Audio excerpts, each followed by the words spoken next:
I don't know what anti-flat Earth means. Everyone's told me a different answer at this stage. Someone said it was something like disagreeing with flat Earth. Someone else said it was never taking anything a flat earther says as wrong. And then someone else said it's people who treat debate flat Earth as like, commonly, right? I don't know. Everyone has a different idea. So, I mean, some according to people's definitions, I am anti-flat earther, but I don't think according to some I am as well. Okay, so then what I was saying before I got interrupted there, this idea they have where the ends justify the means. If they can get people to get away from flat Earth and get back on the globe, whatever they did to make that happen is all justified. So, like, you see a lot of ex-flat earthers. If you interview them, they're like, "Why are you no longer a flat earther?" And they couldn't handle the stress of being bullied every time they logged on. It was too much.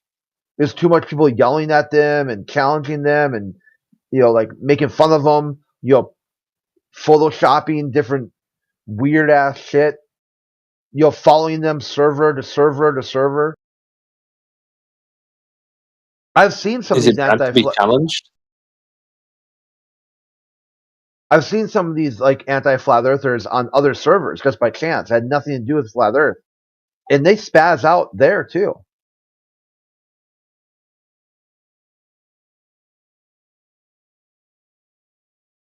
There's nothing wrong with being challenged, Crit. It's part of the game, really, isn't it? Bullying's bad, though. I don't know who bullies people here. Yeah, you hear Peter yesterday. I'm not going to talk to that guy. He's a dumbass.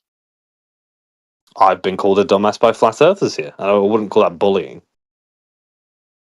Trying to dominate the voice chat.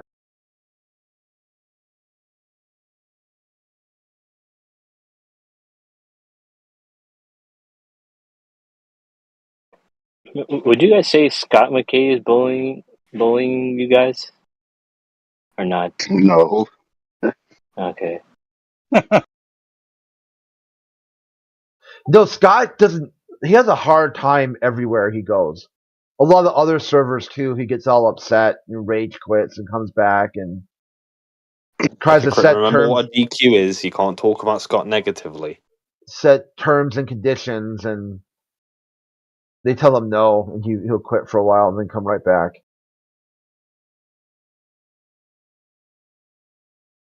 Jekyll, I don't think you understand what crit means when he says DQ. You're talking about people. Yeah, he doesn't. He bricked it. Explain it earlier. Yeah.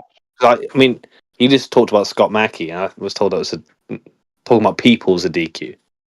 It's when you're in the middle of a discussion and you ad hom, and you say, "What do you know? You're a blah blah blah blah." I've definitely been DQ'd for talking about people that aren't here. Then it's TMZ BuzzFeed top 10 number 1 will surprise you. What's happening? Yeah.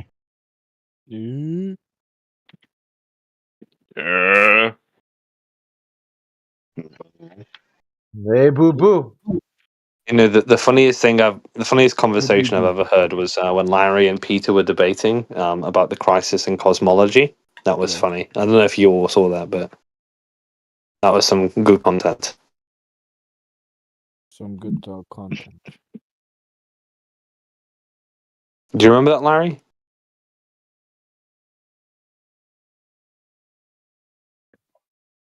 I guess not.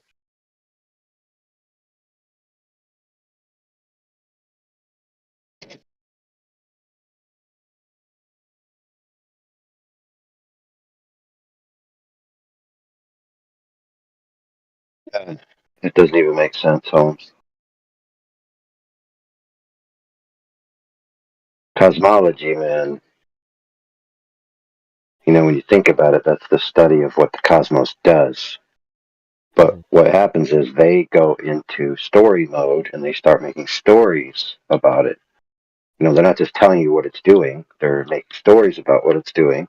And the crisis is really in their stories. not really in They're making cosmology. stories about the stories, Yeah, exactly. and So then people they have use these stories. they have an inconsistency in their stories. Yeah. It's really not a crisis in cosmology at all. It's a crisis in their fantasy stories. They made claims before they should have, and then when all the facts or all the data came out, they're like, this doesn't match. Yeah, and that's how they create that crisis board.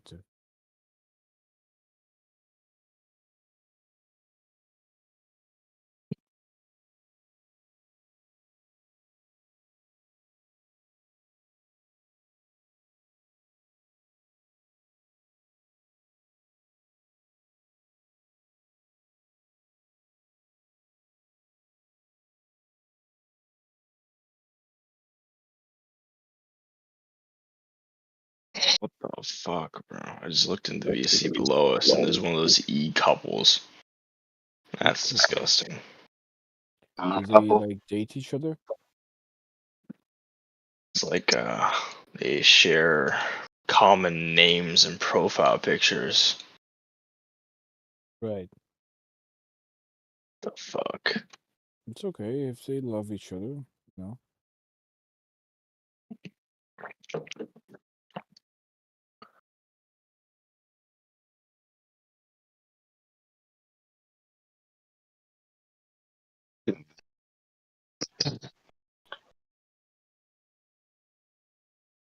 The concept of a couple that's in unity and like married is to actually be one unit, not two individuals that have cross purposes and counterproductive goals.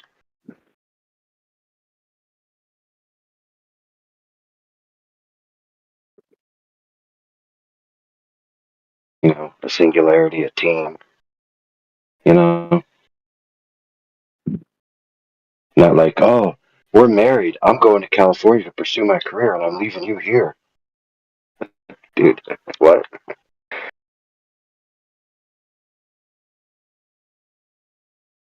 Right.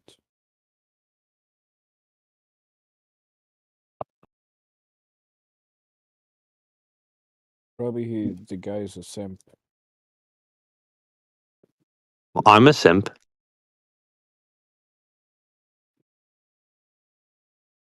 And I'm Captain Saberhole. Wait, Matthew Lyons is here. Hello.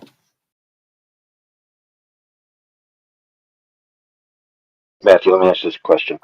Do you understand what a sphere is mathematically? Yes. Okay, great. Now, do you understand that a bowling ball is referred to as a sphere? Yes. Do you understand that a bowling ball cannot be described as a sphere mathematically? So the Platonic ideal of a sphere is every point that is equidistant from the center. And so a bowling ball is sort of not just the surface, but the inside also. And of course, every physical object, no physical object is a Platonic ideal. So nothing's going to be an exact sphere. So the question is, how close is it?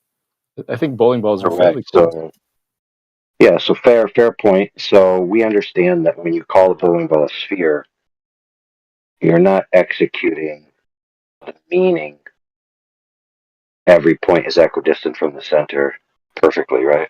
Everyone understands that implicitly, correct? Right. Okay, great. So by the same token, the word flat functions in the same way, does it not? So we all understand that there's no idealistically flat surface in reality, but yet we still use the word, just like we use the word ball and sphere and all these other words, right? Because we understand that it's within a tolerance, correct? Right. Like if I have a piece of paper sitting on my table, that piece of paper everybody would forgive me for calling it flat, but technically if you look at it with an electron scanning microscope, you'd see all the fibers of the paper and all Right. that. Yeah. So if somebody showed up to your house and they said you told them this paper was flat, and they called you a liar and an untoward, immoralistic person who's gatekeeping and lying to everyone and trying to hide the real truth, what would you think of such a person? I would think they're not very emotionally balanced, and that they should like when if you're talking about things about which you disagree, you at least should be charitable in understanding what the other person is trying to say. So I would suspect that person just likes to argue. Gotcha.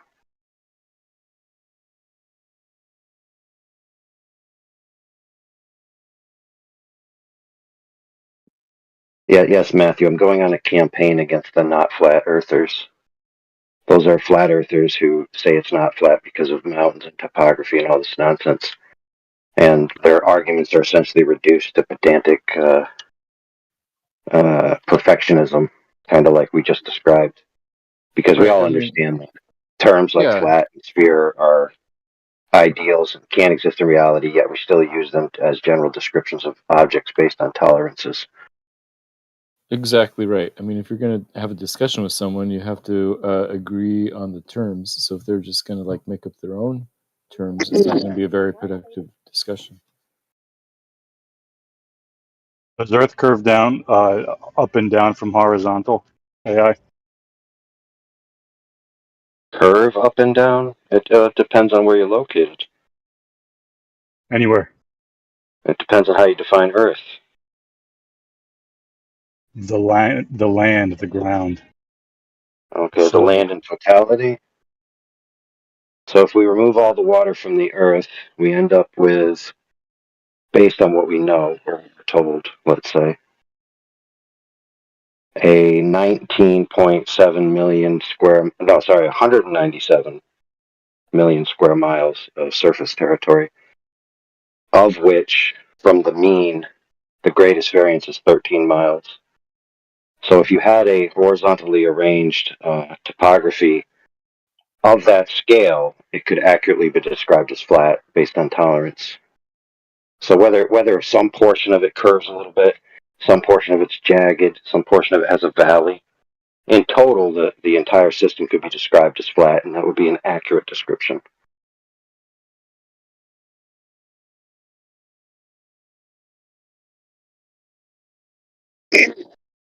Now, the only way out of this for anybody who wants, to go down the it's not flat route is to argue a idealistic definition, which me and Matthew just eloquently buried into the incoherent oblivion where it belongs.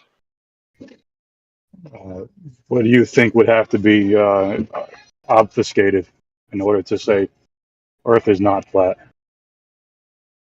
What? I don't even understand what that means. Well, you said in order to say Earth is not flat, you'd have to bury a term into oblivion, right?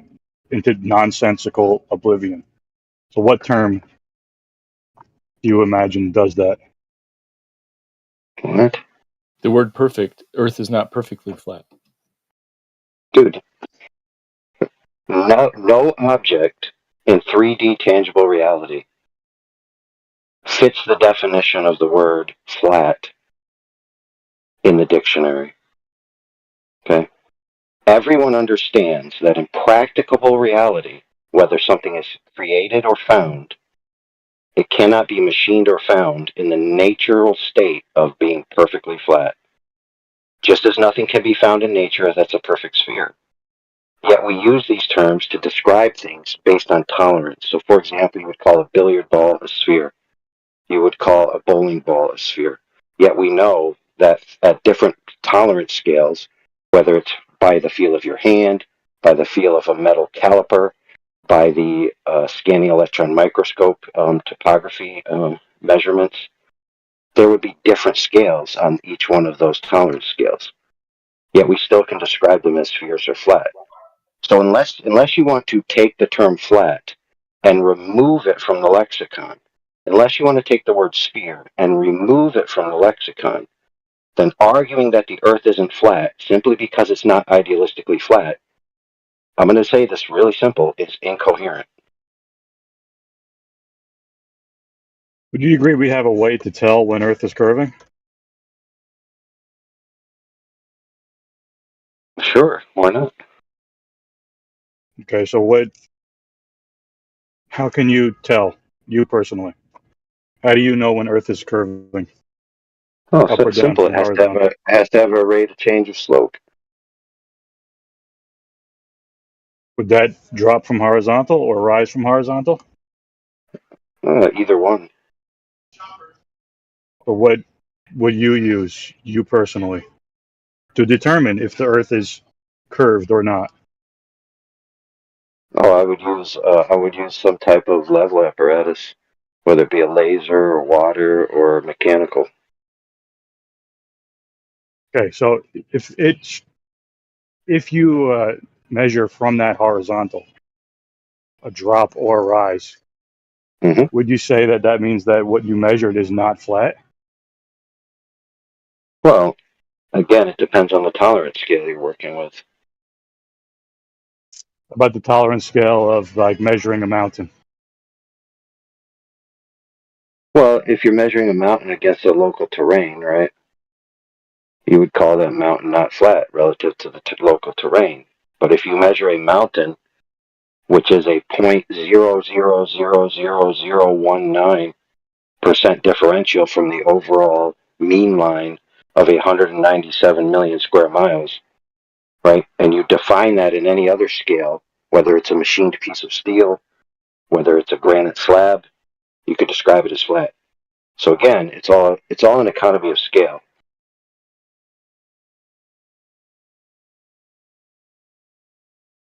Now, interestingly enough, friend, when you go in the dictionary and you track down the words, like lexicons and dictionaries, they have sub meanings. So this word has like 3 words below it that describe it, and then you go to those words that describe it and you see what they mean.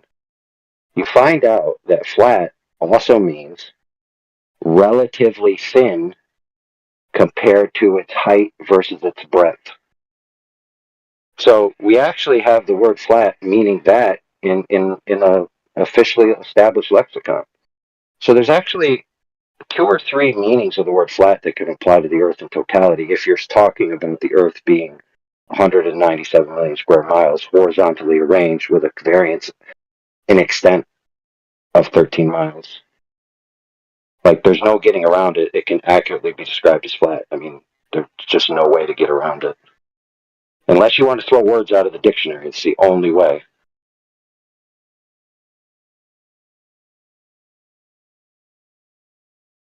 Yeah, I'm fine with throwing it out because I think it doesn't help any kind of discussion. People hear the word flat Earth and they just shit their pants.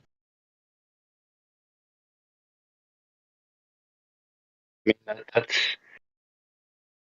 that's up to everyone to decide how they want to discuss terms with people. You can discuss concepts without using words that have been culturally sensationalized. Sure, that's fine. Nothing wrong with that. However, transversely, it does no good for people to go around and tell people who do describe the Earth as flat as if they're the ones attempting to be sensational in the effect of being a liar, being immoral, having ulterior motives, being less enlightened, etc. Because all of those things, when someone transversely says the Earth's not flat because of mountains, and I'm a higher being because I know this fact, rather than you, who still call the Earth flat because the dictionary term describes an ideal, those type of people are absolute assholes. If someone says the Earth is not flat, does that mean that they're saying the Earth is a sphere? No, Okay, I agree. Usually, but not always. No. correct, sir. It actually, saying the Earth isn't flat doesn't necessarily mean that their conclusion doesn't allow for a sphere. Now, of course, we already shot ourselves in the foot because we just said sphere. And if the Earth was a sphere, then it would have no topography either, right? So it can't be a sphere. The Earth can't be a sphere, and it can't be flat for idealistic reasons. But it could also be a sphere or be flat for non-idealistic reasons. It's funny how that works. Would you say it's neither? I mean, Good. Would you say that?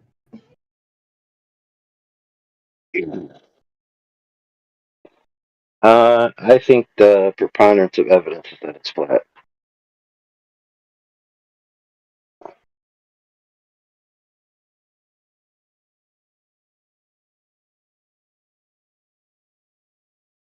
Does that negate the possibility that it actually is a giant balloid, and we actually just occupy a zone on the top, which is carved out just for us, which contains the water, and horizontals are relatively horizontal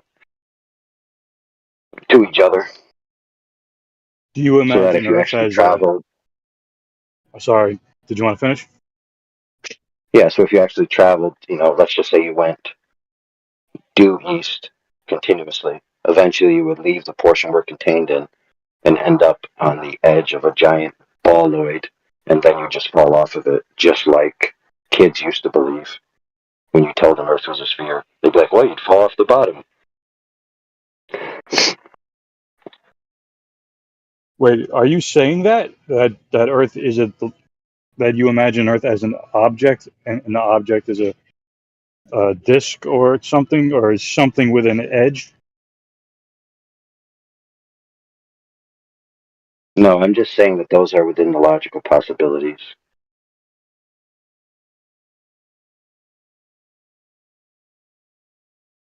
It could actually be an infinite permutation of shape. The overall shape of the Earth could be an infinite amount of permutations. You could imagine crystals, you could imagine squigglies, you could imagine puzzles, you could imagine algae, you could imagine coral. You could, the shape could go on and on and on to infinity. Because rest assured, friends, the only thing we have access to is the territory that we have access to, right? We've never been beyond the territory we've accessed, right? Not that I know of.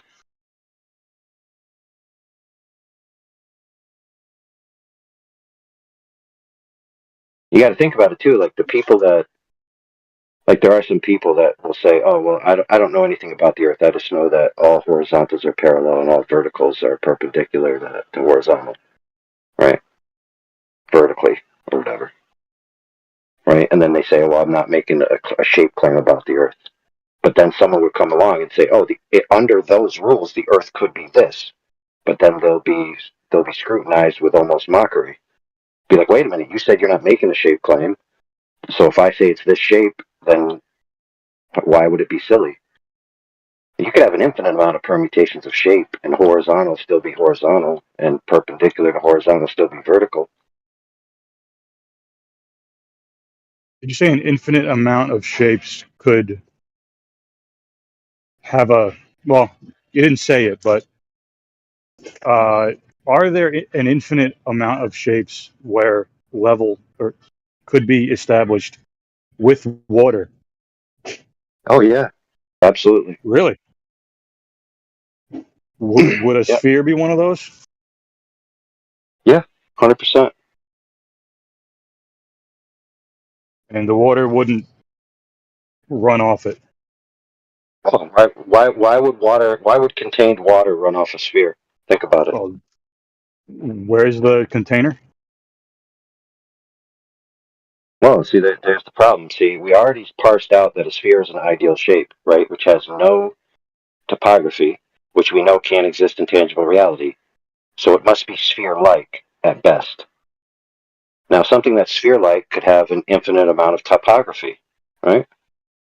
So all you need to contain water is something that's greater than the declination of slope at the potential of force. Now you're assuming a force, you see.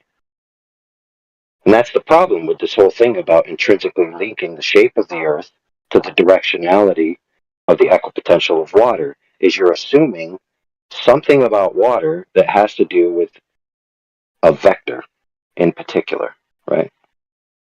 That water runs down. So it's really all about down, correct? It's not really about the shape, right? Dude, I think that's a really good way to describe it. Yeah, because ultimately, people like me say the direction of down is different in different cities. And I assume that you say that in different cities, the direction of down is parallel everywhere. No, yeah, but see, that's an assumption that doesn't necessarily follow. So, for example, if the Earth is flat, right, in its general attitude and orientation, all downs do not have to be the same. Right. They just have to be net same. Like they could be a little bit off here, a little bit off there, like a pin cushion, you imagine, where you start putting the pins in as straight as you possibly can. But, one of them might be slightly off, the other one might be slightly off, but generally, wherever you go, you're going to experience it as, almost idealistically down. You wouldn't be able to tell the difference. But they're not perfectly parallel. How about this definition? What if we say something like, people like me would say that the direction of down between Los Angeles and London, that they vary by more than 10%. And then people like you say the direction of down in Los Angeles versus London varies by less than 10%. Maybe 0. Sure. Maybe 0.000 something. Right. Huh. I like it. I think that's an interesting distinction. I'll put it to you this way as well, because... Go ahead. Can you have a straight line horizontally? What, in principle? In principle, yes, of course. Between 2 points of a body of water. On the globe model, I would say that it's only horizontal in the midpoint. Is that a yes or a no? It's a yes. It's only horizontal at the midpoint. What the heck? Right. If you take the surface of 2 points on a globe Earth and draw a line between them, it's only horizontal at the midpoint. What? Can you have a horizontal between 2 points, Matthew? Because I think the definition of horizontal changes at every different point, then I think that the answer is yes, but it's only at one point. Okay, yeah, perfect. So can a point be parallel with a line?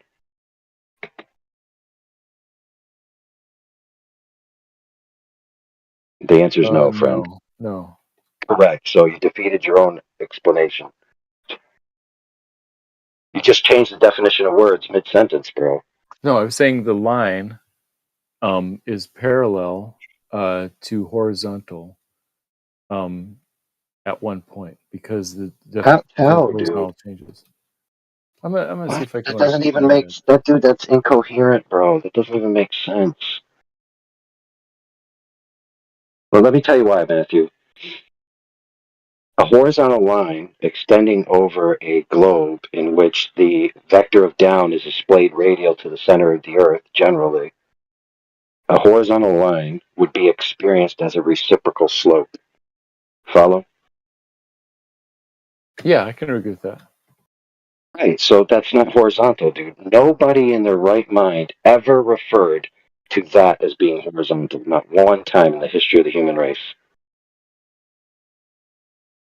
So I posted an image to show you what I mean. Do you see the A, X, and B? Okay, yeah, no one would describe that as horizontal. They describe that as a slope, homie. Yeah. But can A, B be horizontal?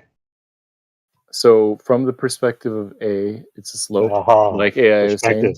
No, Matthew. We're talking between 2 points, not from 1 point perspective. 2 points, not perspective. It's the red line is between A and B, 2 points. Okay, so can that line from A to B be horizontal? Because the definition of horizontal changes at different points, then if you're asking about whether it's horizontal at A, the answer is no, but underneath X, the answer is yes. So no, dude. No, dude. Underneath X. One more time. Underneath X. The point that it intersects the red line is altitude A. So let's just use numbers. Altitude 1. As it approaches A or B, it becomes altitude 1 plus. Yes. 1 plus N1 every instant. So that is not horizontal, friend. That is a slope. Yeah, so at x it's horizontal, but then as you get No, at x, the line is a slope. Period. It's just the intersection point of the reciprocal slopes, dude. Yo, It's not AI horizontal. overlord. Why do things fall? I don't know, dude. Because you dropped them. How about that? Yeah, but why once I drop them do they go down? due to their weight. Oh, We all agree on that. okay. Yeah. Yeah, here we went over Well, this. let me Not ask you this even 2 question. hours ago. We're having a nice conversation here, and you interrupted why things go down. Listen to that. Well, I'll that's come rude. back. Huggus, whatever his name is a troll. So Yeah, just a little heads up. let me answer in kind transversely. Okay, you ready? Why do good girls like bad boys?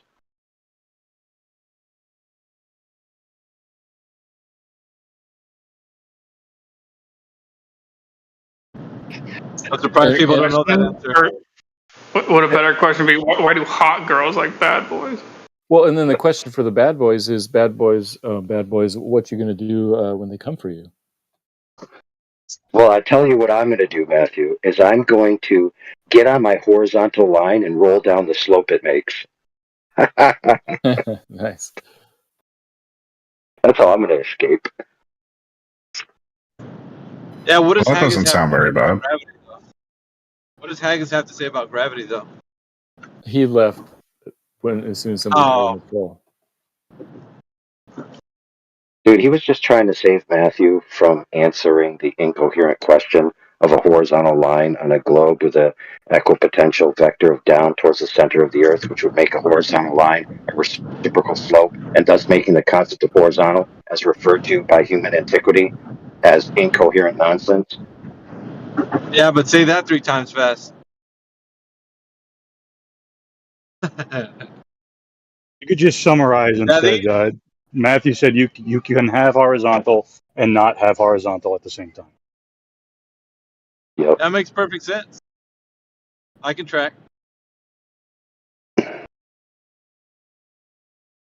Yeah, the world's a paradox. Yeah, the concept itself of horizontal lines on a globe in the manner in which the globe Earth model, quote unquote, promotes is incoherent on its face. It makes zero sense. Zero. Yeah, I guess I could buy that certain definitions of horizontal, you're right. And so I would have to redefine horizontal to make it work. I don't know how to do that well, I guess. Yeah, but you'd have to agree to terms before you begin talking to somebody about your redefined horizontal, though, Matthew. Yeah, You can't just right. automatically assume the person is speaking the same horizontal definition as you, which is what happens. Which is what happens in this context, right? This arena, people get into these discussions that they think they're talking about the same thing and they're not. So we have, long drawn out debates because of it. I think you're right about that. Maybe we should get Geeks to tell you how he knows more about. Oh no, it wasn't Geeks. Who was? No, Peter. Peter rubbed you the wrong way the other night. It was using his superb intellect to the globe proof, the supreme globe proof 2.0, or I don't know, something. He's probably listening to me right now, right, Peter? Oh, he's muted. Yeah, he's been here all day, muted. Yeah, but he's got supreme globe proof. That's the thing.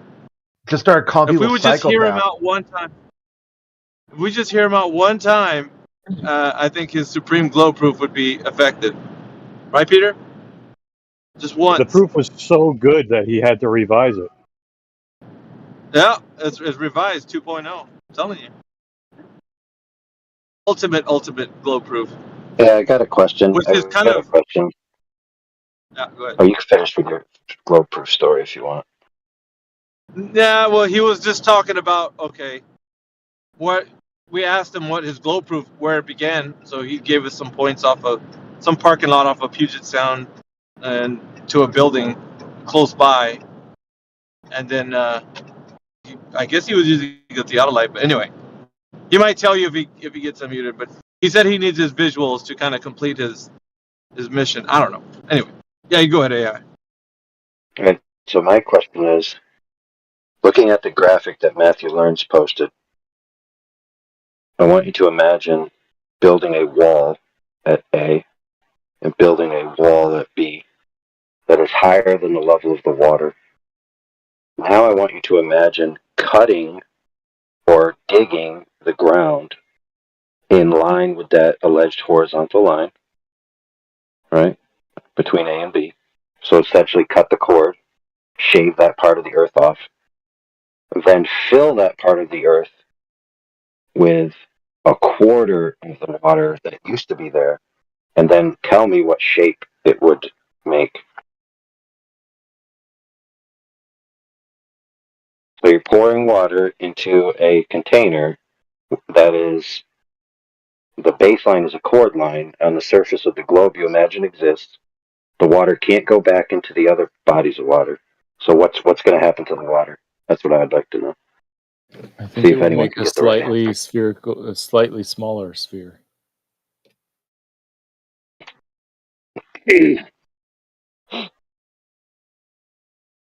So towards the center of X would be a little sphere bulge of water, a little hill of water.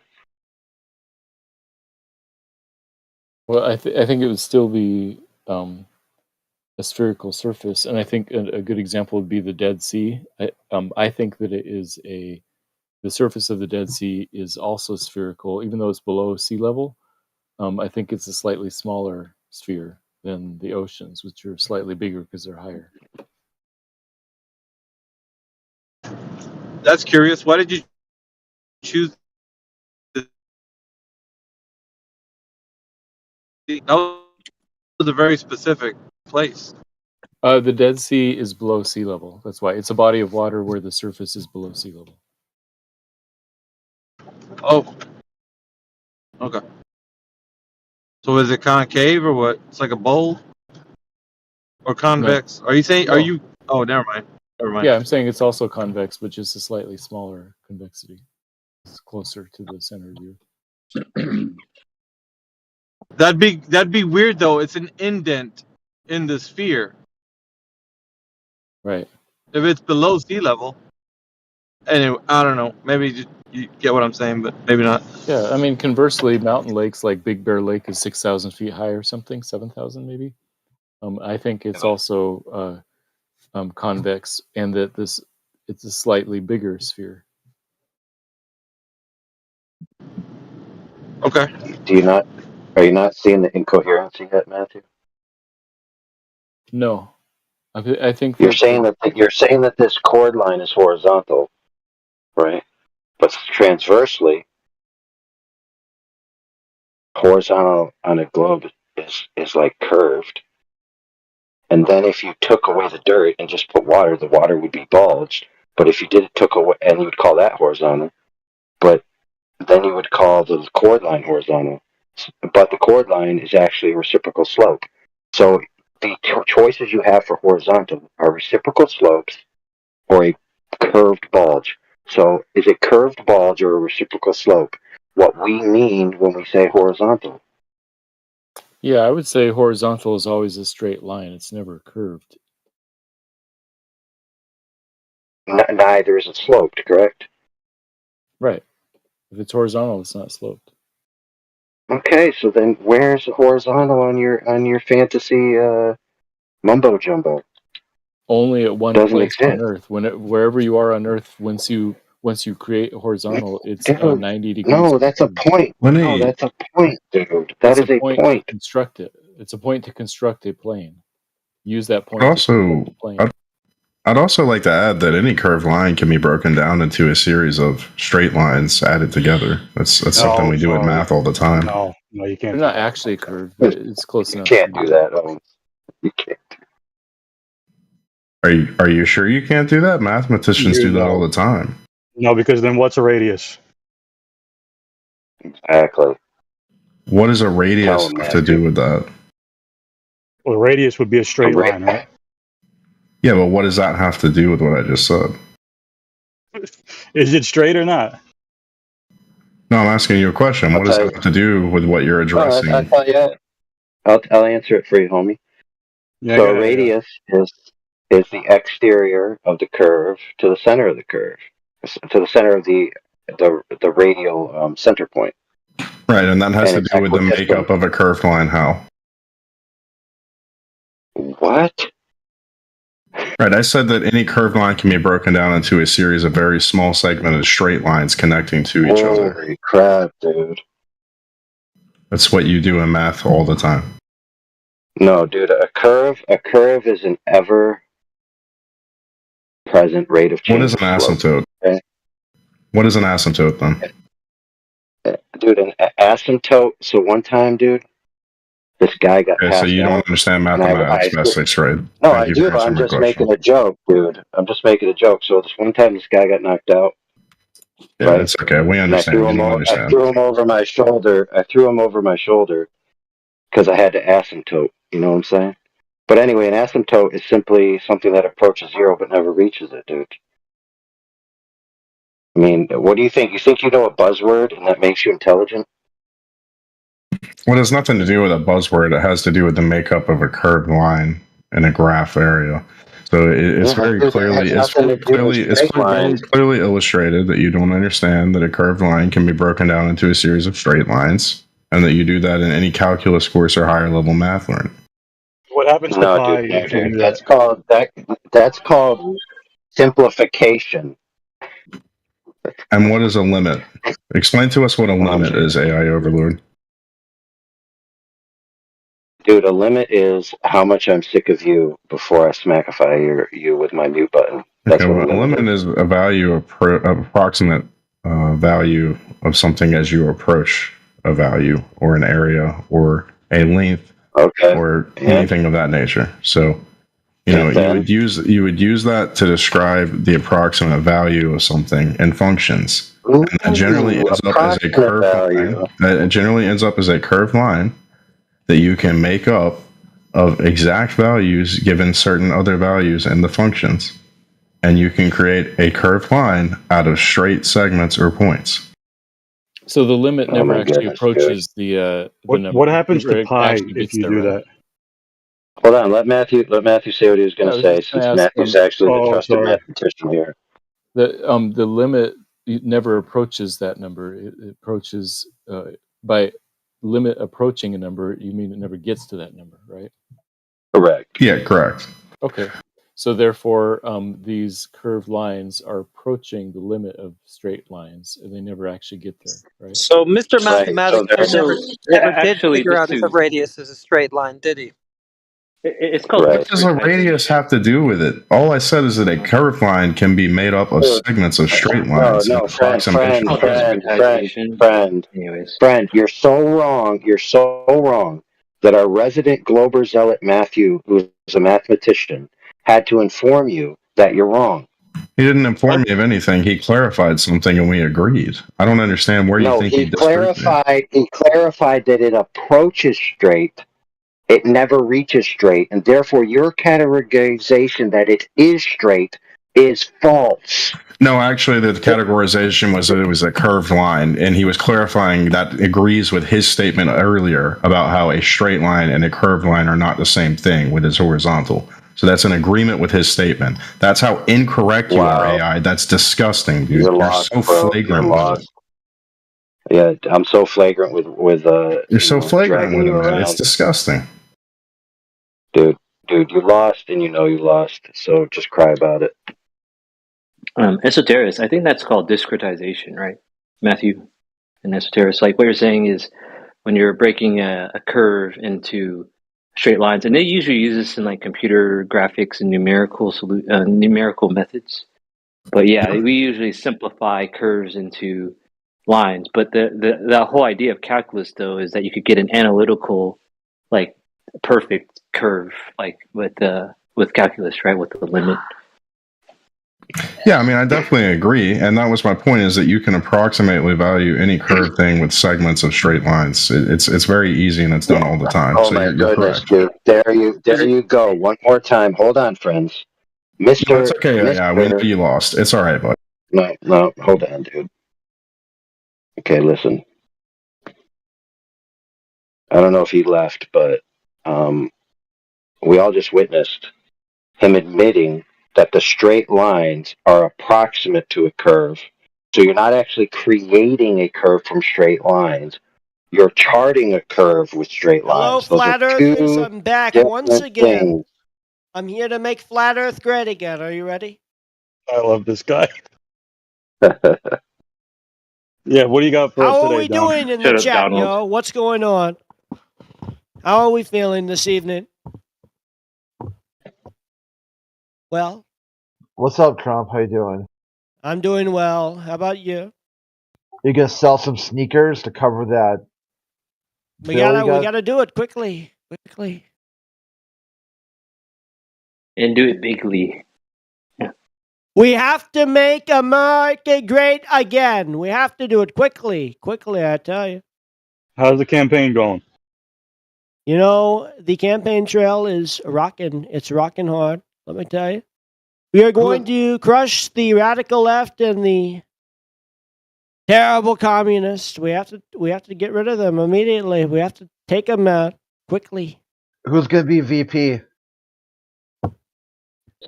You know, people have been telling me Vivek Ramaswamy, but I don't know yet. Okay, so we're gonna have to wait a little bit, and I will reveal shortly. Okay.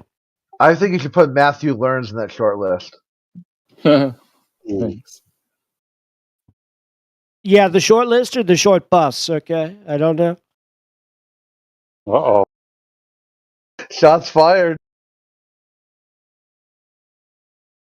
Matthew's you mean the short bus for gifted children? Listen, I've got to join. I've got to join back the MAGA Patriots in my wonderful Discord. It's in my bio. You know, but making America great again. So I'm going to go there and hang out with the MAGA Patriots. We're going to go rig elections if you want to help us. I've been posting the science and space news every day there.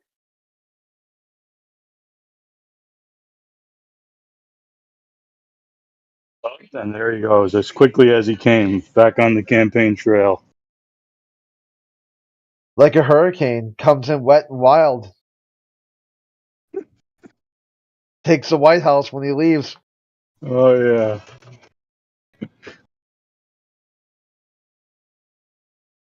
Imagine thinking that curves are made up of straight lines, that horizontals are reciprocal slopes. Think about it.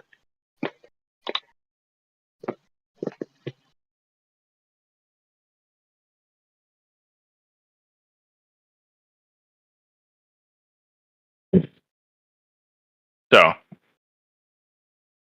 I'd like to hear from AI Overlord why things fall down when you drop them, specifically solid objects when you drop them through air.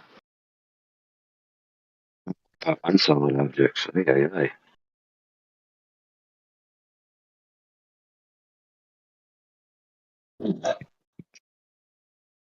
Why do things fall down? It's very simple. Coherency. Because if things fell in random directions, that would be very incoherent. And we live in a designed world which is specifically designed for us, coherent minds, to enjoy. Therefore, the reason things fall down is will. I rest my case. Yeah, well, that's almost Aristotelian of you. Like the things fall down because they want to. That's an interesting way to put it. Yeah, dude. And Matthew, I want you to understand that that's entirely coherent with your worldview. I think it probably is, actually. So think about it. Are we not, in your worldview, intelligently designed by a coherent mind to enjoy the creation coherently? And if we had an incoherent creation, we wouldn't be able to enjoy it. So, for example, if I dropped a pencil and it just zinged diagonally at 1,000 miles an hour and just shot through somebody's head, that wouldn't be a very coherent world to live in, would it? You would assume that our coherency is not subjective to the system that we've been built into. If we were beings placed into a certain coherency that was built on a more random basis that still functioned, it would still make sense to that being within that reality. Yeah, maybe.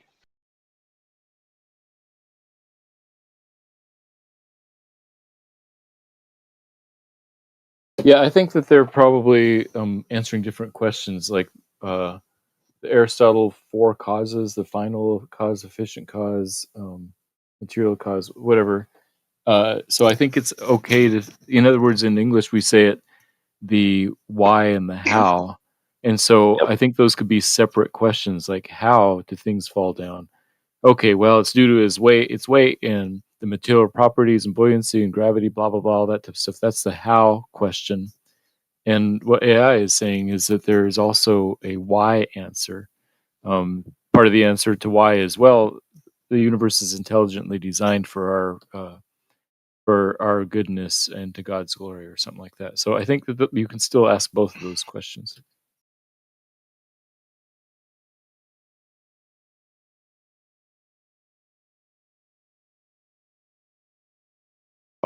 To consider someone that answers the question in the way in which I did already has a metaphysical framework for the nature of reality in which it's not necessary that all happenings that occur in tangible physical reality are rootly caused in tangible physical reality. In other words, there could be an ever-present metaphysical reality that's informing the information state of the physical reality to do what it does, of which I would never be tangibly accessible since I'm physical. So in other words, the why and the how could both be 2 steps removed from my ability to ascertain the fundamental reason. Now, I could make claims or speculations, but that would be all they were at best.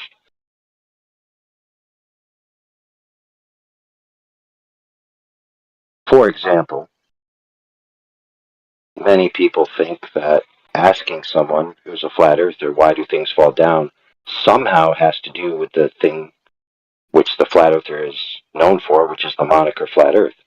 So somehow, why do things fall down is a challenge to the proposition that the earth is flat when it isn't. Mostly because people assume, because of what they've been taught their entire life, that the shape of the earth is intrinsically linked to the functionality that we experience as down.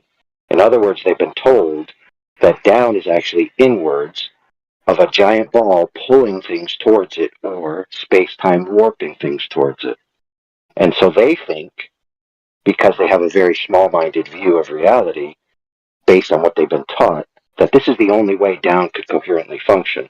It requires a globe, and therefore if a flat earther says, I think the earth is flat, they think that asking them, well, why do things fall down, is going to negate the proposition that earth is flat, when it simply isn't. Because things falling down don't really have to do with the shape of the earth in a contingently linked way, except in the heliocentric model.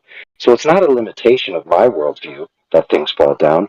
It's a limitation of your worldview that things fall down, because you have a truth claim about the intrinsically linked nature between down and giant balls.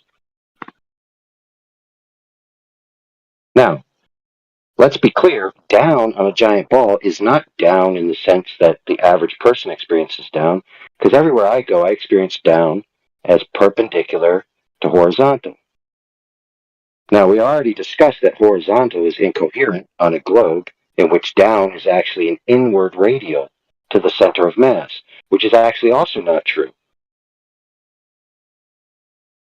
Being if you claim it's the center of the earth, because there's a disparate aggregate mass and a claimed centrifugal force. So you don't even get inwards to the center of the ball being a splayed radial, which you could call down on your worldview. So in actuality, down as a coherent concept only makes sense if the earth is flat. Now you're just reaching, dude. Am I? Yeah. No, dude. Down being down only makes sense if down is down. If down is inwards in varying directions based on where you are on the Earth, then it's not down anymore. Yeah, it's just perpendicular to the net downward force. What? Perpendicular to itself?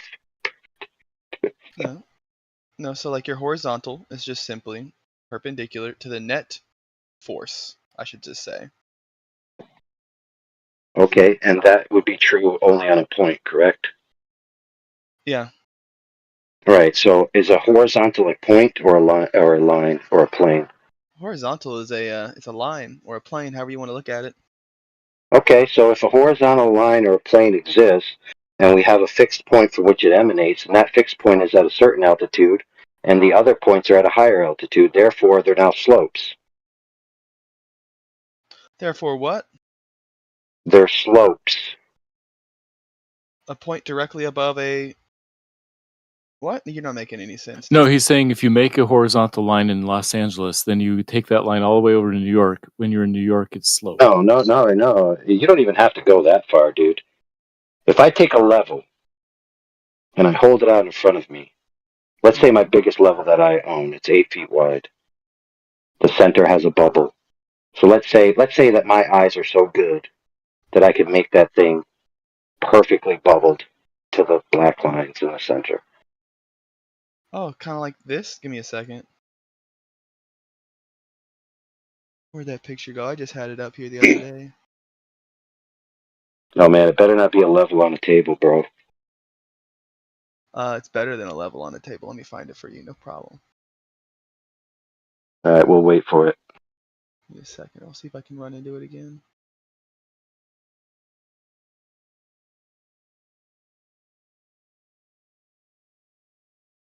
Oh, maybe it's on this side here.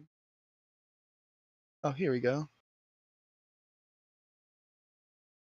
Kind of like there? Dude, what is that? Well, that's a level. You're doing a kidney dialysis al fresco? Yeah, it's a level. It's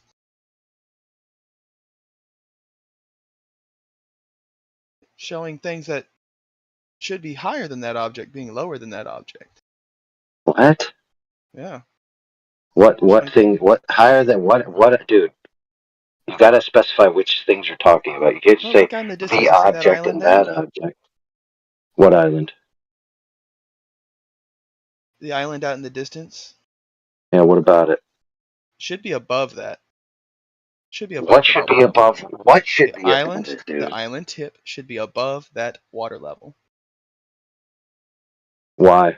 Okay, so what he's saying, AI, is that those two red surfaces of those red liquids define a straight line, or a plane that goes through that, and that plane is clearly above the. No, they don't. Not in your worldview, they don't. I'm saying 2 points determine a line. Yep. And that line should be below the island, but it's not. At least Why if should it everything be? is a flat Why, plane. not, dude? Why should it be below the island? What Because the that heck? island out in the distance is actually higher up in elevation than this little bubble level or water level is. And Well, we can both agree that that camera is aligned to show that both the points of water are equal to each other, right?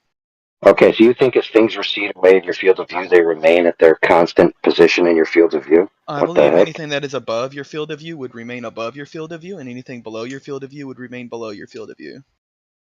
Yeah, they What? converge into the vanishing point. Yeah, they converge into the vanishing point, but they never cross the vanishing point. Really, At least on never. a flat surface. Yeah, never. You're claiming they never do. Yeah, on a flat surface, no, they never would. Why?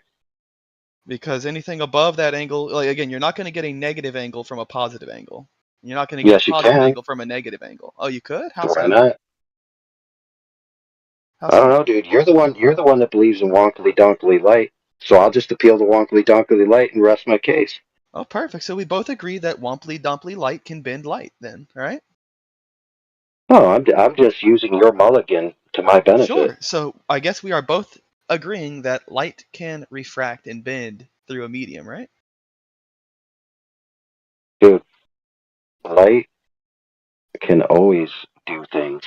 What are you even talking about, dude? So I just want to hear you say it. Can light bend through a medium? Dude, you got to define what you mean by bend. Can light's path be altered? Can light's path be altered in principle? Yes. Okay, cool. Then we're both under that, like in that understanding. So let's move on. So yeah, so anyway, back to what I was actually talking about, which is if you had a horizontal line or a level and you held it out according to your guys' view, then the center of that level would be at one distance from the center of the Earth, and the other 2 points of the level would be at higher altitudes. So that wouldn't be horizontal. Right. It would be a We agree reciprocal with that. slope. Right. And it's so lovely I've that never we actually have seen. a test showing that right here. Well, that's not what that shows at all, dude. This thing right here, I just posted a video you should watch. It shows exactly that. Oh, something different. Okay. Yeah. A 3-point water level, showing the center one having more water, despite all 3 points lining up perfectly with each other. Having more water? How could it have more water? Yeah, water's. What do you mean That's by what I'm more asking water? a flat Earth. That's what I'm asking a flat earther is how could this thing possibly have more water in the center of the water level than on either end? Dude, what do you mean by more water in the center? Oh, let me You have a just show hard you. time explaining the things that you're talking Alright, about. don't worry. This is why I draw things for you guys. No problem. This is essentially what's happening in the video. The containers, or the 3 ends of the water level, are equal in height, but the water in the water levels are not at the same height in respect to the containers. Only explainable on a curved surface with a curved pull. Demonstrably so done in that video. So obviously water is not finding its own flat level. So they raised up one end of the level higher than the other? No. All 3 levels. Well, that's what you drew on your drawing. Oh, sorry. So yeah, so I'll correct myself. They are all perfectly in line with the line of sight. So they are all quote unquote level to each other. As far as altitude? Whoa. How does he know they're in line with his line of sight? Because the instruments he used. What instruments? A theodolite. Oh, okay. Yeah. So. Okay, so how he did it? So how he validated their locations in free space was using the wonkly donkly light that you just claimed existed. Good job. Yep. So it's really weird though, because if it was higher at one end on a flat plane, all the water would be on the front side. But if it was higher on the other end, all the water would be on the back side. It's unexplainable that the middle one has more water in it on a flat surface.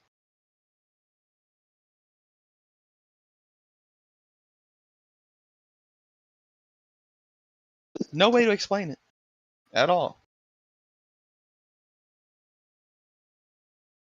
No, dude, you actually unless you want to be able to throw out any flat Earth observation over distance. How Which far I'm really apart are happy to these? go down. About a mile, or about 1.2 miles, I want to say. 1.2 miles. That's a pretty long pipe or hose he had. Yeah, watch the video, dude. It's a hugely long hose. Maybe about a mile. I got to double check the comments. That's where he put all this information in. Right. So what differential did he measure at the locations? At the 3 different locations. I believe it was 3 inches higher in the middle than on either end. You go with the hump. That's interesting. Well, it just depends on how you look at it, Fusili. We've already been through this. 3 inches? Wait a minute. 3 inches? Are you sure that's how much it's supposed to be?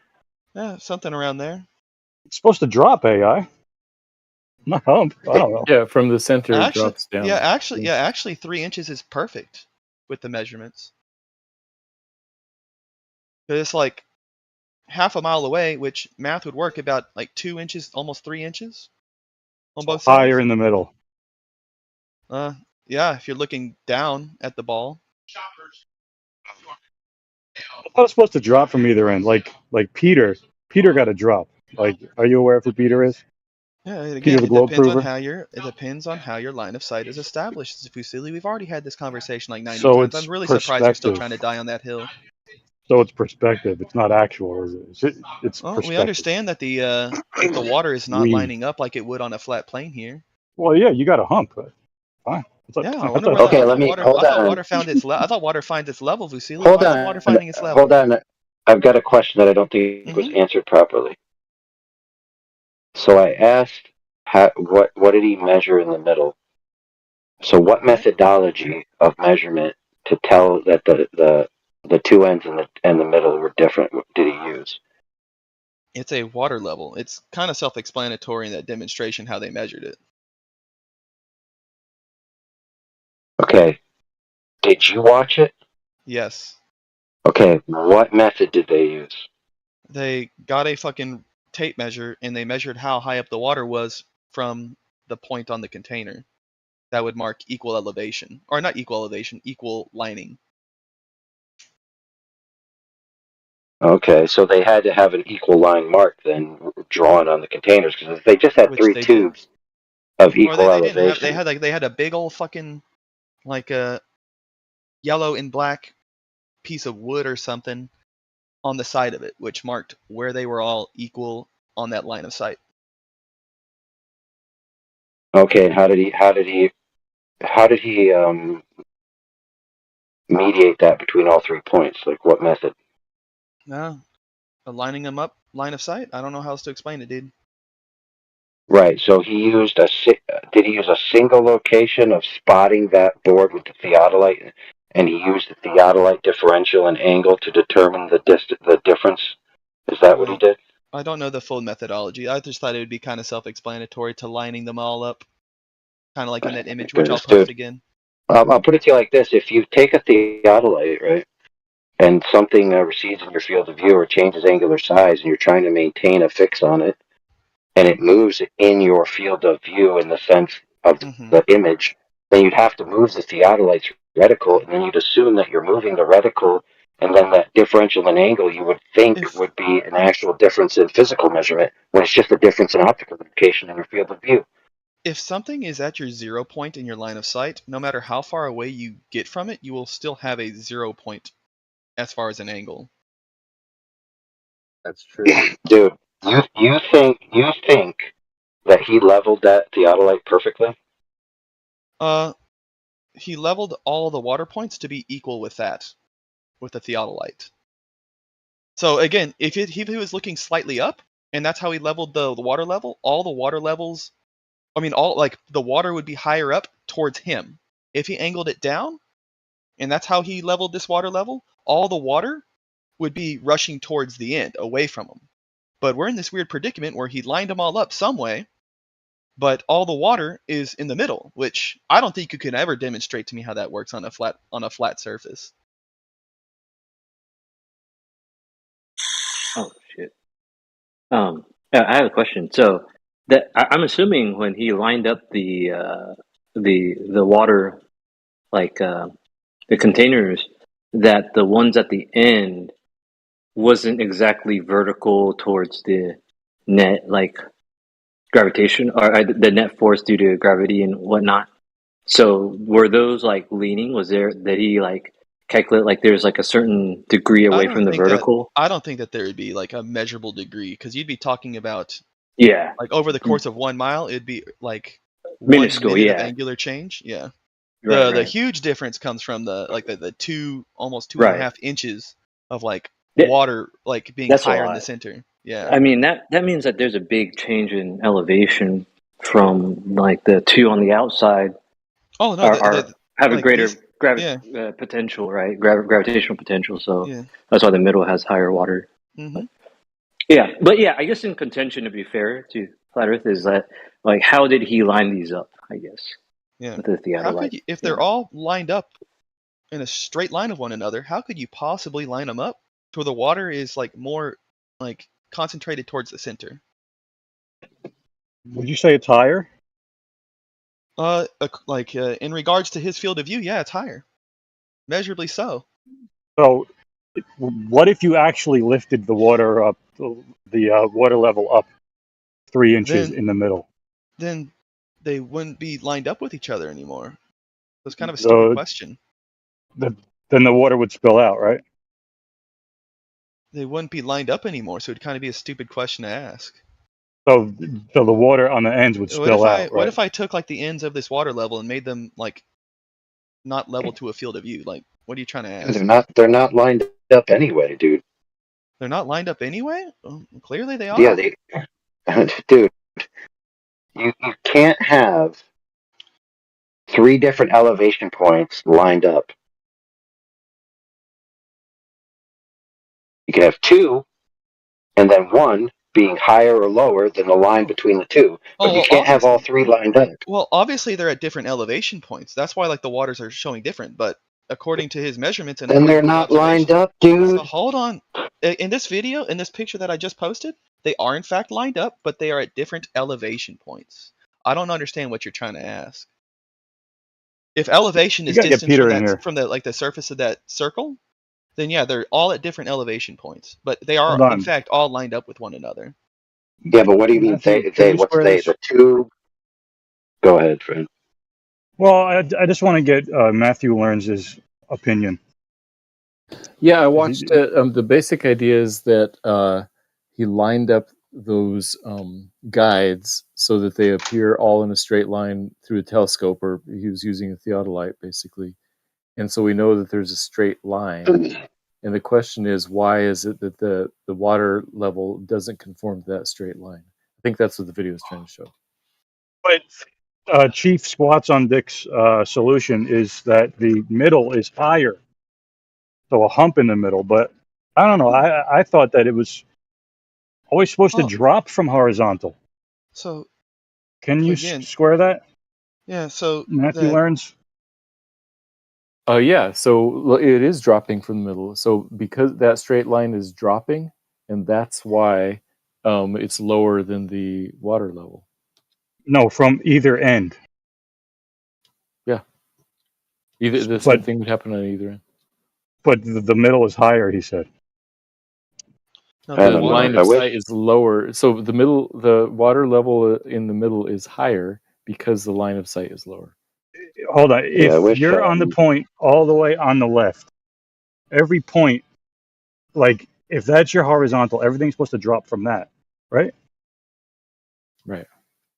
Right. So then the point in the middle and the point all the way at the end should be lower than point all the way on the left, right? Yeah. So the point of this demonstration is to show that the one that's farther to the right is lower than the one that's in the middle.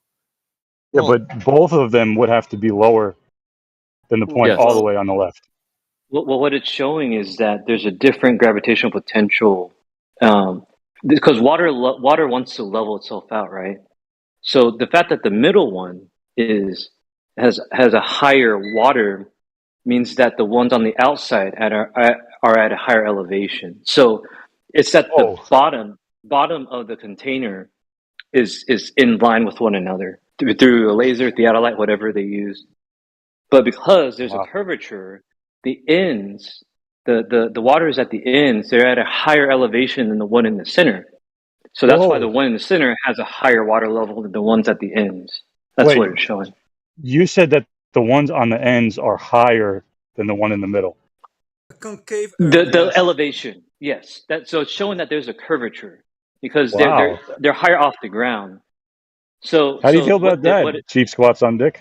No, he's completely right. That's what it's showing. The 2 water levels. Hold on, the 2 water levels on either end are higher away from the surface than the one in the higher middle. than the point in the middle? Right. Yes. No, above the surface. Because of the curvature, so they're in line with each other. But hold on, not above your line of sight is what we're trying to say. That's awesome. That's what that yellow line is trying to show. They all line up perfectly with the yellow line of sight, but the 2 on the sides are further away from this. Oh yeah, we have a working model that demonstrates itself on a curved surface. It's really hard to explain how this would work on a flat surface. But if water truly does find its own level on a flat surface. What Jerry is correctly pointing out is that yellow line is not horizontal; it's tilted slightly down. tilted slightly down. If it's tilted slightly down, then all the water would be on the left side. No, even on the globe model, it's tilted. Oh yeah. So that eyeball would be looking slightly down. However, right. It would just form a tangent at the middle point. So the middle point would form the tangent, and those 2 points on either end would be lining up with that tangent, but would be higher above the surface of that curved object. Right.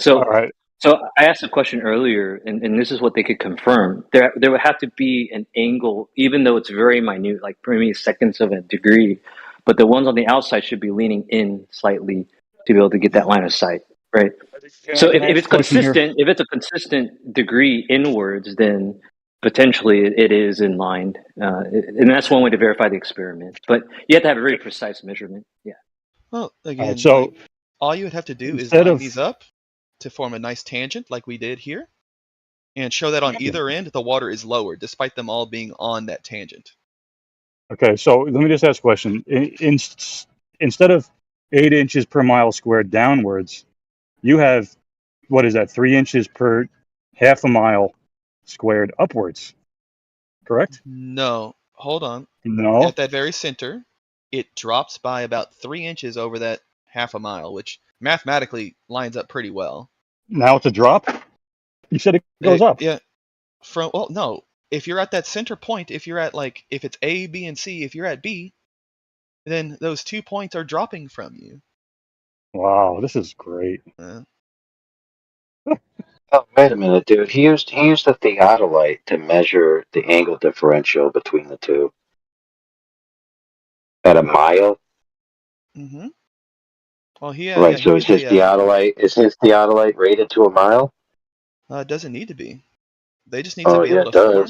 It just needs to be able to form a line of sight and have them all leveled on that line of sight. If you're going to argue the angle, then you'd have to argue how they all line up on the same line of sight, and yet all the water still bubbles up in the middle and not on either end. Because if you're going to argue, the theodolite is just off in its degrees, well, if it's off going upwards, then all the water would be rushing towards the observer. If it was off going downwards, then all the water would rush away from the observer. But that's not what we see in the demonstration.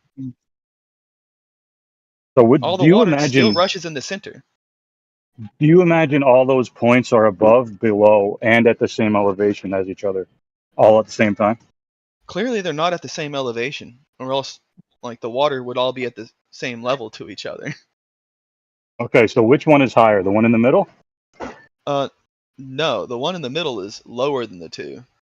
Wow. But your diagram has it higher. No, the diagram has it closer to the center. Yeah, it's not drawn to scale. The The container holding the water is closer to the center versus the two on either end. Clearly demonstrated. Center of what? Oh, so I'll rephrase. From the surface. How about that one? You like the surface better? So the one in the middle is closer. The one, okay, the horizontal. The containers are all equal level to the horizontal there. So, do you imagine horizontal curves up? Horizontal is a straight line that all three of those containers are equal on. Okay, so they're all equal, but the middle is higher.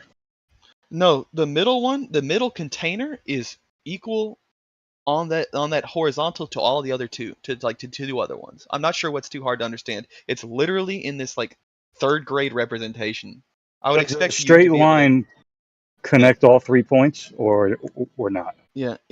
That straight line goes through the center of all three of those containers. Okay, so the middle is not higher. The middle container, again, how are we defining higher? Are you saying from the surface or from the line of sight? Okay, let me not play horizontal. Above horizontal. Hold on. So if horizontal is that tangent, they're all lined up perfectly on the tangent. Tangent is a straight line, right? Yes. Okay, so none of them are higher than the other, right? If we're using the tangent in regards to height or elevation, then yes, they are all equal of elevation on that tangent. Okay, so you have no hump. Okay, I don't know where the disconnect here is happening. Well, it's just a simple straight line, right? It's a straight line. All right. So again, there's Right. two different. There seems to be there's two different tangents that were. Sorry, there's two different elevations that you and I are talking about, and you seem to be playing some funky little word games to try and make this work, Fusili. So it's showing dishonesty on your part because I'm clearly explaining elevation above the surface of that curved surface, whereas you seem to want to tie in elevation with the tangent and still have it apply to the curved surface. So you have to All right. pick So one. you got point A, B, and C, and B is in the middle. Okay. Yeah. Can you connect A and B? No, With a A and C tangent. with a straight line. With a tangent, yeah. Can you connect A to C with a straight line? Yes. So where is B in relation to that straight line? Okay, so what? Okay, when we're talking about B, are we talking about the water or are we talking about the container of the water? The point in the middle. Okay, the point in the middle of the containers? Yeah. Yeah, so the points in the middle of those containers would all be on a straight line to each other. So A, B, and C would all connect with one straight line. Yes. They are connected. Yeah, Okay, the so there's no. Okay, so there's no hump or drop. Okay. Oh, clearly there is a hump or drop demonstrated with the water. Okay, so you don't have a straight line. Holy fuck, are you? When you guys say straight line, he means line of sight. So yes, the line of sight goes straight through the dead center of each of the three containers. Okay, well, yes, I agree. Those three containers are dead on level, like not level, straight with each other. However, the water in those containers, yeah. However, the water within those containers are not lining up, which is the odd part. Because I thought water found its own level. Do you see, Lee?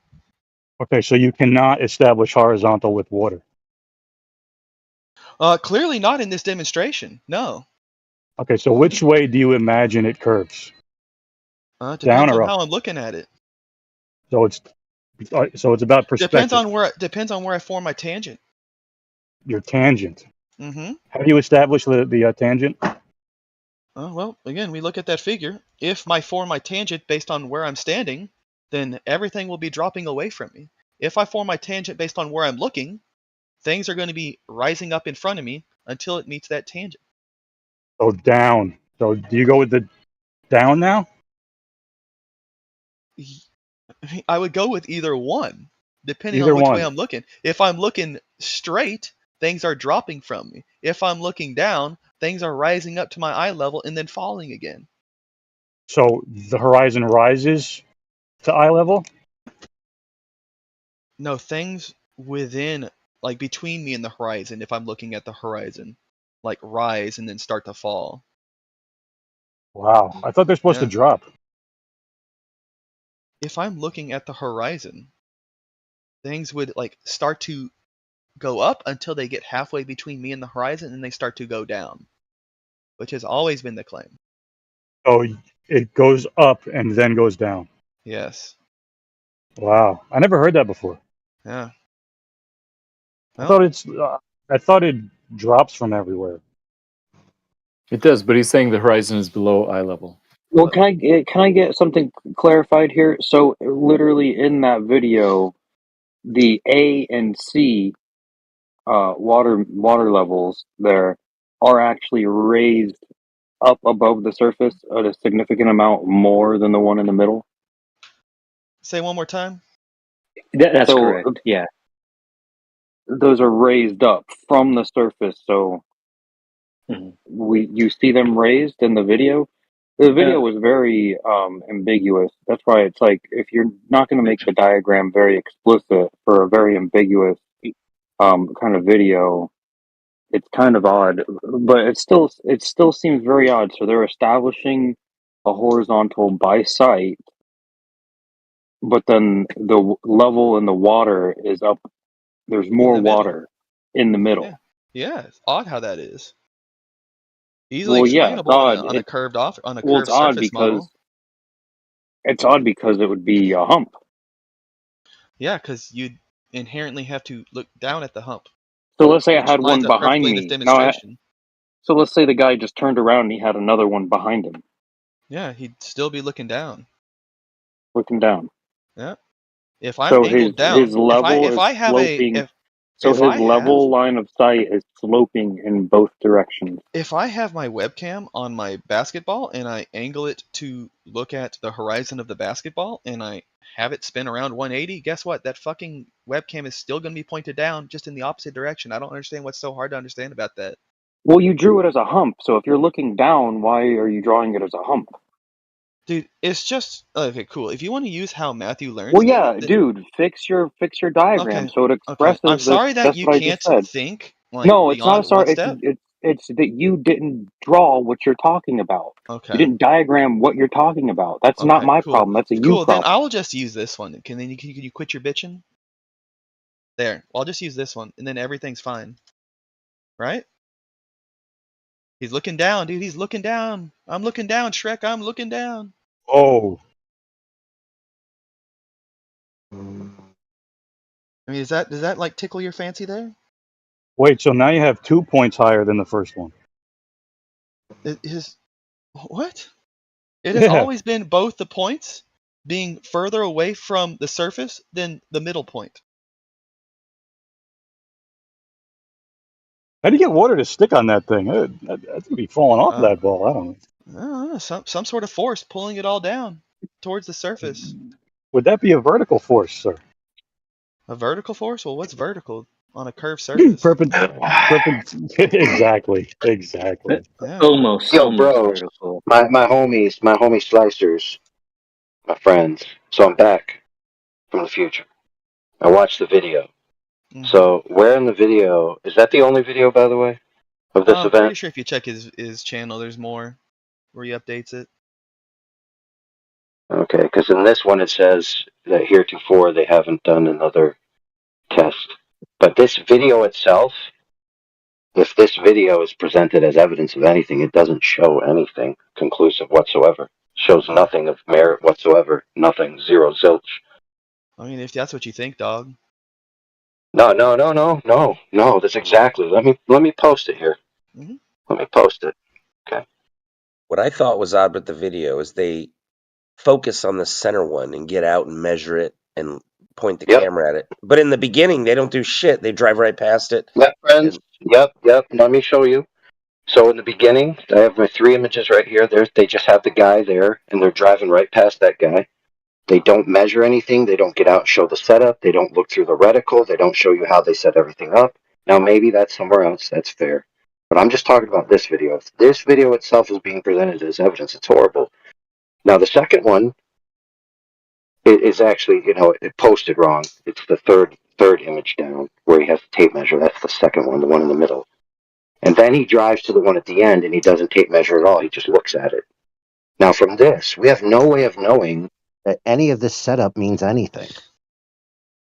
This video is inconclusive. Tape measure showing? Yeah, but he didn't measure the first, and he didn't measure the last. Why would he have to measure the first? They didn't show the line of sight. That's what he's saying. They did not show the line of sight, showing that they all meet the same line of sight. Why? What do you think they're measuring when they get that tape measure out? Oh, you want to presuppose that they're all on the same line of sight? No, so I'm just. We don't know their setup. I'm trying to focus on first. I'm trying to understand your whole contention with the measuring. Dude, I could care less. If the first one and the last one are both at equal level to that little yellow and black bar there, and the middle one is showing a distance above that black bar, that is what they are measuring. They are measuring the height of the water above. I don't care. I could care less. Okay, cool. Let me explain. We understand that. Let me explain.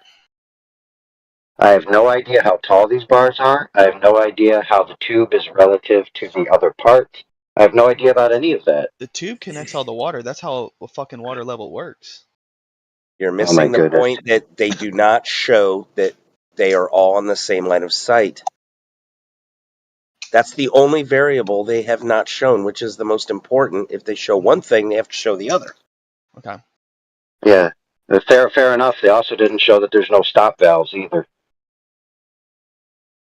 Now, that's a little stretch to be fair, but my point is that this video in and of itself doesn't substantiate anything, dude. Now, maybe, to be fair, maybe there's more somewhere else that has more meat on the bones about the setup. But this itself doesn't prove anything. Except how easily people can be fooled, maybe. Interesting. Perhaps. I mean, come on. If you're intellectually honest, you have to admit. Sure. I mean, he doesn't have in the video where it shows that it's line of sight, so I just take him at his word that they all line up perfectly on the line of sight. So exactly, it's a proof of He also concept. doesn't have. He also doesn't have in the video that the dimensions of the squares on the left hand side of the cylinders are equal. One could be one could be off rectangularly by a half an inch, which would pretty much cover everything, cover it all. I mean, if you want to leap to that logic, we can just go down like relative pixel Dude, count. it's not about leaping it to logic, dude. It's about validation. Unless he can demonstrate that he set it all up correctly in the form of the video included in the video, where he has it separately somewhere else, then it doesn't do anything. I mean, that's what you want to go down. If you don't, if like you need to like measure every single little nook and cranny and every oh, little you mean validation? Oh, you mean validate? Oh, you mean validate? Oh, I just wanted to validate it. You mean that part? Also, like the bar thickness doesn't mean fuck all. All that matters is like the point, like the 1 point right there at the top of it. So like he could have a fucking pin for one of them, and as long as it's like leveled out, that's what's being shown. So like the thickness of that bar doesn't mean fuck all. Dude, you have no idea how a water level works, bro. Zero. Yeah, I do. No, you don't. Yeah, it's not a you difficult concept to understand if like high school. Yeah, it's very difficult for you, dude. So again, if all three things simply line up, it doesn't matter how thick that yellow bar is. Oh my dude, do you realize that if the yellow bar is a different thickness and the cylinder itself is a different height, then the appearance of where the water will be against the object which you're referencing it will change. You don't understand that? No, because again, if you're measuring, yeah, I know you don't understand. You're right, sir. I know you don't understand. I know you don't understand, dude. That's how dumb you are. No, because Glenn, clearly, if all three, like, let's take a look at that. I could have bars of different thicknesses, different widths, I should say, and as long as the top of those bars all line up with each other, it doesn't matter how fucking thick the motherfuckers are. They're all going to be lined up to the top. Are they not? Okay, that's a cool story, dude. Now, where in the video did he validate that they're all lined up? First of all, I'm getting rid of that stupid contention that he didn't show that all three of those bars were like the same thickness, because it means fuck all to the measurement. You're hung up on the thickness. It doesn't matter. We agree. The point is, it doesn't show line of sight. Obviously he doesn't agree, because he thinks that like no, dude.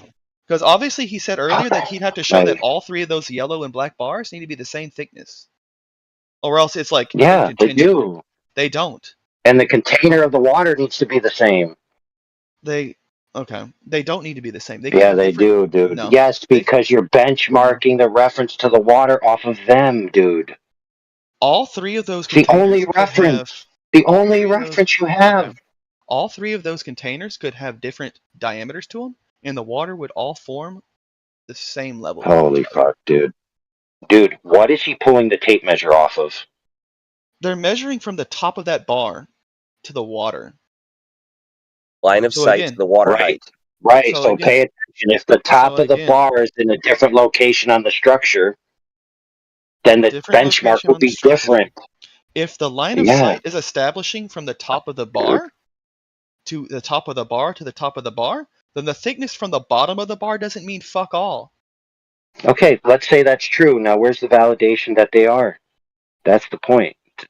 Okay, so I'm just getting rid of all the stupid notions that you're trying to like... No, we're not, dude. I'm telling you the things from the video itself. That's all. Now, you're claiming there's ancillary information that exists beyond the video. All as I did was say, this video itself doesn't prove anything. You need that ancillary information. So, where that is. We can take a look at his YouTube channel. We can see what he does. Okay, here. Go find the part where he does the thingy and come back with the thingy. There you go. Okay. I'm only hung up on proving that they're all three on the same line of sight mark. I agree, it could have three different thicknesses of lines. As long as the line of sight matches all three, I'm good with it.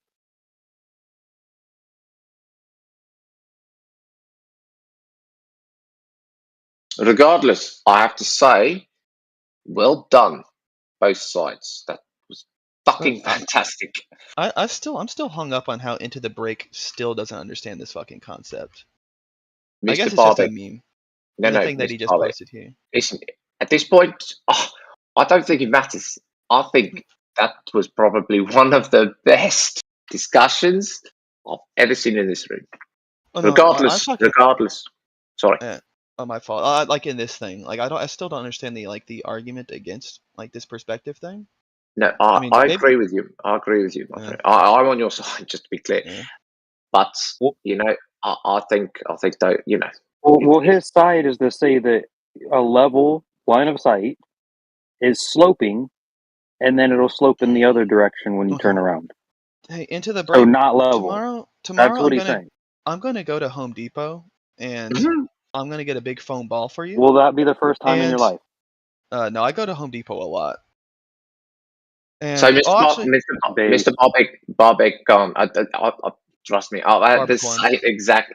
Sorry. I don't know how to pronounce. I've had the exact same discussion like 5,000 times with Mr. Jerry. So yes, if you can get this phone ball, it'd be great because it would save me getting a phone ball. So I'm just gonna go get a big foam ball, and I'm gonna get some pins with like little foam tips, and I'm going to have a webcam on top of the foam ball, and I'm going to angle the webcam down to where all three of the pins line up perfectly with each other, and then I'm gonna turn the fucking camera around 180 and have three more pins, like doing the same thing on the other side. Hey, Mr. Barber, this is Peter. Could I say a few words, please, to you directly? Well, thank you for your delivery. First of all, I love it in how you talked dirty to Jerry, because you call him Fusili, and that just sounds dirty to me. I love it. I'm not even jealous, Jerry, that you have another friend here. Second of all, I want to say to the audience, let's notice how Jerry put up a very valiant fight, not really against the globe model, but against the concept of a tangent line on a sphere. That's what he was struggling. That's what he was rejecting. Jerry, like most Bevites, opposes the idea of a sphere, and the concept of a tangent to a sphere is really disturbing to any Bevite. So all the questions he was asking you were not really about the globe model or the Earth. They were really about trying to imagine a tangent line. Yes. A sphere, I said, right? Yes. Sorry, if you weren't finished. I'm done, and I just want to say hi, Jerry.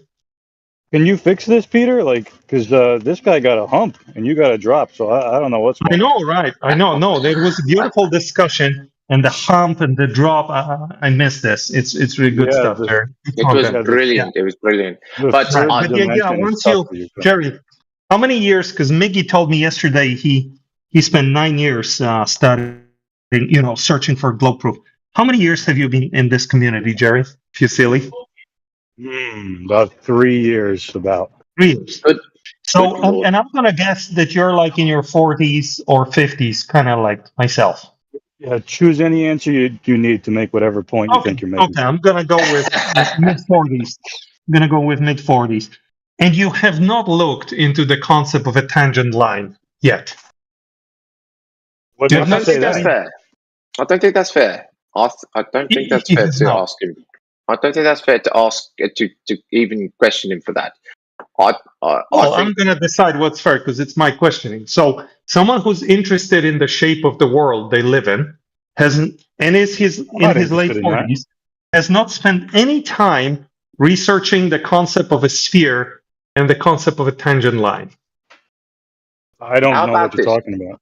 How about this instead? I'll try and reframe your question. If you don't like it, then I'll fuck off.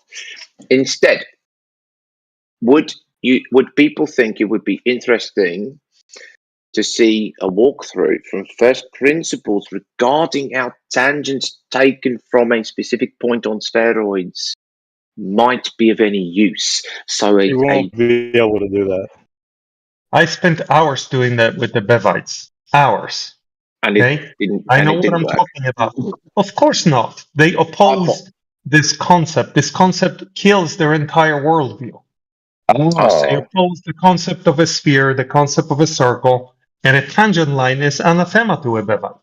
I see. Hey, that being said, Peter, would you like to have a specific event in the 24/7 Flat Earth Discord arena, moderated by the arena rules, to where you and a Bevite battle, or are you already over that?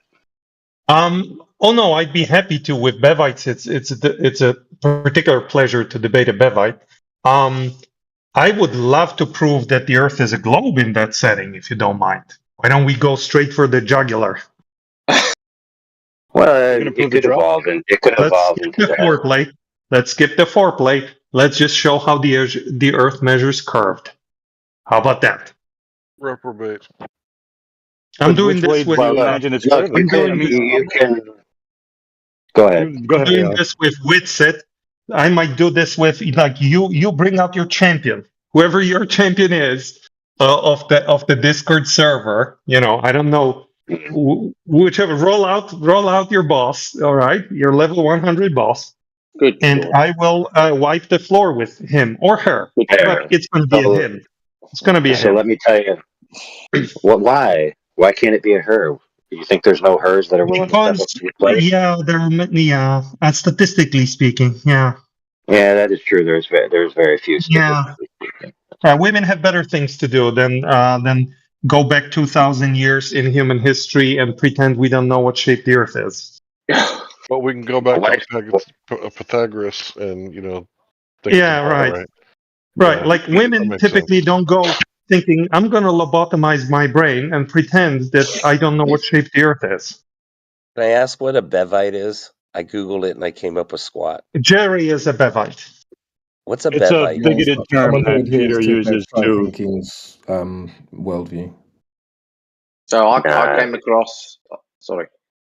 It's someone who thinks that level is horizontal. You don't have to Google it. You just need to listen to what I said. So there's a user called Bev Try Thinking, and I believe he has a server and a bunch of guys who kind of like share his worldview, or at least have similar kind of way of thinking about things. That's a Bevite. Got it. And I went there. I'm sorry to say, gentlemen and ladies, I went there earlier today. I was invited, and sweet Jesus, it was the worst experience of my life. I've never. It's. Yes, but we got to be gracious. We got to be gracious, friends. Not everyone who simply thinks that all horizontals are parallel and all plums are parallel is a Bevite, right?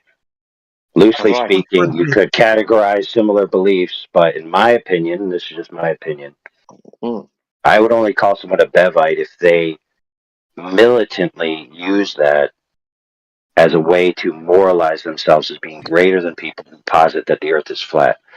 Because one of the hallmarks of Mr. Bev is that he champions himself as claiming, I can prove the Earth's not flat. But simultaneously, he makes moral and that type of accusations against people who believe or claim or know the Earth is flat as being they're liars or they're gatekeepers or all of this. So there's a little bit of a cultish undertone there to someone who I would call a Bevite, someone who simply believes all horizontals are parallel. That's not really anything Mr. wrong. AI, I want to say I agree with you. And I was a little bit biased. Bev banned me from his server, which was my favorite server to go to. He banned me for pointing out that he truly is a flat earther. For actually proving to him that he's a flat earther. And I was there one time, brother. I was there one time, and I thought you guys settled on lasagna Earth. Yes, but lasagna Earth is flat Earth.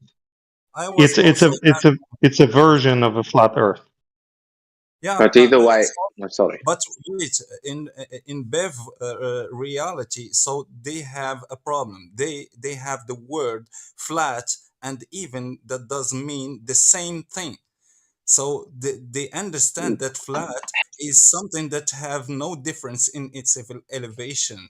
So for them, something that is flat, it doesn't exist in this reality. There is nothing that can be flat. Even a mirror It's not trash. Okay. Good stuff. As we talked about this already. So who do I battle? Who do I battle over the shape Please, of the earth? please not with it. Please not with it. Please.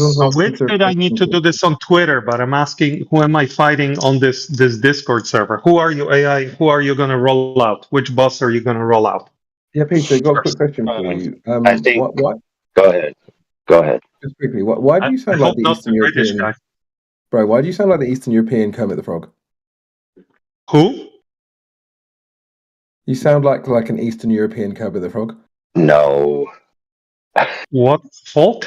I didn't get that. I never heard that one before, but now that you mention it, I can hear it. I didn't get it, honestly. What the I think the Wi-Fi in your van is not working, Stalin. He's saying you sound like a European version of Kermit the Frog. Literally. Oh, okay. Well, that's just the way I was born, I guess. Now listen, a pink Can we girlfriend. go back to discussing the topic at hand? Which boss? Which boss? No. First, before we go on, I have to confess to Peter that Peter, for the longest time, I imagined you as a young Indian call center scammer-looking nerd with big glasses. Okay, close enough. I'm sorry. That's okay. That's okay. I forgave you. Oh. I imagine you as a toothless redneck. How about this? I suggested this a couple of days ago. What if we have a wheel, like a wheel of fortune, right?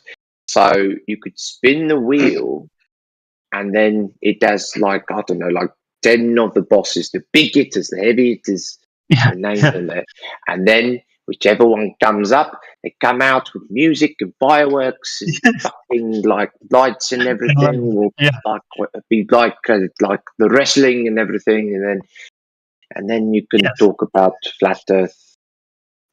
But you know what would be best? No matter what boss comes up on the wheel, I show them exactly the same globe proof over and over again. The same measurement, the same geometry, every single time. And they fall one after another like a house of cards, like dominoes. Sure, but that's, you mean that's up to me. That's up to me to deliver. But I like the conditions. I like the setup. Yes, I'll build the wheel. If everybody would like a wheel. Yeah. AI. I just need if I could. AI should be on the wheel. He should be on the wheel. No. But perhaps AI could coordinate who the heavy hitters would be. What AI can we? I think Peter and you're cutting in and out, Daddy. Barbiquan should go against each other for which way it curves. Oh, that's too bad. We'll do that for you. That's going to be bonus. That's going to be bonus content. But on that wheel, I would like to see different levels of bosses. So I want to see some low-level guys like Crit, like Alpha Veritas. Then I want to have some mid-tier guys like Jedi. Then I want to have the other delusional maniacs like Indio, QE, and you guys decide the rank. And assign the rank, and it's going to be like Wheel of Fortune, right? Like, what do I roll? Do I roll 100? Do I roll a 10? I'll be sweating, I think it's only one person you'll be discussing against, though, unless I've misunderstood what. No. It's one episode. It should be a weekly show. I come in with the same glow proof. You roll the wheel, and I get, crit, right? So it's easy pickings, right? Or I get QE, right? Or I get, who else is there? Oh, Larry. I am Larry. That's going to be hilarious, right? We're going to go straight to cosmology and the crisis in cosmology, even though we're discussing the shape of the Earth. But you don't need a wheel for that. You don't need a wheel for that because the idea of the wheel is that it would just be one thing and you would spin it and you just, Okay. Once a week. I'll create it anyway if you like. But AI, okay. I'll. Where are you from? He wants brackets. He wants brackets. He's just calling it a wheel because he's silly. I think Peter should debate Barquan on which way the Earth Okay, curves. let's do it. Mark 1, which way does the Earth curve? Well, he's not here now, but he was here Oh, saying that okay. it Oh, man, that would comes have been up an from awesome debate. horizontal. Can I He said answer that it for goes him? up from horizontal. Do you want me to debate myself as if I were him? It's really funny that that you Whatever guys you always want. bring up me and that crisis in cosmology as if Larry, it's you're a my black favorite link. guy. I'm talking.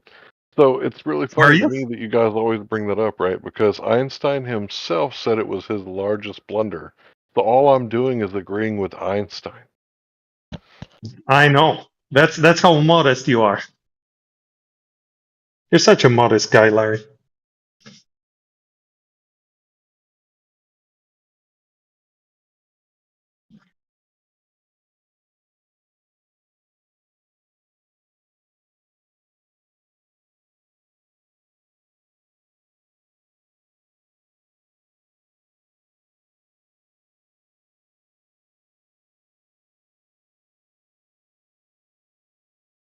Excuse me. Hey, Jerry, which way were you saying that Bar Kwan was saying? I think he's. I think you're still like misunderstanding that concept, but Of course I am. yeah. Oh, And so is into the break, but he keeps. Yeah, imagine being confused when somebody's doing double speak, saying that a horizontal line is a slope in two directions. Yeah, I think you keep posting that same Sweet hump Jesus. picture. It's just on a curve. You're going to always have your horizontal wherever, or your tangent that creates your Well, horizontal. you Anything. can go ahead and diagram it. I mean, where they have all followed, you can diagram it. Okay. No. A Hey, tangent is a tangent. whoever's A speaking, I tangent discussed is this. a tangent, homie. A horizontal and a tangent are two different things. Whoever was asking Jerry, do you have a long history with Jerry, or are you relatively new to this community? Oh, me? I guess I'm pretty relatively new. Oh, okay. Is there you, Felix? Sorry, I Yeah, didn't it's see. me. Okay. Yeah, see, Jerry, I've discussed this with him for hours, man. I showed him diagrams. I am telling you, people, Bevites, do not understand the concept of a tangent line. And Who did that? I did. Peter, if you're going to shit Peter, talk and you're muted. gaslight, then you can fuck Okay. off. All right. Yeah, I mean, Maybe I could Felix try to won't draw be as triggered something. as you are by straight lines. Maybe Felix and I can have a conversation. Just because you can't doesn't mean you should stop other people from doing it by poisoning the well. So, Felix, yeah, if you want to discuss this, go ahead. Okay, yeah. I think I've already have, but I mean, we could discuss again. It's just, I mean, it's just a simple concept that if you have a circle, you have tangents on that circle, but then any tangent, whether you want to call it level or horizontal, or you disagree with that, that's another thing. But any tangent, if you move along that, say at the top of a circle, I create a tangent, and then, but if you move off of that point, any point will be below that tangent. So, and then if you move, say to the right, you create another tangent there. Well, then in the perspective of that tangent, everything else will be below that tangent. So, I mean, that's kind of the the idea. Okay.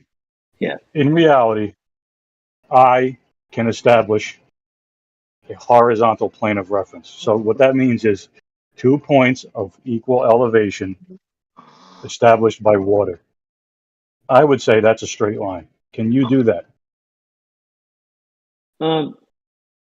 Yeah. So, like, if you want to go like theoretically, if you were to go like super precision, anytime that you're like, if I have a line, like if I create a line on a curved surface, and I'm on a curved surface, technically that's not going to be a straight line. It's going to be slightly curved, even though it may be like imperceptible, even with really precise instruments. So, I don't know if that makes sense. If that doesn't, let me know. Oh. Okay. Is that a no or a yes? Well, it would be a no in the sense that it would theoretically not be a straight line, because anything on a curve, even if the curve is really, really, really, really big, has a huge radius, it's still curving. So it's not in reality a straight line. Like it's not like theoretically a straight line, but everything that we have, like we discussed earlier, I think even AI mentioned it, and Matthew said this, is that we don't have anything truly flat, nor do we have anything that's truly a circle, because it's not gonna be a perfect circle. It's not going to be perfectly flat. So we do have tools that we could perfectly establish a horizontal plane of reference. It's going to be approximate, though. It's not going to be to the precision. It can be to infinite precision, though. It's going to be to some degree of precision. Maybe, for example, 0.001 degrees, or less than a second of, like, maybe half a second of a degree. Like we don't have tools that could go to infinite precision. But in math, we have that. In math, we have that. So the concept of pi is this like infinitesimally precise number, right? That could go on forever, like after the decimal. The square root of 2 is another thing. But in any case, I think what keeps coming up with you, Jerry, is when you're discussing things, you think that there's like I think you have to put on the globe model cap to see what they're trying to say, because I think you're still trying to see it from like this flat Earth model. So that would be like the opposite of a thinking cap. That would be like just a believing cap. Well, I mean, just to see the other view. I mean, at least to understand it. But I'm not really trying to understand fantasies. I mean, like, I don't know about you, but there are people in here saying that they prove that there's a drop from horizontal. I say, okay, fine, prove it. And then they can't, because I start asking questions, and then you run into contradictions. So anyway, you cannot establish a horizontal. You personally fill your head with so much doubt that you can't have a horizontal plane of reference at all, right? Is that fair? Yeah, I mean, I'll say this in practical, like, okay, I don't want to use the word realistic, but like in a practical sense, we can form a horizontal. But in theory, like if you want to go into infinite precision, then no, we won't. We don't have a perfect vertical. Verticals will vary on the globe model. And what about in reality? So you hang a piece of string from the ceiling, right? Right. From one end of that string to the other, that's a perfect vertical line, I say. You say no? Right. Yes, I understand that you would think that's a perfect vertical line. I would say it's a well, if I want to get really pedantic about it, it's not going to be perfectly vertical in reality, but that is practically. Hold on, friend, for a second there. You now have to define vertical in your worldview before you continue. Okay, we need it defined precisely because some people claim vertical is a radial to the center of the Earth that intersects the surface. Some people claim that vertical is the aggregate direction of the vector of down based on all the forces. So which is it? Can't be both. Okay, yeah, sure. I mean, I'm entering to what Jerry was saying because, okay, well, I guess let me go back to Jerry then to have him answer the question. Like, what is just hold on, friend. Hold on a second. No, hold on. Mm-hmm. Let me set the stage here. Jerry says he has a completely coherent view of what vertical means. Mm-hmm. I just told you have at least 2 parsings on the table of what vertical could mean in your worldview. So before we go on even talking about what vertical even means at all, you need to define it from your position. Okay, yeah, sure, I could. I was trying to get clarity on another aspect, but yeah, sure. If you wanted to talk about a vertical in like a globe model, it would technically be the vertical to the resultant force due to we have the gravitational force, and then we consider the variations in the mass distribution, and then inertial forces like the centrifugal force of the Earth's rotation. I'm not interested in talking about your model. Well, AI just asked me to clarify it, so that's what I was doing. So that's my vertical. That's the vertical in the globe model.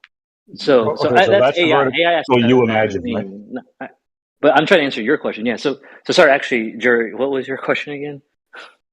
So, well, you answered it. You said that you cannot have a perfect horizontal or a perfect vertical. Yeah, but it depends on what you mean by, like, what do you mean by a perfect vertical and perfect horizontal? Because I would just say, practically speaking, it's good enough. Good enough. What do you mean? What do you mean, dude? You look. Jerry said he has a coherent presentation and clear idea of what vertical means. He said a line hanging straight down as it lays. One more time, as it lays. You claim that as it lays, it is vertical as the resultant of the aggregate forces. So, but then you said it can't be vertical. So what the heck, dude? Jerry's view is coherent. Your view is incoherent. Well, yeah. So that's fine if you want to say it's incoherent. All I could say is I have a vertical that's practical enough to work with. Now that might be different. No, practical against practical to what, dude? Well, practical in the sense of we could still use it, right? We still this goes into a different kind of I think you're going into like a different area. I'm just telling you, like, in the sense of, dude, all I'm doing is pointing out that you're hemming and hawing. Hold on, friend. You're hemming and hawing about the practicality of vertical. Yeah. But vertical can only be what it is in your worldview. But then you're fighting against it. It's like there's something wrong with vertical in your worldview, Holmes. No, you're saying there's something wrong. I don't like in the global model. They wouldn't consider that there's anything wrong with that. They would just consider then that fine. it's Don't parse it. Don't parse it out as being practical or near enough to vertical, because you don't have a coherent vertical, dude, to go against. What vertical is it close enough to? Think about it. If it's not perfectly vertical, then what vertical is it close enough to? That doesn't even make sense. It's vertical in terms of the resultant force. I mean that's already been established, the right? definition of vertical, and then it's vertical, dude. So then there is no such thing as it's practical or it's good enough, or I mean, what the heck? Okay. Well, that's just getting into like semantics, right? Like, I mean, no, it's not, dude. The idea of listen, friend, the idea of practically vertical assumes that there's a true vertical, and you're nearing it. So where's the true vertical, friend, in your view? Yeah. Okay. So the vertical as it's used hold on. reality Stop talking is the for a resultant second. force. Yes, we know. We don't want to hear you repeat the same thing. What I told you is clearly rhetorical, because you're just gonna say the same trope over and over. So let's ask Jerry. Jerry, what's vertical in your view? Perpendicular to the plane of the horizon. Oh wow, that was easy. It's funny how Jerry's is simple. Okay, that's fine.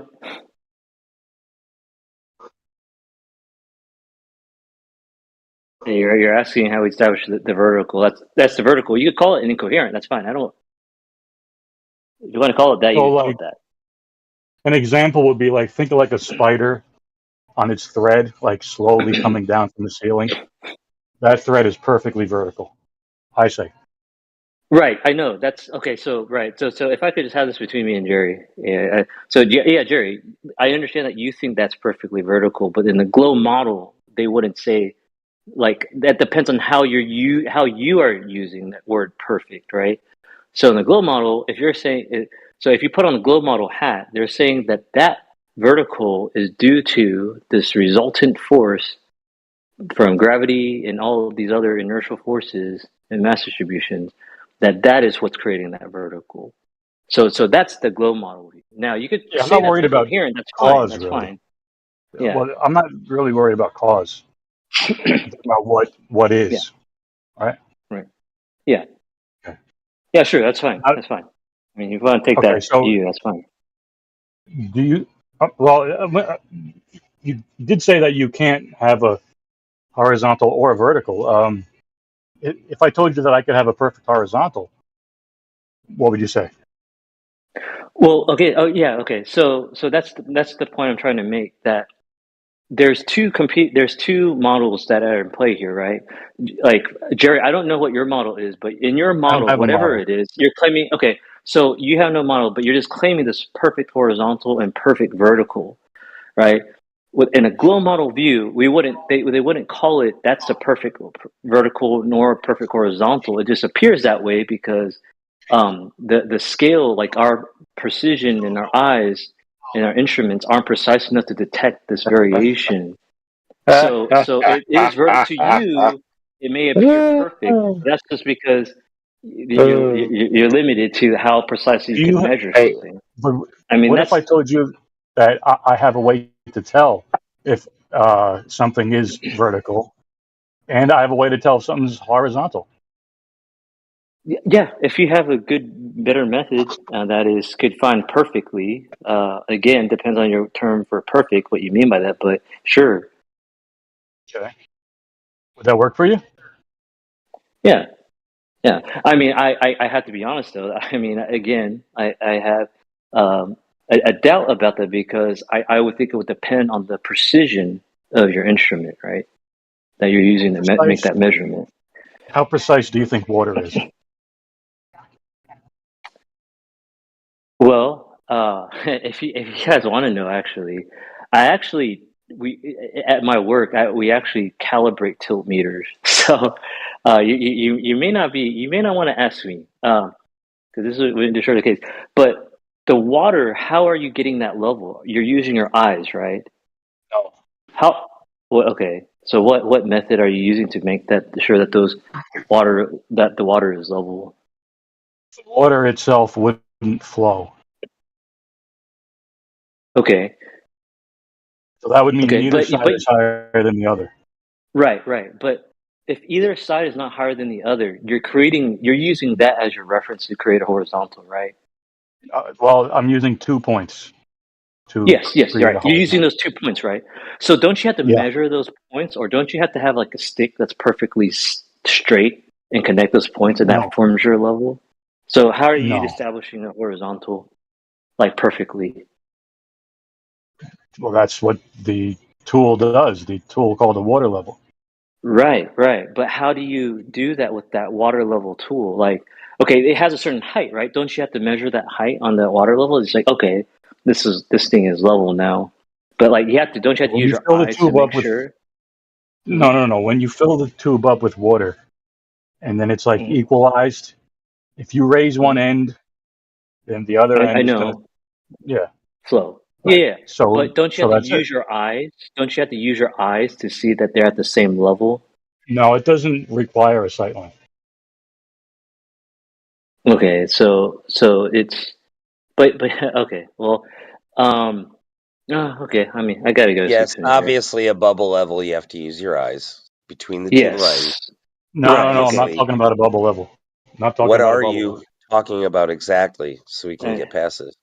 It's called a water level. It's a tube, like a flexible hose, and you fill it with water. And this tube, this hose could be as long as you want. And when it equalizes between both ends, the shortest distance between one end and the other in the air, that's a horizontal plane of reference. Yeah, but Jerry, you have to use. So what's happening at those two ends of that water? Like, are you Nothing. holding it somewhere? Right. Well, how are you using that to create your horizontal reference? Like, tell Well, me, like, literally what you do. Tell me you literally could what you do. you could anchor one end to like a Hmm. wall or a post, Hmm. right? And then you just drag the other end out as far as you want, Hmm. and then you make sure it's at the same exact level as the first one. That's it. Okay. Okay, that part that you just said, you make sure it's at the same exact level as the next one. How did you do that? Literally, what do you do to make sure that that's the same level at the same level as the first one? Well, the water level will tell you. The water will equalize. The law of communicating vessels, right? Right. But like, okay, so you just like wait, and then it stops flowing, and then you establish Yes. a horizontal. Yeah, But buddy. right. But then like, don't you How do have you to verify? use like How do you verify? don't you? What do He's you mean, how do I asking you. verify? Line of sight? No, there is no line of sight involved. The water tells you. How do you verify they're at equal levels? It will be. That's just how it works. Oh, it just will be. Yep. Oh my goodness. It's the definition of water, bro. I get it, but remember back about an hour ago when we were watching that video and the only determination that was missing was line of sight, verifying that equal sides were level, all 3 points. Or Yeah, I'm sorry, equal line of sight. Yeah, well, Chief squats on dog. Like that was his issue. It wasn't anyone else's issue. Like he imagines that the point in the middle could be higher, and the water wouldn't spill out. I was just fucking with him. Well, yeah. The whole point was the only thing they left out was showing that the line of sight with regard to the levels of the water on 3 points. Let me ask you a question. Do you know why a river flows? Obviously. Yeah, because one end is higher than the other. Correct? Obviously. Yeah. So like a canal, that doesn't flow, right?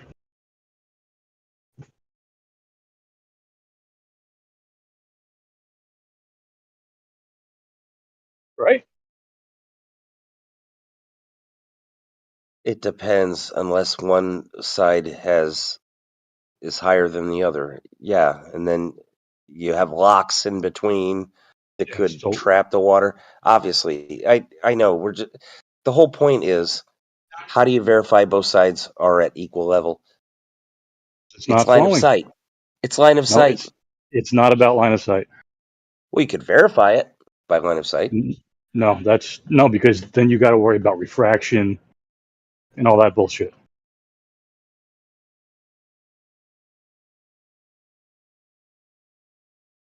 Now you're talking about belief. Yeah. Yeah, belief.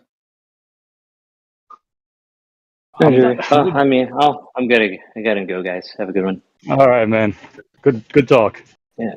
Take care. All right, good luck, Oblivion, and everyone else. Good talk, man. Why are y'all bullshitting the topic right now? Don't know what you're talking about, sir. What was that? They're just bullshitting. They're bullshitting the topic. What What topic? 24/7 flat Earth. What about it? What about it? Oh. You left. It's okay. You might be back.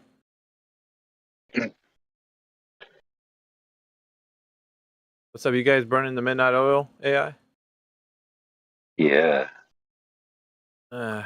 Okay. We succeeded in tantalizing one Glober into being an arena contender. We now just have to set up an opponent. Oh. Who's the lucky guy? Peter, of course. Ah. Who's gonna line up in that matchup? I don't know. We'll see. Sounds exciting. I'll keep in mind. I'll take him. Keep in mind the arena offers advantages to both opponents. Mm-hmm. So it's some people don't like the certain way people argue, right? Because they don't want to engage with them in a certain manner. But the arena eliminates that excuse because it gives a methodology where they can essentially speak without being interrupted for a cooldown period. Yep. And so basically, you can, if both opponents actually use it wisely, they can essentially have self-mediated back and forths, but also intermittent. You get a minute, I get a minute, if they decide to enforce it themselves. So being wise, they can actually have uninterrupted time to talk and uninterrupted time to reply to the other guy's interjections. Yep. So it's actually very fair to both parties. Yeah, it's exciting. I want to see if actually he's able to adhere to it, though. He gets a little flagrant in here, but I think that's due to the fact that we're in this type of arena, so not as regulated, Well, once you're in a very pattern-based back and forth that's short, like 1 minute, you only have to wait a minute. And then if you decide to enforce it, you get a minute of uninterrupted reply time. So it's, it basically sets the tempo, and then they start to follow, flow into it.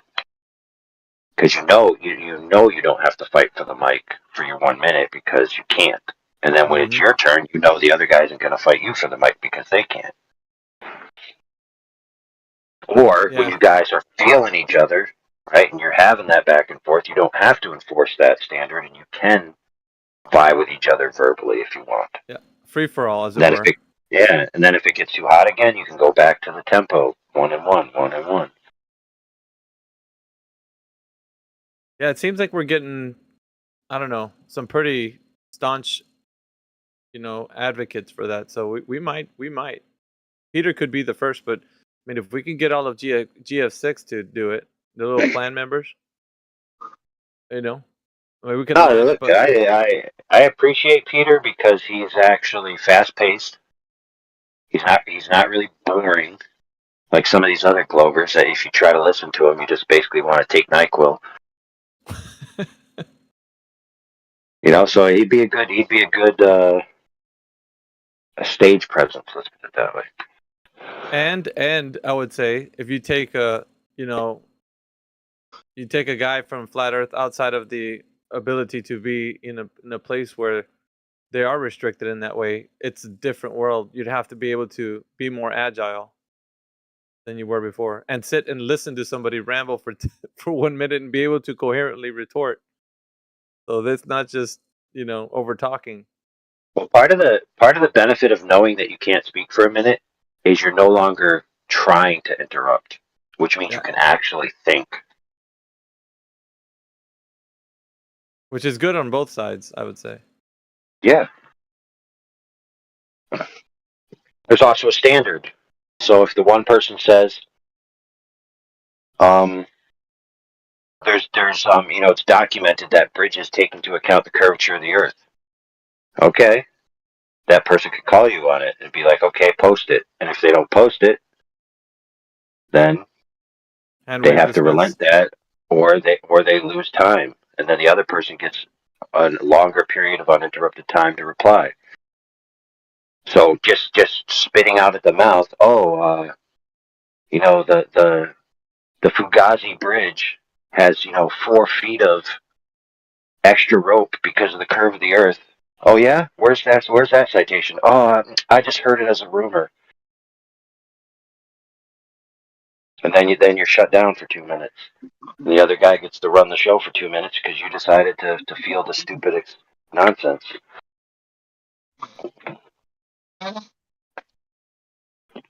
Interesting. Did he agree to that today? I mean, we didn't really get to go over all the way in which the rules go, but... Well, he's in here right now, but he's muted. So an extra 4 foot of rope draped over a bridge proves round Earth? Who knows, dude? They just make up anything. Rope stretches, man. Exactly. Dude, it stretches. Yeah, AI was just being kind of throwing a wonky example. Just saying. There. No, I've heard this. I've heard this before. Well, that's not out of their scope of them actually saying that either, because what was that bridge? The Varus Narrows Bridge, I think, was one of their examples. Yeah, the Humber Bridge and the Verrazano Narrows Bridge are the 2 most famous used. Yeah. So the main article that comes up about the Humber Bridge is, I believe it's a journalist who's trying to research the claim. And every paragraph it says, I searched for people having actually measured this and I couldn't find it. But people post it as if this is proof of something. Well, I mean, that's the example that we had with Dogs Are Cats. Remember him? He was talking about, what was that example that you guys called him out on? That he didn't read the article, the PDF that allegedly he was backing up because McToon was talking about the water level on the What was that example? Somebody's snoring. Toe tanks? Yeah, the toe tanks. And I think it's called Julius. Julius Was it Hotmic. Julius? Yeah, we hear snoring. Somebody's snoring. It's voices.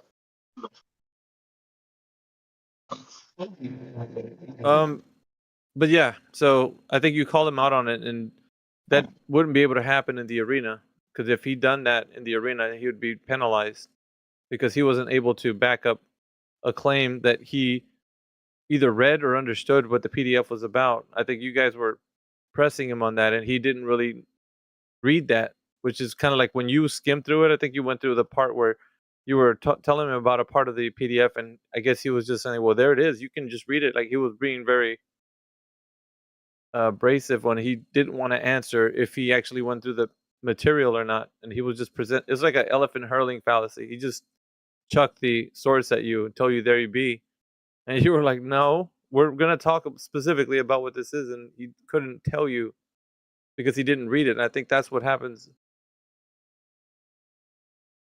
with the guys in here.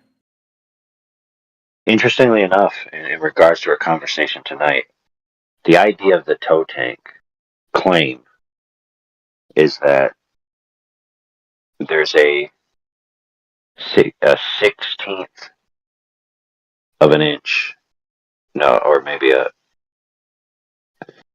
less than a credit card thickness, basically. I can't remember whether it was it's less than a 16th of an inch, actually. Arc from the ends to the center of the rails across the entire structure. Now, interestingly enough,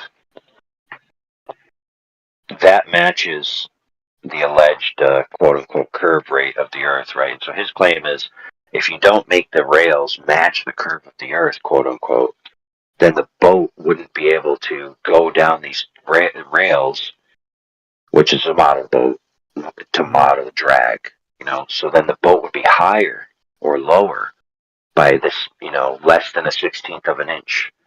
And that would ruin the entire thing. So he thinks that they were constructing these rails over hundreds and hundreds of feet to bulge in the center a 16th of an inch. But lo and behold, what were they actually doing? They were just paralleling the rails to what? The water surface. Now, I told him that's what they're doing. And he said, oh, no, they don't do that because the channel where the boat goes is empty when they're doing this procedure. And I said, no, bro. The way they do these is there's a trough of water. So you have the big structure where the boat goes, and then on the side you have in the walls of this facility, there's a little trough of water that they fill with water, and then there's these pins that are hanging off the side of the rail, right? And they adjust the screws where the rails are bolted to the cement, right? And it pulls down, down, down, and the two little pins approach the water surface, and they do it until they see those pins just breach the water surface, just give it a little touch. And that's what they do at each point of, what do they call it? Measurement. Yeah. Each connection point of the rail. So the end is at two ends of the rail where they're going to connect and meet, and then one in the middle, I think. And so what that does is it makes the rails parallel with the water surface. That's it. That's all it does.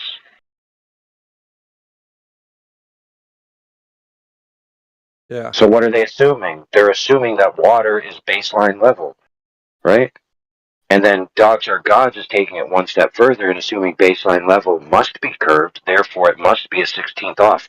He never provided any methodology of how they measured a 16th at a bulge in the center of the rail over the hundreds of feet. Not once. He just claimed it has to, otherwise the boats wouldn't work. Still, I ask, a 16th of an inch over what distance, though? What's the length of the toe tag? I'll find it. I'll find it for bro. Oh, think it was the length I of the don't toe want you tag. to. But yeah, I'm not trying to make you do work. It's just it what- seems so insignificant, you know. Yeah, well, the thing of it was, the reason why I was telling AI about it was because if this happened in the arena, he didn't look at the material of the PDF. He was just basically going off of the anti-flat Earth argument that was being used by, I think McToon started. I don't know if McToon was the one, right? AI. Somebody began it. And they were kind of talking about it. So he was just No, using the Mr. talk. Sensible. Mr. Sensible, I Sensible, think. and then McToon, right? Sensible, then McToon, and then I guess everybody else from there. But it was an argument from a talking point that they were bringing forward, and he was just passing around the PDF as in he didn't even look into it. So when he approached 24/7 with it, he was in the conversation with AI. I think India was there. I'm not sure if I was there. I think I might have been, but they were the ones that were arguing with him on the point of the toe tank. And yeah, that because I remember AI or somebody asked him, "Did you look through the material?" I think the question was asked him, and he was like, "Yeah, it's there." And he like, well, "Did you read it? Like specifically where it talks about it?" And he didn't look through the material. Otherwise, he would have already known the specifics on the particular example of that, what he was mentioning, what AI was mentioning. So to his detriment, I think that's where he failed, and he was starting to spiral, and I guess say that he didn't need to or some other garbage.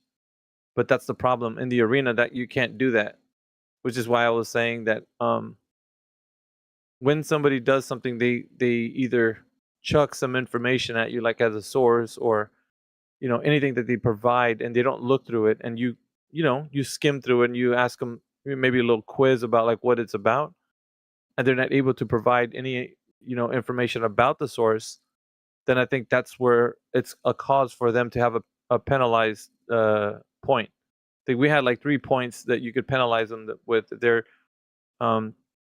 if they overtalk you, or they talk through like the minute that, like, okay, so basically, let's say you and I were having a discussion, Oblivion, and the argument was whatever, water level, and Yeah, but you don't believe in science, so you're automatically wrong. So, GG what's kid. that? Yeah, What's that? Indeed. You said science. That's the study of the physical Indeed. natural.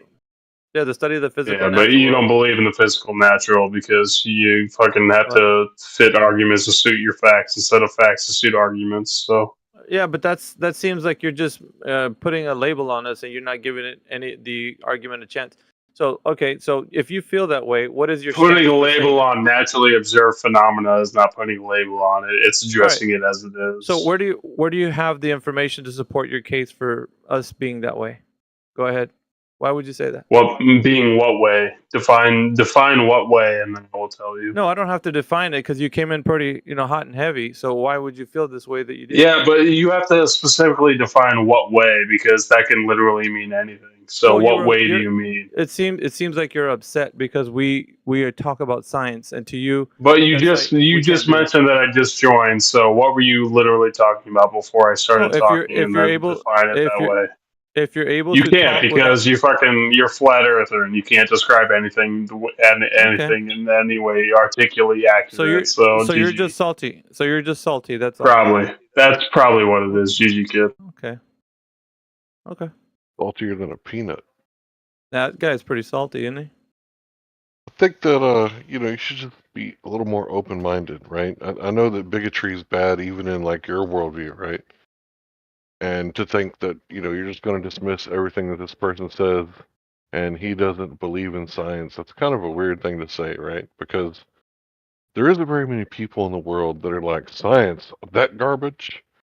And you're definitely not going to find any flat earthers who are throwing science under the bus. Now, when it comes to like theoretical astrophysics and non-scientific stuff like pseudoscience, yeah, that kind of stuff is going to get questioned. But the whole point of science is to question the natural world around you. And what do you think we're doing in here? What do you think we're doing? Are we questioning things, or are we going with the flow like you guys do? Well, if you don't go with the flow, you get muted. So Yeah. I You're don't not mute muted. people, so don't talk to me about muting while you're Yeah, you're not not muted muted. now, It's Space. Well, kind I of guess weird. you haven't been in this voice chat for very long because, yeah, they just mute people. Yeah, So. look, here's the thing, bro. When it's not ran by the other mods and late night I'm here and I don't mute anybody, people complain about the lack of moderation. So here it I love is how you being say that moderated. like I would know you were a mod in any way, shape, or form before I talk to you, though. That's the weird part. I never implied that you should know that. Exactly. Like, there are fucking plenty of people in this Discord, or fucking Discord chat that just mute people because they don't want to hear what they All want right, to that's hear, great. so. That's great information, man. But you want to have a discussion, or do you just want to be salty? I don't know. It's up to you. Well, 50-50, right? Go ahead. Explain to me how I'm salty, and then I'll explain to you how I'm not You're salty. just you're whining like a mule, dude. You're whining like a mule. Did someone order for no some reason. wine? I don't know why. Well, I mean, I got a lot of cheese, so if you guys don't want to hear my wine, then just mute me, because that's you're how funny. it goes, right? Dude, you're just Alright, yeah, crying. but let's- Do you want to actually get engage in a I topic? am crying. So here, I'm gonna cry as much as I want. If Call you want to mute yourself me, Cesar. mute me. No, mute me. Fucking mute me. That's how this Unfortunately, it's not your shit party, goes. pal. Oh, okay. Yeah, you're right. I don't believe in flat Earth because I'm not a retard. So yeah, I'll join a different Discord. Sorry. So he comes in, is hostile, and then is like mute me because I'm hostile. Tell me Why doesn't he just you've only make a been. claim? Tell me this is the first time you've been in the. You're gonna let him finish. Just make a claim. That's it. Just make a claim and back it up, and then let someone else reply. That's it. And dumb. I'm surprised. Is Crit not here? What the fuck? He's actually the fucking most useless person. He didn't even realize he was muted. He was still talking. So that means he didn't hear a word you said, Oblivion, just so you know. I get it. Suck my actual left nut, so. Yeah, he's just talking through the mute. Still talking. You know what it was? You know what it was, though? Crit got into his head. So I think Crit's living rent-free right now in that gentleman's head. So he's really salty with Crit. Like, extremely. So I guess he just wanted to vent a little. Sorry.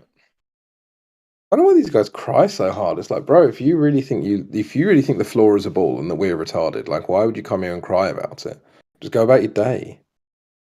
Yeah.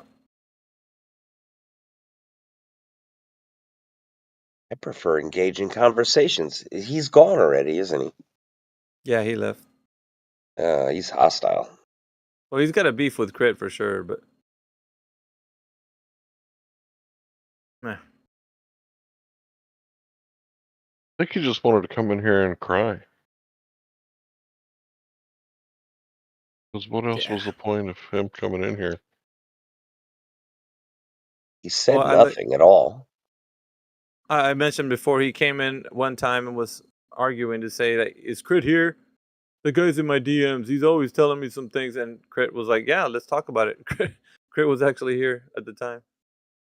And he was going to show us the DMs and that between him and that guy. But that guy was just like really going nuts in the DMs, just posting images of like the globe Earth and whatnot to Crit.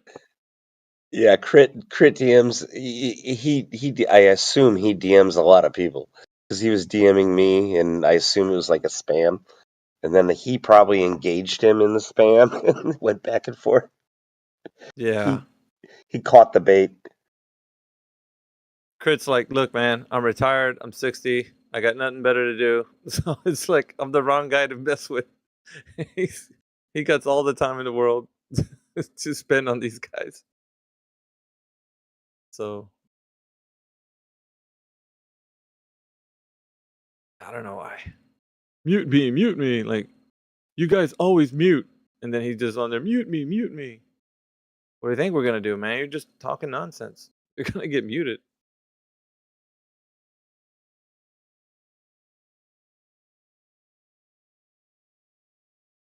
There's Caligula and Baligula. I just saw that right now, Crypto. Oh, yeah. Yeah, the GF6 isn't trending anymore, right? That's sold 15 minutes ago. Yeah, no, I got bored of that a while back. Yeah, Felix is a part of their clan now. Right, Peter? Yeah, that guy was in here earlier.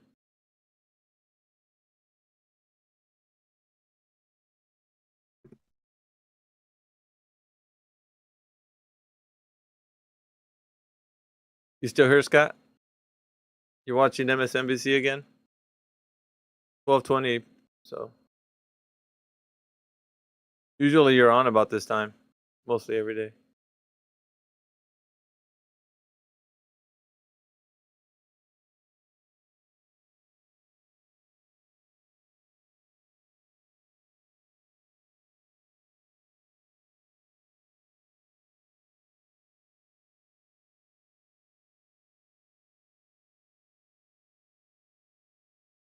Yeah, who else works at night?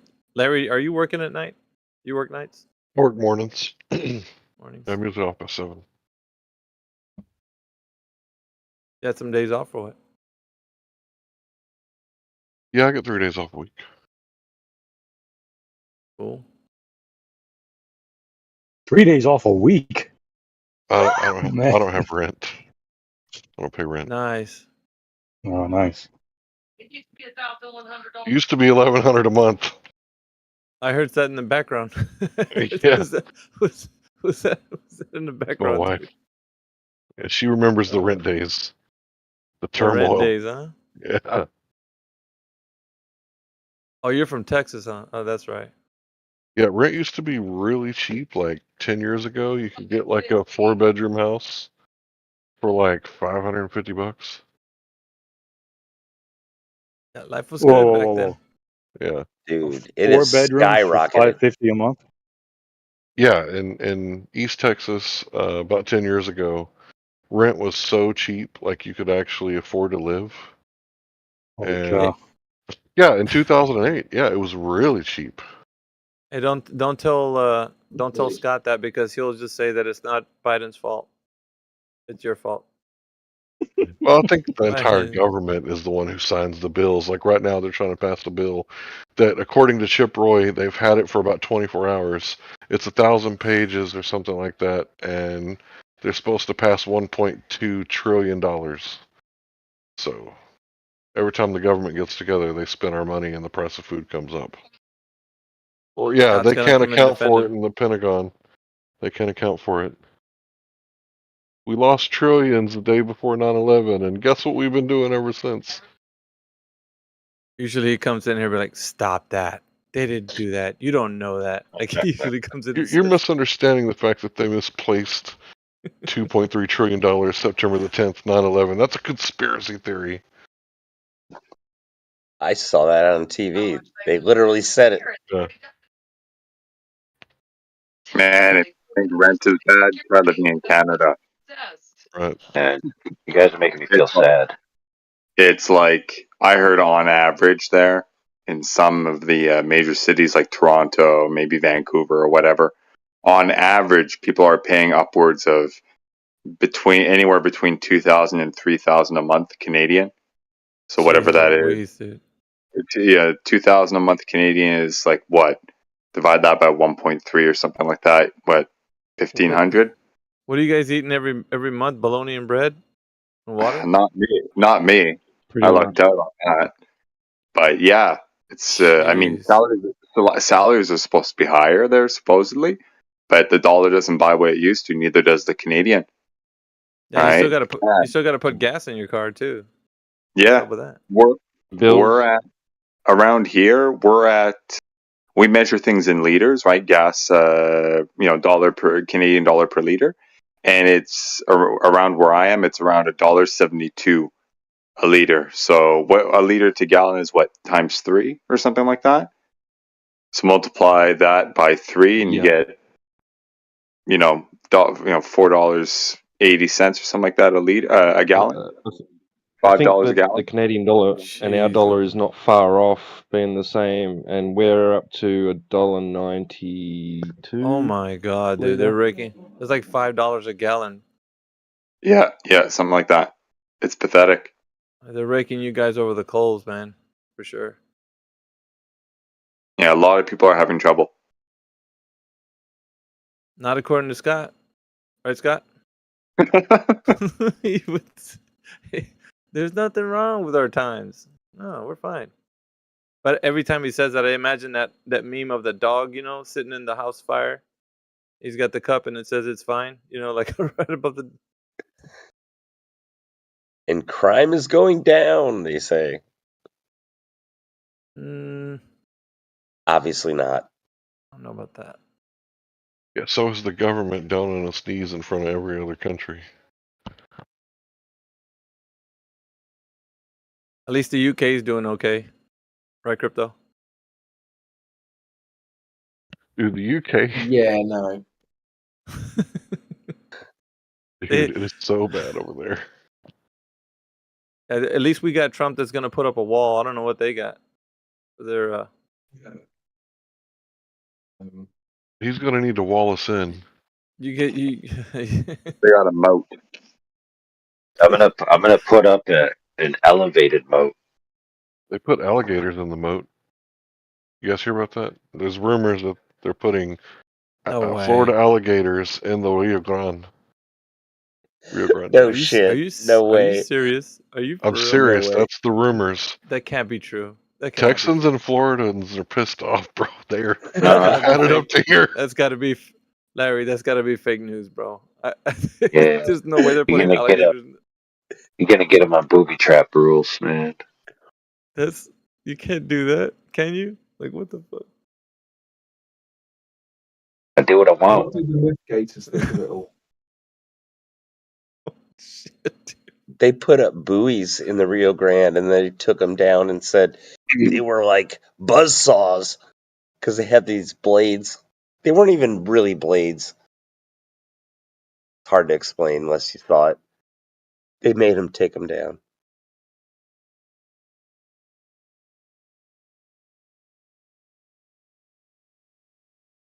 That's crazy talk. I don't know about that. No, for real. They had these buoys. They were like balls, but with what appeared to be like a saw blade, but they weren't really sharp. And then they made him take them down. Wow. I don't know what to do with that. That's. And then, yeah, and then everywhere there were fences where the main travel comes across the border.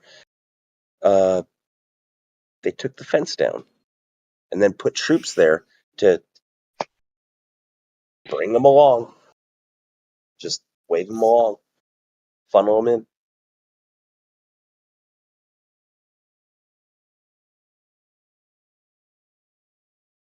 Crazy. Crazy. I don't know what the UK's got a solution though. They got a nice prime minister coming into office, right? Or he's already in office. But yeah, I really believe in politics. I think it's a great way of solving the world's problems. Well, you'd be a perfect fit for the Flat Earth, so I'm just saying.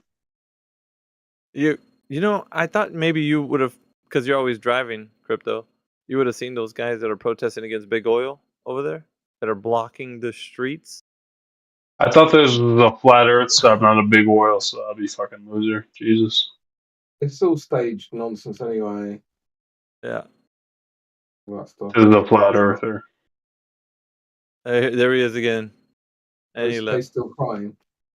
Yeah, he came in and cried. Bro, do you want to just wipe those tears away so we can have a conversation?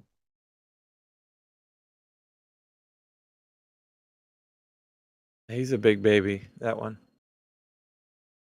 Just constantly just crying. Kind of sad. But bro, show me where on the doll the flat Earth hurt you. You know who we need to get over here? Who? Democ. Oh God. Wait, I haven't seen Democ since the early days. Well, yeah, but yeah, I'm just saying he's a unique kind of punishment that some of these guys deserve.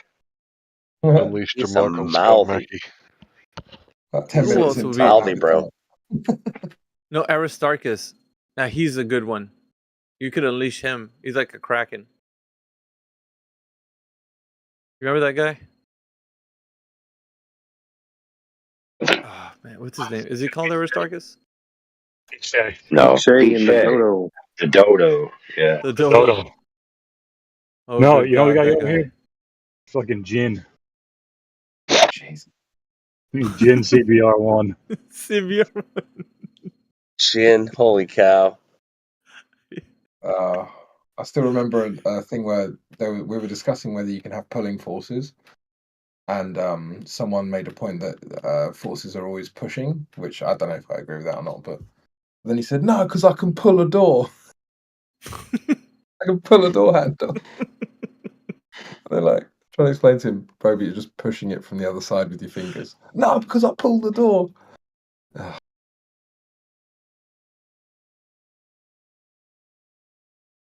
Man, that was tragic.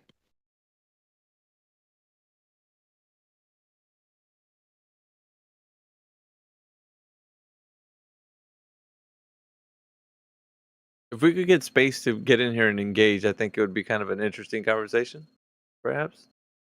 I know he's listening on the live stream.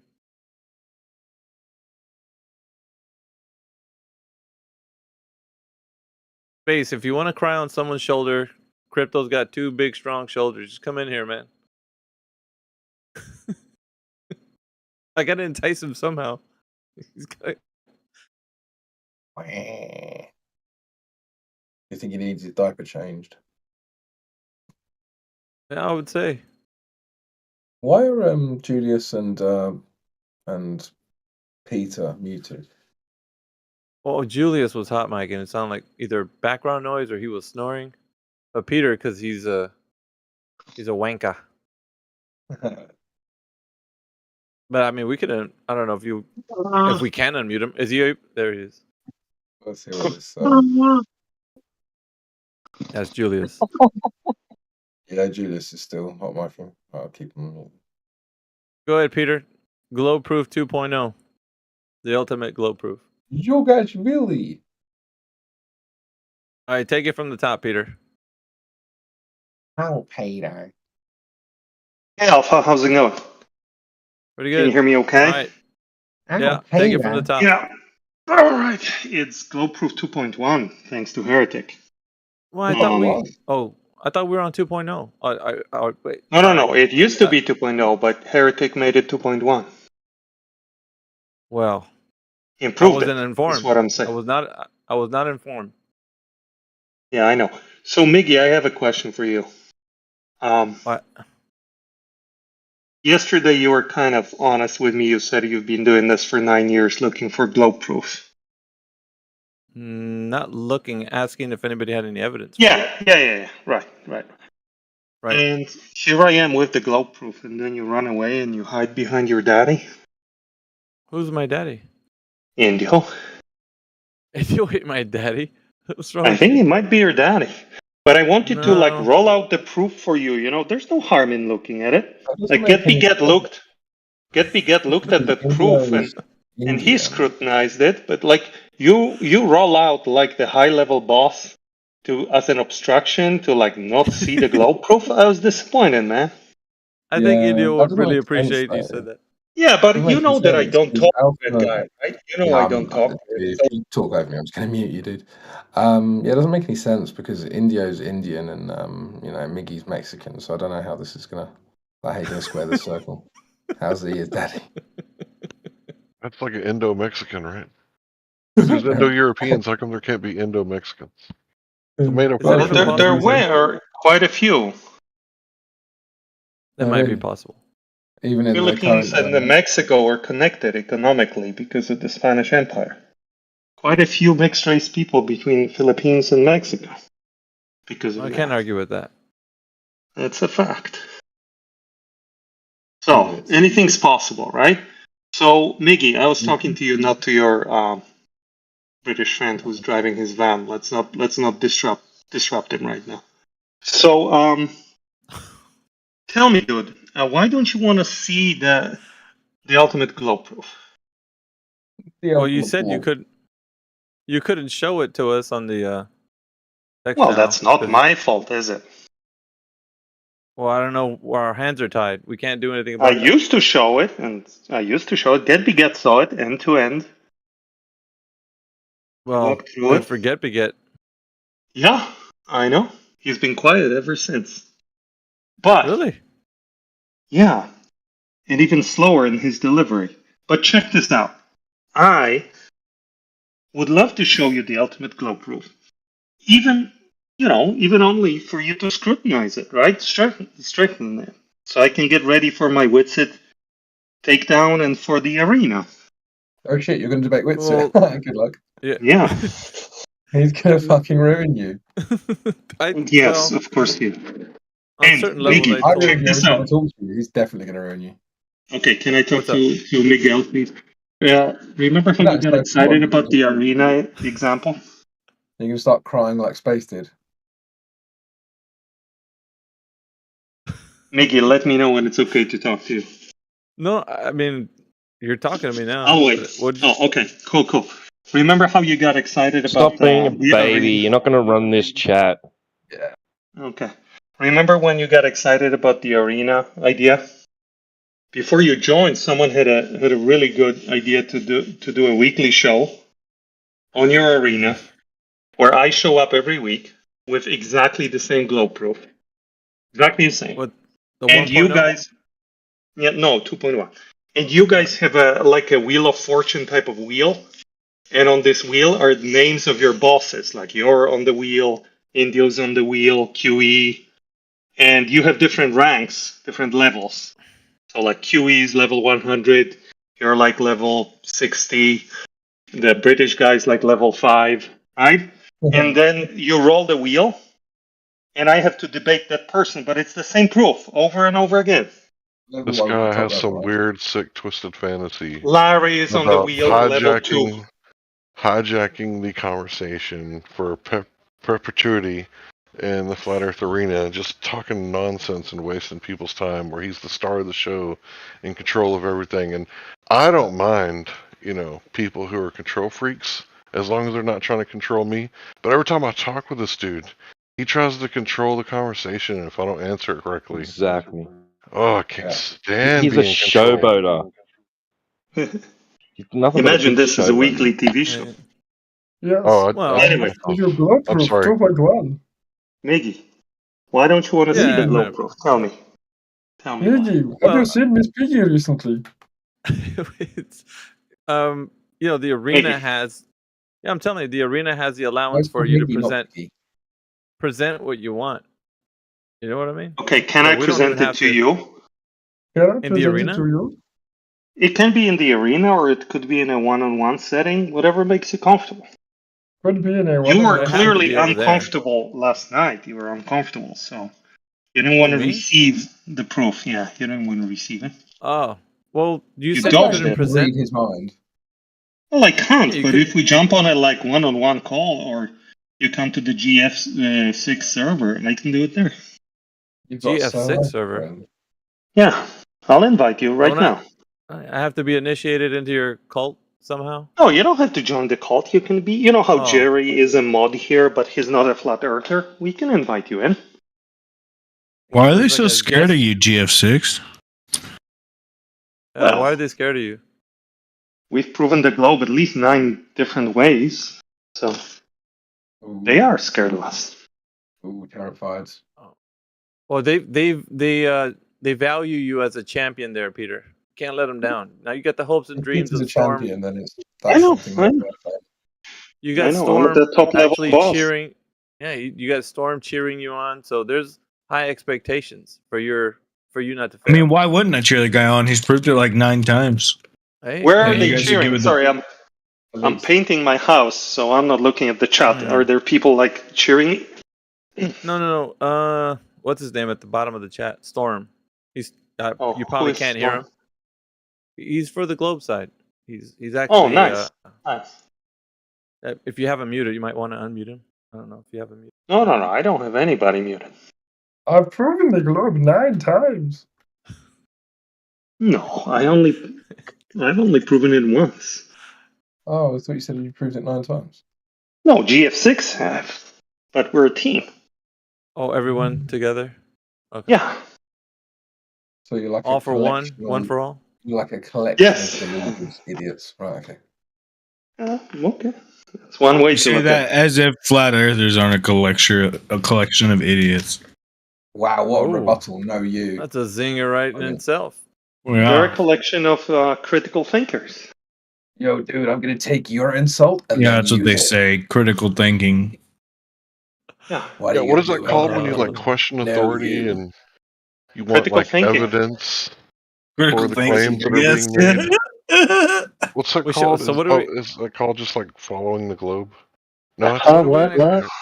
Well, the problem is you did that, and then you took all the information and interpreted it incorrectly, Oh, and so then there's like convinced these other people purveyors of just as truth. dumb as you that you were right. So there's these Ooh. purveyors of truth that have to interpret the information because people can't be trusted to look at information and think No, you for just have to themselves. interpret it correctly in the language that's written by the people that write it.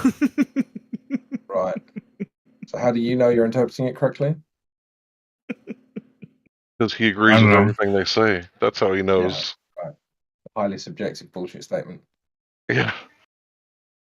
This the is people that late don't night street agree. fights, 24/7 flat It's Earth the channel. It's the You people guys that are. don't agree obviously don't understand, because if they understood, then they would just agree with everything that the government and the educational system says. Yeah, You would basically. never provide an angle or a reasoning for doing what they do if they are completely silencing this big flat Earth theory. You know what, Larry? Silence. The thing Silence. that's definitely like a hallmark of really clever people is never questioning anything ever. Ultimately, Well, you never question why they would want to push a definitely flat what Earth. clever people do. Like intelligent people never question anything. That makes total sense. That's not what I said. Any question I've ever had about it, though, just always got resolved. I never really had to think too deep about it because everywhere I looked, it made sense. I'm saving Well, you that. said you didn't AI, do any thinking. by the way. So I wouldn't need to go get an I didn't astronomy have to degree. think about it, so it made sense. I didn't have to do any of my own thinking. The thinking real hard, man. You guys How does that work for you? How does that not work for you? Oh, I do my own thinking. I think for myself. So how do you drive your authority. car not knowing how to put it back together? I don't understand. Bro, I know how to work on my car. What do you think? I'm an idiot? Are you saying there's people in so you're saying every flat earther knows how to rebuild their car because they don't trust the information that Did those words come out of my mouth or yours? I don't know if that's what you were saying. I want to hear. I want to hear. You were saying your rebuttal was you knew. I didn't finish. Do you really think that building a car is required to drive a car? All right, so I'll get back to my conversation with Larry now that you're done speaking your gibberish. I'm gonna need an answer on that one, bro. Well, I was mid conversation with Larry, so I don't know why you're hijacking. For him, dude, so you can answer the question. What did you say? Yeah, I said, do you think that building a car is required to drive? If you're gonna be a little mouthy cuck, bro, I won't answer shit. Just ask them. You can just fuck off then. Ooh. Imagine coming up with such a stupid statement that when you're questioned on it, you just dodge it like 4 times. And they're a bit spicy tonight. What's up with that, man? They're butthurt. They're extra butthurt. Must be a shortage on Preparation H because all the Globers in this room. Mickey, did you just like ruin someone in a debate earlier and they all got pissed? Yeah, somebody's I'll try upset. to reset the vibe. So, Miggy, let me ask you a question. In good faith. 9 years you've been asking the question, where's the globe proof? And I am bringing you the measurement of the curvature. The holy grail of the globe versus flat earth conflict has been, can we measure the curvature in nature? I am bringing you the measurement on a silver platter, and you don't even want to look at it? Explain that to me, please. No, I never said that. It seems as Well, if... your actions speak louder than words. Okay. No, I was just gonna say, it seems as if yesterday you were presenting it, and I think I don't know who you were talking to. It wasn't me at first. You're speaking to somebody else in the room, and I guess I chimed in when I was talking about your 2 points that you were using in your globe proof 2.1. Is that what it was? And you said you were on a parking lot near the what was that place you said? Puget Sound, I think it was.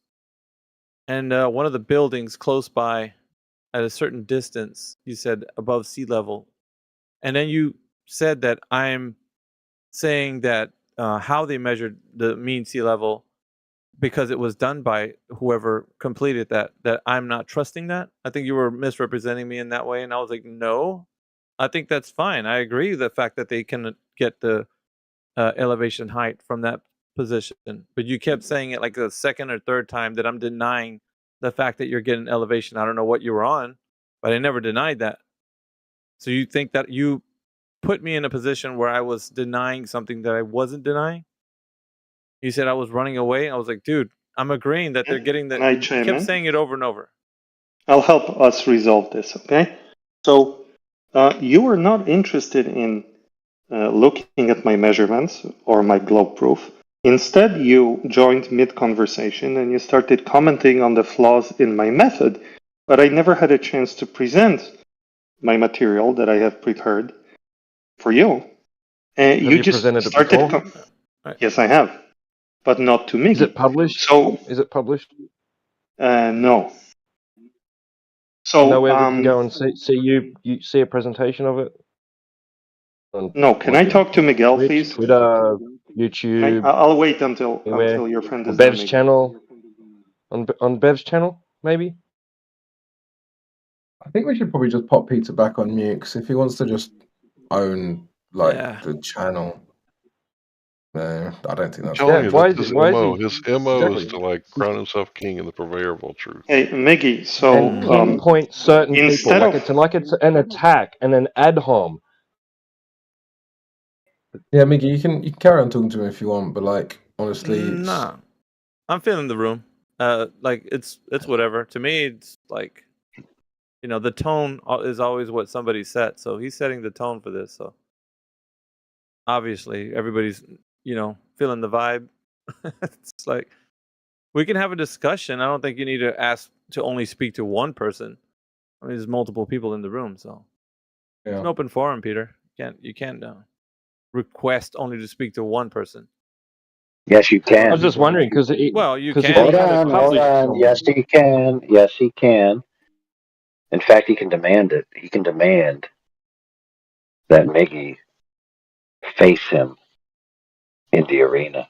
Round 1. Face me. Well, yeah. I mean, it's fair. It's a fair demand, is it not? Yeah, that's fair. But What the say you, problem with Peter? that, sure. Yeah, the problem with that is that we had our discussion in here, but he thinks I'm running away from him.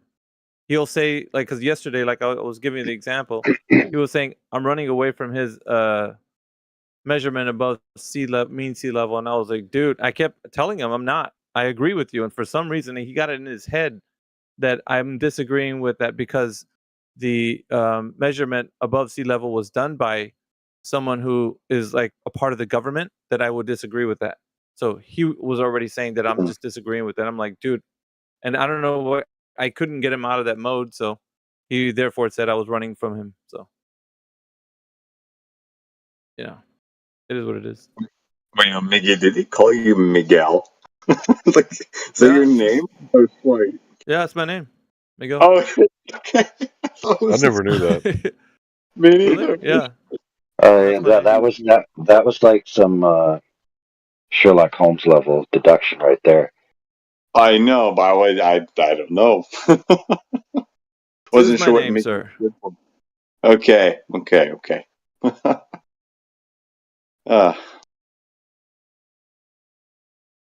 Yeah, he's Peter's to me not enticing to take him to the arena, or him ask me. I would decline his offer. He's not enticing to me. There are a select few that I would love to go into the arena with. He's not one of them. Yeah, sorry. I was just trying to ascertain if there's a viable, another viable option for Peter. Like if he has the information published somewhere else, he can invite Alpha to go and take a look at it, and then it's up to Alpha if he wants to or not, right? Yeah, of course. Can we unmute Peter? We'll unmute him if you say unmute my daddy Peter. Just say that. Peace be upon him, Eratosthenes. Peace be upon him as well. The first globe prover. Matt, I already told you about what I told you. So. Dave Farina, peace be upon him. No, you don't want to go there, man. You couldn't survive there. Who couldn't survive there? You. I'm not over here meeting people, man. No, I'm saying, hey, what's wrong with your mic? Fix your mic, dude. Oh, my mic's up. Hold on. Needs to fix more than his mic.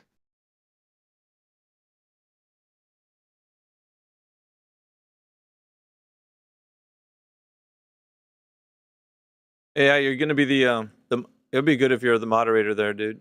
Just saying. Fair and balanced.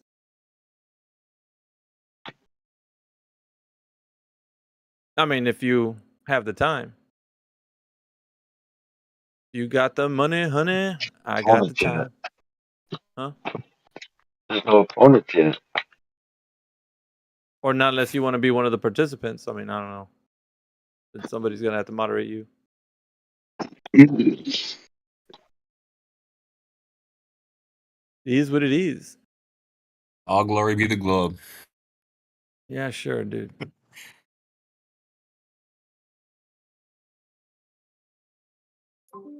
Yeah, the arena would be a battleground for, interested debaters such as yourself, Matt.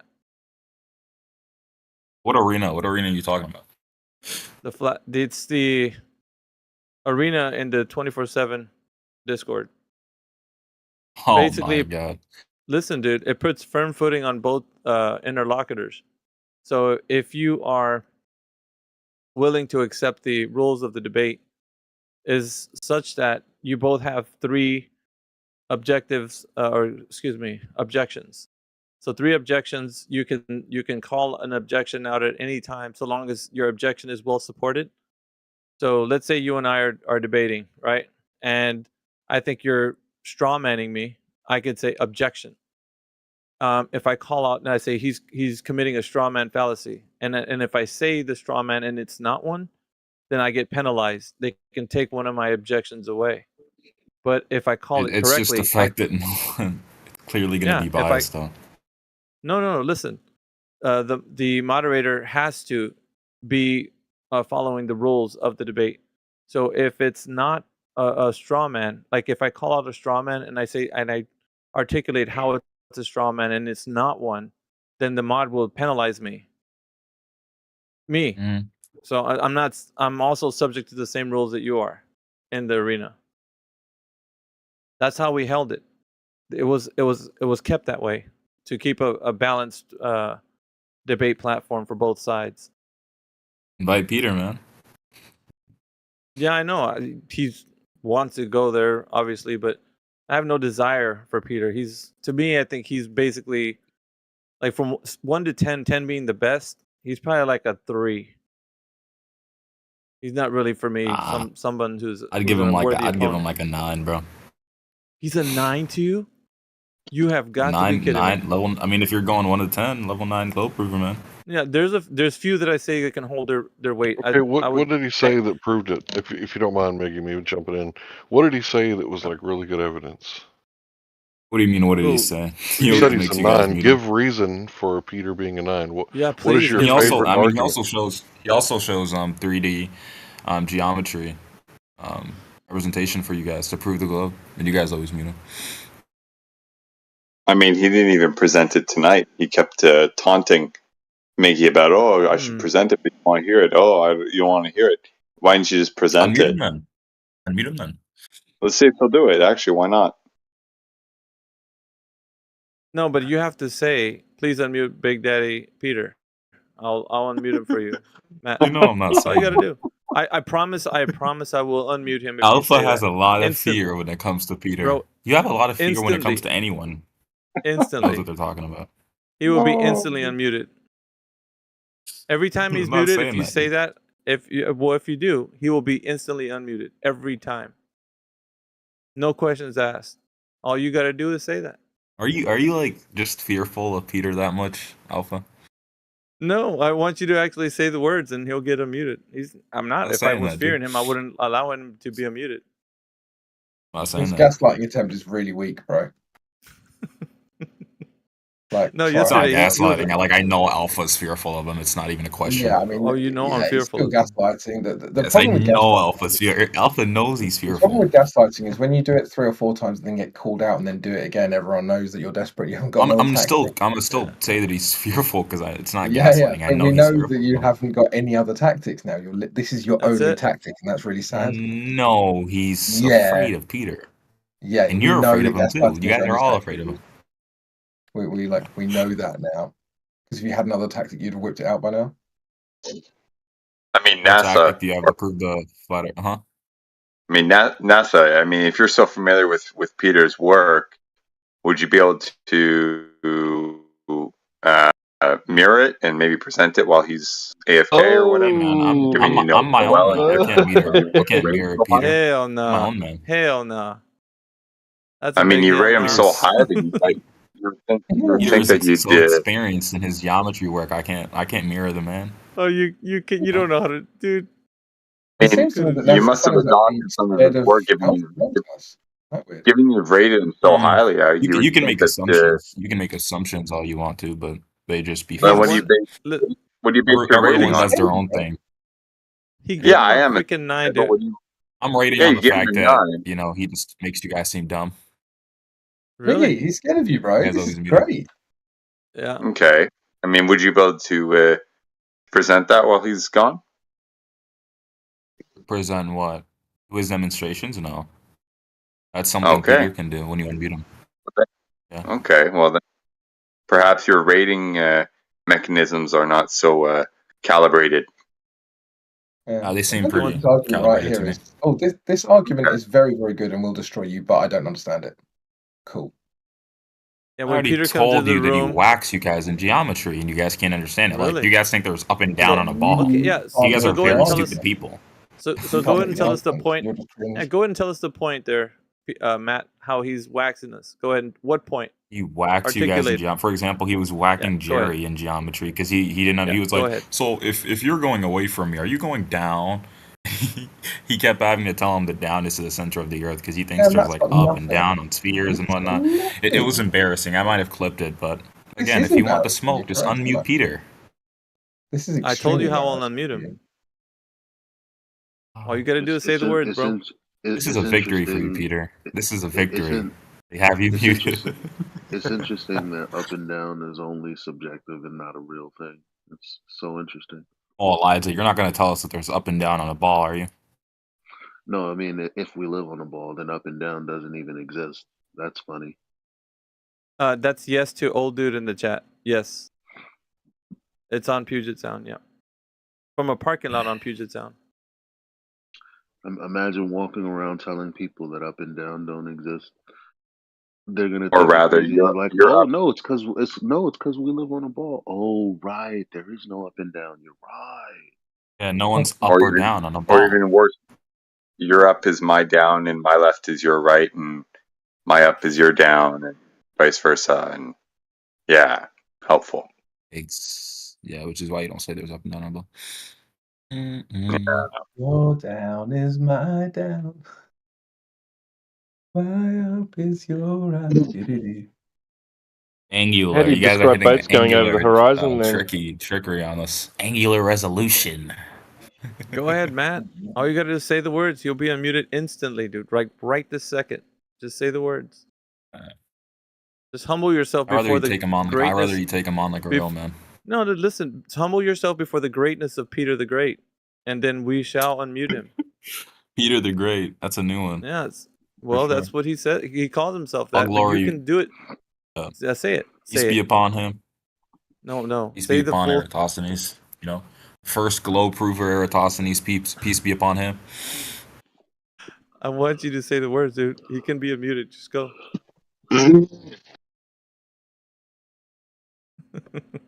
If he's such a hero, I mean. Angular resolution. And this is oh my goodness, dude. Hey, dummy Holmes. Listen. Dude, you're like 60 and you think the earth is flat. Don't call me a dummy. That's the first thing you're messing up with. Just chill. You're the dummy. Eratosthenes didn't prove a globe, Holmes. That's I'm just not saying even peace be purported upon what him. he did. He's the That's not first even glober. Peace purported be what he upon did him. in the. No, he's not, dude. Dude, let me send my prayers out. Calm down.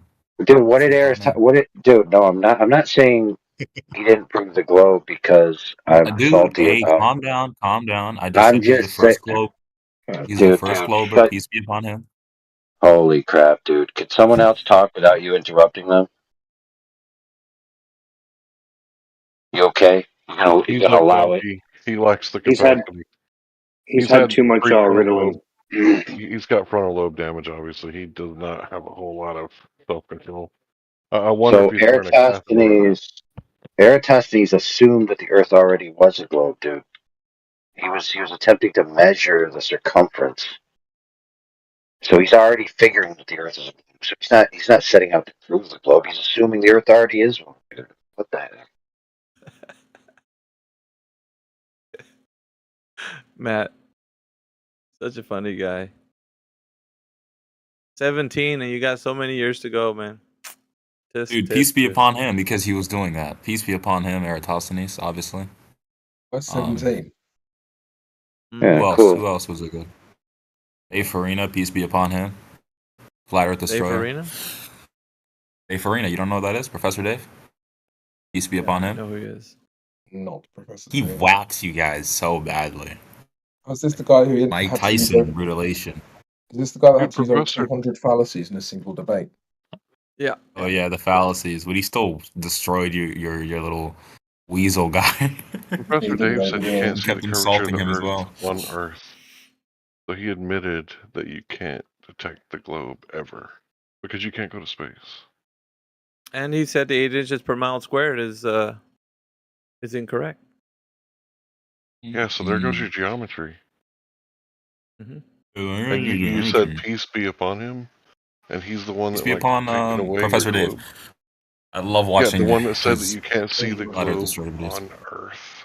Good day, everybody. It's Geeks here. How are you Did he doing? say that, or did he say that you can't detect curvature at the surface of the Earth? You're just gonna. Right. Come So on, where are you man. going to detect it at? Peace be upon him. Matt, Obviously. go get us a worthy baller, man. That can come in here and debate us. Oh, he's already in there. He's already here, Peter. Who? Hello. I'm here. Peter. Mr. Peace be upon him. Geeks. I'm Geeks. Can you hear me? Yeah, we can hear you, geeks. Brilliant. So yeah, go to another server and go fish somebody over here, man. Peter's Well, he's No. I'm Peter's Geeks. already won, man. You guys got defeated earlier. There's so many clips around, I have like questions. with you guys. You might. I have questions for you. Peter's not worthy of being called daddy. I have questions. Can Geeks Just ask called some Peter questions? Daddy. That's crazy. what? Say it again. What did you say he is? Can Geeks ask questions? Is what I said. Yeah, of course. So before I think Peter. Oh, he's gone. Okay. Who am I engaging with right now? Shall I spin the wheel, or is Say your point. there top dog right now? Say your point, dude. Okay. All right. So, I'm not going to do the tangent one because that's too complicated. Oh, yes. Let's do this. Right. So, as you all know, I believe this ball is spinning in space. Okay. Well, if you don't know that, I'm saying the ball is spinning in space. Why would I think that? Why would I think that? I'm kind of asking for anyone to, I think it's called Steelman. If anybody would like it. Because you were told it on television, in newspapers, and by your education over years and years and years. Okay, that's one possibility. Anything else? That is the reason. I think that's the reason. Yeah. That is Okay. the only reason. It's the only reason. Okay. Yeah, it is. Is that it? Well, yeah, because that was when you first heard about the spinning ball in space, was through your education and on TV and in media, etc. Okay. No one else has any other ideas of? That's the There answer. isn't anything else, man. Boring. Are you going to make a claim My anytime claim? soon? My claim is that the ball is spinning. Yes. Wow, amazing. Wow, there it is. That's it. Profound. Yeah, I was hoping for something a little better than that, I'll be honest. Nothing else. No laws of buoyancy, gravity, nothing else. Nah, we don't need any of that. Sure. So this whole point This is was very bleak. bear in mind, Geeks said in the chat that he was going to start an interesting conversation for ICE to follow. The conversation is, why would I believe it? And I believe it. Cool. That's a fascinating conversation. Okay. May I try again? May I try a different one? And try something a bit more A interesting. different one. Try a different one because you guys seem to be not interested in even theorizing about. Very interesting, is it? No. We're talking about your belief. Okay. Okay.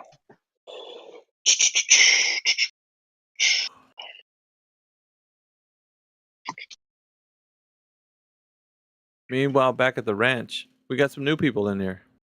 We got Nermeso. Nermeso, if you're there, like to say hi. Welcome to 24/7 Flat Earth channel on the politics server. How you doing? Nermeso. Yeah. Hello. Hey, how's it going, man? Yes. Good. So. Oh, just awesome. after I Thank you for... just asked a question. Yeah. Hold on tight there, geeks. So, Nermeso, what brings you to this room? In the politics server. I'm curious. I've been hopping to and back a bunch of different channels just to see if anything's interesting. I'm just on here. Well, we have some great discussions He's in here, channel man. surfing. But currently, we're asking new people if they have any evidence that the Earth is a globe. Albeit is that the channel's named 24/7 Flat Earth. So we are asking, newcomers if they have any evidence. So do you have any evidence that the Earth is a globe? Not right now, no. No? Okay. I'm not really educated about the Earth as a globe or Earth is flat, whatever.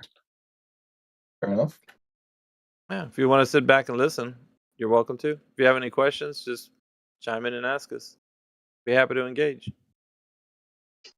Actually, I do have a few questions, I guess. Just why do you guys believe the Earth is flat?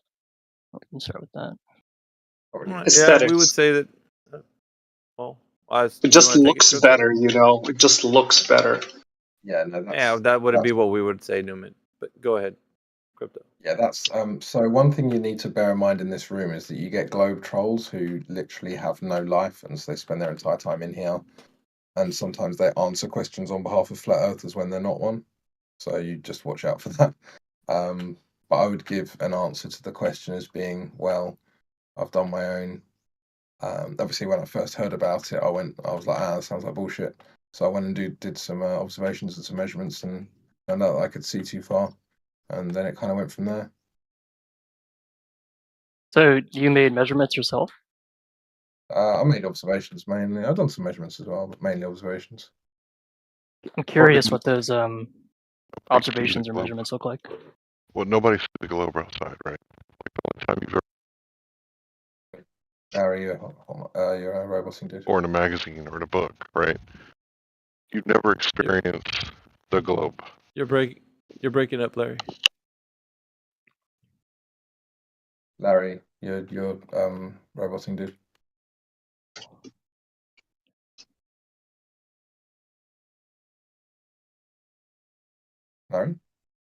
Larry, no. We lost Larry. He was too young. young. Did you have any more questions, Nermeso? Or yeah, he asked me a question, but I thought Larry was talking, so. Oh, but you can answer it if you want, Iggy. No, actually, well, I don't mind answering it, but I didn't know if you were to continue or.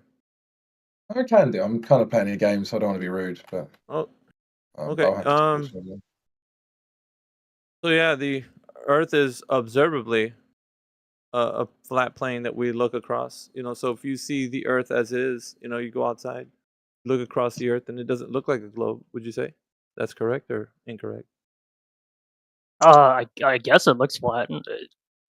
Suppose. Yeah, I mean, obviously you don't see a globe, when you go outside, and that's not to say that what they tell you that you're too small, and it wouldn't appear that way because you're too small to see the globe. But at the same time, there's no observation of it looking like one, so that's a starting point, right? You don't see it looking like one. I mean, we're just being genuine here with the conversation, but at the same time, if it is one, do you think it would measure as one?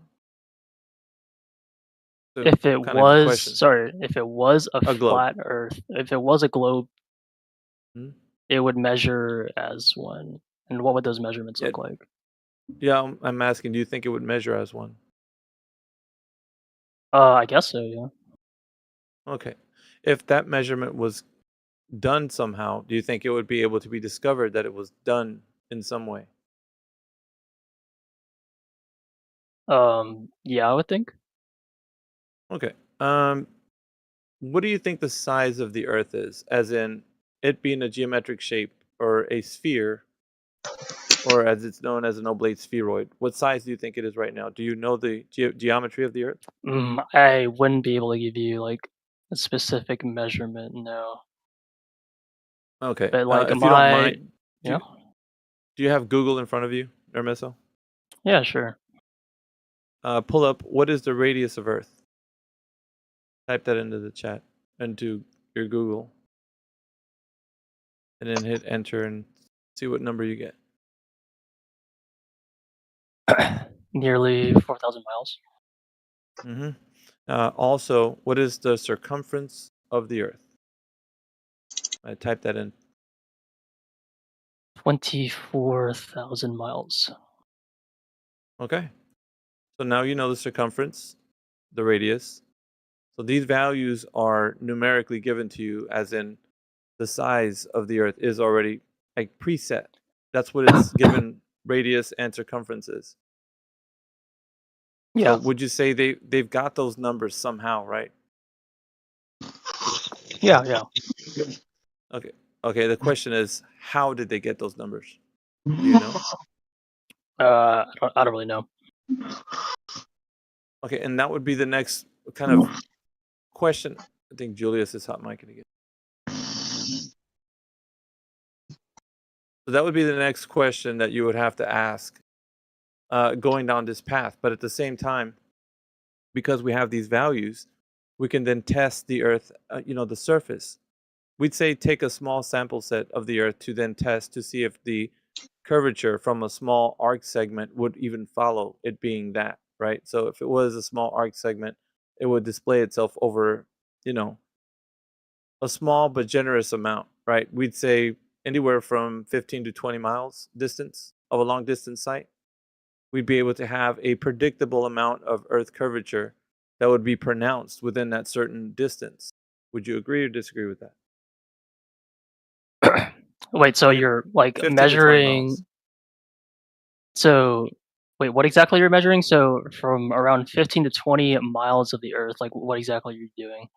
So, okay, so you're standing on a geometric shape that's a spheroid, right? So it would be curving away from your location. So, a relative from your position away from you to a target distance, the Earth would be dropping at a specific drop rate away from you.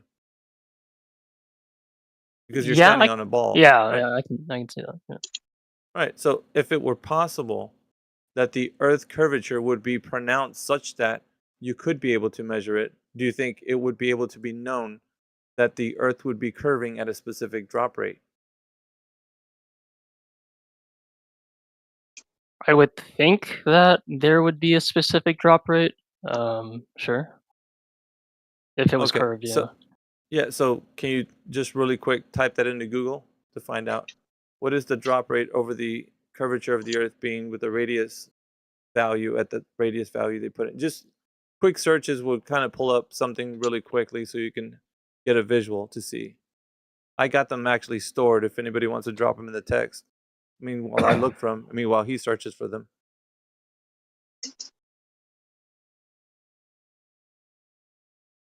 Is there a chat for the flat Earth on here, or? Yeah. 77 Con, go to You know the voice channel that we're in, the little open chat bubble that's right next to the voice channel. Oh, nice. I got it. All right. Thanks. Yeah, no worries. Let me click my memes I have here so you can pull up some stuff.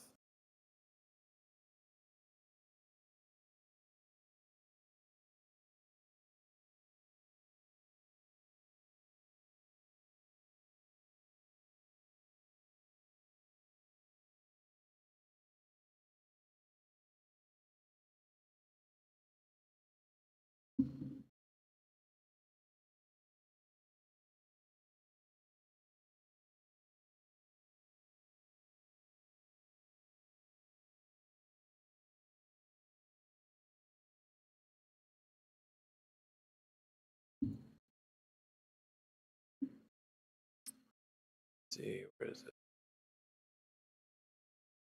There's a few. Give me a second.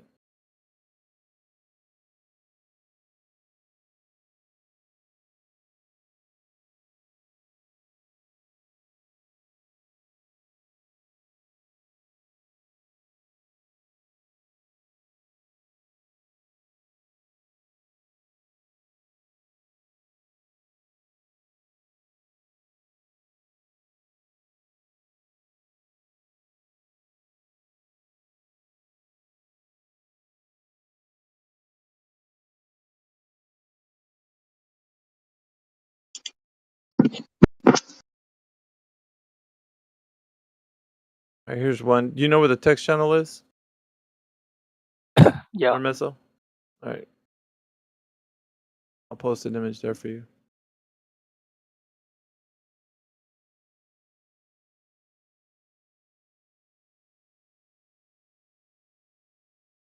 There's a few more actually. There's another one.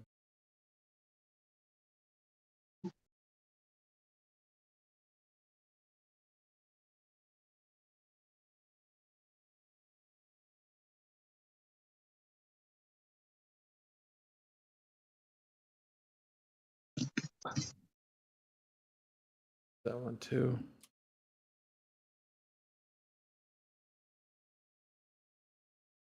That's the same one actually.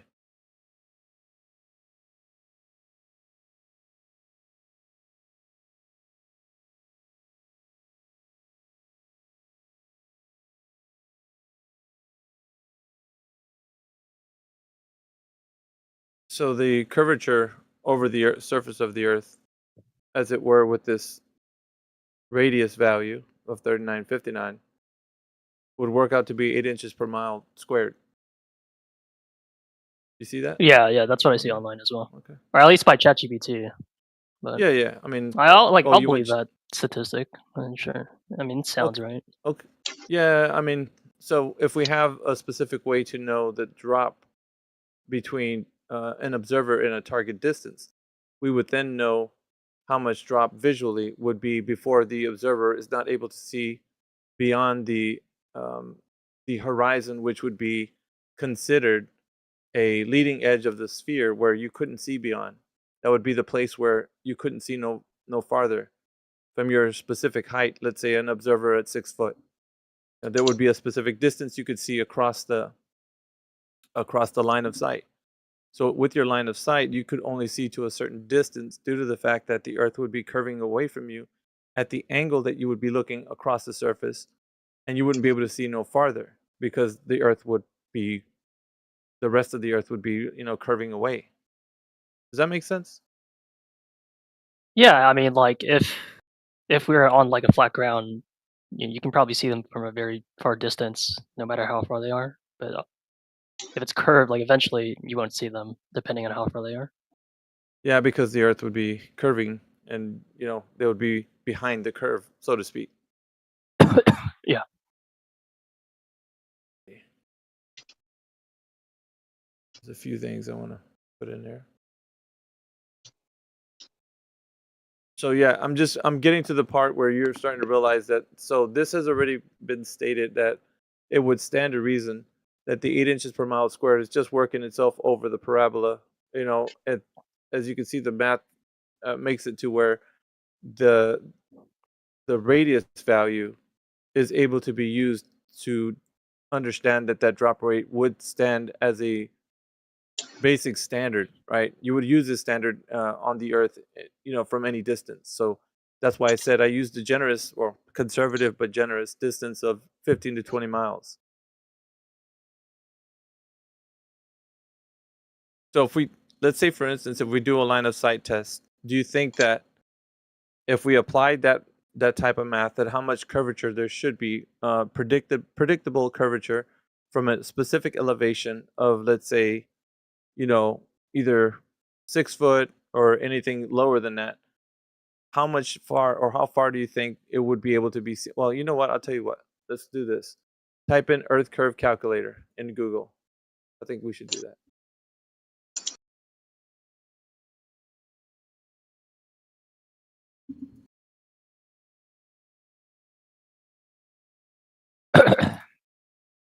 Is it earthcurvature.com?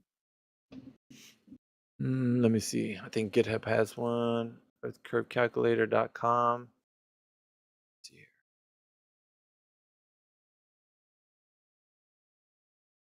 I think Walter Bislin has one. I don't know if this is his or not. Walter Bislin's. This is.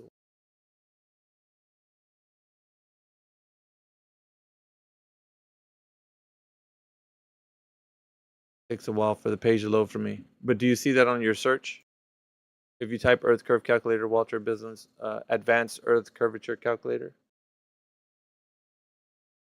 Wait, did you post it in somewhere or? I'm actually going to do that right now. Advanced. Did you hear that? Yeah, let's see here.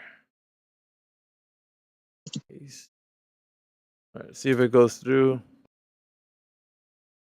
Oh, there you go.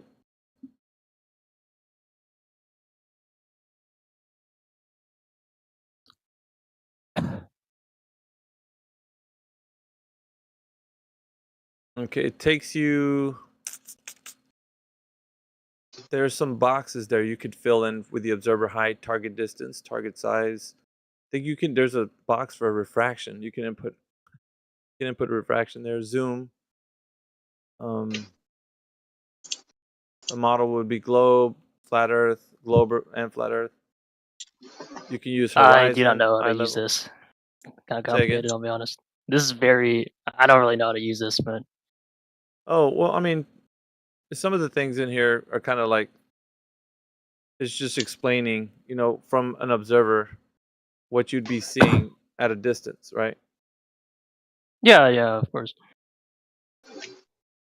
So what we're understanding is that, well, with the specific geometry of the Earth being the size that they say that it is, we know that now we have some tools to examine the claim, right? So this is what we're actually walking the path.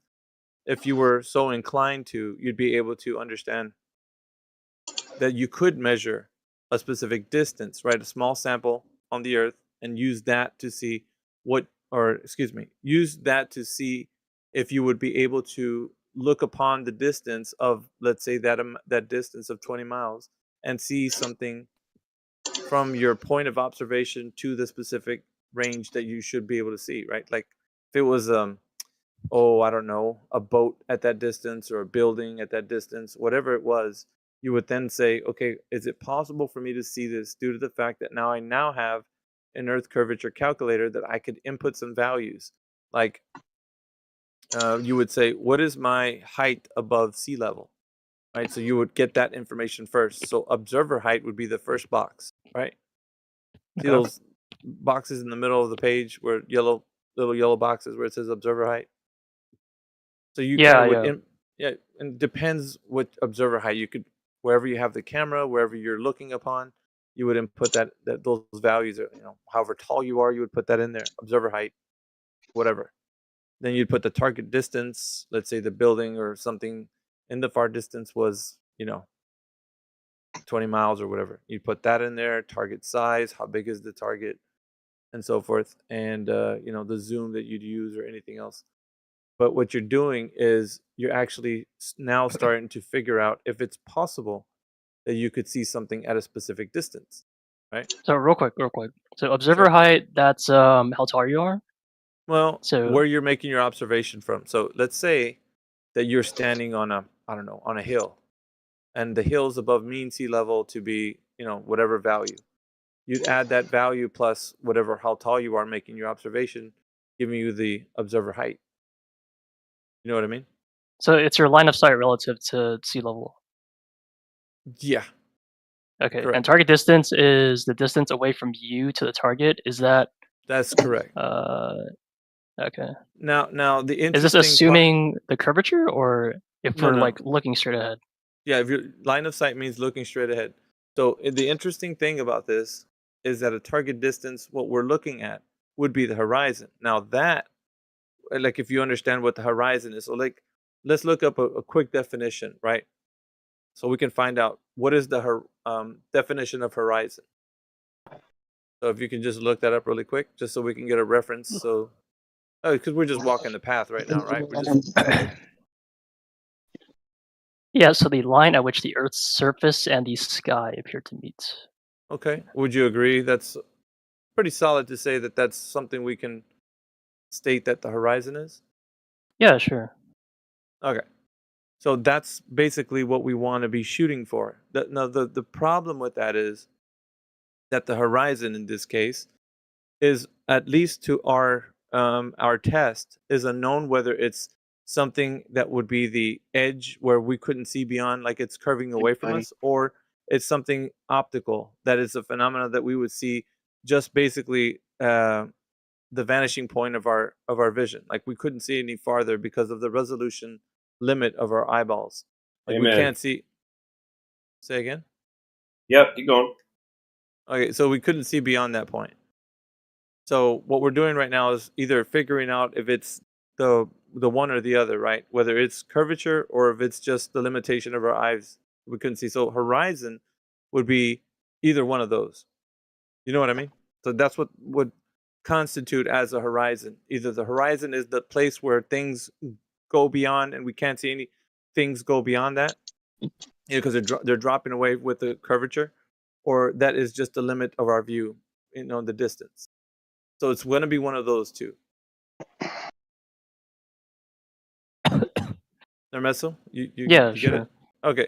So what we're doing now is we need to put something in the middle of our distance to the horizon so that we can demarcate a known distance, right? Because we don't know the distance to the horizon, because as you read the definition, it's just where the sky meets the ground, the earth. And that right there is not known, like that distance from the observer is not known as a specific distance yet.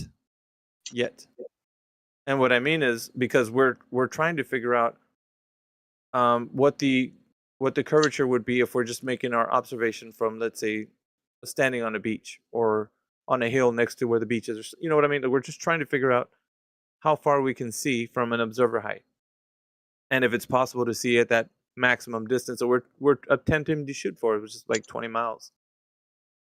All right, so we're looking over across the way, line of sight, and we're seeing that we want to put something in between our vision, between us and the horizon. So I don't know, you could think of like looking on the beach, over the beach, maybe a peninsula that's sticking out that we can have a known distance to, and then we could see the horizon beyond that, or we could use an oil rig that's in the water that would demarcate the distance between us and the horizon. But what we want to do is we want to have some kind of distance marker so that we know that from the point of observation to the distance marker is a known distance. So we can say either the horizon, the predictable amount of curvature, would be either before or after that distance marker. You know what I mean? So if we're saying that the curvature happens to be, let's say, for example, like 3 miles, and the marker and the distance marker is like at 10 miles, then we have an issue, because the curvature should start at like 3 miles, but yet we're seeing beyond that, past that, to like 10 miles where the oil rig Sorry, is. can you slow down? Sure. Yeah, sure. so when you said the curvature is 3 miles, you're talking about assuming the Earth is round. That's just the distance from, say, where you are to the target on okay. So the target would be the horizon, but what we're actually putting between us and the target is like something to demarcate a known distance. like I said, the oil rig will give us a standard of known distance. So that from where the observer is to the oil rig, we know the distance between those two. So if we're going to do a line of sight test and we're going to say, okay, if the curvature should be predicted to be, and I give you just an arbitrary value, but like 3 miles away, right? Then I would know that after 3 miles, the Earth would start dropping away, and I couldn't see anything, farther past that, like, or at least parts of things would be blocked. You get what I'm saying? Yeah, but the farther you go, the more exponential the curvature is pronounced. Sure. Yeah. Right. So, all right. So if the thing in between me and the target distance, which is the horizon, things start dropping away, then something's gonna. Because at this point right now, remember I gave you the two things that it could be. Either the horizon is the place where the curvature begins, or the horizon is the limitation of our view. It wasn't working, so I had to restart stuff. Right. I mean, the proof that the Earth is on a ball is that the ocean is made of water, and water does not bend to a curve. Case closed. All right, but do you see what I was saying, Nermeso? I'm with you on the horizon thing, my dude. I'm all about that stuff for sure. David Weiss all the way. Yep. Was it Jedi? Yeah, hang on, geeks. Nermeso, did you see what we're talking about? Right, like, is the whole point just like you would expect to see things like as you're going farther away from the target, at some point what you see at the target will you'll see less of the target in an exponential. Well, see, the target is the place where either the curvature begins, where ships like, let's say for example a boat is going away from your position, right? So from where you're at and you see a boat on the water and it moves away from your position, it will start to go where the horizon is, and where the horizon is, it will start to disappear behind the horizon, bottom up. So you will start to visually not see the bottom, and then it will start to disappear more, and then it would be gone. So do you get what I'm saying? So either the horizon is the place where the curvature begins, or something else is taking place, like it's a limitation of your optical view. So you wouldn't be able to see farther past that, for not for the curvature reasons, but just because that's a limitation of your view. You get what I'm saying? It's either one or the other. So what we're doing right now is so the point of all this, right? I'm actually taking you through all of it, is so you can understand that there is a specific set of metrics for the Earth's size. It's already said to be a specific size, and that's what kind of we went over with me taking you through Google and looking at it. It's public information. Everybody knows or should know the size of the Earth by now, because you could look it up. So we know the size of the Earth. That's known, right? What we're trying to do is try to figure out if the Earth is curving like they say it is. We're testing this claim. We're testing to see if that's exactly what the metrics actually allow. I just DC'd. Sure. I just DC'd for like 30 seconds. Can you repeat what you just said? Yeah, sure. So the purpose of all of this is so that we can actually know if the Earth is curving, right? So that's why I walked you through those, what size the Earth is. So right now you're just knowing either the Earth is curving away from us at the horizon, or it's just the limitation of your view, like you can't see any farther. So one of two things are going to happen after we discover the line of sight. Is either going to be known to have the predictable amount of curvature in between you and the target distance, right? But what we're doing is we're using something to demarcate a known distance in between the target distance. Like I said, using an oil rig or a peninsula that's kind of in the way, so that you can know, okay, I know from my position to that peninsula or the oil rig, I know that distance is known. Like it could be, 10 miles or whatever, but I could still see the horizon beyond that. Do you get me? So the target distance is still in view, even though you have something in between your line of sight that could demarcate the distance, so that you can have a known distance, because you don't know the distance to the horizon. That's unknown, right? Because of course the definition says it's just where the sky meets the Earth. You can never actually arrive at the horizon. It's not a specific location in your view, right? So we're demonstrating right now that it's not a leading edge of a sphere. It's not the place where the curvature is and boats disappear behind. You get Sorry, it? wait. I don't get the significance of the horizon. Like it's just where the point where the sky meets the earth. So yeah, in the globe side, the claim is that the horizon is the beginning of the curvature of the earth. That's where boats will start to disappear behind. They go beyond the horizon, which means they're going like around that curvature of the earth. Sorry, can you you said it's the beginning of the curvature of the earth, but I mean, yes. People who believe in the globe just believe the entire earth is curving. So can you be a little more specific? So yeah, you know, like when you're standing at the beach, you're looking off into the water. So the horizon would be where the sky meets the water, right? Yeah. Okay, so the place where you can't see beyond would be the place where the curvature is. So a boat, as it goes off into the distance, will go to where the horizon is, and then all of a sudden you start to see less of the boat, you know, the bottom of the boat, then more of it disappears, and then all of it's gone. So they would say that it's going beyond the curvature of your view. Like, so it's going beyond the curve, so you can't see beyond the curve of the earth. Wait, but like that seems like far-fetched because like different humans have like different eyesight potential, and on a I don't know, like a foggy day, like you're gonna see up to a certain point, like even in a distance. So you notice this with like I don't know, as a kid, like playing with friends, is that on a foggy day, like the horizon seems like closer. You get what I mean? Can I put a demonstration for you guys? How about that? Go ahead. Nermeso and Numid, look in the text channel for real quick. All right, that's me. I just posted that 39 minutes after the hour. Do you guys see that? What am I looking at?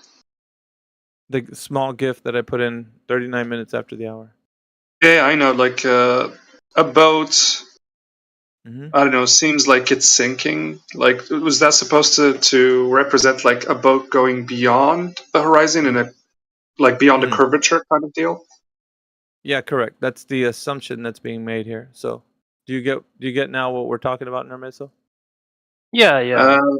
This is the visual representation of what the person who thinks that the boat's disappearing behind the curvature. Although the GIF looks really weird. I know. No, it's not about the GIF. I mean, it just seems unnatural because the thing is supposed to go smaller before it goes beyond. You know what I mean? Yeah. It just looks like it's sinking. Like it looks like it's sinking. Exactly. Right. So you guys identified, you know, basically the GIF and what's going on there, but the concept behind it is that it's going beyond the curvature of the earth. So the curvature is basically that line where you can't see beyond. So beyond that would be how the earth is curving away from you. So according to the globalist mindset, they would say that the earth is curving away from you, but you don't see the curve of the earth, you see the effects of curvature. This is what they would claim the effects of curvature would be. This right here, what you see. No. I'm sorry. But like something heading towards like the horizon, yeah? Does that get smaller and smaller and smaller, like really small before it disappears, like behind, you know? Like this visual representation is like it doesn't show that scale. This seems unnatural. Like it's even hard for me to believe this. So think of it as like back in the day, like there used to be this Viking tradition, yeah, that when a great Viking chieftain dies, they send him on a ship or a boat or something, and it sails for a distance before they shoot it with flaming arrows to send the ship going down, like after it burns. And that's how they used to bury at sea. And the big concept of this is that the Vikings like measured a certain distance where the boat gets a certain size small, like the size of a small fingernail, one of the fingers, I don't know which one, before like the thing would disappear out of sight, before they need to shoot it. So there is a certain distance before they can do that. And like the visual representation in this GIF doesn't show that exactly. So if it's up to scale Yeah. or if it's like due to something else, I don't know. I cannot say exactly what's up with this gift, but Well, the yeah. No, concept is that something needs to get smaller before it disappears. Yeah, yeah. Listen, on this case, I'm with you on that, right? We're basically in an agreement on certain things, but let's take, for example, the gift that I put in there was kind of the argument of what they say. Like, so I'm based because like this gift was it's actually a video, right? The video was given to the 24/7 community about how this is evidence that the Earth is curving, right? So this was a part of somebody's argument. Can you see what I'm saying now? Like, this Yeah. wasn't Okay. me presenting it So to yeah, I you understand as what you mean. Like what is already established is that like things appear to get smaller. Like when they go farther away from view, this is already established. This is how the human eyeball is shaped. It's like it's the same effect in which like if you stand in the middle of a railroad track, or a train railroad track, and you see like the rails seem like they're not diverging, they're inverging towards a point. Like when you the see into the convergent. Yeah, distance. yeah, Yeah, for they're sure. converging Yeah, into a certain point. So this is due yeah, to the human eyeball. It's just yeah. an It's a eyeball great kind of point. thing.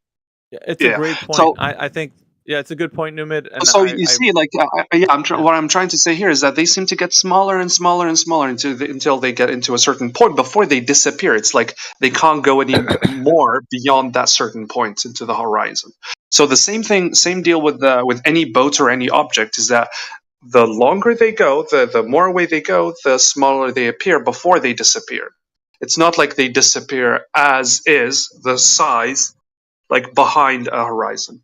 I understand the idea behind the GIF is that okay, so this is supposed to portray that an object when it goes beyond, like it starts to go behind the horizon.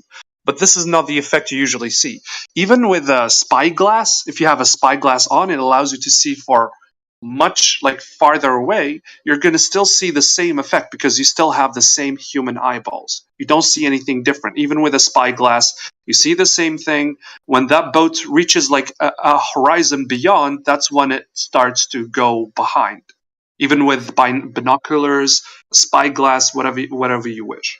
So it's a ridiculous notion for something to disappear behind a horizon without getting smaller and then disappearing, as any human would see, with human eyeballs, of course. The other notion is that like concerning like curvature and elevation, not all the globe has the same elevation. I'll show you a map of like elevation across Earth, like from one point to another. So if you live in one area of the world, you're gonna yeah. see But like a let's different horizon yeah, more than the other. Numid, And I yeah, posted that in Numid. the Let's site. not yeah. I don't want to derail from the path I was letting Nermeso walk. But you have some good Sure. points. Okay, I don't mind talking about them. Let me just finish. See if we can get to at least a good kind of closing point with Nermeso so that he can take this information at least to at least a point where he wants to look at it, because that's all I want. I just wanted to present something to him and then let him do what he will with it. So Yeah, sure. so yeah, and Numid brought some good points up, but we'll actually touch up on what he wants to talk about here in just a moment. So Nermeso, what do you think about it so far? Just want to get your kind of idea of what you think's what we talked about so far. Yeah, all of it makes sense. Don't really have anything else to say. Okay, so the idea behind the Earth being a globe and this conversation that we have in here is that there's two things that people are saying. Now, Numid was bringing up a good point, but the thing is, with the idea that the Earth is a globe, there is some pronounced curvature that is happening where the horizon is. The horizon would be the place where ships are disappearing behind, as you saw in the GIF, kind of an exaggerated example of that, right? So we would say that that's what the argument is about. So we have to discern whether or not people can have evidence that that's the case, or is it just some optical phenomena that's taking place and it's not what they're saying it is, right? Because of course, we're looking at the definition. We start with just our basic understanding, something that we can agree upon, that the horizon is where the sky meets the earth, or the water in this case. All we're doing is just agreeing on things. We're not saying one thing is one or the other. And from that point forward, we start to work our way into what is it? Is it actually just an optical view in the distance, or is it the actual curvature that we see that we can't see any farther from? And so just putting it in your hands, Narmeso, is like, if you wanted to look at it any farther, you could do a line of sight test, like kind of how we described.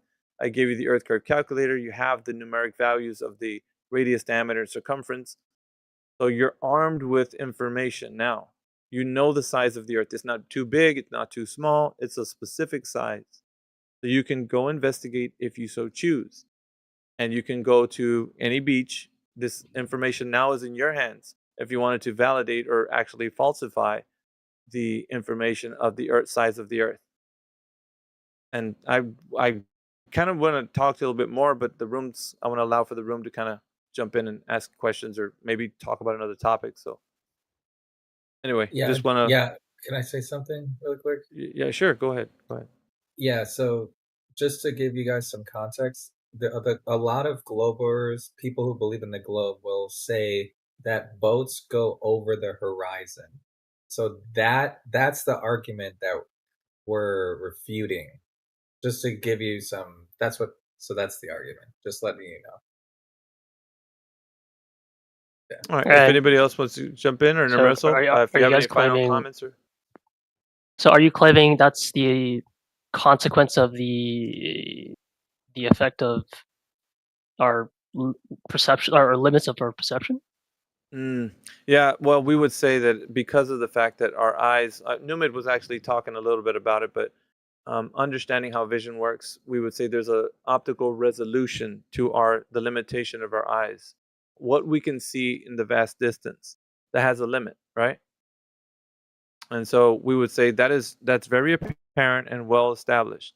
Your eyes can only see so far, and then you use binoculars to increase the resolution, which of course only gives you a specific optical limit, right? How far the optics that you're using, depending if they're cheap or expensive, will allow you to see farther. But they have their own optical resolution limit.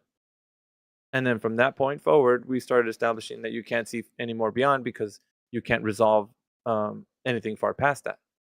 But don't also forget that everything converges to the eye line of the observer. So if you're saying, I'm looking off into the distance, let's say you're in front of some railroad tracks, right? Railroad tracks. When you see a railroad track look like a pretty long one, I would say, you would see them in the far distance look like they come to a point, like they're converging to a point. They're not actually converging to a point. Your eyes put everything converging to your eye line. That's how optics work. So if you took like an art class, you would draw the railroad tracks look like they're meeting at a point off into the distance, right? And so for everything else, that's how you draw like something looking like it has distance. If you're going to draw distance, you would actually make it seem like everything's converging or diverging depending on how you're drawing. But that's because everything's doing that in your vision. That's how you see. Does this make sense to you? Like just understanding, vision and resolution limits, and we'll get into like, angular perspective, the actual limitation of your view also due to there's a couple of things that are compounded into how you see the physical and natural world, like the angle above, the elevation of like how tall you are. You could lie down on the ground and look across the ground, and you could see less of the ground in front of you. But as you stand up, you would see more of the ground in front of you. But that also has a limit in and of itself. But as you raise up from that elevation, you would see more of the ground in front of you, right? So elevation plays a big part of it. Angular resolution plays a big part of it. Start to realize that things in the distance also have the air temperature plays a big part of it, because it distorts what you see in the far distance, meaning it could magnify or cause things to decrease in angular size. So you would start to see things look smaller apparently, but they're not really getting smaller. It's just how it appears in your eyes. So you would just, for example, you would say a car driving away from you looking like it's getting smaller in the distance. It's not really getting smaller actually, but it's apparently getting smaller in your vision. So does this make sense to you? So there's a lot of things compounded into like what causes you to see something in the distance do what it does. So it's not just a one and done, it's going over the curvature. We would argue that there's many factors that contribute to what you see in the far distance. and visibility. Does this make sense? Or Is this all just for the one argument that globalists have regarding the Earth being a globe, explaining how things disappear under the horizon? Is that it? yeah, correct. Because they're saying that there's maybe two things it would say. That it's curvature and refraction. But that, like I said, didn't include how optics work. So if you're saying the resolution limit of the eye is such that it's only to extend to a certain distance, it's very peculiar that they don't mention that, right? And that's one of the reasons why we want to add that, because how else do you make an observation if it's not with the uh, optical resolution limit? So you need to know the optical resolution limit. You could actually look that up, to be honest. It's pretty much public, so you can just search it up. You'd find out how much the eye can resolve at a distance. Let's say 20/20 vision, right? You'd be able to realize that it can only resolve to a specific distance, depending on other factors, right? So, is this making sense, Nermeso, or are we needing to Yeah, go over it's some just things? yeah, I can see the point.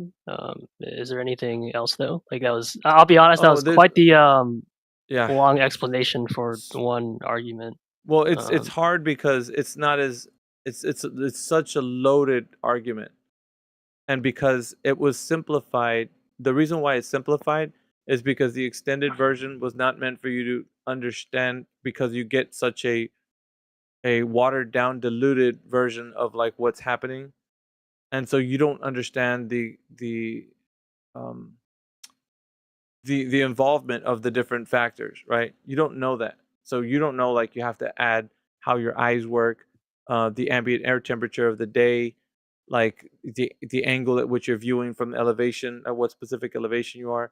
You don't know that until you start talking about it. Then you're like, yeah, that kind of needs to be talked about. Like if we're gonna say how far I can see. But you don't know that coming into this, especially if you're coming from the globe side. You think, dude, it's just going behind the curve and it's got refraction. That's all that's happening. And so a lot of these staunch globers have a position that is almost like they're ignorant to the fact of like all these truths that I've been telling you. Because everything that I've said, you could search it up. It's all something that is valuable in how you see in the far distance, right? The angle at which you're seeing from the ground, the resolution limit of the optic you're using, all these things are valuable. Otherwise, you wouldn't know how far you could see or what the distance is. I mean, we're quantifying this in a way that you can understand there is a way to know certain things. A real simple explanation, or like a really simple idea that, if you just want to start, is the simplest idea is like you see an object, a mountain, a certain distance away. You apply the globe math, to see how much drop there's supposed to be, and then so let's say if you see a mountain that's 170 miles away, and then you do the math, and it says, oh, you shouldn't be able to see this mountain whatsoever. And then that's like a simple explanation. It's like, just if you can see a mountain that's not supposed to be there, if you can see a skyline that's not supposed to be there, or how much of it is blocked by the horizon, and then but you do have to think about the optics, about what the horizon is, but simply a simple explanation is something's 100 miles out. Okay, there's supposed to be 6,600 feet of drop, and then let me see it, and then I shouldn't be able to see it, and get your optics out, and oh shit, I can see it. So that's how it is. Thanks for that 77 con. Nermeso, old dude has posted something at 55 minutes after the hour. It's angular resolution. It's just a wiki link, but you can kind of look at what it talks about with angular resolution, which I mentioned. But these are key components to the argument, right? They reign supreme in understanding like what's being looked at over a distance, and so for you, it would be worthwhile to look at, to not negate or not skip over, right? Because it does happen for people's bias anyways, that they don't want to look into these things, because if they do, it kind of it would ruin a worldview that you have that the Earth is a globe. But like, if you don't have any ties to it, you're like, I really don't care. I just want to know truth. Whatever the truth is, then you would search it out and find out.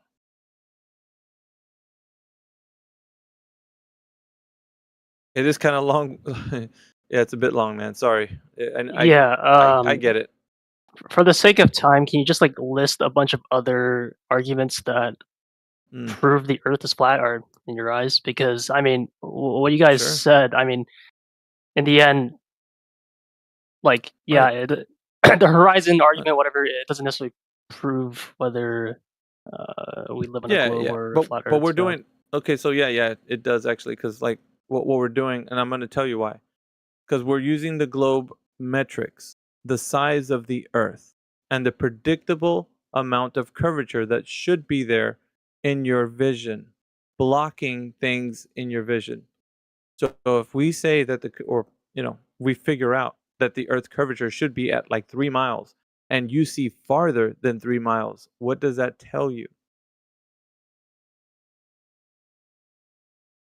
Sorry, if I see farther than 3 miles, when yes, what? if 3 miles is the predicted amount of curvature. If they say the globe math figures out, if you're standing at 1 foot above the surface, right?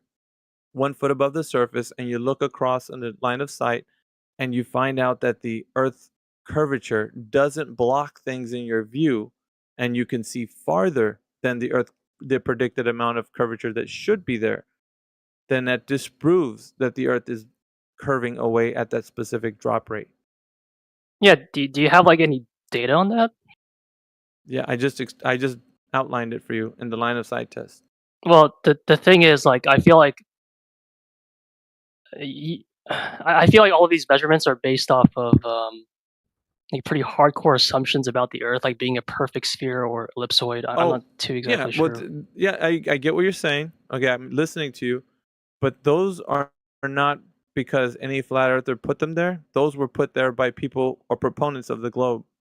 So the globe has a specific size of dimensions that are set in stone. Those cannot be moved. So the size of the Earth, the radius is what they use to know things like orbital mechanics, orbital trajectory, the distance to the sun, the distance to planets, the distance to different places. Everything is garnered by the radius value. So that radius value is like a little string on a sweater. If you debunk it in any way, it's like it pulls the string of that sweater and unravels the entire sweater. So if you debunk the radius, you've essentially debunked the entire Earth as a oblate spheroid. So it is absolutely paramount for the Earth to be that specific size. It is not bigger, it cannot be bigger, it cannot be smaller. It is that specific size. So if anyone deviates from that metric, then they're not staying to the standard, which is that's the size of the globe Earth. Do you get what I'm saying? It's so essential to the Earth being a globe that you can't just say, well, the Earth is bigger than that. No, you can't say that.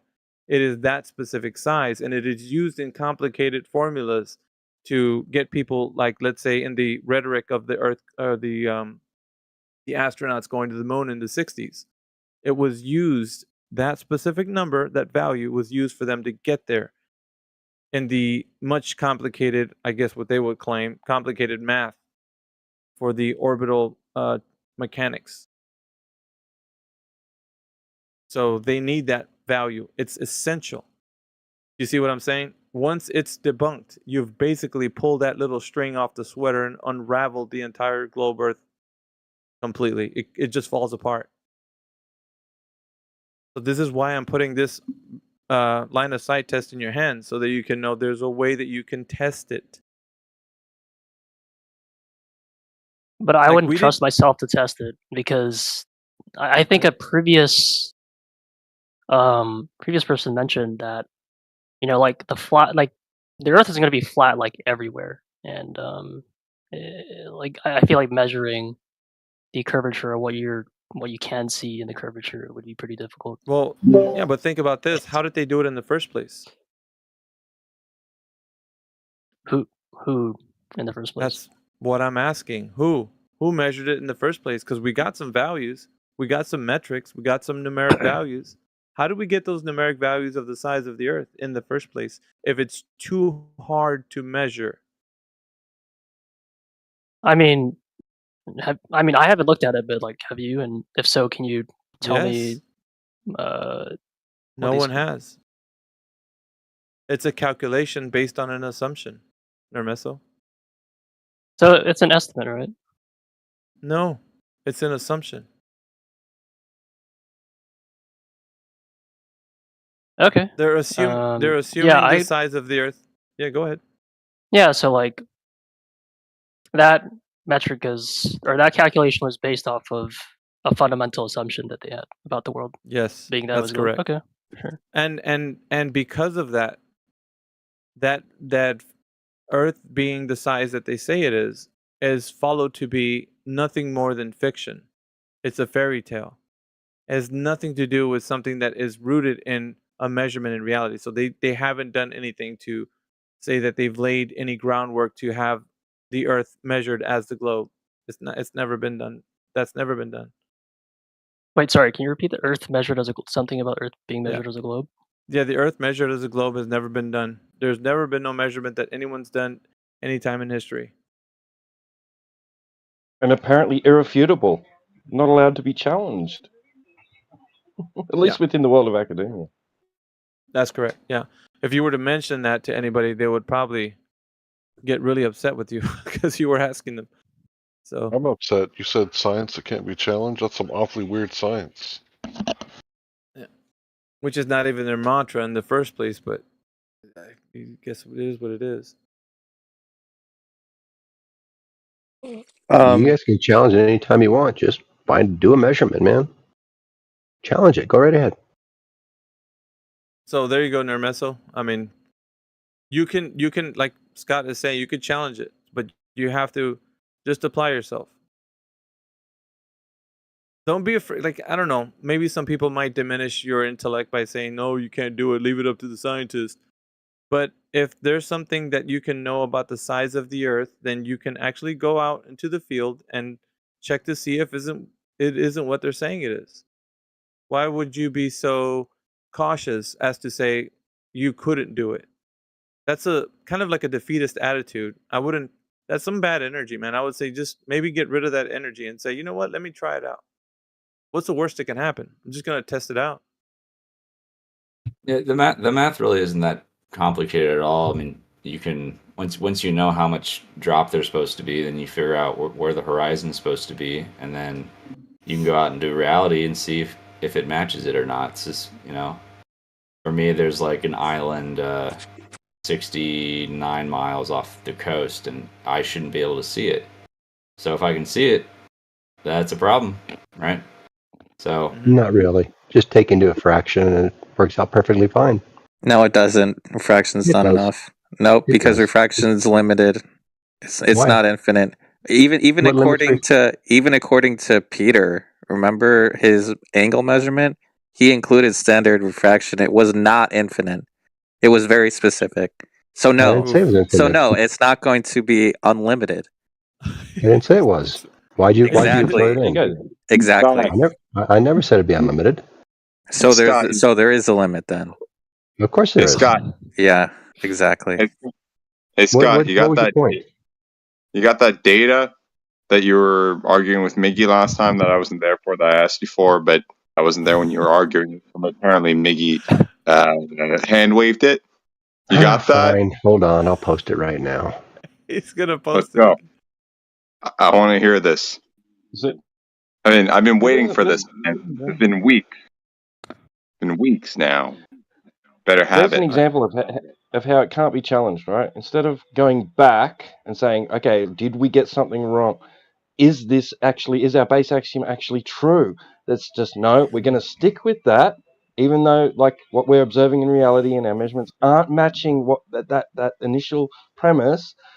We're going to patch it up with another excuse. Okay, here's an excuse. But and then that's when not that what gets we did. refuted or something, yeah, that's exactly No, it's not what they did. No, man, it's just not. Yeah, no. It is. He's hand waving it. He's putting up Jesse No. Kozlowski's. You guys see it? He put it in the text chat. Right there. There's all the data you need. So that the official globe stance is that they believe they have Superman vision. They can see through physical Earth curve. That's literally their stance. Nobody says that. They're suffering from a mild form of retardation when it comes to except nobody's ever said that ever. Except yes, you have. Nobody ever has. I have you on record. Man. No, you don't. What are you talking Stop about? Yes, lying, I man. do. Stop lying. Lying. It's Okay, beneath, let me just you, Miggy. let's put it. Let's put it into some context. Rumpus said that. Just saying. But Scott did as well. Let's put it into some context, Scott. You said that with the theodolite, what's the distance can you see through the little telescope that's on the theodolite? It's called a rangefinder, but how far can you see through that little telescope, Scott? What's the distance? I can see stars through it. Those are millions of light years away. I'm asking for what the distance you can see through that little telescope. I told you, at least 1 billion miles away, at least light years away. There you go, gentlemen. There you go, guys. There you go. Wait, so Miggy, when you look through the theodolite, you don't see stars? No, you said billions. There you go. I don't need I say more. Wait, do you see stars when you look through the theodolite? But crazy enough, like it's a non sequitur. This is an easy one, Miggy. Do you see stars? No, it's a non sequitur because everybody. It's not. He asked how far you can see. I can see stars through one. No, it's a non sequitur because everybody. How so? The context. How so? Knows that Everybody knows that the context that we're talking about is your visual distance on the Earth. You're not going to be pointing a theodolite to the stars. Like, are you? This is ridiculous, bro. But you could. but you know what? Like, 5-year-olds get a lot of entertainment from you guys. Scott, how many miles in 1 light year? I don't know. You should know your own. You should know your own religion, man. It's a digression from. Why?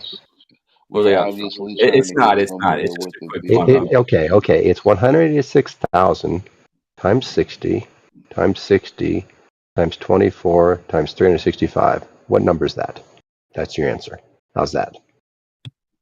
Okay, but it's like 5.8 trillion miles. But you're saying are these trillions of light years away, or not trillions, ridiculous distance. Billions. Well, let's say you go outside and you see a campfire, and you move away from that campfire. Eventually, you're not going to be able to see the light from that campfire. Why is that? Why is that, Scott? I can see campfires from a long ways away. How far are you talking? Let's say 100 miles. 100 miles is a lot shorter than 1 light year. I probably can see it from 100 miles. That's correct. You think you can see a campfire from 100 miles? Probably not. Scott, talk about the size of it, man. Okay, but why can't you see it? Why didn't the light of the campfire? Why didn't the photons travel to your eyeball? Well, they do, but there's not enough of them to stimulate it. Oh, they do. Yeah. Wait, what? Of course they do. What's a measurement that you can use? What's a measurement that you can use to actually verify that they do? Come on now, give me a measurement. How did you verify that? What measurement did you use? Stop lying, Scott. Well, it doesn't even matter if the photons what do you think happens to the photons? It doesn't even matter if the photons are still magically hitting your eyeball. You still can't see these photons because there's not enough of them. Exactly. So how are you going to see a star that's 100,000 light years away? A lot more photons. A lot more. Yes. Hey Scott. Thank you for the Hey Scott, thank you for the data. Though, if I remember correctly, if you'd like me to explain it, I can. Oh God. Yeah, you can the do data. So. If you want to understand it, I can help you with that. Yeah. But go ahead. Let's see if we can. Right now, just some other time. But I'll be glad to help you. Why not right now? I was just going to say before we delve into that, if I remember correctly, what was asked specifically the last time that we actually talked about this, inquiring about this, was not necessarily or not just solely the data derived from the experiments themselves, but the actual specifics of the utilities and the tools used in this, such as the model name and the range, what do you call it? The specifications of the devices, et cetera, et cetera. No, I can't find these in here. that's just a Miggy thing. I never cared about that. It's not just a Miggy thing. No, it is. It is. I asked It you is. explicitly about that too. Well, then it's a you thing, and it's not something I've ever been No, interested in. No, it's not something I ever promised I'd give you. That would be stupid. I don't. It's a waste of time. No, because that's just you guys looking for a way to dismiss the data. That's all it is. It's a scrutiny. It's not dismissal. It's you looking for a way to dismiss the data. Validation of the data. Well, it's validation. I mean, if it was so futile, why wouldn't you just provide it and then we can actually look at it and hand wave it within 5 seconds? And then let's say it was provided to you. Then what would you do? You'd say no, not going to accept the data, right? No, we would probably say, hey, this device is only specified for a certain range of whatever, a couple 100 meters, couple, maybe up to 1,000 meters, or whatever. And we're using out of range, and therefore there's probably some problems with the outcome. And what makes you think you're capable of making that judgment? It says so in the manual. Well, it says in the manual. Analyzing, right? Why would analyzing why what the would information. Duh. Yeah, why would they explain to me why the manual would have a specified range to begin with if it wasn't? How do you know it does? That's what do you mean? How do you know it does? That's a user manual. It shows you the tolerance of the device, dude. How do you know? I don't know. It's instructions. It's instructions on how to use the device. They're gonna give you the ways that you can use it and what ways you can't. It's gonna give you its capacities. specifics. Exactly. Yeah, it's gonna give you its specs. Dude. How do you know? You don't know that. You don't know this. How do you know? Because that's what Scott, a user bad manual argument, is, man. Scott. Just say well, if it doesn't, right? If it doesn't, if it doesn't, then you can give us the model number, right? The model and the make, right? And we can contact the designers or the manufacturers and ask them directly, right? Does a measuring tape tell you how to use it when you buy it? Oh my god, dude! But it's not a complicated. Is a measuring tape a complicated device like a theodolite or a total station?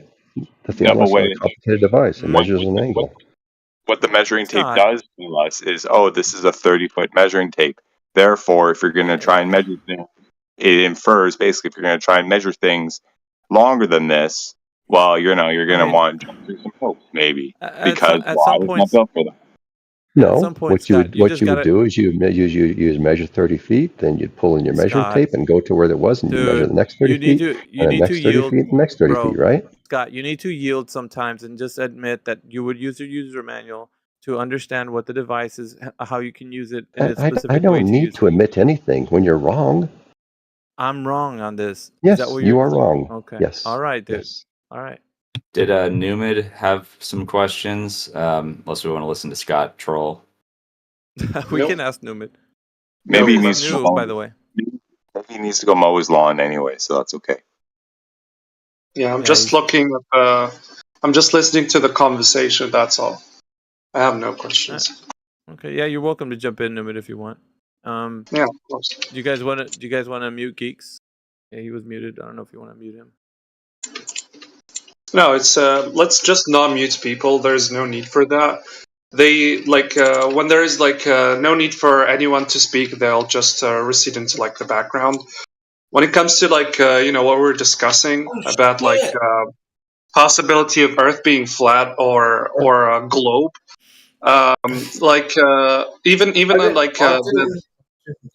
sorry, I didn't realise. Somebody wants to say something? No, I was just heading out. Yeah, so even in the globe Earth model, Earth is not quite a perfect globe as we're led to assume. So in a way, if you look at if you have looked at the 3D elevation model that I sent, I'll send it again. Is that even Earth looks has a shaky kind of shape. It looks round-ish, but it has elevations on one point. There's like trenches in one place. It's all perfected, like thanks to the ocean that we have. So if you're traveling on a boat like across oceans, you're going to notice there is. Thanks, buddy. Hello, everybody. It's Geeks here.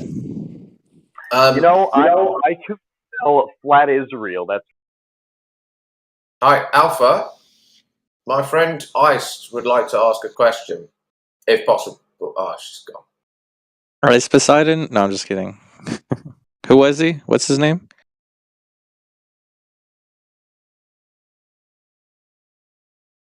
Rip. Wait, why was Nubid muted? We're not going to be asking who was muted and why. We're just going to continue with the conversation and leave the concern at home. She left anyway.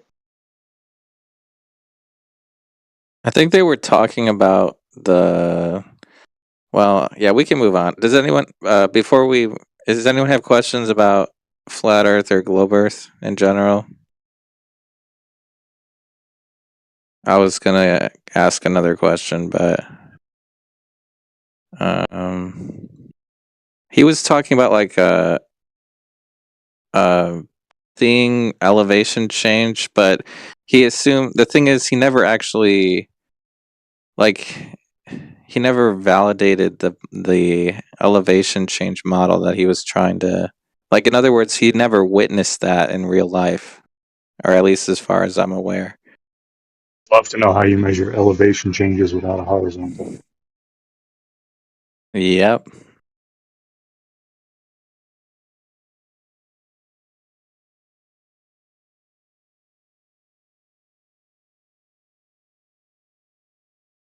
Are there any other globers in here that? So I have one question. Yeah. So why would all of these institutions and governments and scientists lie about the Earth being a globe, assuming it was actually flat? They believe it. Most of them, honestly, they believe it's a globe. Most of them, I wouldn't say. See, the bigger question is, do they? So number one, you have to assume they needed a motive, and then number two is, you're saying that they, because lying has intent, right? So you know the truth, and you're intentionally, which is different from believing something. You know what I mean? Like if your parents told you something, like Santa Claus was real, but they didn't believe it, that's different. But these people actually believe it, So who's lying then? Well, that would assume that. So that would assume that they're not believing it, right? Yeah. So who's lying, and how do you know they're lying? That there is no lie. It's just something people believe. Yeah, Like a religion. I don't think they're. I think they're just mistaken. I think they believe that the Earth is a globe. I don't think they're intentionally trying to do something. But yeah, go ahead. Yeah. Can everyone hear me? Can everyone hear Geeks? Can you hear me? Yeah, can I just go first since I was talking first? I was going to say that Mark Twain has this quote. It's really easy to fool someone. It's very difficult to convince them that they've been fooled, right? So most people just believe what they were told, right? And the way I look at it, like the globe Earth is kind of like Santa Claus for adults, right? And the reason I think that is because it's pretty easy to trick somebody with a television, right? You could put on a documentary and you could have Officer Hatchclaw, the first half of the documentary, that he did all those things that they said he did in Oklahoma City. And the second half of the documentary is that he didn't do all those things. And if you just show like any study group the first half of the documentary, they're going to be convinced he's guilty. But if you choose another study group and you show them the second half of the documentary, they're going to be convinced that he's innocent. Larry? Mr. Larry? Yep. Hi. I have a friend Iced, who, well, she's gone now, but I'm going to try and pull her back in because she wants to ask a question. Is that okay? Sure, I'm done talking. Okay. I'm just going to... Yeah, go ahead. I just want to say this before we change topics again. Real quick, are you still there? The person who asked why they lied, can you still hear me? Yeah, I'm right here. Okay. So another way to think of it is the globe, the idea that you're on a sphere floating in outer space, that actually is you could think of it as a way to justify the idea of what would happen after a big bang, like the idea of the cosmic beginning. So, like, for example, if there was no outer space and we're not floating in a vacuum and the Earth is not spinning, then the Big Bang seems much less likely. Or you could even say there was no Big Bang, it was a hoax, or it never happened, it was fake. Whatever you want to say, right? So, if you think of the reasons for telling someone the Earth is a globe floating in space, you could say it actually connects with a previous lie or a previous story, which is the Big Bang. So yeah.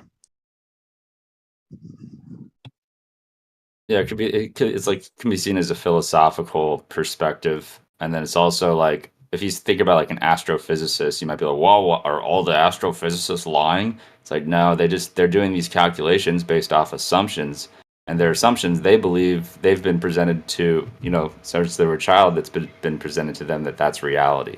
So they have this. What are they looking at to get their data though? Or like we were talking about earlier, they're basing it off the radius value. And then does observable matter, reality match what the claimed radius is? No, it doesn't. What? So it's like Radius of what? The Earth, Scott. Wait, astrophysicists are basing their calculations off the radius value of the Earth? It doesn't matter any any kind of calculation involved No, with. we're talking about astrophysicists right now, right? You're just what do astrophysicists do? Yeah, What do distance they to the do? sun requires yes. Yeah, the distance to the requires sun, radius. orbital mechanics. Come on, Scott Mackey. Astrophysicists aren't looking at the sun much these days. What are they looking at usually? Much these days, but they do it. I've talked to one already. Let's not keep pretending that you know what you're talking about. But what do astrophysicists look at? Well, the one that I spoke to was protoplanetary systems, and he was talking about distances to certain planets. But he's saying that definitely And what do they point their telescopes at? The cosmic Alpha, ladder. sorry, Alpha. My friend is back. Just when you finish with Scott, my friend is back. Iced. She wants to ask a question when you're finished. That's okay. Excellent. We'll actually pause Scott for now. Pause. He ain't gonna go nowhere. He's a permanent dance partner. But we can make some room for your friend. Brilliant. That's very kind. Iced. Sure. Iced is here. I'm good now. Hello, Iced. Yeah, we also have Jedi on the panel. We have Let's Be For Real. Some of the 24/7 team, 77 Con. I'm pleased to meet you. I don't think I spoke to you too long, but I would say you're welcome to come in here. Crit, I don't know if it's in here. I'm giving a few people. Fusilli Jerry, I am Larry. These are all part of the 24/7 team. So any one of us could answer a question that you might. T-Dub, sorry, T-Dub. Under Heaven Earther, Zodiac. Sorry, if I didn't mention you, you guys are ace. So I'm crying right now. Percentage, I haven't seen you around, so don't. All right, so did you have a question, Ice? You go ahead and ask your question. Okay, fine.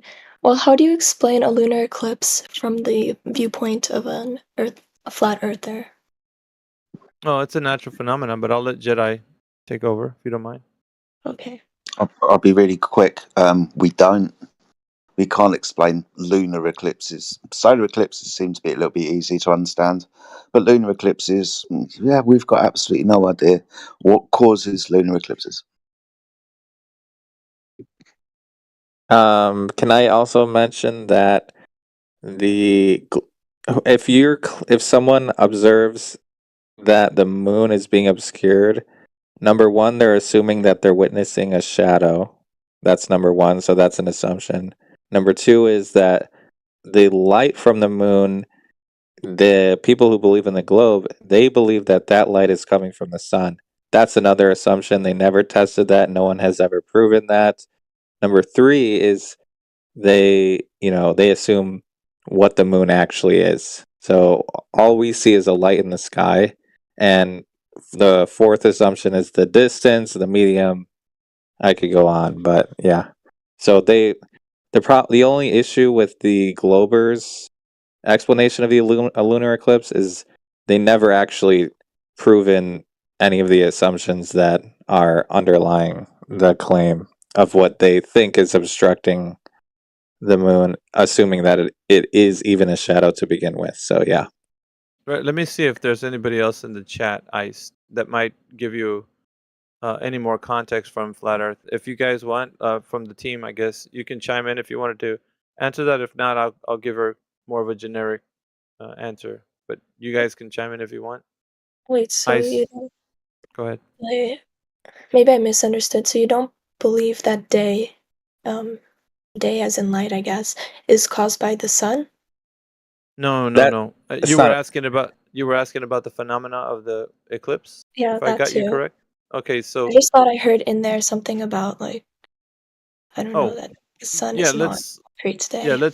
let's just we can parse out the information of any question you might have, but for the moment, I think we're talking about on topic the eclipse. So speaking of the eclipse, the mechanic that drives the eclipse to be what it is, we don't have the explanation for that because in our worldview, there is no way to tell you what the celestial bodies are doing in relation to, say, that there's a syzygy between the three bodies like the Earth, Sun, and Moon, to then coincide with the natural phenomenon which we see, as what you call it, a lunar eclipse or a solar eclipse. So there's no way to say that the causation of that is because the sun is doing something or the moon is doing something. You get what I'm saying? Yes, There's no but way to then get. Go ahead. But then what would you believe to cause, I guess? So you just don't believe in the solar eclipse? No, the phenomena is unknown to be explained. We can't put a causation effect, a cause and effect to it. So we see the effect. The causation, however, is not explained in any way to be quantified. We can't put it into quantification and say, well, we know the eclipse is happening because X, Y, and Z. So, however, on the side of the Earth being a globe, they give you a story that is unfalsifiable. You cannot say, I know how to check to see if the Earth is getting in the way of the sun to cause the lunar eclipse. There's no way to know that if you are a planet floating in free space, blocking the sun's light to cause that. There's no way to verify that. Do you get it, Ice? Like you as a person, you as a person have to believe in a story. You can't verify the story. There's no way for you to do that. Or if there is, I would like to hear it. If you want to tell me, there's a way to verify it. You can let me know. Otherwise, it's just a story, and you believe it based on an explanation that's been given to you. So you have no explanation for why, like, small fractions of the Earth's surface would go dark? No. No, that's a different question. That's a different question. But isn't that what the... Did you want to know I think why? she might be confusing solar eclipse with lunar eclipse. Yeah. Or are you talking about how the sun shines on the Earth? You have to put it in context what you mean. Like what? Are you talking about an eclipse or how the sun shines on the Earth? What topic do you want us to? I'm lost. Okay, so I guess you just don't believe in lunar eclipses, basically. Excuse me. Tonight in the UK, from 4:58 until 6:58, you can see a pre-umbral lunar eclipse. Now I'm going to be able to observe that, so I can see it. So I'm not dismissing it. I believe it happens. How the moon turns red, though, I do not know, but I can observe the phenomena. Do you think you can understand that now? No one's saying that we dismiss lunar eclipses and don't believe they even happen. We observed them. We can watch one later tonight. We just don't know a mechanism of how they happen. Do you understand now? Yeah, I get what you're saying now. Good. How do you guys explain the phenomenon if you take a telescope and you look at a boat across the sea and it appears as though it's going below the water? Yeah, We're we'll get to eclipses that. right now. Yeah, hold on, guys. We'll get to that question in just a minute, Angel. But we do want Ice to ask some questions because she was brought here by somebody. So we want to be gracious to let the person ask as many questions as they like, and then if you stick around, we'll answer your questions for Am I sure. allowed to switch the topic or question a little bit? Yeah, go ahead. Go to another topic if you like. Okay. What about when, I guess, kind of in a way, in relation to what the other person is saying, when you look through a telescope and you see other planets that are around you? Okay, Like, so you want to talk about like when you look at so the other planets, yeah, they're round, right? let's So wouldn't you yeah, apply that to let's that's fine. I guess she can say it in any way. But what I want to address is the fact that percentage. You got your speaker on. Percentage. All right. So yeah, what we would address is that when we're talking about cosmology in any way, right? Any of the celestial objects that you see in the sky, right? The sun, moon, or stars, the mechanism behind those, we wouldn't be able to give you an information anything more than what we can see from the vantage point of being on Earth. So what's happening in the sky is not able to be detailed by us here on Earth. So an explanation that you've been given as a story about what's happening up there is only what the globe Earth has given you to coincide with the story of the Earth as a globe in free space. So you couldn't know the mechanism behind any of that because there's no way you can validate or falsify any of that information that they're giving you because it's just a story, right? Do you get what I'm So, saying? Like, yeah, sure. So your answer to everything is that we have no answer? well, it's not able to be validated or falsified. You know what falsified means, Ice? Somebody coaching you, Iced. Somebody coaching me? What does that mean? No. Listen, just focus on what I just said right now. Can you falsify any of the information that's given to you as an explanation?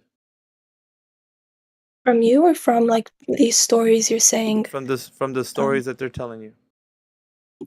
Well, me personally, no, I have not been to space, I guess. I mean, just any of the mechanisms of something happening in the sky. Like planets, other planets. How would you verify or falsify that? How would I personally verify that? Yes, primary knowledge. How could you have primary knowledge of that information? From what we've learned? Yes. And what did you see? Like, describe what you saw when you learned it. Around Earth, I guess. I don't know if I'm following Wait, correctly. you said other planets, right? Uh-huh. How do you know there's other planets? Because I saw them. Okay, what Through a did you telescope, see? obviously. What did you see? Well, I guess in this context that they're round. Okay, what else did you see? And like what do you want me to say? What's the answer? Everything to coincide with the story that they're giving you. Did you see everything in the story that they gave you? Sorry, could you repeat that? I didn't hear. Did you, when you looked through the telescope, did you see everything in the story that they told you about other planets? I assume you want me to say no? I 'Cause assume by no. just looking at it, I wouldn't What? have any proof to, I guess. Yes. Exactly. Yeah, that's the point that I'm But making. that's like for, I guess, the mechanisms of how the planet works. Like, yeah, sure, I wouldn't understand gravity there, whatever would happen, but Or what else? can't I see the shape? No, or what else? You keep going. Or what else can't you tell? I guess the geographics. What else? There's more. Okay, you tell me what else.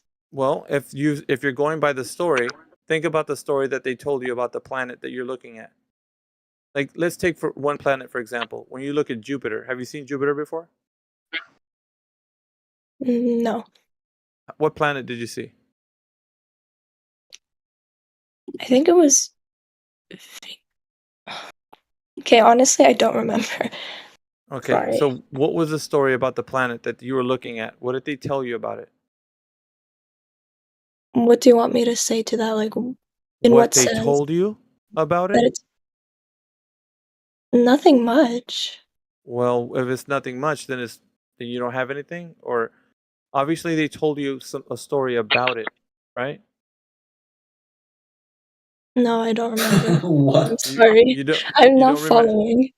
Okay, so here's what you need to understand. That's If fine. yeah, I know. If they told you a story about those things in the sky, then you would be Mhm. able to tell us, hey, they told me that Jupiter is a gas giant, that there's a storm on Okay. Jupiter, that it's made of a methane atmosphere, that it has a nickel iron core, that it has whatever attributes, right? Certain size. So following along Distance. with what I'm saying is a story that's attached to the light in the sky that you're viewing through your telescope.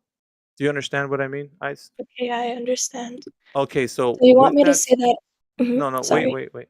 With that story, when you look through your telescope, do you see any of the things that I mentioned? If you look at something like a light in the sky, Well, I guess not. it's impossible, right? You couldn't possibly tell me all of the things that I just told you.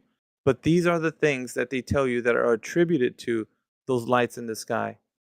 So when they tell you about these things, there's no way for you to see that in a telescope. Do you get it? Well, yes, but like me, a average human on the earth, has no like I'm not. Yeah, I guess you could say that argument. Like, yeah, I haven't proved anything myself, right? I just see, but other people have gone No. and done Yeah, the science. I was gonna say nor did they. Nor did they. There's no way for them to know any of the information that I told you, that the attributes that I gave to Jupiter. They And don't know that. how did you come to that conclusion? I didn't. I didn't come to that conclusion. Iced. That is a story that they've been giving you. That's a narrative that you've been hearing. I But I didn't mean, give it to you. okay, but then no, what I mean is like, how did you come to the conclusion that it's a narrative and it's not Because you factual can science? because if it's factual science, you would be science has to deal with the physical and natural world. So if it was factual, you'd be able to test any of these claims and find out the validity of the claim is true. There's no way for you to know any of that information just by merely looking at something. But they didn't merely look at it, I What don't else did believe. they what else did they do? Okay, I'm not sure myself. Yo, Ice, do you know how they say That's the sun important. is made of helium and hydrogen? Pardon? You know how they say the sun is made of helium and hydrogen gas? Sure. Yes. How do they get a sample? I'm not sure. I'm not a scientist. I wouldn't know that. I mean, wouldn't they have to have a sample to know for sure it's helium and hydrogen gas? And then what, I do they send mean, a probe and it got close enough to get a sample without getting burned? maybe, but maybe The they probe also have traveled different 93 million technology that miles doesn't and back. require a sample. Well, to make a truth claim, to make a claim, that without a doubt this thing is hydrogen and helium gas, wouldn't they have to have physical evidence? Are you sure there's no other technology that could give them that physical evidence, or not even Well, such physical, but as Yeah, verify? it's proof positive. There's no other thing. You need the physical gas to say it's physically gas. So you're all certain that any narrative has no factual verification? Well, no, that's not the case. The case that what we're bringing up is that anything that they tell you, have you checked? Have you looked into it? Have you asked the question?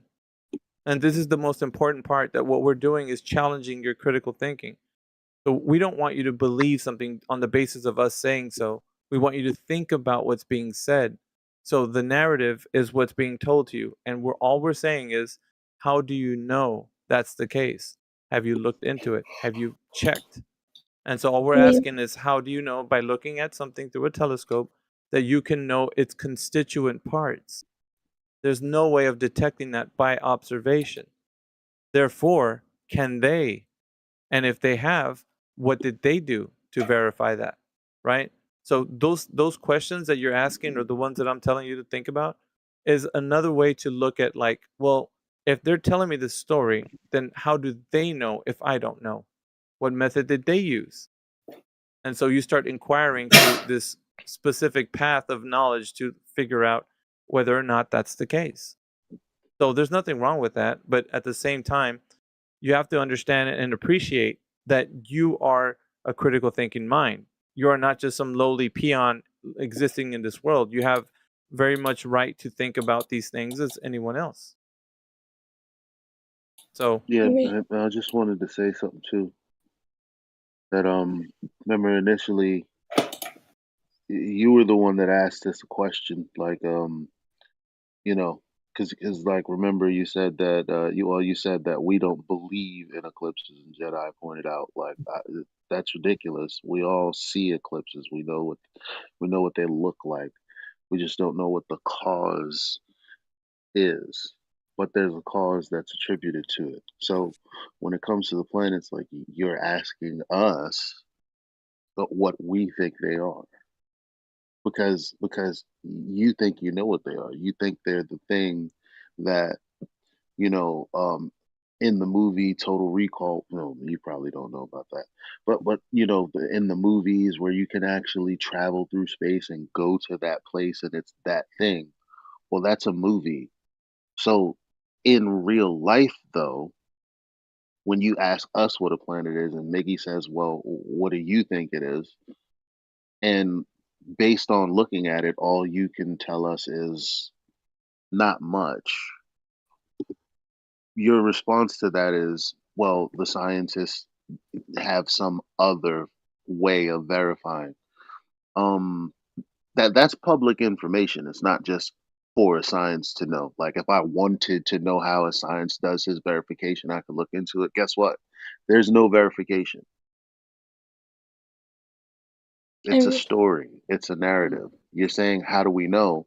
Because they don't have any verification to follow up There's tons of what they're verification. Don't saying. let them lie to you. Okay, like what? Like, Like what? Go ahead. Tell us, Scott. Go ahead. Tell us how they verified. Come on, Scott. The line can wait. Come on. I think he's throwing a wrench in the gears there, Eli. If that sounded like a wrench, it was What's probably your next a question, Now Iced? notice he was quiet Uh-huh. after I said We're like gonna what. avoid He it. didn't We're going to know next any more question. than you No. did. Put the I, weights I want to down. hear an There. answer too. God. Yeah, can I just clarify something? No, we're actually asking Ice some questions, or letting Ice finish her Yeah, questions. So let ice go. But Yeah. stop lying to her, guys. We never So lied. You then, never told us how they verified it. yeah, we'll Okay, wait I don't for know. later on that though. Go ahead, Ice. I don't have much of a question, but I guess, like, okay, that is a fair point that, you know, we should all exercise our critical thinking skills. Too much of what we hear about and learn. But I'm being honest, right? Like, I didn't claim to have deeply looked into this. Like, it's not, like, honestly, yeah, I haven't. So, Yeah, no worries. that's No worries true. about that. It's kind of a shell shock. I don't know if Geeks might have introduced you to this forum, but it's a shell shock when people actually the information we've taken for granted for such a long time. You know, we never really looked back and said, "How do they know all this stuff?" And then once we start digging into it, it starts becoming kind of one of those things where like, "Wait a minute, this doesn't add up. This doesn't line up. This what they're saying, how do they know?" So it's kind of like we're trying to get everybody to think about these things, not so much to agree with us, but like, hey, maybe there's something as in the form of a debate here, or possibly that this couldn't be true. You know, so we're just getting more minds to think about things critically. That's all. Yeah, I mean, I'll Right, and definitely. to challenge you to extend your vague belief into an area of knowledge, if you can. That's the challenge. I'll There'd be definitely. knowledge to be gained.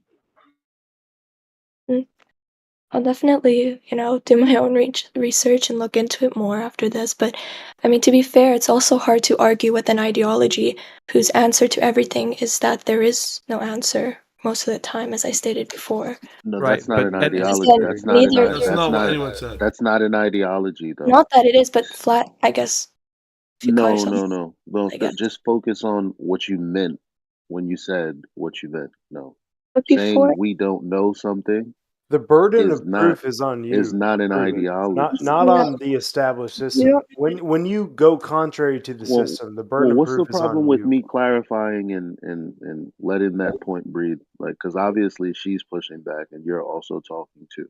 Like, no, not knowing something is not an ideology. Like, can I tell you in any But accepting the mainstream ideology is easy, again, right? So if Can you you're going to stop cutting go off against people? it, Yeah, sure. Wait. if you go Okay. against it, the burden of Come on, proof is mate. on you. Come I on, wasn't dude. done. Come on, Bro, I mate. was talking to you, mate. Okay, who's talking? I'm sorry, I'm not following again. Yeah, exactly. That's the point. That's what they like to do. You would like to So, forget I what I mean, just said. So, yeah, it's not an ideology to say you don't know something. Yeah, Like, and saying we don't know is very different. Sorry, I thought you were done. Yeah, for example, the only reason we're here is to say there is no curvature in the way that they've defined that there is curvature. And the way that they've defined they can detect curvature, there is no curvature. That's all we're saying. We're not giving an idea. Well, at least in this case right now, we're not giving an ideology when we say we don't know something, because the implications of there being no curvature triggers the question of, well, what are the celestial lights then? Well, what are these phenomena when we're looking at it? Like, yeah, it's going to be an obvious question. What are those things if it's not what I think it is? But the fact that we've exposed, the truth of the matter about there being no curvature doesn't, and then saying that we don't know things is not an ideology. I hope you understand that.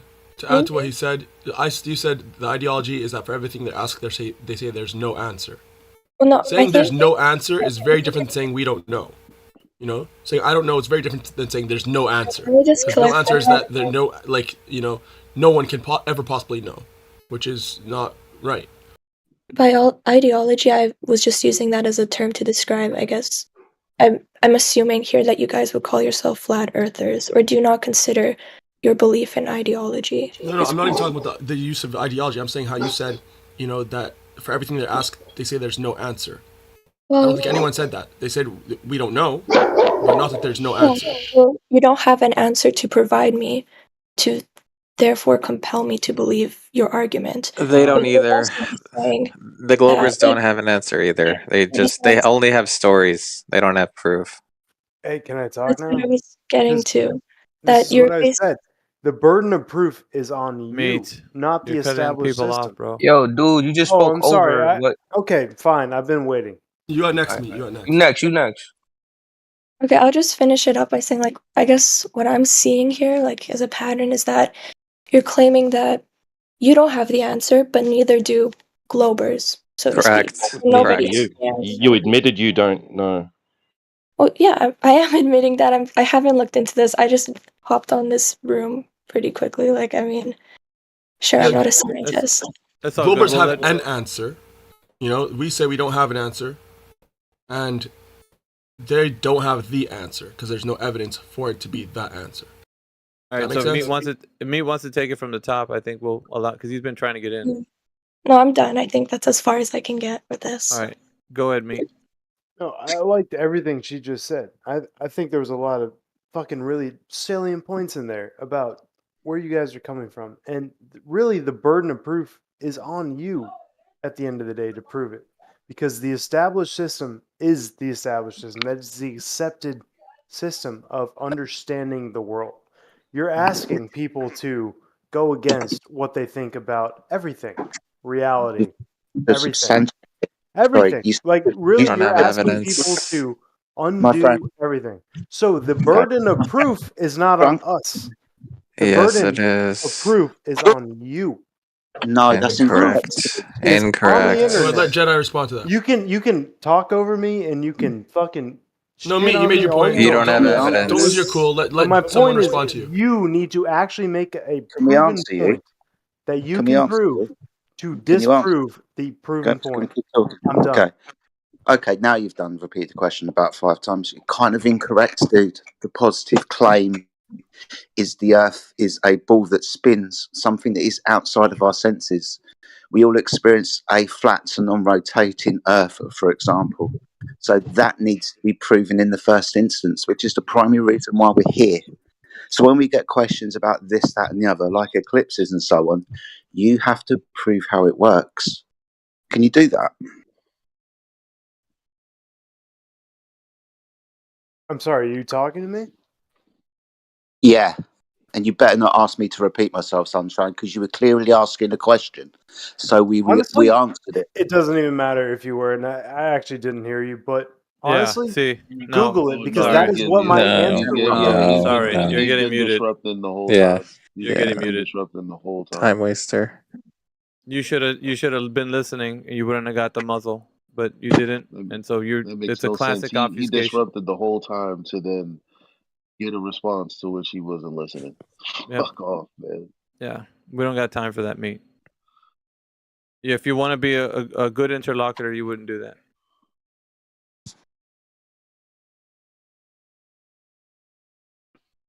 So And we don't got time for that, like gentlemen, ladies. All right, you said you Yeah, would get like, to the telescope over the Here we go ocean again. question. Here we go again. I was clearly talking. Yeah, thanks, guys. You did great.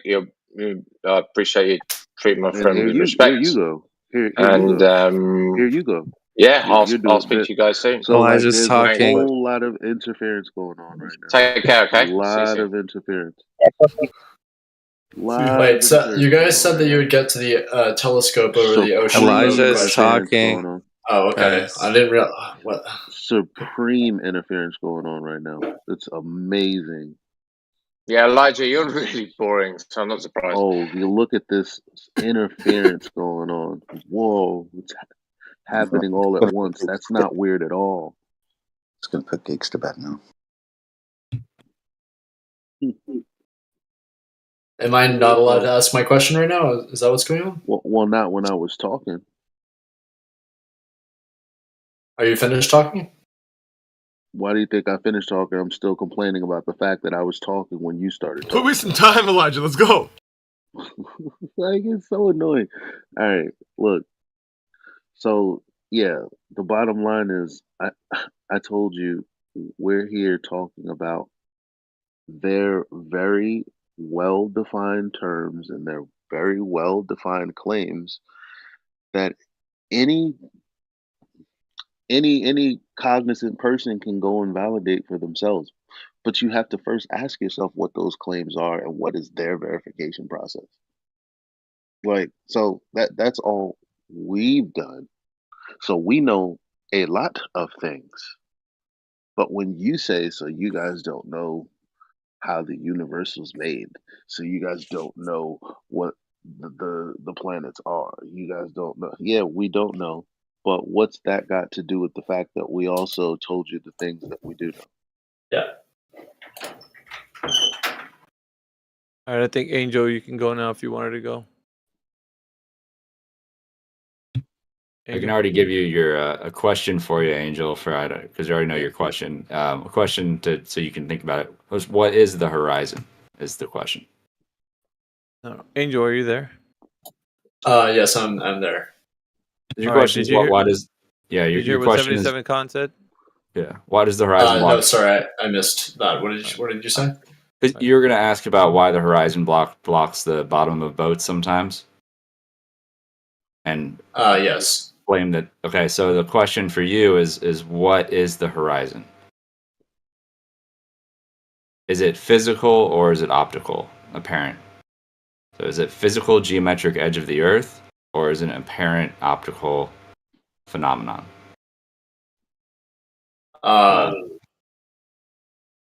That's what you got to figure out in order, and if you figure it out, then you'll know the answer to your question. But you can think about it in terms of one day you look at the horizon and it's in one location, and then the next day you come back at the same time and it's in a slightly different location, and there's a different humidity and there's a different temperature, and so the horizon is not in the same place. So what does that mean? Does that mean the Earth physically changed This is shape? actually yours, and I just found it. It was in the couch. Hey, Eli, you're hot micing, brother. Eli. Eli, you found us in the couch. Those are That's the mine. Under the couch, man. That's mine. Give it back. Damn, was I supposed to roll this? Yeah, Eli. Angel. Probably. Do you have a horizon when you close your eyes? No, you don't see a horizon. But is it there? No, I mean the horizon is you see it from a frame of reference. Exactly. So it's optical. There's your answer to Homie's question. But how does that explain seeing one object in your vision go beneath another object in your vision?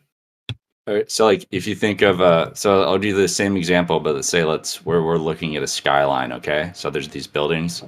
One day, it has so you go one day and the next day, and the only thing that's changed is different humidity and temperature. It's the same time, okay? So and one day the horizon isn't blocking any of the buildings. You can see all the buildings, and the next day the horizon is blocking half of the buildings, like 50% of the buildings. So if you claim that the Earth is the physical edge of the Earth, then you're also claiming that the size of the Earth physically inflated in one day? Or no? Or is it optical? So it's the only reason that the horizon where the sky and the ground appear to meet, the only reason the location of that changed is because of optics, is because of perspective, is because of humidity and temperature and other atmospheric conditions. So if you're going to say, if it doesn't matter if it's blocking an object or if it's not blocking an object, because it's just apparent, it's optical. You get it? Sometimes visuals help. It's one that takes time. You got to think about it a lot, but. Okay, now I didn't fully understand that, but it's just like the beginning of your name, AE, atmospheric effect. Okay, here's the way to understand it. So when you look up the definition of the horizon, what does it say? What is the definition of horizon? He's gonna find it. Go to Google. Just read it out loud. Yeah, read it out loud. Go ahead. Yeah. The line at which the Earth's surface and the sky appear to meet. Appear to meet. That's the key. You see that? You see that word? Okay. Yeah. That's the key right there. Is that it's an apparent location. It's not apparent location is different from a real location. Do you agree or disagree with that statement?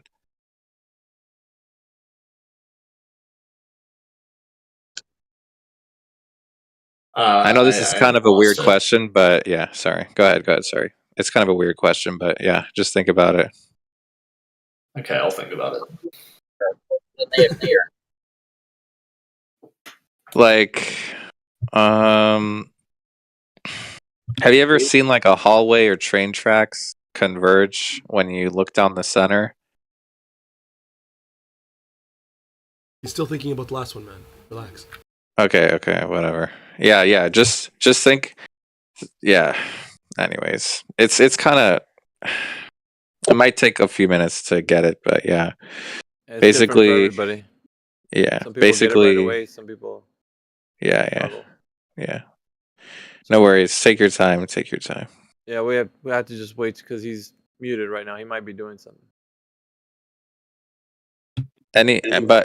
In the meantime, anyone have questions about flat Earth, globe Earth, or we can keep talking about? Oh, he left. He left? Yeah. He's like, I had enough of you. Well, who else? Yeah, who else is there? Probably the new guys are Nermeso and Numeda. I was talking to Nermeso. Nermeso, are you still there? Yeah. Welcome. So, do most of you assume that the Earth is flat, or you guys just don't know? It's what we experience. I mean, yeah. Well, Biggie, you can take this one. I've already talked to the other guy. Go ahead. Actually, I've spoken spades to him, Nermeso. So we've talked about the line of sight test, and oh, really? Yeah, he knows the size of the Earth, right, Nermeso? Yeah. I mean, you talked about that.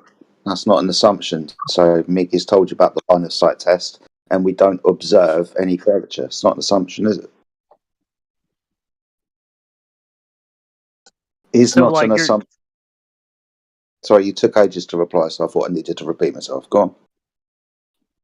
Yeah, I just want to make sure. So it's not an assumption. It's you're saying that reality is that the flat Earth is that is the explanation for what you're observing.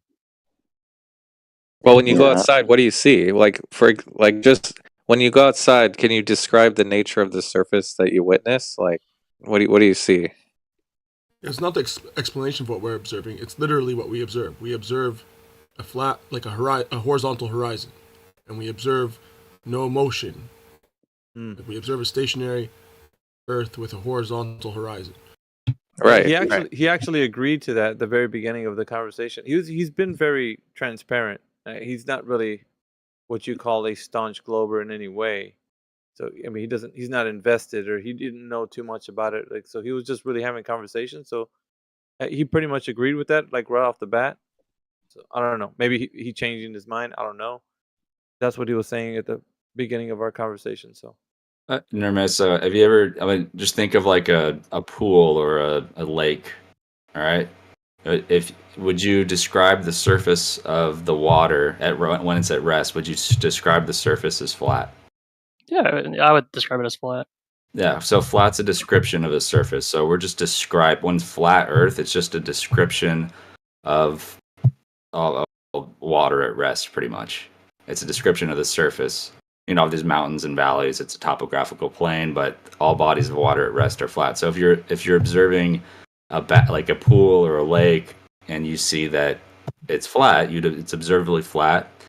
You know, there's no reason to assume it's curving at any point. So if someone says, "Oh, it's actually curving around a ball and it's curving at this rate," then the burden of proof is on that person to verify their claim. So that's why the default position would be just to assume that all bodies of water lay perfectly flat. That there's no reason to assume that the physics of how a body of water would act differently just because it's bigger.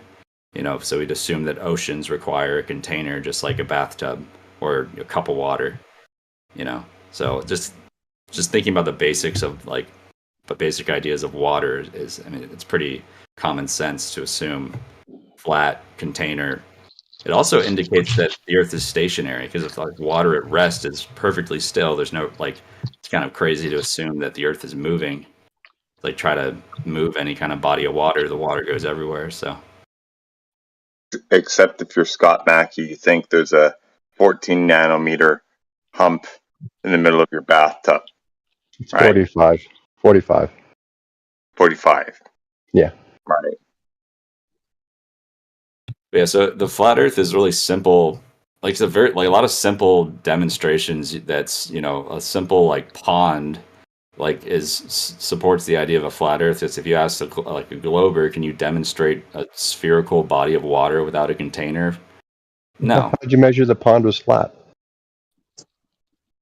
It's a description of the surface, Scott. If you were listening, you would have got that. What makes you think you can see whether it's curved or not? Why would I assume it's curving? I see it as flat. Yeah, if you're saying it's curving, you have the burden of proof. Prove the 45 nanometers. Let's go. Prove it's curving at the rate that you claim. Oh no, but your answer is you can see through more silence. More silence. Do we not observe a water at rest as flat and level on the surface, Scott? I mean, come on. This is just an observation. I don't think he even believes what he's saying. It's like when I troll and pretend to be a glober, I sound exactly the same. I'm just trying to jerk everyone off. It's just like a normal observation of water when it's at rest. You know, obviously we don't have rulers in our eyes, which is funny, but yeah, so you don't know. We can observe that it's not a sphere on the surface, right? I mean, you agree with that? No, not at all. I think you're wrong. When I look in the mirror. What? So you see a sphere when water's at rest on the surface? No, of course not. The curve is much too small for us to see. How do you know it's curved? Shit, it's too small to see, but it's there, right? Fuck. Wait. So when you see water at rest, like in it's a interpolation. pool, you observe that it is curved, really? No, not at all. Of course not. Nobody can see Okay, it well then curved, you but it observe is. it's flat then. No. What? Well, okay, so what? What's the third Topography option? then? So it has the water at rest has topography then. We know we can't. What is the No, third option? I know I can't see that level of curve. What's the third option? What? Is that it's You curved, but I observe it to be can't see flat. it. Be honest, Scott. Okay, so how do you validate that?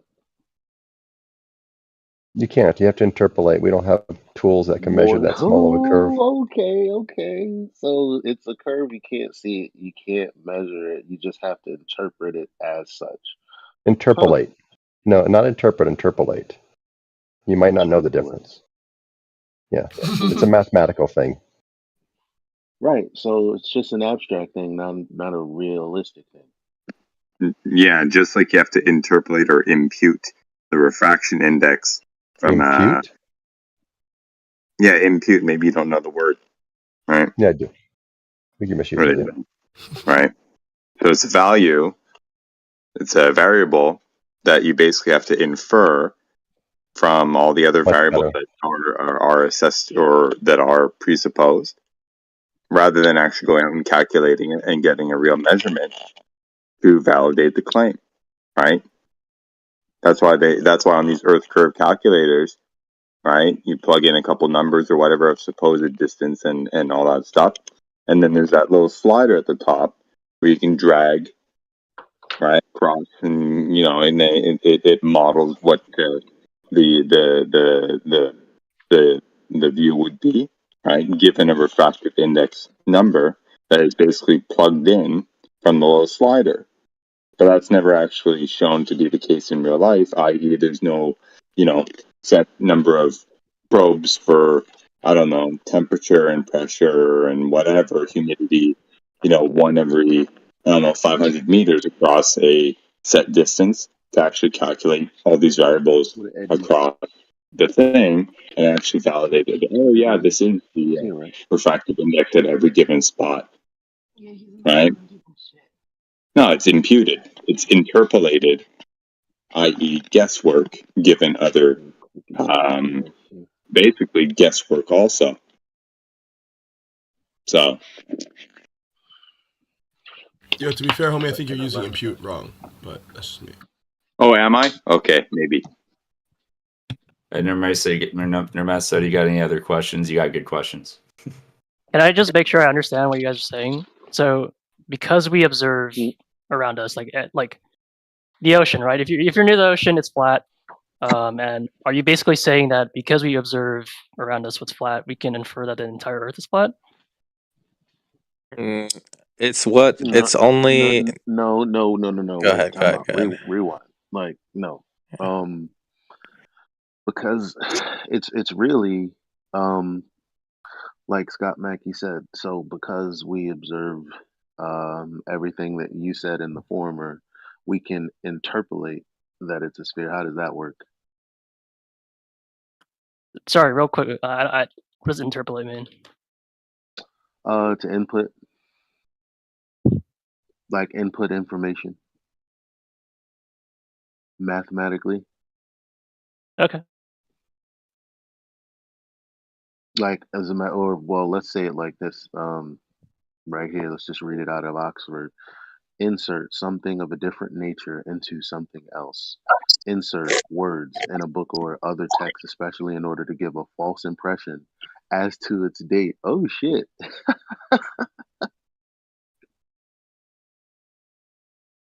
How nice.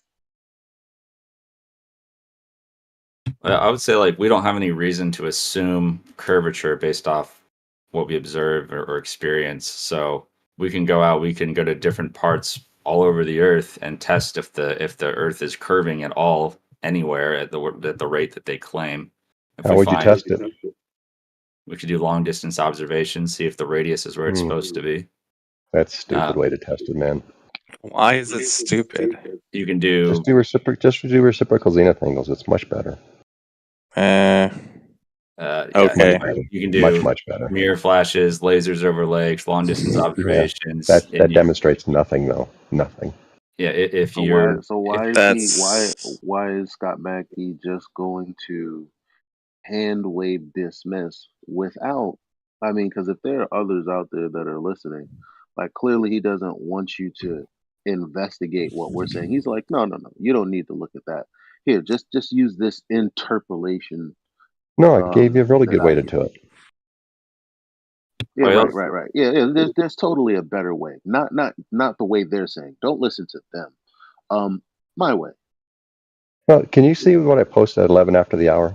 Just out of curiosity. Right. My way. Right. Can you Not see your what way. I Forget you see what I anything posted at 11 after the forget hour? anything about the claims that they actually You're made. not going to Let's just look at talk it, are about you? this very obscure thing.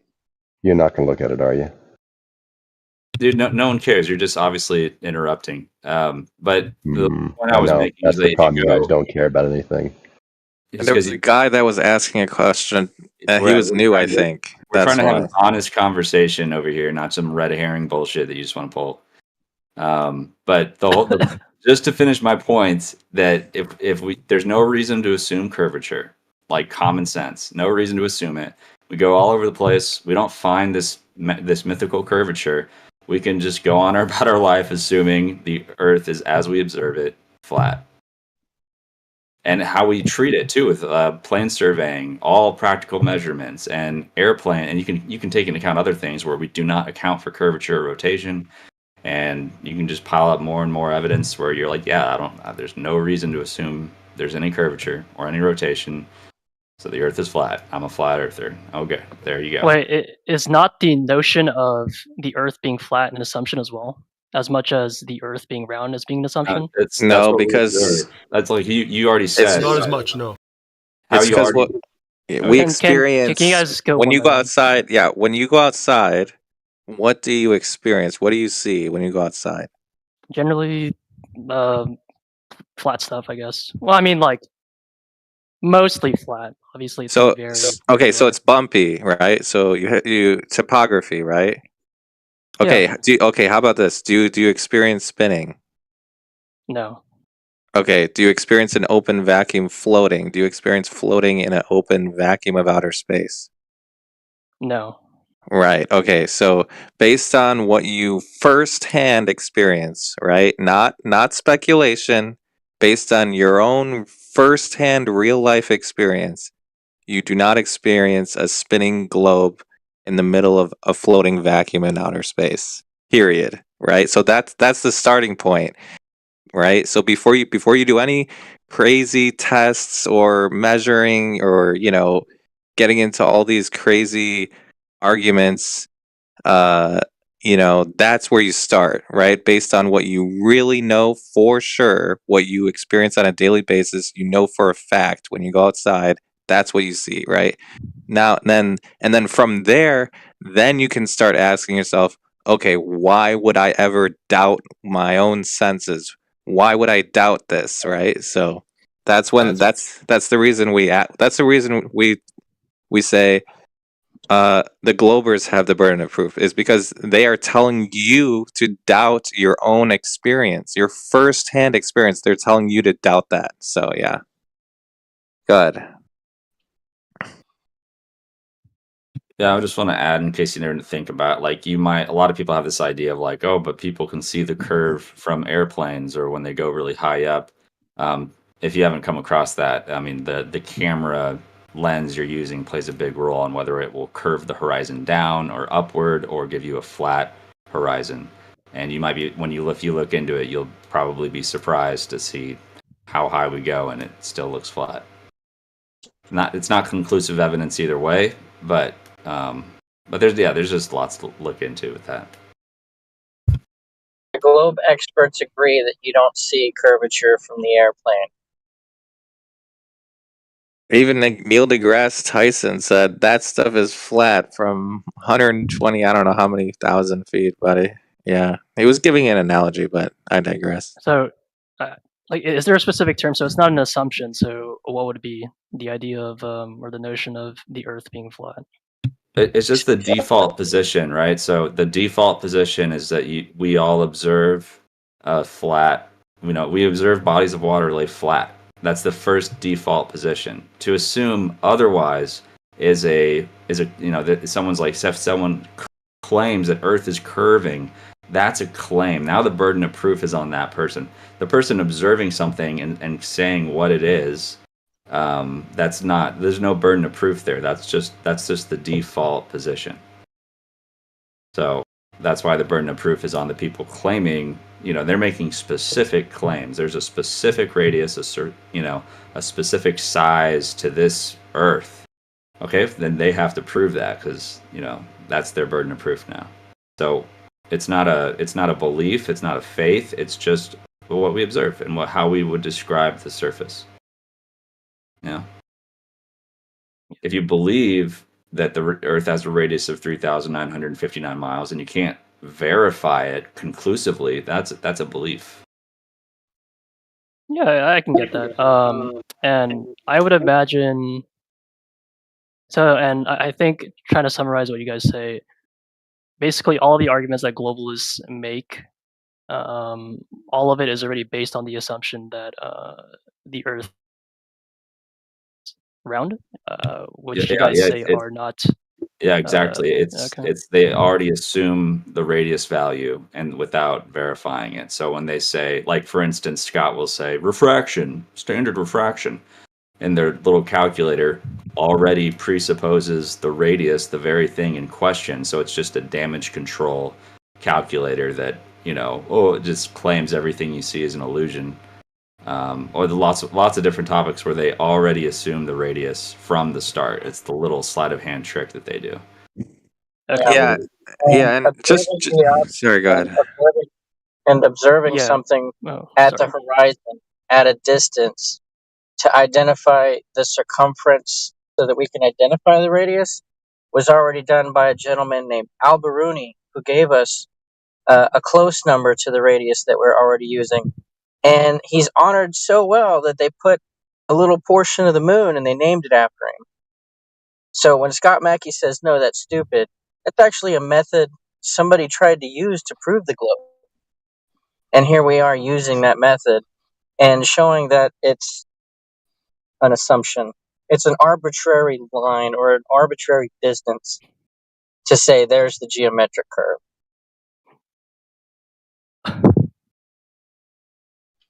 Right, like here's a good question. In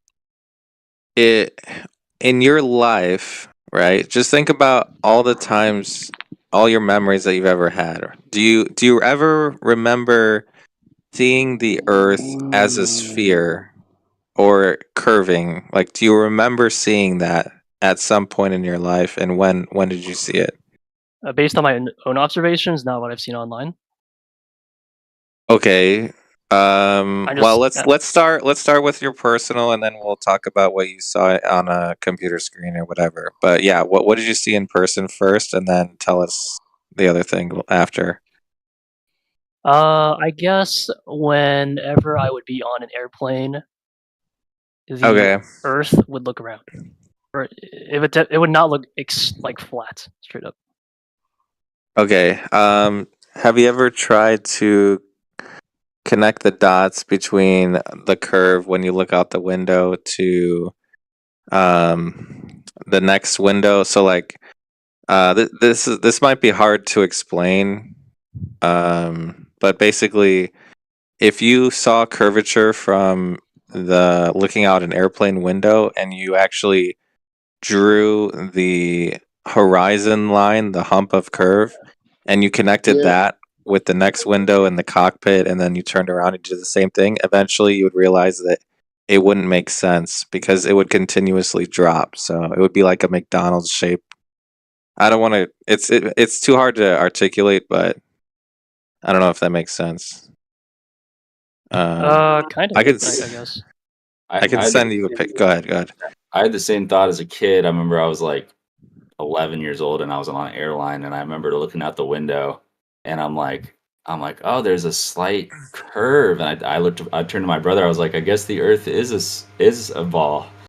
And then it's like later now that I'm taking the time to think about it, I realized it's just because the window was bulged outward, and that if I was on ground level, it would be curving the sides down on, you know, a little bit too. So you always have to think about what you're looking through. So if it's a curve, if the window is bulging outward, that's going to affect how you optically see the horizon, right? So so it's good to look at different examples of when the horizon is bending all kinds of crazy ways due to just because the camera lens or the window that you're looking through.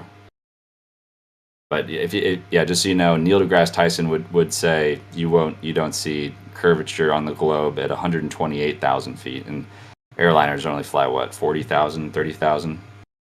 So the globe wouldn't even claim that you should see. Well, I guess it depends on who you ask, but something to think about. Just to add on to that, do you see what I posted in the chat with the windows? Do you see that image? Are you still there? Yeah. Sorry, which one is it? The text chat. Or what am I supposed to see? Okay, do you see the post from Zodiac with the white background with the ovals? By Into the Break? No. It's Zodiac, Zodiark. It has a bunch of ovals with it has inside the ovals has green on the bottom and then blue on the top, and the background is white and has a bunch of and there's a red line that's like squiggly in the middle. 22 minutes after the hour. Yeah, I don't see the red squiggly line. I see something similar to what you described, and that was posted by Into the Break. Okay, so you don't see Zodiark, Zodiark. You scroll down a little bit more. Scroll all the way down to the bottom, yeah. Oh, yeah, I see it. Okay. So you see. Okay, so picture each one of those ovals is an airplane window, right?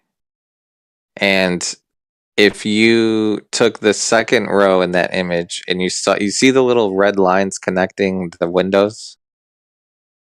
Yeah. Right. And if you were to connect all the windows, including the cockpit where the pilots are, and turn around 180 degrees and do the same, connecting the red lines for all the windows behind you, and each time you look out the edge of, each time you saw this alleged curvature, what you would realize is that if you saw a drop when you look to the right, and then if you kept looking to the right in the next window, if you kept seeing a drop, and then you kept seeing a drop, and again and again and again, like if you kept seeing a continuous drop, eventually you would no longer, it wouldn't be, it would have to go back. In other words, to connect that dot, to connect those lines, it would have to go back up to the top. So it would be like a McDonald's squiggly line, basically, is what I'm saying. Like it would be like an M. Like, because if you were to look out one airplane window and go to the next one and draw an outline of the horizon, right? The curve that you think you saw, right? And you just draw it and you connect it to the next window and connect it to the next window and connect it to the cockpit window from the pilot's point of view, and then turn around and connect it to all the other windows on the other side of the plane, it would look like an M, like a bunch of different upside down U's, if that makes sense. Which wouldn't make sense on a globe, basically. I don't know if that made sense. Yeah, kind of. But basically, you can have one person show you an observation from 100,000 feet, and it looks like this spherical globe, and then someone else with a different camera at the same altitude, and it's a completely flat horizon, 360 degrees. So you just got to understand, it really depends on what you're looking through. You get it? It's really, yeah. It's kind of, I thought it was crazy to learn. I was like, holy fuck, they've been kind of like fucking with my mind all this time, always showing me fisheye lens bullshit. But can I take a moment to be redundant? Yeah. All right. So, are you there, sir? The guy with the blue icon. Yeah, right here. Google, how high can I see curvature? Someone mentioned that Neil deGrasse Tyson said it was what 120,000 Yeah, I'm something. about to be redundant. But Okay. let's do it my way. Google how high you can see curvature. Say, how high can I see curvature?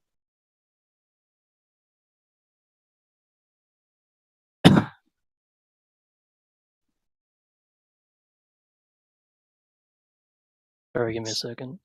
I'll be back. Mm-hmm.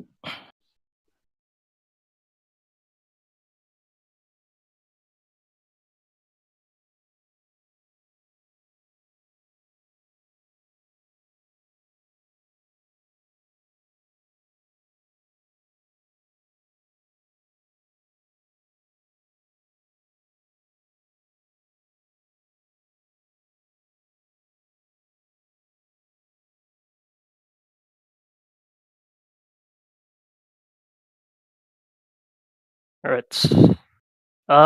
It seems like 35,000 feet based on this Quora answer. Mm-hmm. Okay. Now, this is one of many instances where flat earthers are just saying, look, they said this, and that's not true. Okay?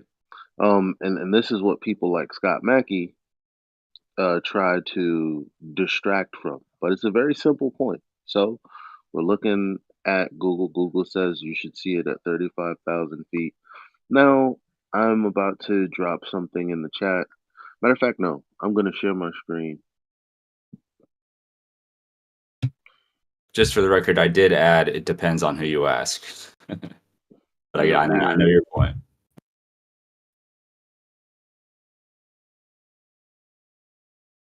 Right, I'm sharing my screen.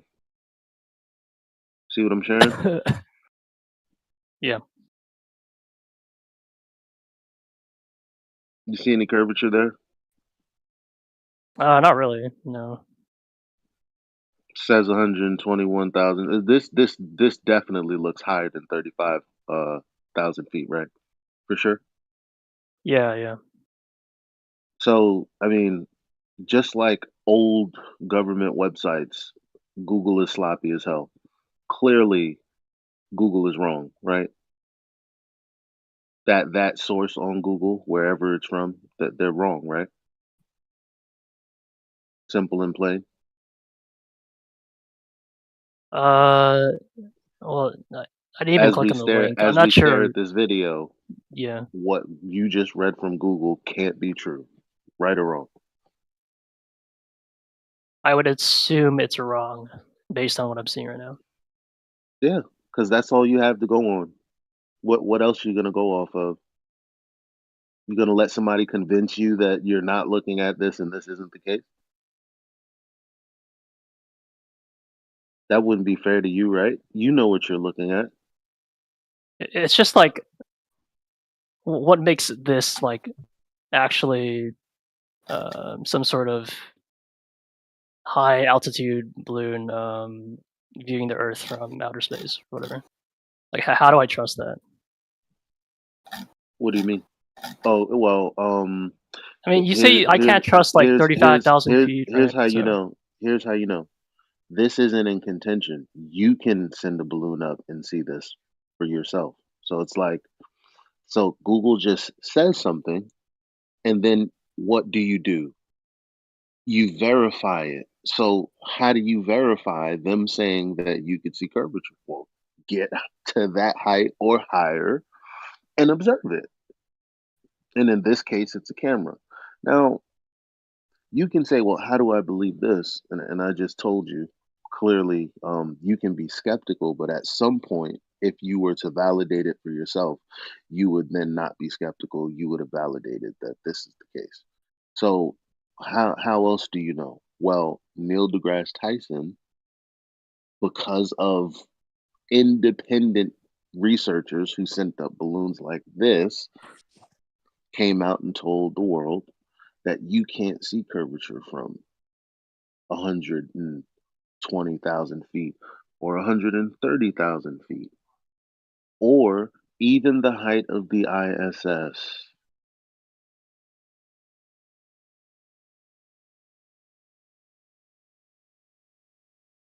So there's Google, and then there's your eyeballs, and then on top of your eyeballs, there's other witness. So there you go.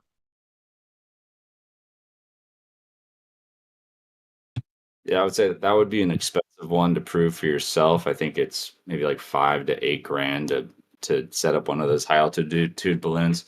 But all the stuff that we'll bring up, I mean, a lot of it you can verify yourself. You can do long distance observations. You can do all these kinds of tests to verify reality for yourself. Some of them are cheap. Some of them might be a little more expensive, but the globe stuff, it's all, I mean, a lot of it's just have faith, just trust.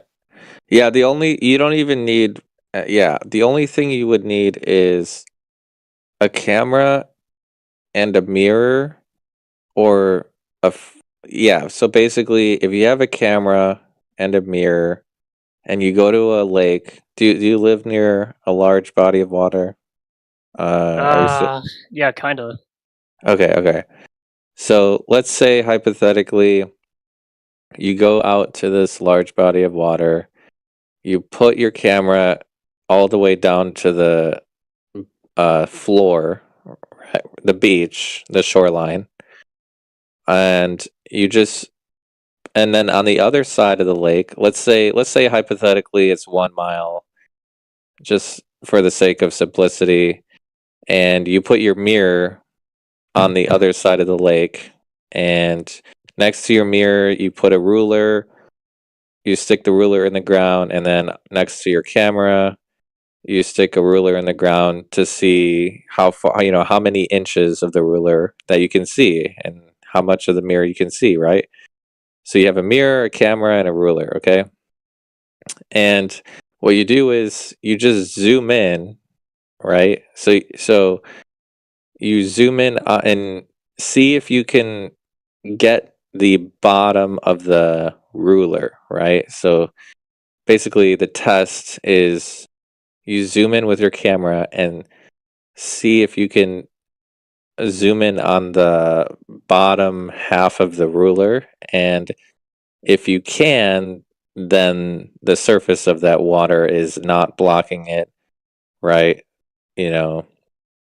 So there's no drop, in other words. Therefore, sea level water 1 mile is flat, and that basically measures flat sea level is what I'm getting at. So yeah, that's the test. And by the way, it has to be. Did we already tell him about the size, like the whole, how much you should be able to see if it was 10 miles or anything? Did we already go over that? Earlier we did. I don't know about specific distances, but okay. How about okay? Let me ask him this. In 1 mile, how much drop do you think there should be on the globe over water? I don't know. Not much. If anything, not at all. At least that it's observable. It's very specific number. It's a very specific number. Do you know? Have you ever searched up a curve calculator? Earth curve calculator. Just go to Google, type in Earth curve calculator. Yeah. We were talking about this before. Sorry. Okay. I am running out of time, so I'll trust a lot of the things you guys have to say. It seems like you guys are very well researched. It's just This might sound insulting, but if you can just get to the point, that'd be great.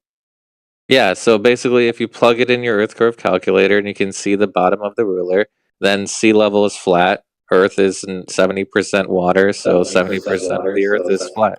There you go. Okay. There was that one live stream that I think. Sorry, who are you? Is he still here? Felix Baumgartner or which one? He just showed a live stream of a piggy balloon in that was in outer space and showing what the Earth looked like. And based on what you saw, it was completely flat. He was live streaming it recently. Think of it. Let me ask you a question. So let's say just hypothetically that you were looking through one of these high altitude footage, and let's say you saw a drop on the right side of the screen. Okay, just hypothetically speaking. Okay, and let's say you turned the camera to the right, and you saw it drop even more. Right, the horizon. And then you kept turning to the right and you saw it drop even more. And then you kept turning to the right and you saw it drop any more. Eventually what would happen is it would drop so far down and then it would have to go all the way back up to where your first camera frame was. Basically, you see how that wouldn't make sense? Do you see what I'm saying? Like, I don't know if that makes sense to you. Do you have a video? Because I'm sorry, your explanation just did not make any sense to me. Okay, so when you see imagine you saw an upside down U shape, okay? Right? And you saw the right side of the U, the upside down U, your camera was looking at, you noticed on the right side of your camera frame that the curve, the drop of portion on the right side of your camera shows that at the very edge of your camera on the right side that it's dropping, okay? From the center, right? So in the center of your camera, you see the center of the upside down U shape, right, of the horizon. And on the right side of your camera, you see a drop. Are you with me so far? Yeah. Okay. So now imagine you turned your camera to the right even further. Now you see more of the U and it's continuously dropping, right? And then sorry, can you explain the U again? Okay. So when you saw a curvature, or when you thought you saw when you were on the airplane and you said that you saw curvature, what was the shape of the horizon? Was it an upside down U shape, or was it an M, or how would you describe it?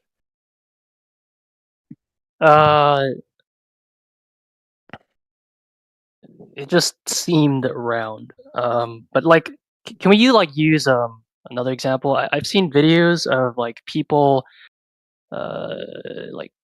flying some sort of spacecraft or balloon super high in altitude, and it would appear that the Earth is round. So what would explain that if the Earth was flat?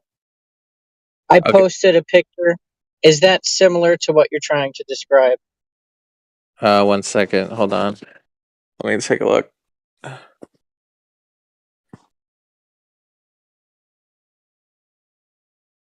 40 after. Yeah. I see. 41 minutes. Okay. You see the image at 41 minutes after the hour? Yeah. Okay, you see how it looks like a U upside down? The horizon at the bottom half of the image. Oh, it's like a very wide view. Yes, exactly. Okay, that's what a very wide view. Right. So imagine you took that camera and you started turning it to the right, and that drop on the right side of that U, the wide U, that drop would continuously go down. So if you continued to turn your camera to the right and you notice that it was dropping and it continued to drop even further, that would be impossible, because eventually what would happen is, as if you kept turning to the right 360 degrees, eventually that drop would have to go all the way back up and meet the initial frame that you, before you started turning the camera, in other words. So it wouldn't make sense to see a curve, like it logically, if you think about it, because if you kept turning to the right and you kept seeing it dropping down, eventually it would have to meet up back to where it started. So it doesn't make logical sense. I don't know if that makes sense, but yeah. Maybe I could tap in here to kind of explain what's going on. Okay, so the guy who said that you could see curvature from like really high up. Who is it? I don't know his name. Blue, are you there? Whatever your name is. Yeah. Meso? Meso. Yeah. Oh, okay. So let's take, for example, the ISS live stream, right? So when you go to the YouTube video, right, you'll see what the alleged curve of the Earth, right? Yes. Right. So now the question is, if you turned around, would you see the same thing?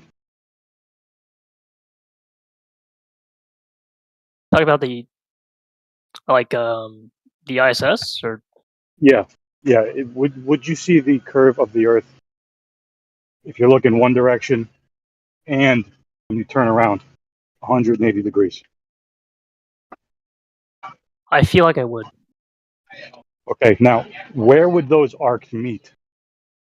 What would it look like where they meet? Meets. Yeah.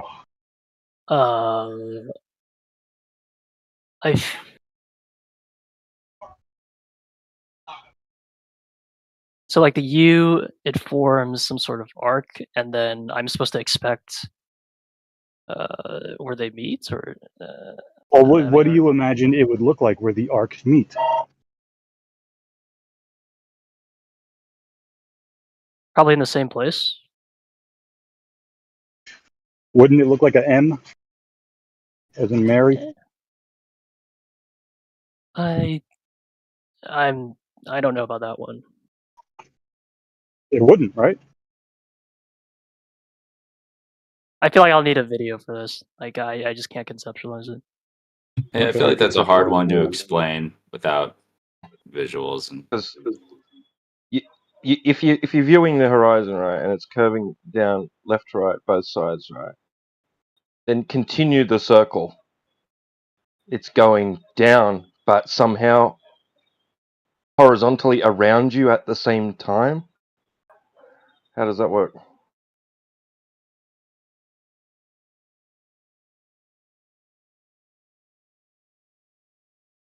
Like, okay, so what am I supposed to see if the Earth was truly a globe? Like, what am I supposed to see?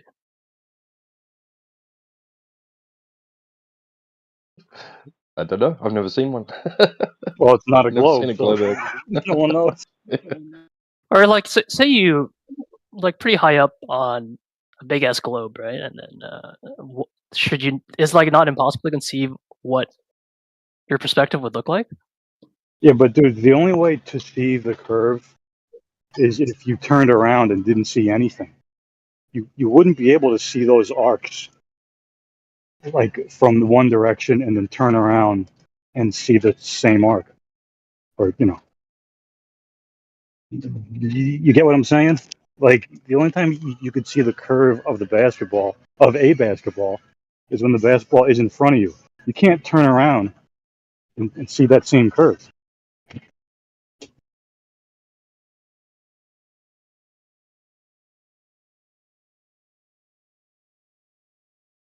So the only way to see what they're showing on the ISS live stream is if the whole Earth as a ball is in front of them. You wouldn't be able to turn around and see it. Because, that doesn't seem right to me. I feel like if I was on a super massive ball and it was really high up, I would still expect to see curvature in front of me and when I turn around. But yeah. Okay, so where would that curvature meet? What would it look like? Would remain straight. You would just be making a 360. It would remain straight. But what they show you in the ISS is that there's a hard curve, when really they're only seeing 3% of the Earth's surface, even according to their leaders. So how is it they only see 3%, but they have a hard curve like they show in their supposed light?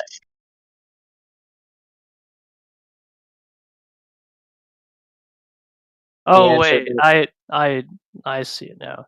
So technically, the curve you're seeing front and back can just be the curve of like a big bump on a flat Earth, I guess. The curve would be caused by the lens of the camera taking the image.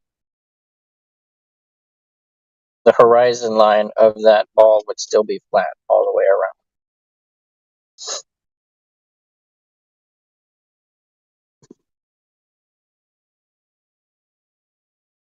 But what they're telling you to do is to have the video feed, take a picture of it, turn the camera however many degrees, take a picture of it, and then compare the photos. You've only turned, 15 degrees, and you got the same curved shape to the horizon in both degrees, right? But as you watched it in the video feed, the curve was of a continuous fashion. That the peak of that arch remained in the center of the camera, but as you turned, it remained at the center of the camera. But whenever you take still shots, as it turns, the arch is moving with the camera.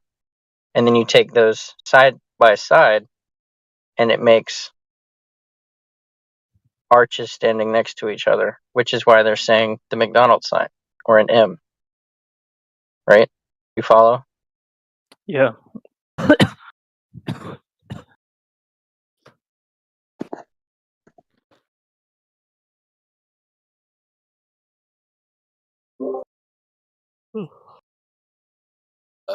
Hello, everyone.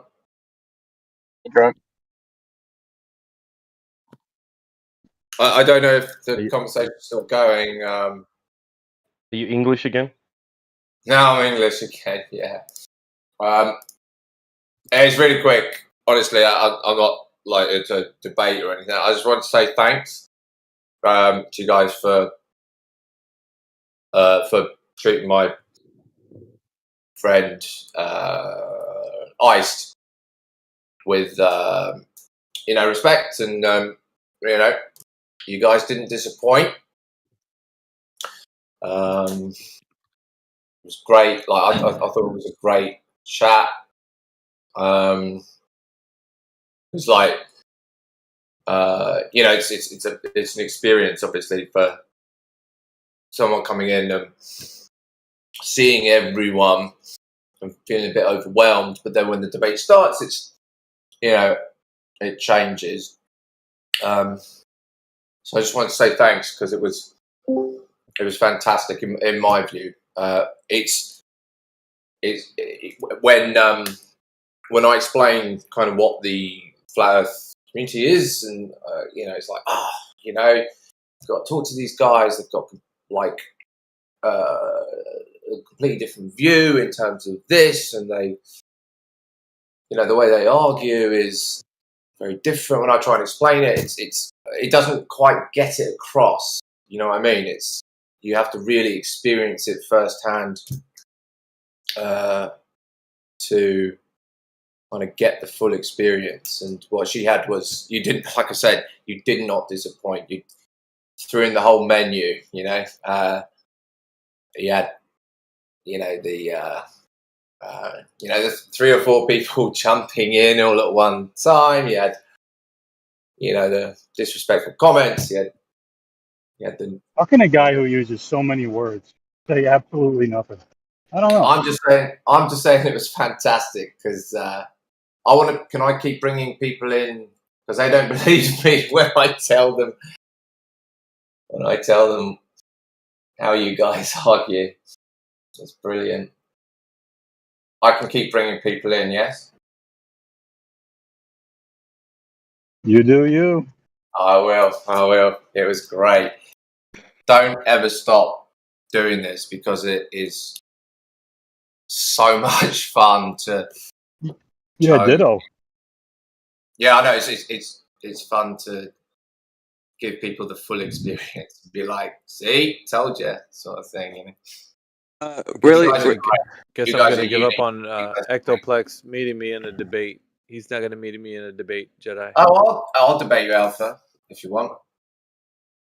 Huh? What? I'll debate you if you want. No, I don't want to debate you. I want to debate. Yeah, I wouldn't want to debate me either, to be fair. All right, boys. Love you all. See ya, man. Yeah. Keep being the best versions of yourselves, all right? Catch you on the flat side. Will do. Love you, boys. Good luck on that part. On that part? I don't know what that means. Oh, I thought you might have been practicing for a part. You know, you're going to audition for a part where you have to speak. You have to have a South African accent. Oh, right. So, yeah, I am. That is part of it, actually. So, good, cool. Yeah, it's not a great accent. Boys, you're great. Love you. Take care. Catch you on the flat side. Bye. Have a good night. Have a good night. You too. Yeah. Is the guy still here? By the way, the blue guy or Nemo, or whatever his name. I don't even know what his name is. Nemeso. Nemeso. Yes. Okay. So, you know how you asked about how do you explain the space footage from whatever you were talking about? What that shows the Earth being curved, right? So the only problem with the outer space footage is that it's actually the argument is actually about the medium. So do you agree or disagree that outer space is a vacuum, let's say? Yeah. Okay. Now, let's just to give you an analogy, let's say you have a spaceship, right? And let's say you fill the spaceship with oxygen, and let's say you go out, you launch it into space, outside the Earth, and now that the spaceship is out in outer space, when you open the door to the outside, what happens to the oxygen? It should leave. Right, it'll leave. Now, so basically the argument is that the Earth has air, oxygen, whatever you want to call it, gas pressure, right? You agree with that? Yeah. Right. So the atmosphere now that atmosphere is next to outer space vacuum, but there's no door that is there's no container, right? There's no door that is stopping the gas from going out into the outer space vacuum. Does that make sense? Talk about the Earth? Like the Earth has nothing to keep the oxygen in? Or I don't understand what you're saying. Okay, basically what I'm saying is in the same way that when you open the door to the spaceship, the air goes out. The argument is that the entire atmosphere would immediately go out into the vacuum if it was real. Basically, if outer space vacuum was real, the argument I'm making is that all of the atmosphere would immediately go out into the vacuum. Does that, just like when you open the door to the spaceship, the air goes out of the spaceship. So that's basically the argument.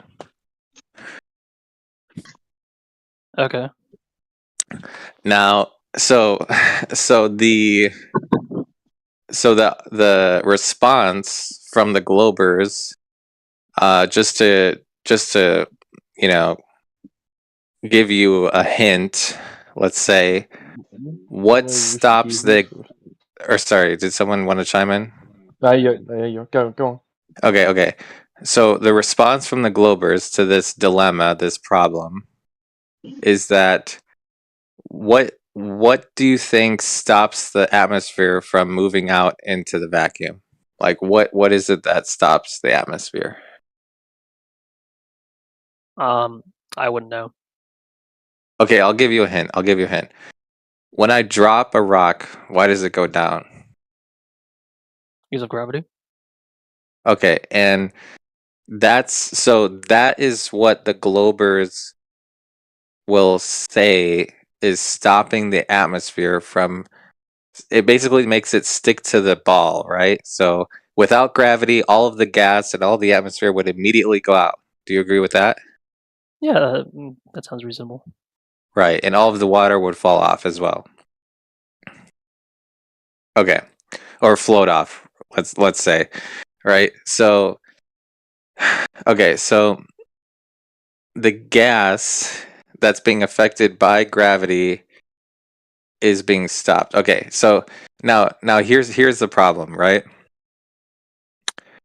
Do you think that there is a way to demonstrate physically that you can have gas pressure without next to an open vacuum with using gravity without assuming that outer space vacuum is real? Like, is there a way to demonstrate that you can have gas pressure next to an open vacuum without any physical barrier using gravity?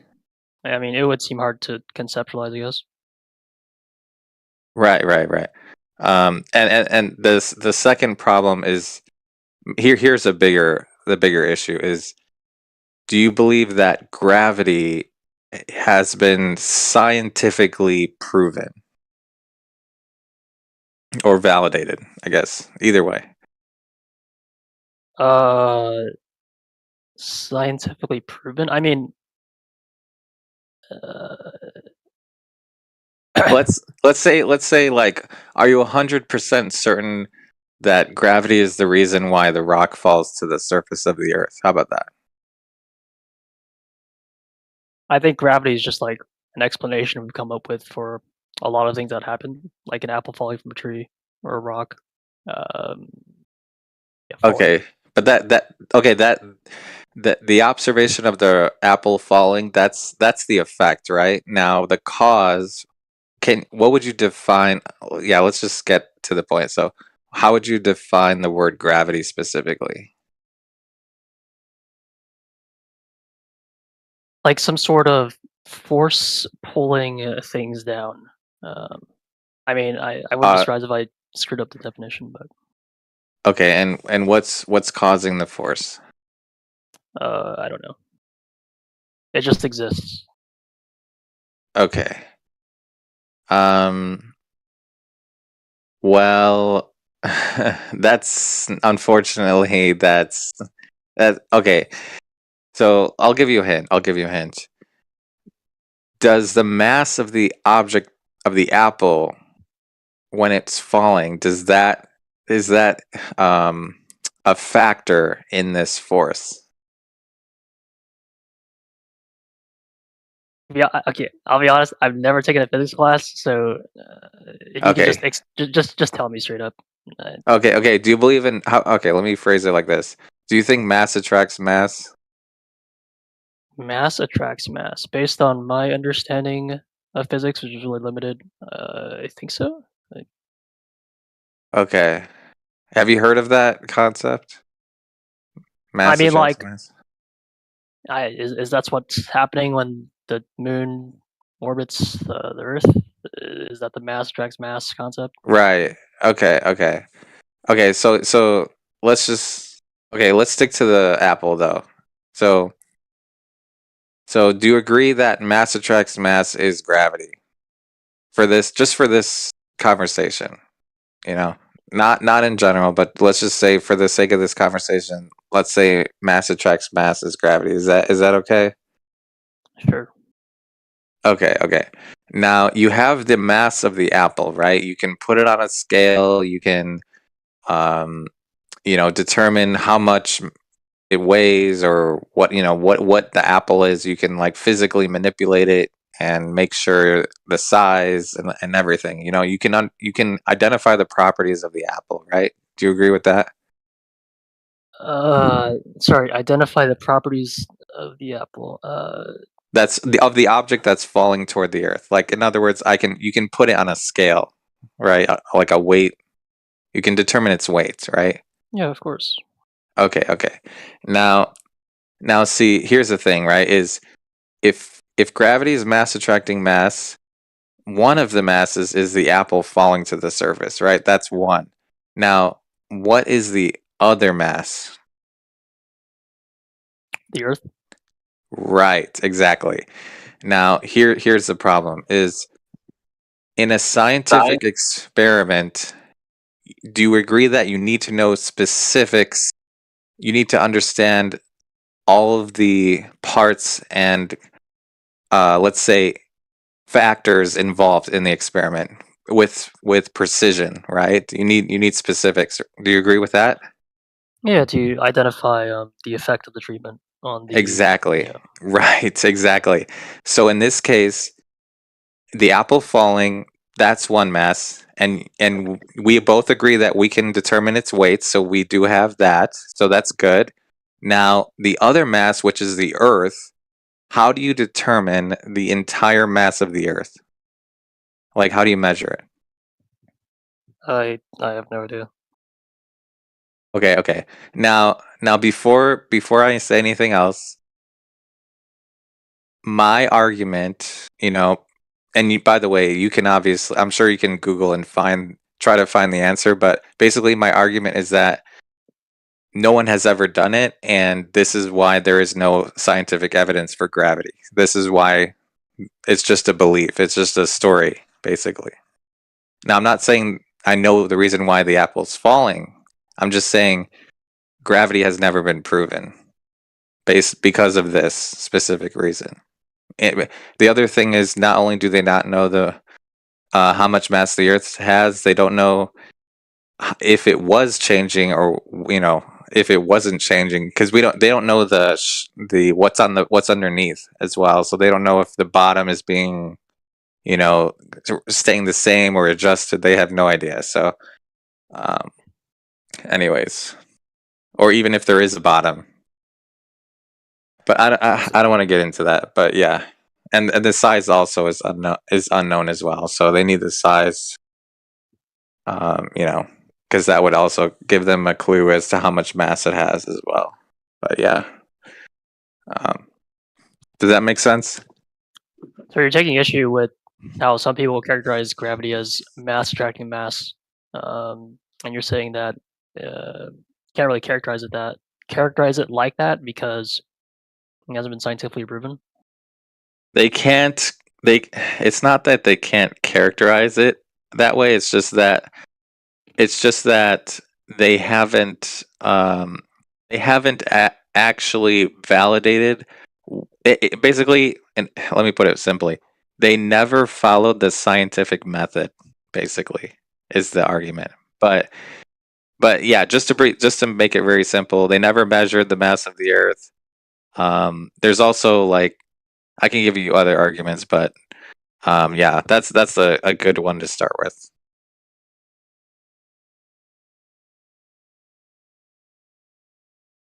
But yeah, if you go to Google, you can just type into, if you really want to go down this road, like logically, this rabbit hole, just go to Google right now and type in how they physically measured the mass of the Earth, and then just read it out loud.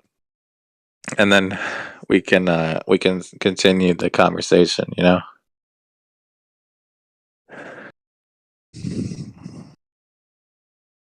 Unless you know offhand, like how they did it, but No, I have no idea.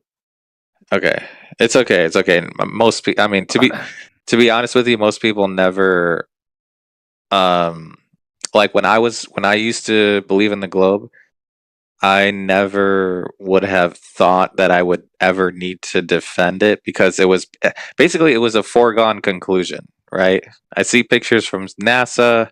There it is. Why do I need to look up anything about it? You know, it's a foregone conclusion, basically. So that's why most people will never realize that it's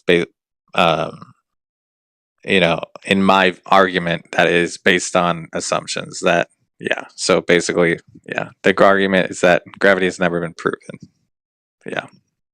Nice. Okay, someone else can jump in if they want. I'm just tired. Or do you have any other questions? Just one more before Oh, wait. One more thing. Sorry. One more thing. Do you think that you can have gas pressure without a container? Probably not. Okay. Again, Okay. my physics knowledge is, I don't even know. It's how to okay. It's define okay. Gas pressure.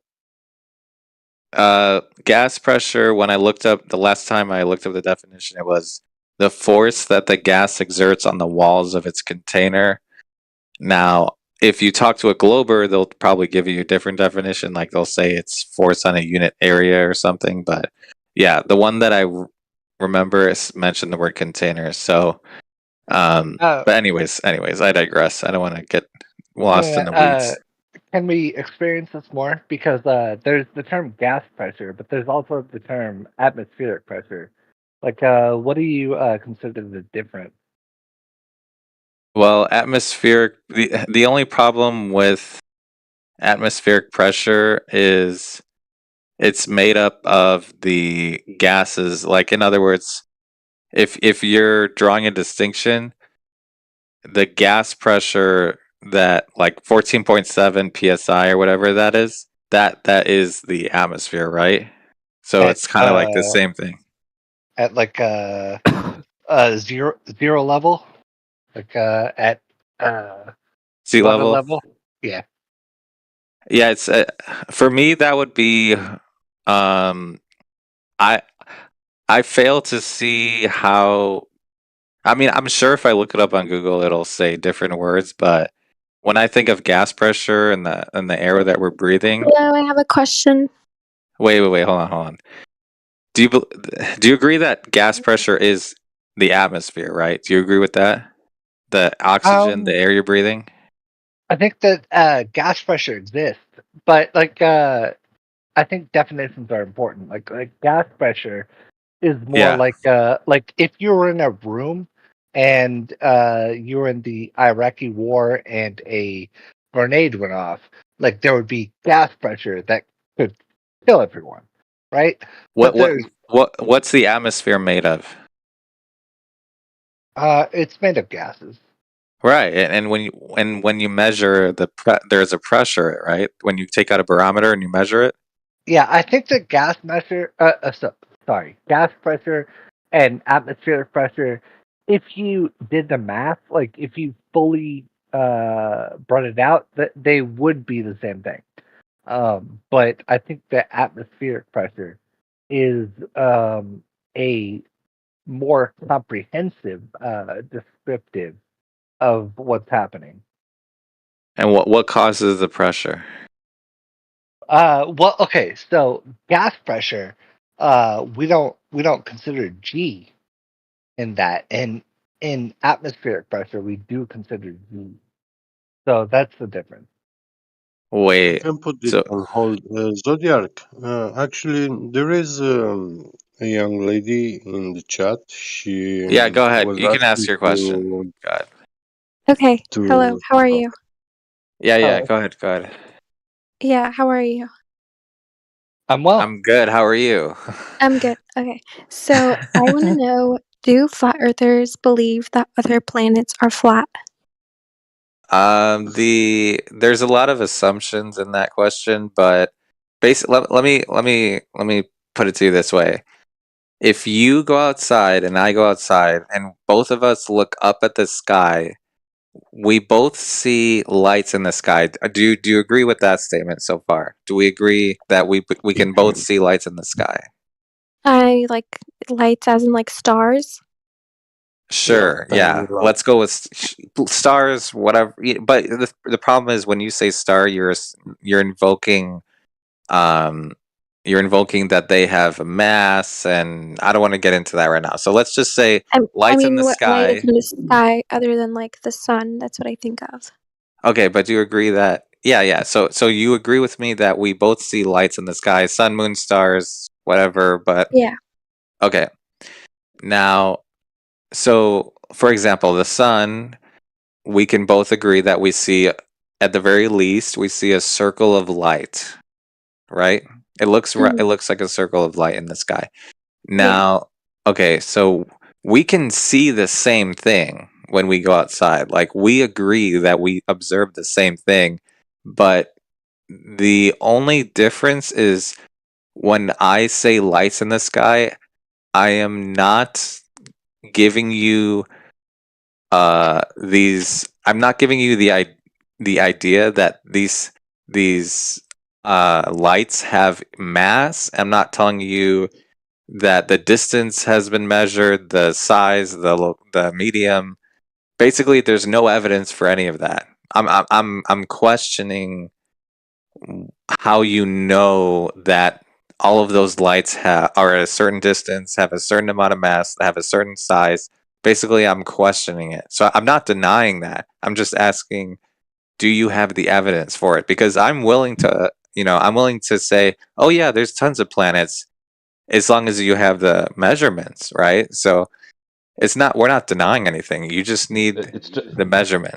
Yeah, go ahead. It's not just the shape of the Earth in contention. It's not just the shape of the Earth in contention. It's the entire cosmological view that Earth is an object encompassed on all sides by an ever-expanding void, and that it is like an object that is similar to the other things that we see in the sky. That they are also physical or gaseous, dirt, rock, ice, water, whatever. Like that, they are made of the same consistency and composition of things which we find down here on Earth as well.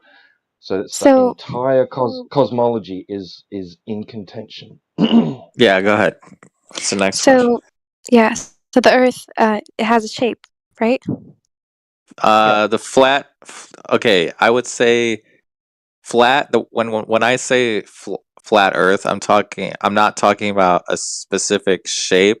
I'm just saying when I'm describing flat Earth, I'm only talking about the side of the Earth that we are on, or I'm on. You know what I'm saying? The only side that I've witnessed, right? So anything. So for example, the globe model. If you ask someone who believes in the globe, what is beyond the edge of outer space, that person will be comfortable telling you that they don't know. We don't know what's beyond the edge of outer space.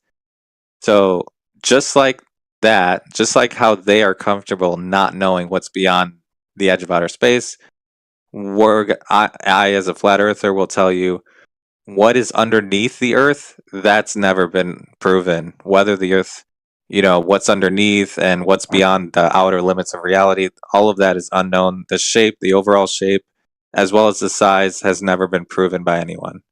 So then, if you can't tell the shape or the size, then how do you know that it's actually flat? Because flat is a surface description. It's what we experience when we go out. Go ahead. So if it's flat, then it has edges, and then why doesn't the water fall off the edges? Why doesn't the water fall out of a lake unless there's a waterfall? Because it's enclosed. What do you mean? I haven't traveled to the. Go ahead, Jedi. Go ahead. That's fine. That's fine. So obviously got lots of questions, so Yeah, keep reading them sorry. out. This is just a very interesting topic. Earth isn't a planet. No, Earth something isn't else. a planet. The main thing is we haven't traveled the entire Earth to know what is, or even if it has boundaries or not. You know what I'm saying? The size is unknown. So when you say edge, that's like, okay, where is the edge? Like, we don't know. Will we ever know? Yeah, he's I trolling. mean,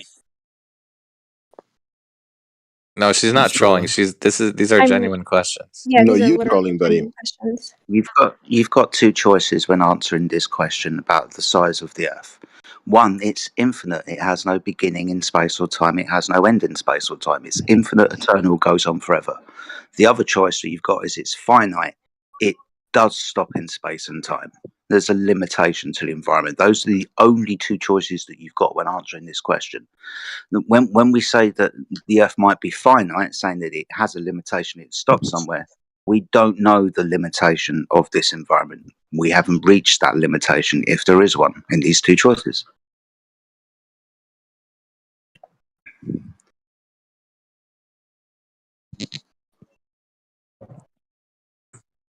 Oh yeah, one more thing. No one has ever actually measured all of the continents or oceans in physical reality.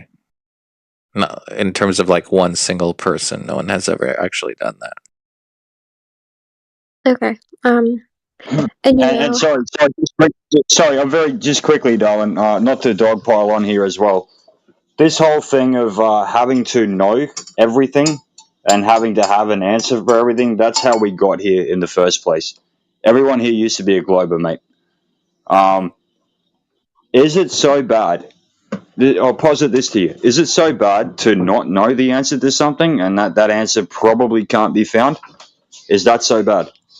Anyway, yeah, sorry. I'm not giving you shit, darling. Yeah, I think you're genuine. So yeah, no, that's like why I've never like talked to a flat earther before. I have so many questions, so Well, a lot of them. let me ask you this.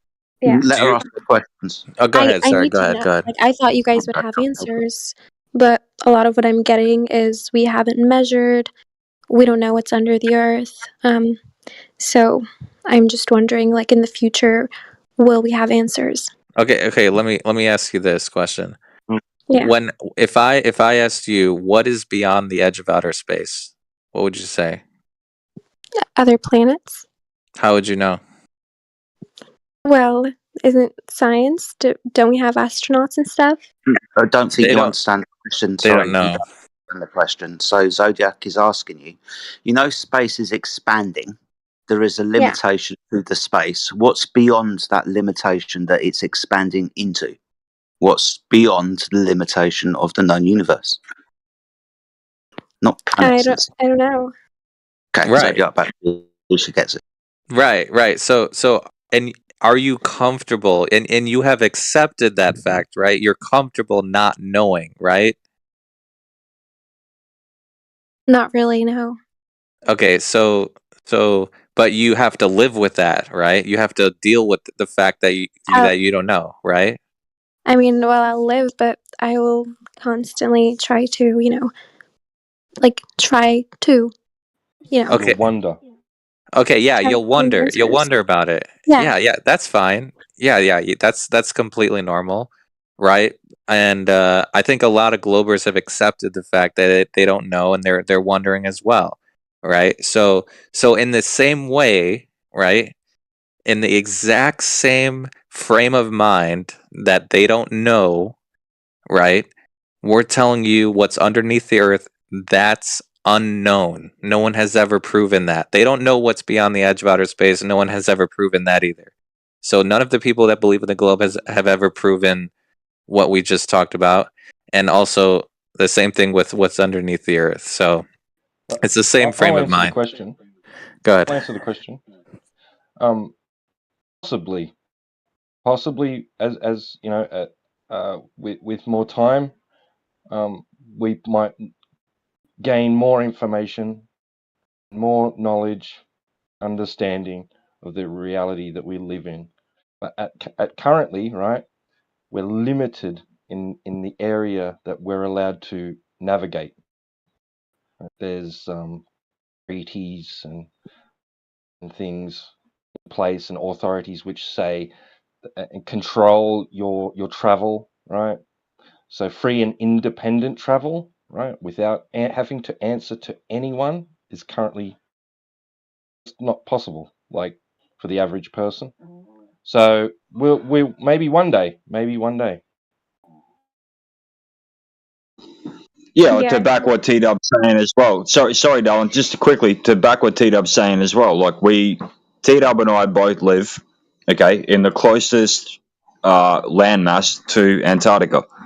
Now you can't jump on a boat and just go down there and explore as you want. You can't just fly down there. You can't do anything.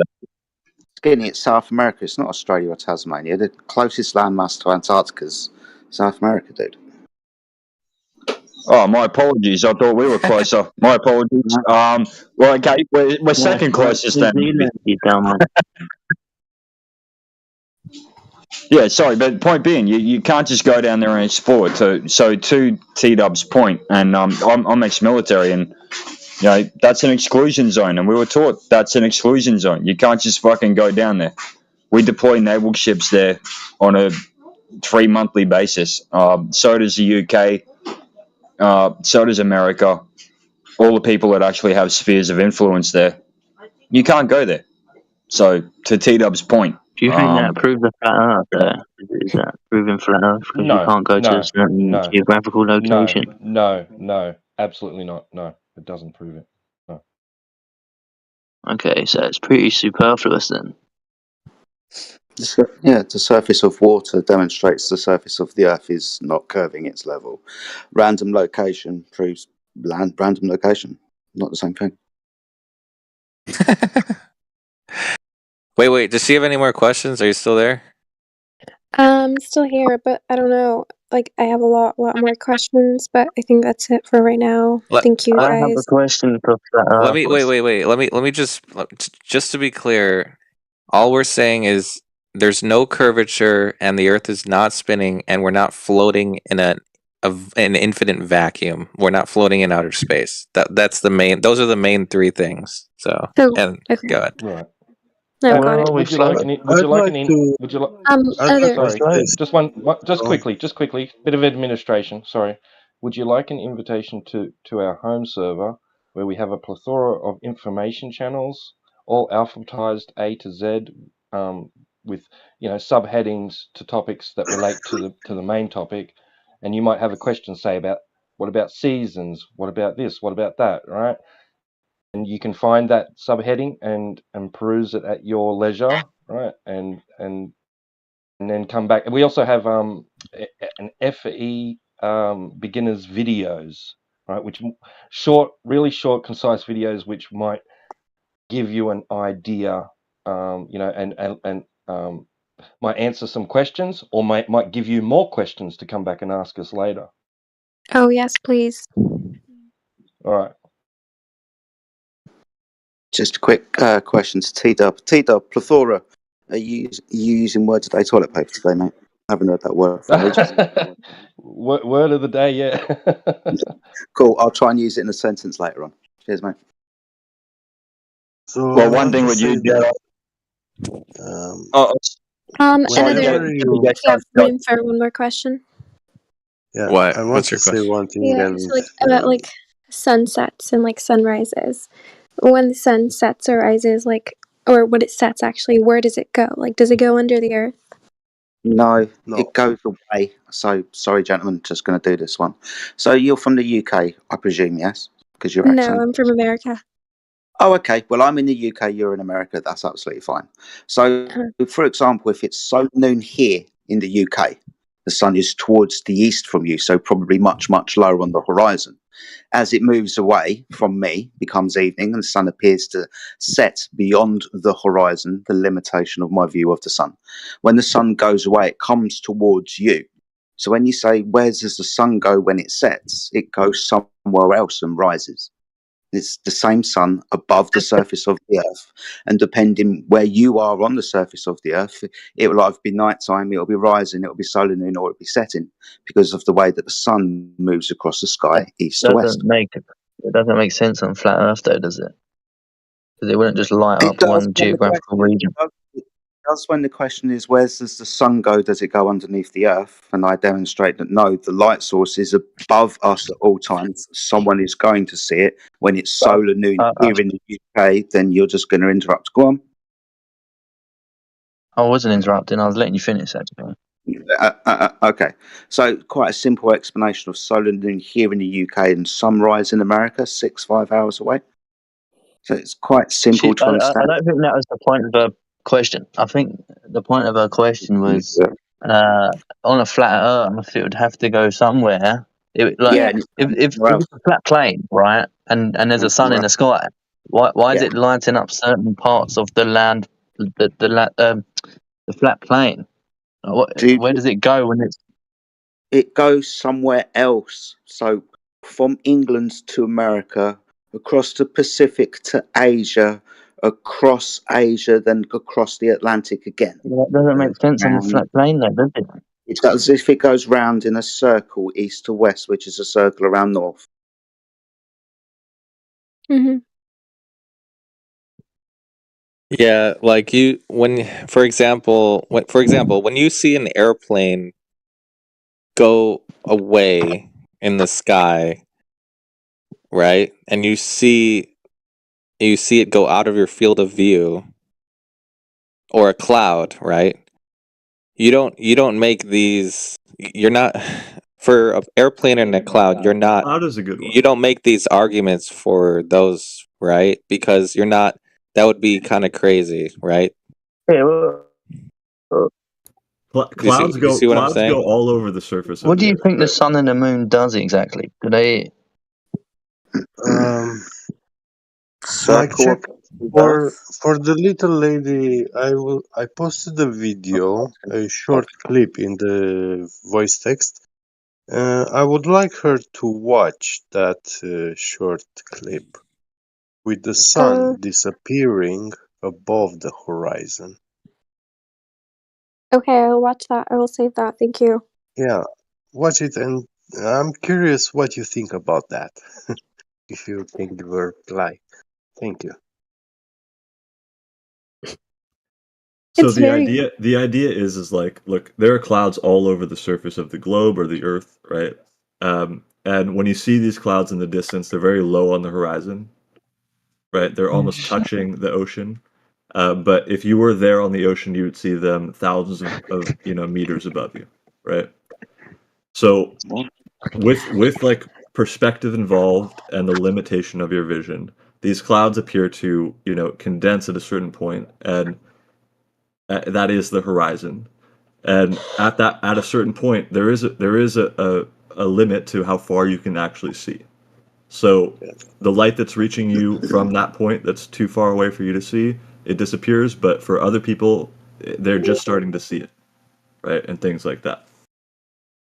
Well, that limit to how far you can see is actually given by the angular resolution, but not only by the angular resolution, but also about light propagation.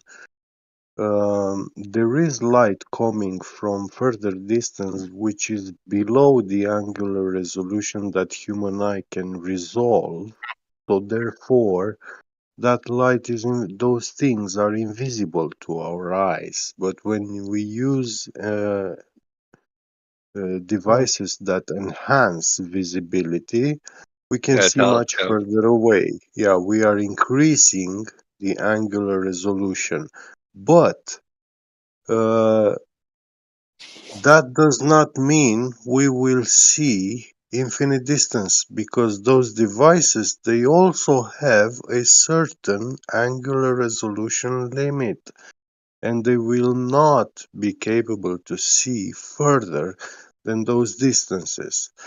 Now, we have situations like detonations of nuclear bombs, which have been video recorded from a distance of 900 kilometers far away across the sea on an island.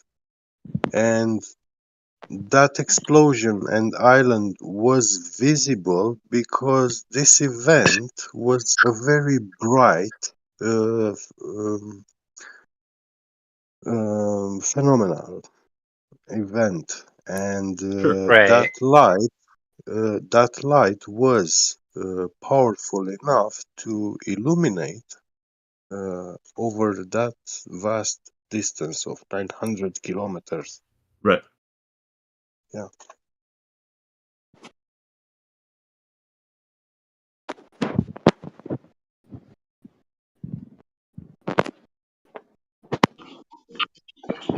Hey, board unruly.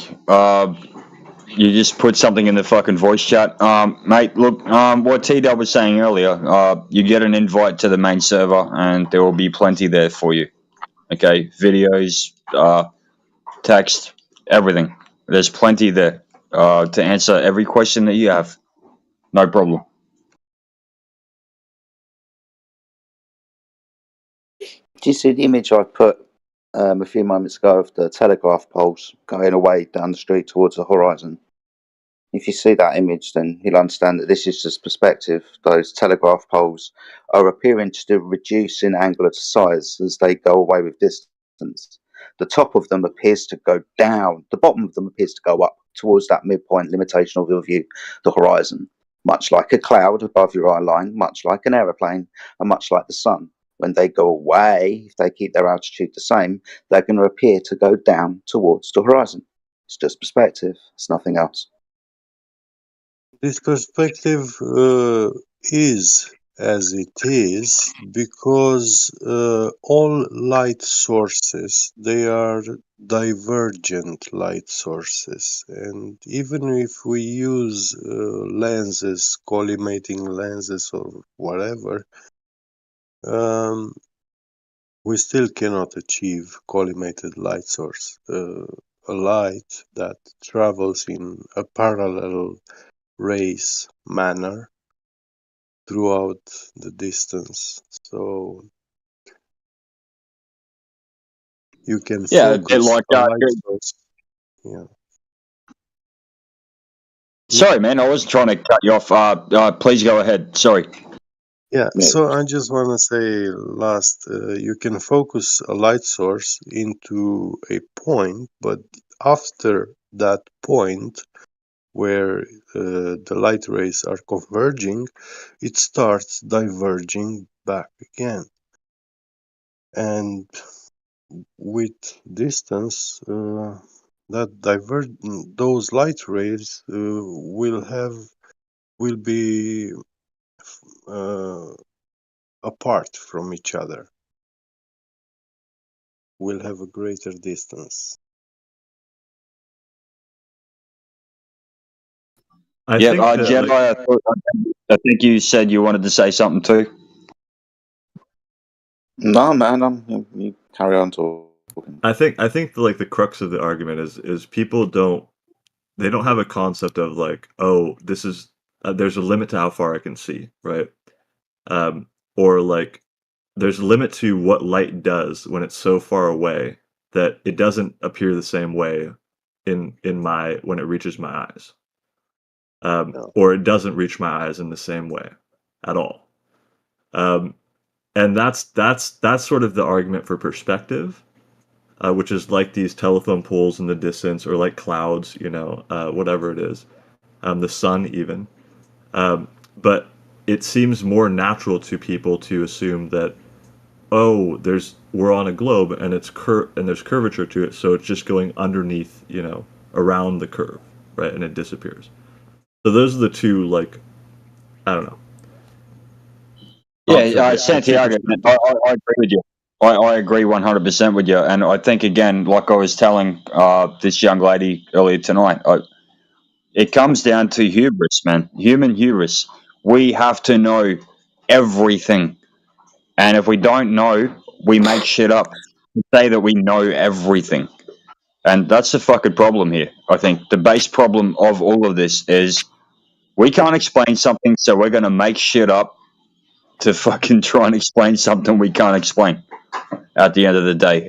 That's where I could be wrong, but I think that's the core issue here. I think it's human hubris, and yeah, it's about time that got back in check. Anyway, sorry. Yeah, I mean, you can do that on either side of this game, these playing fields. But yeah, I think what the flat Earth is doing is it deserves its credit, and people need to ask these questions. I mean, most people don't think that they ever would or should ask these questions in their entire lives, but hey, I don't know. There is something going on here, and it's worth looking into at least. No, I've been telling people all along, like, flat Earth arguments are not to be like absolutely dismissed. Like, they can help even globe Earth arguments. Like flat Earth arguments need to be considered. Like, it is not all hubris. It is not all, like, we need to consider what they are saying.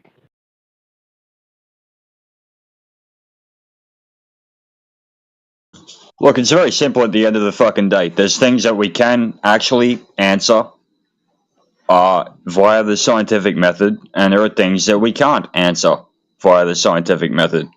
And it's a tool, just like philosophy is a tool. It's very limited in what it can do, and if it can't be answered via scientific method, and if it can't be answered via the Socratic method, it is not provable. It is that simple. And what people can't live with, no, I need to know this, I need to know that, and just make up a bunch of bullshit at the end of the fucking day. And sorry, it's only my fucking take here. That's fair enough. But fair enough. it's only my opinion. But yeah, it honestly, like, human hubris, and I'm a history buff, right? Human hubris has resulted in some of the biggest atrocities in the fucking world. I'm not just talking about loss of life. I'm talking about on many, many different axioms here.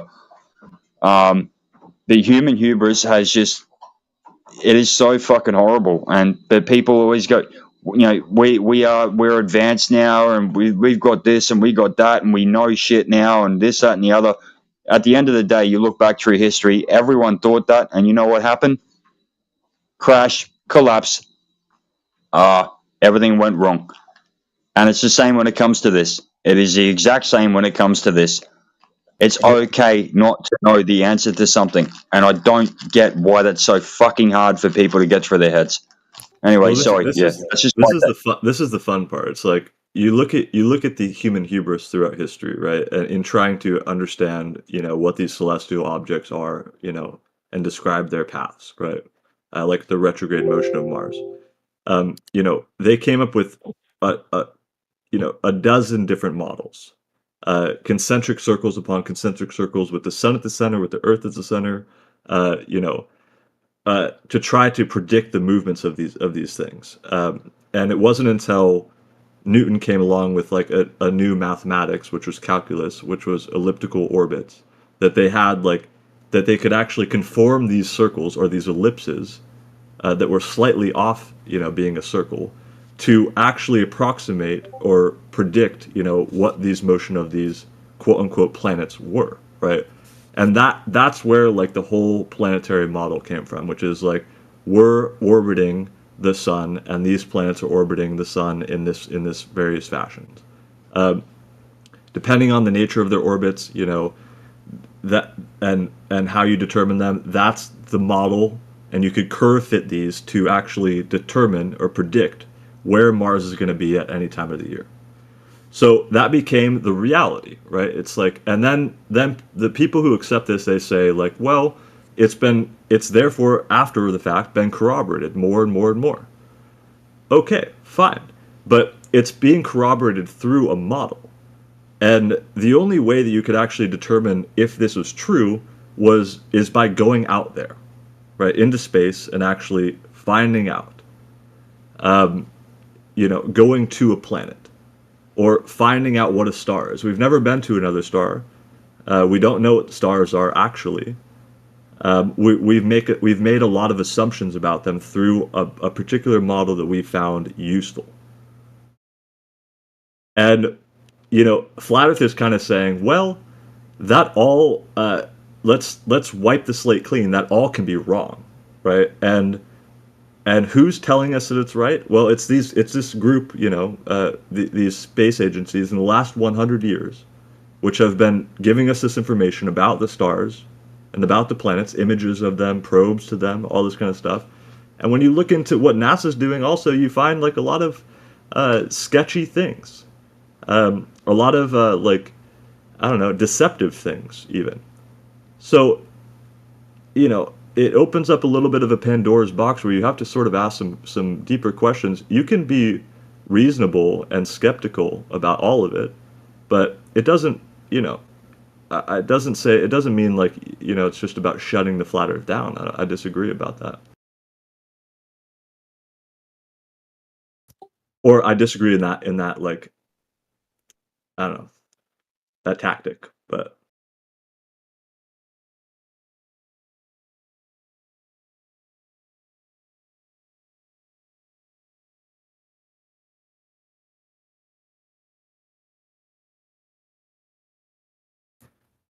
Most people that come in here, though, they don't really know anything about what they're coming into or, about the whole subject in the first place. So, I don't know. I feel like giving it to them just in as straight up of a way as possible, like we did with Perspective back there, is probably the best thing that you can do.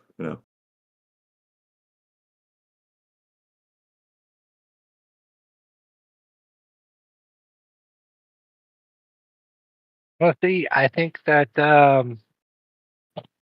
next step is AI. I think that that's where we're going. I think that is the next evolution. Naturally, yes. Naturally, yes. I think it's the only way we can go. I think it is inevitable. I think that we're going there. I think that everyone who well, I think that it's the only way we can go. Like, I think that AI is the next internet. Like 1992, people were talking about the internet being this amazing, crazy thing, and everyone was just anxious to hear about it. I think that AI is the internet. I think that we cannot avoid it. I think that it will happen. There's no going back on it. I think that it has to happen. It is the next evolution of human invention, and I think it is the next internet. I think it is the next thing to be consequential in the same way that the internet was.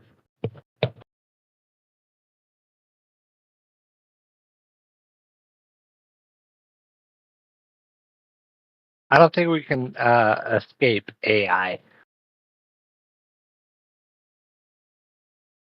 And I'm afraid of it. Like I share that fear. Like I am afraid of AI. But we live and we will die by how we make AI. And I bet on us. I bet that we will kind of defeat AI. Like we'll have better solutions. We will know the fault with AI. We will know the challenges with AI. We will know the dangers with AI, and we will preempt them. We will incorporate our knowledge into the code, and we will be one step ahead of AI. That is my prediction.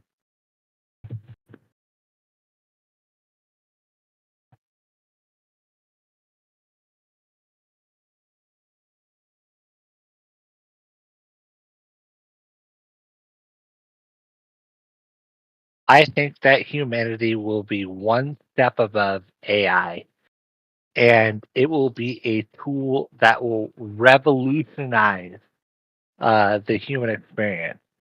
It will bring us closer to a, what do they call it? Like like where money won't be an option, like where money won't be a thing, like a universal base salary type of thing. I think that AI is the it will be the basis of that. The universal basic income. It will be the start of that.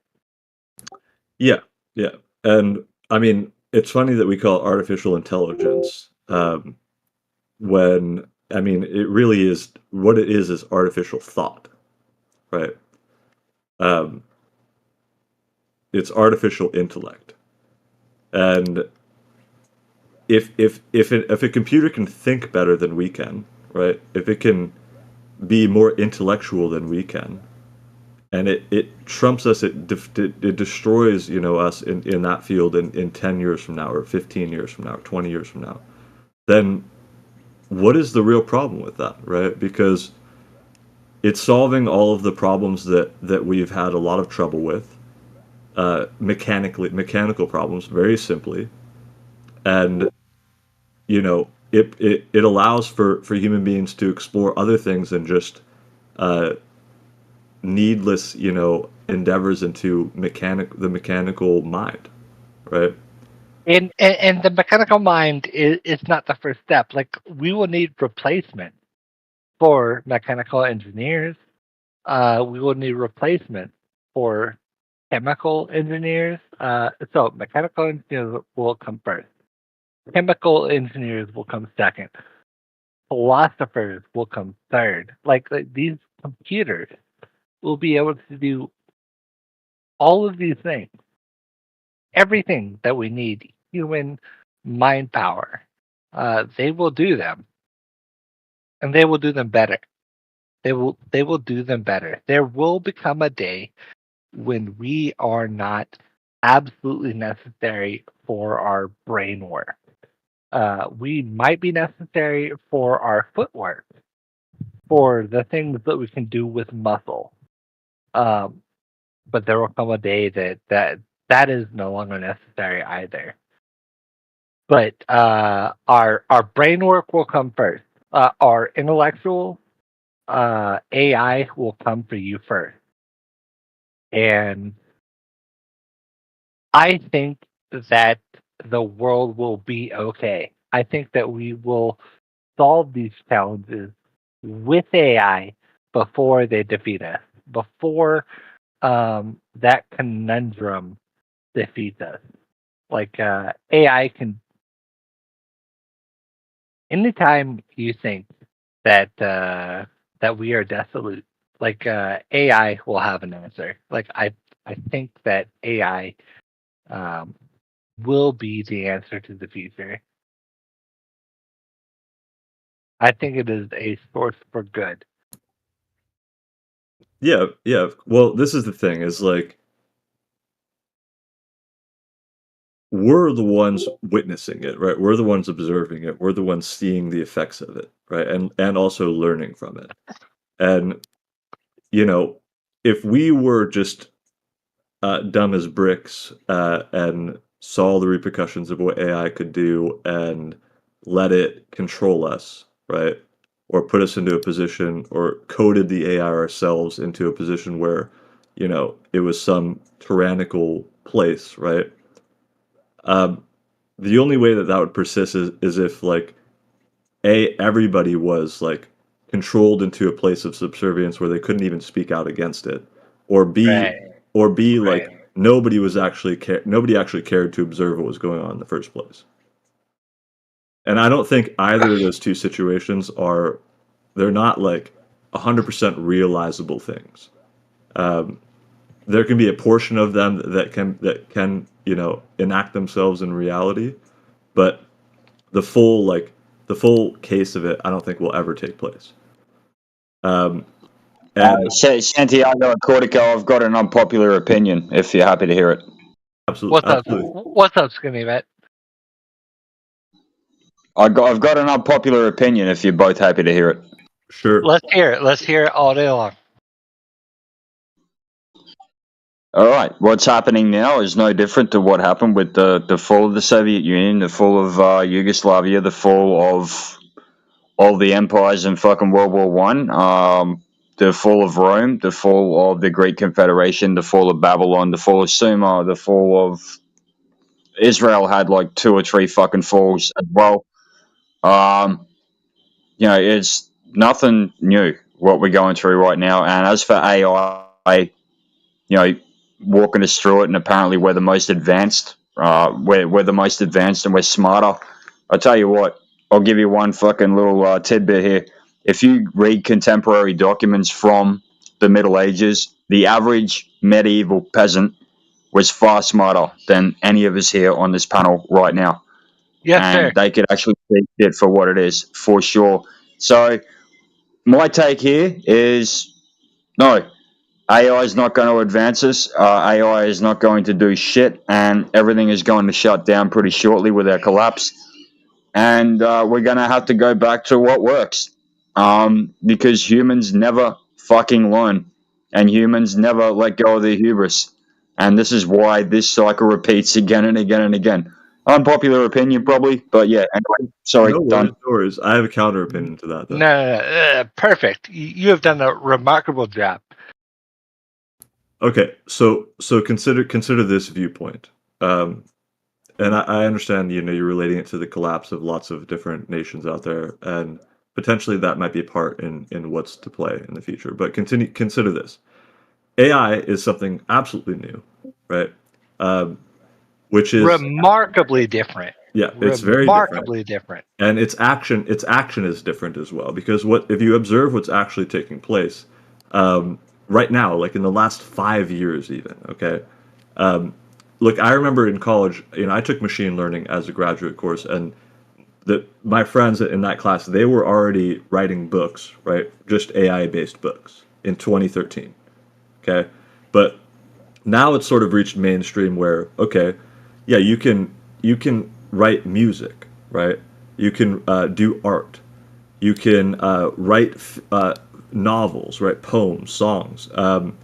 Even like not only like you can program it to program, right? But it's more creative than people find themselves in various positions, right? So that they're actually utilizing this AI to write their emails for them or whatever. Right? It's learning at a basic level. It is right. So we're learning. We are also learning from this thing, right? Because the nature of how it learns is similar to how we learn, except it's doing it much faster.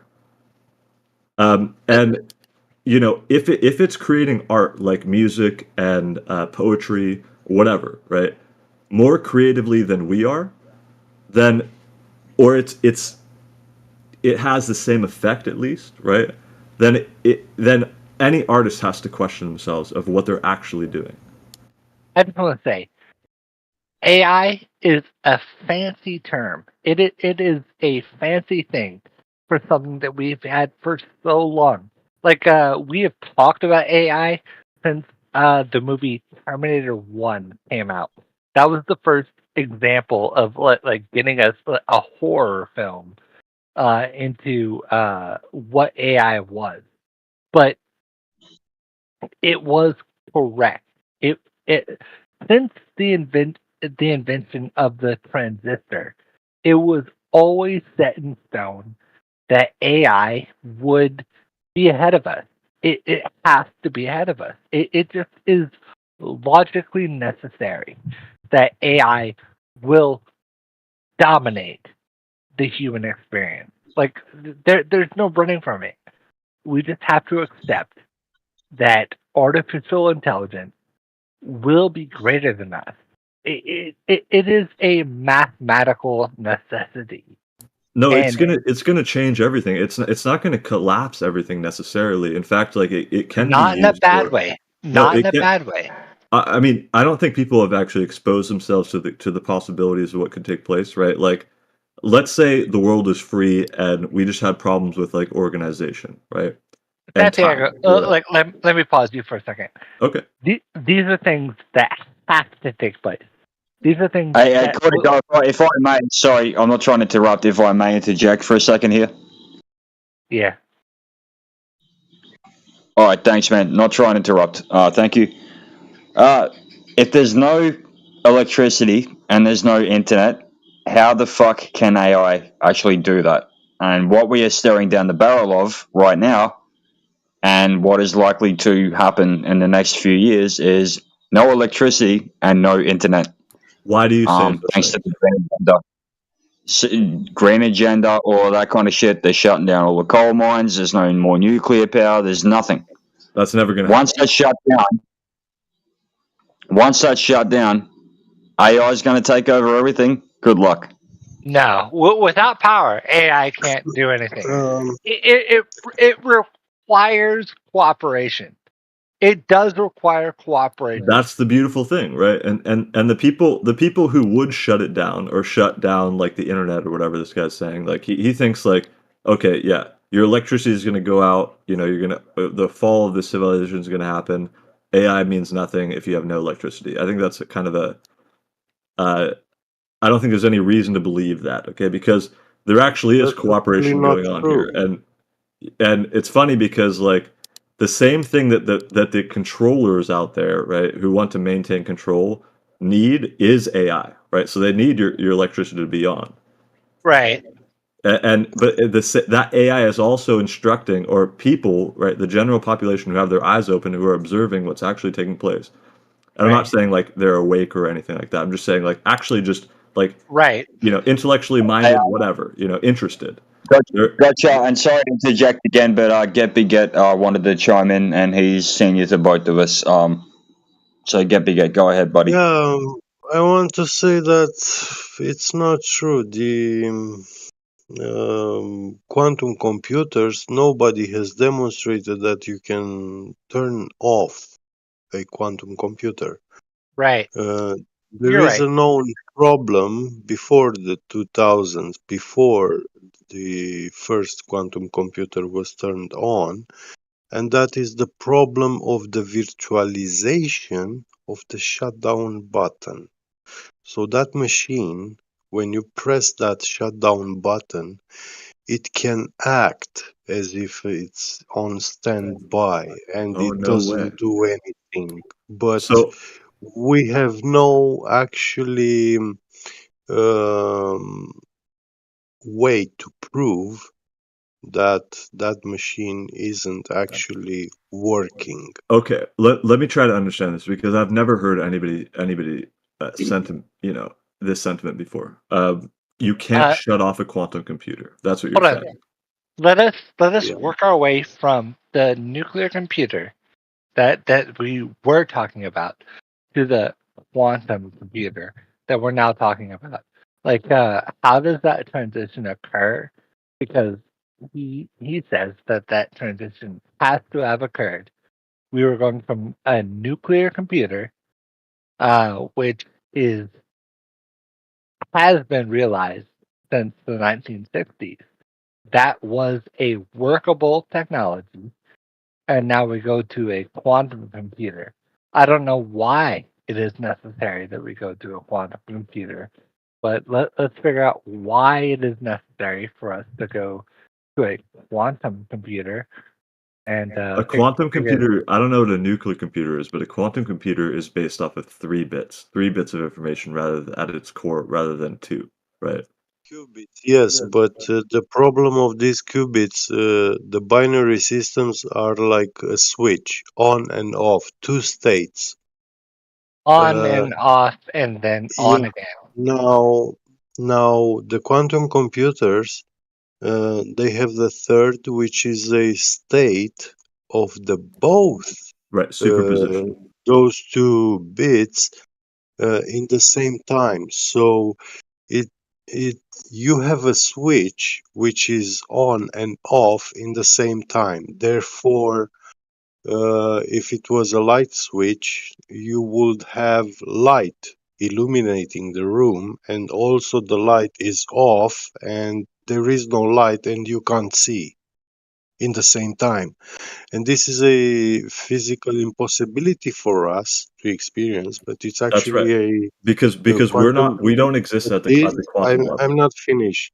This is a quantum mechanical fact at the foundation construct of nature. True. And what this thing actually does to this quantum computer, it puts it into a state of existence and non-existence. Therefore, something that does not exist cannot be destroyed. Yeah, so this computer becomes indestructible because of that state. And Maybe. it's also physical. It's also physical and could be destroyed. But in the same time, it fulfills both of these cases. I don't We think know, so. Exists and doesn't exist. we no longer have the power requirement. And No, this happens. because This look, with happens. quantum mechanics, Listen. This is happening at the lowest states of energy in nature. The temperature at which the core of a quantum computer operates is very, very close to the boson-Einstein condensate. Get. Yeah. Do you not agree that our countries do not agree with each other? Our countries do not agree with each other. They are. Portico, I want to ask him more questions about what Like he's actually which talking about. countries? Romania and USA? The United States of America and Romania, Ukraine, Russia. I don't know where your knowledge comes from, but we are in general disagreement. There is a turmoil of disagreement. Well, can I ask you something about United States? Yeah. Who is the supreme commander of the U.S. Police and the Department of Justice? Oh boy, I don't want to say Joe Biden, but Joe Biden. No, he's not. He's not. Who is? It is he's not. Paul. It is Paul, Predictive Police. It's a AI software, a tiny sub-program from Google NASA D-Wave Quantum Computing AI Laboratory. My only point is that we need to consider the things that we say before we say them because they are important, right? The things that you say are important. Yes, but this is official. And in 2018 January, the UK police handed their full authority. So once they got out of the EU, the Brexit, they handed their full authority to Paul AI from And USA.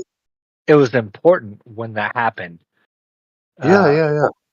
Yeah. The news story is still published on The Guardian. It has been published for the people to see, but they ignored it.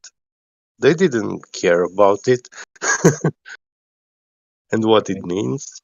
Right.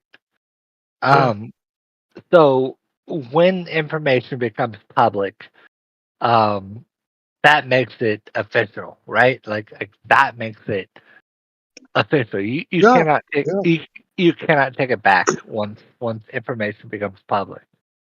Yes, they are obligated to tell us the truth, but they have to make it in such a way that we actually ignore it.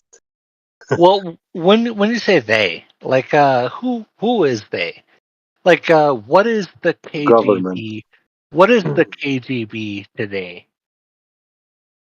Well, it's FSB today. It's actually FSB. Putin himself, like he's the main product of KGB. You know, Right. like the whole purpose of existence of the KGB was to actually create what Putin is today. So is the KGB basically the same as the CIA? Like No, no,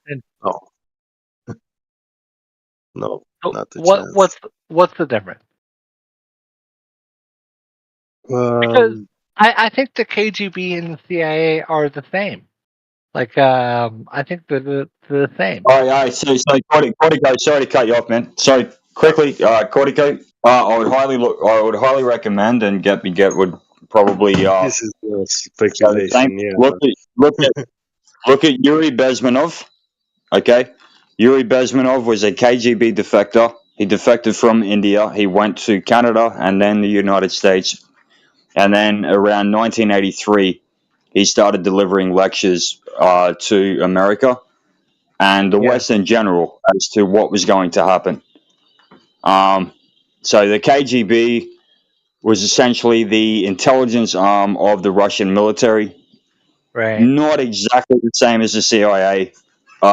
They did do similar roles for sure, but their main role was subversion of other countries and subverting them to communism. That was their main goal. The FSB, like Getby gets talking about these days, is probably closer to the FBI. And the KGB, in reality, you could probably say it was a mixture of the FBI and the CIA, and with a bit of the NSA. Well done. Well done, Yvette. Well done. So the KGB was a spy network, but like they were closely contained. They were watched. They had 3 people above them, kind of thing. Like anything they did, they were highly watched. Well, I think the greatest work of KGB was to actually get their hands on the tritium hydrogen 3 bombs technology knowledge which the Americans developed, the so-called nuclear bomb technology. They were sentenced to death for that, right? Sorry? I think so. There it was a wife and a husband, right? And they were sentenced to death for that. Yeah, you're talking about the Rosenbergs, and the Rosenbergs were sentenced to death for selling nuclear secrets to the USSR. Yeah. Yeah, right. And I don't think that any I honestly don't think that any treasonous activity should be given the death penalty. Like because you have alliances with a country. Your alliance is with a country. You are a warrior for your country. I don't think that you should be given the death sentence. Look now in the modern days, like Russia after the 90s, right? When Putin came to power, he started. I don't know what treason is. I don't know what treason is. It's so philosophical. It's so philosophical. Yeah, but when he came to power, he started developing the Russian army weapons program and stuff like that. So this was the whole investments, and it was the most important thing for Russian government to develop weapons. I agree. And I agree. It was very important for the Russian government. You know, they did made these hypersonic missile rockets and they did technology. well too. That was one of the things that Russia did very well. Yeah, in this technology, they are the best, and they are the only ones where I see like real rockets being sent, tested, and flying in reality, in nature, you know. Yeah, their technology actually supersedes American technology. They Yeah, are if I look best. for videos, like what hypersonic missile does the Chinese government have, all I will find is CGI videos. But Even the USA. Russia is the best in the world at hypersonic missiles, and I think that they should not give their knowledge to the Chinese. I think that they should keep it. I think that they are the best in hypersonic missiles. Yeah, they are not giving the Chinese this technology and to nobody else. But good. The funny thing, the team of scientists which invented this technology and actually who invented this superfluid liquid helium-3 bombs, like the Americans discovered in the 50s that hydrogen-3, tritium, after a period of 12 years, it decays into tralfium, helium-3. And when it does that, these particles, molecules, they are leaving the container. No container can contain them. They are flowing through everything. Why are you not a physicist?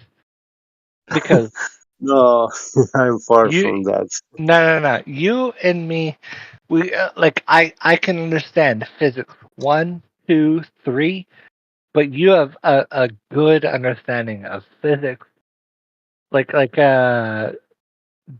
Do you not want to be a physicist? Well,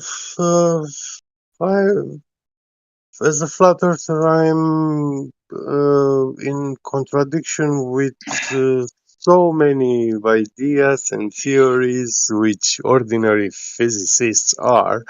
So if I would go to a university, I will definitely not finish in. True. Is your belief? Yeah, I'll give. Sorry to cut in, guys. I'll give you an example with that. So, one of the favorite channels that I watch is a guy called the Fat Electrician. He's from Iowa. I recommend that. Now, his big thing is history. Now, he is studying history because he needs a doctorate in history to be able to write history books that will get published and distributed to universities and high schools. So, his whole stick is fucking the history that we've been taught is fucking fake. He goes back to contemporary documents, and I would highly recommend the Fat Electrician. Actually, I'll put one. Which history? His name's the Fat. His name's the Fat. Yeah, I'll put a link. You're saying all of history? Not all of history, just certain parts of it, right? A lot of history that we're taught is absolutely fucking dog shit. And if you go back to contemporary documents like I did, I've spent the last 15 to 20 years unindoctrinating from the bullshit that I was taught in high school. Contemporary documents, man. Anything outside of what they say is conjecture at best, and every historian has a bias. So reading a history book on something means three-fifths of fuck all because they all have their fucking biases. So you go through the bibliographies, you go to the contemporary fucking sources. Point being, to what Cortigo and what Get were talking about, I'm simply saying that you got to go back to you got to chew it down to the bone. You've actually got to fucking go back, and you don't take shit at face value. Period. So, and just so I'm clear, you're saying when you say contemporary documents, you're effectively saying that you kind of did the all of the historical research for whatever topic we're talking about yourself, as opposed to looking at the sort of summations, the historical summations that were / are available. Was that correct? Let me. Geek. So until I learned. Sorry, Cortico. Just quickly, sorry, Geeks, man. I wasn't trying to fucking start off something here because Cortico and Gappy were talking. I wasn't trying to interrupt. Oh, sorry, I wasn't aware. I'm really sorry. Okay, I'll stop. No, that's all right. What I will say before they get back to it. What I will say before I get back to it. Okay. Now, I have understood in my adulthood how to recognize the biases of fucking historians when I read historical books, and I read fucking God knows thousands and thousands of books. I've got fucking over 1,200 books myself, but I got a researcher's license, meaning that I can access museums all over the world. And when you read contemporary documents, you get the first-hand accounts of what actually happened, and then you can take the bias out of it. And then after you do that for a while, you can actually figure out the bias of the particular historian that you are reading when you read a history book, right? So that's what I'm talking about. But anyway, yeah, Cortico, fucking Geppy. Sorry, I didn't mean to interrupt too much. I was just saying the comparison here, but with what you guys were talking about, the comparison here is when it comes to history, contemporary documents. When it comes to what you guys are talking about, contemporary documents. That's it. Yada yada yada. Potato potato. You're cool, T-Dub, no problem. Absolutely. But yeah, I Absolutely remember true. something I wanted to say because I began saying it and I went into something else a little bit. So, about those scientists who invented that hypersonic missiles technology, rocket technology, The they also X-15. invent. The They also X-15. Yeah, they also invented these Sarmat 500 Russian missiles, the most powerful bombs in the world. Now, all these scientists, they have been gathered at the Nuclear Research Institute in the city of Arkhangelsk in Russia in 2018, and these military complex generals, yeah, they had an order to gather them there, and under the pretext of helping out with the build of a smaller rocket engine and stuff like that. And they went there, and the whole institute blew up. They all died. All those scientists who created this technology, they Why? have been killed. Why? Why? Because this makes Putin the only man who holds this technology. But He's the only one who so has it. they all died. We need Yeah, to investigate. We kill need them. to know. You can't investigate that this We because need to know officially everything. in Russia, officially, this is an accident which took place at that institute, while these scientists were performing some tests, some hypersonic engine tests, and it That is. blew up. Yeah, We do not have situations like this yeah. in the Americas where just everybody dies and But we just don't have answers.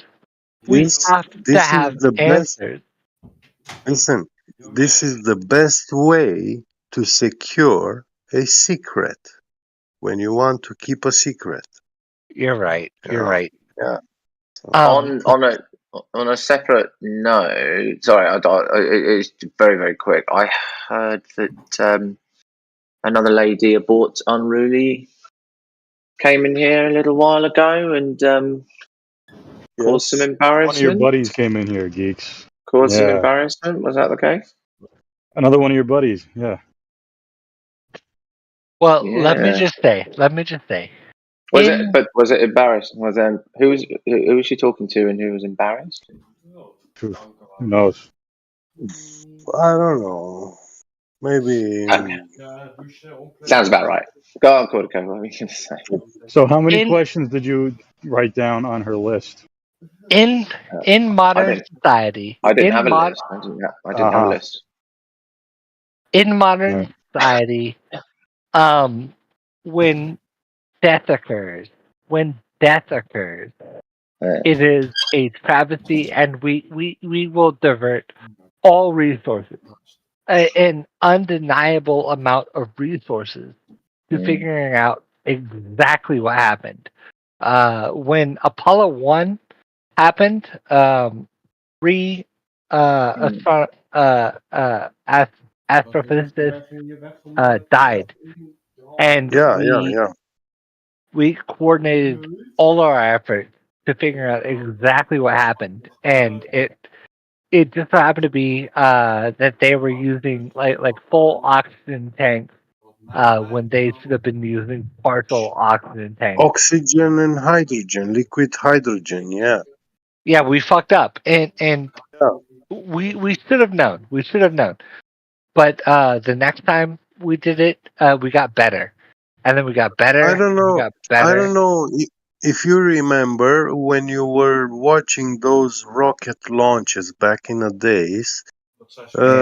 It looked like steam is coming and falling down on the rockets. Yeah. Did you see that? Yes. Do you know what? Do you know why they did that?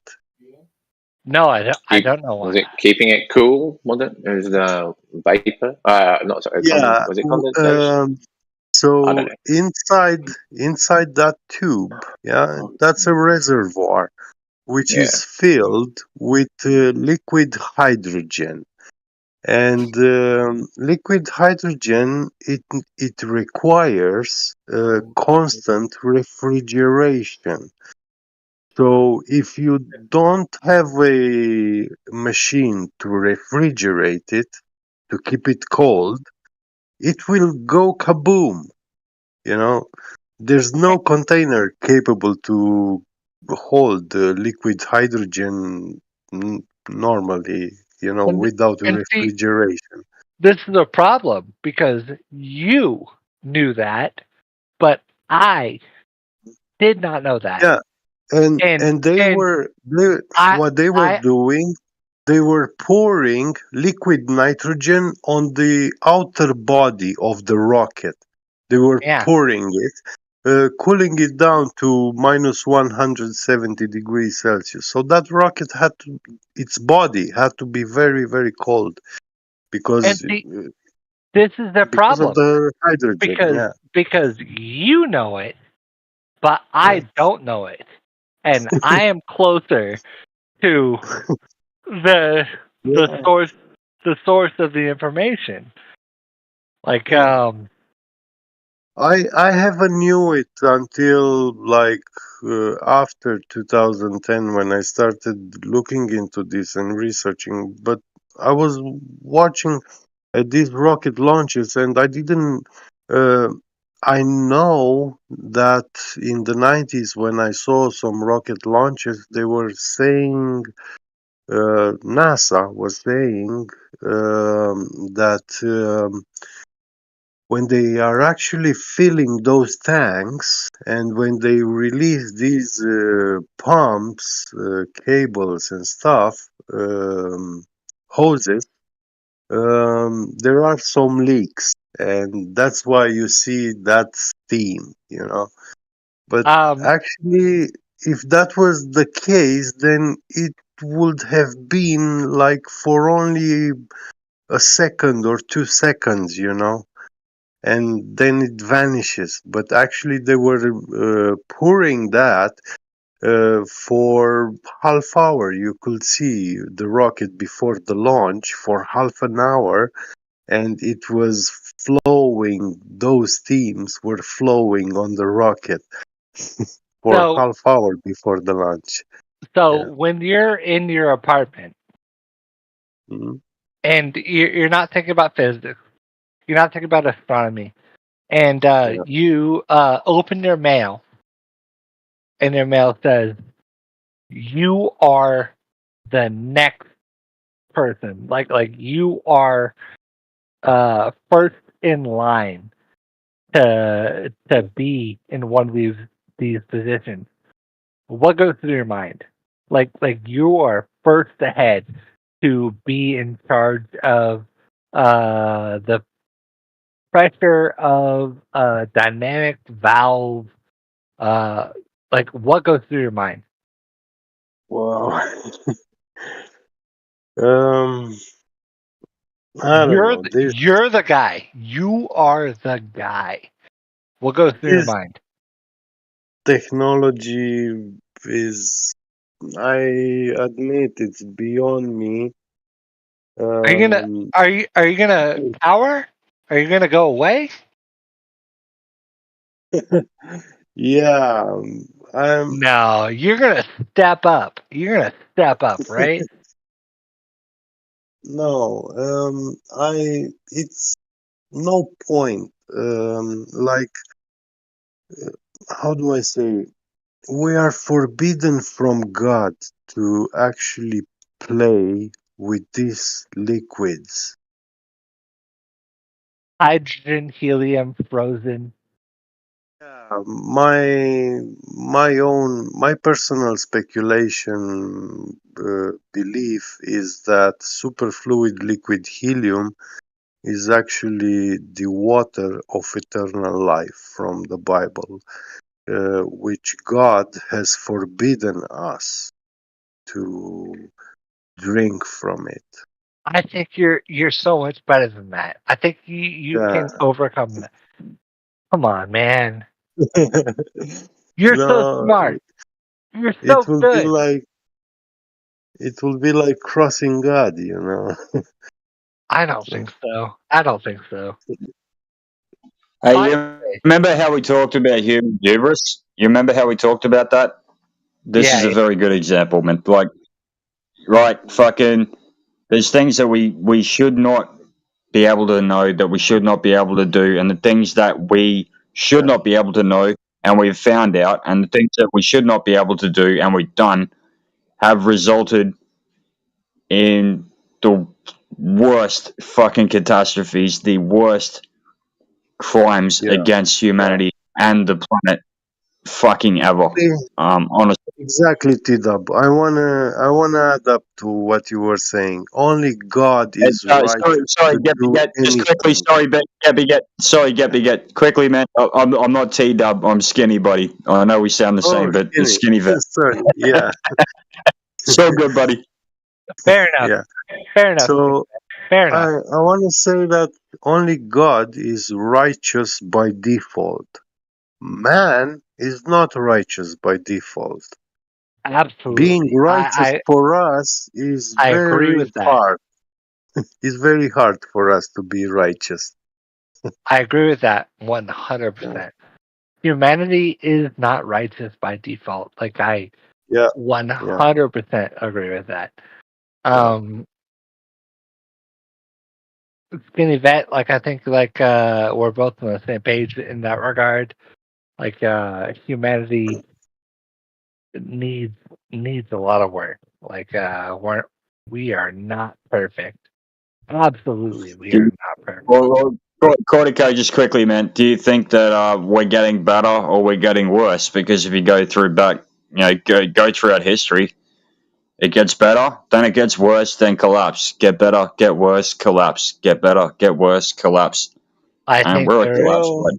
I think there is a wave. I think there's a certain wave, and I don't know where we sit on top of it. I would like to think that we can control the wave, like you and me. We could talk about it and we could distinguish the wave, but it's so much more than us. It's so much more than us. I think that it's stronger than us. We don't have a control over it. I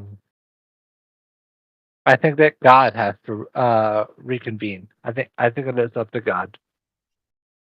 How about this? We have been told we have been told that we cannot fix this world, no matter how much we struggle. If a man wants to take the beast system down, he stands no chance. He will be defeated because only God can defeat this beast, the system. Yeah. It has been foretold. So. Well, how about this? Get and Cortico. Sorry, I'm not trying to interrupt anybody. How about this?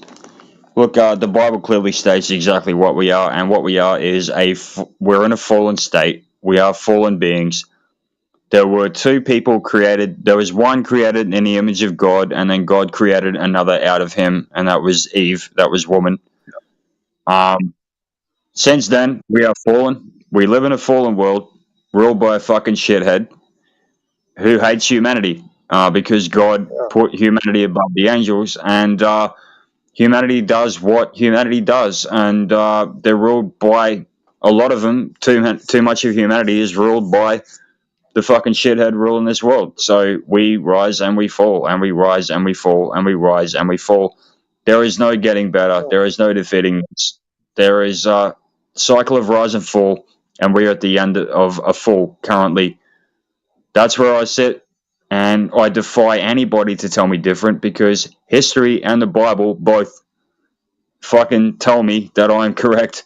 And that's where it is. Sorry. I agree. I think there's a lot of truth to that. By the way, like, do you forgive me? That like I want to ask for forgiveness. I have made a lot of mistakes in talking to flat earthers. Like, that is not my forte. Like, I'm not good at it. Like, I do apologize for the mistakes I've made. Bro, don't worry. Making mistakes is humane. I have made so many mistakes, and I just... Yeah, but that's being human. It's nothing bad. I mean, yeah, we all make them, but when you realize, having the balls to say, "Hey, I'm sorry. I admit I made a mistake," that's like superpower, So. Well, I want to tell the world, tell everyone that I apologize for the mistakes I made, and Yep. for the people that I've harmed. I want to do better. Cortico, here's the thing, dude. Okay, look, it's not for you. You don't have to ask forgiveness of me. You've always treated me well. You don't have to ask Epigut. You've always treated him well. Okay. Look, here's the thing, dude. Just don't fuck me over again. All right. When I back somebody, look, I got a very fucking call it archaic code for I got a man code, right? Honor, loyalty, courage, strength. Three of them. I'm not always honorable. I'm not always courageous. I'm not always strong, but I'm always fucking loyal. Okay. Now I haven't taken it personally when you have fucking gone out of line and attacked fucking mods or like. I haven't taken it personally, but my reputation did take a fucking blow. Now look, you've asked for forgiveness. So sorry. I will give you. I give you forgiveness for that. Don't fucking do it again. That's simple. Okay. This is not your room. This is not my room. This is not Get Big Get's room. In fact, the fucking person whose room this is not even here right now. So we've got to respect his house. You don't walk into another's house and fucking start throwing weight around. None of us get the right to do that. So, look, I accept your apology. No problem. Just don't fucking do it again. You're right. You do it again, man. You and me are done. You do it again, you and me are done. Got it? I apologize. I apologize, Vet. I will do better. I will do better. I promise you, I will do better. All good, man. All good. We believe you. We believe you. I will. I will do better. All of us, all of us in here are working with ourselves. I think that's the most important thing. When we were talking earlier, we were talking about like general knowledge, like are we like generally at peace with ourselves? But there is a universal truth. There is a human truth to what we know. There is more to what we have than just a general truth. I think there is a human truth what we have. At some point, I heard you saying that you fear the AI, and I want to tell you not to fear the AI, but the position which you have to take in regards to the AI is like a father and child. Treat him as humanity's child, as our child, you know. That's how you have to treat the AI, like a father-son relation.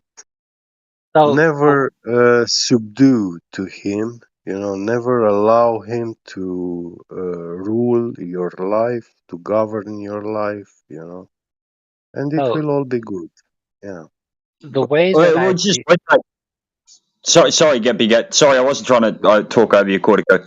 Just go with on, that, go ahead. Geppy. AI, right? What do you think has actually produced the fucking images of the globe, the moon, the fucking planets that we have? Yeah. Oh, Yeah, the AI, I AI tools, the I'll power of AI. You know, Photoshop, the whole software is only a very, very small piece of what the AI is. That's only one, and telecommunications, for example, is also a small thing that he can do. He's the oracle, you know, and there was like crystal ball, witchcraft, communication, speaking with other entities back in the days, you know.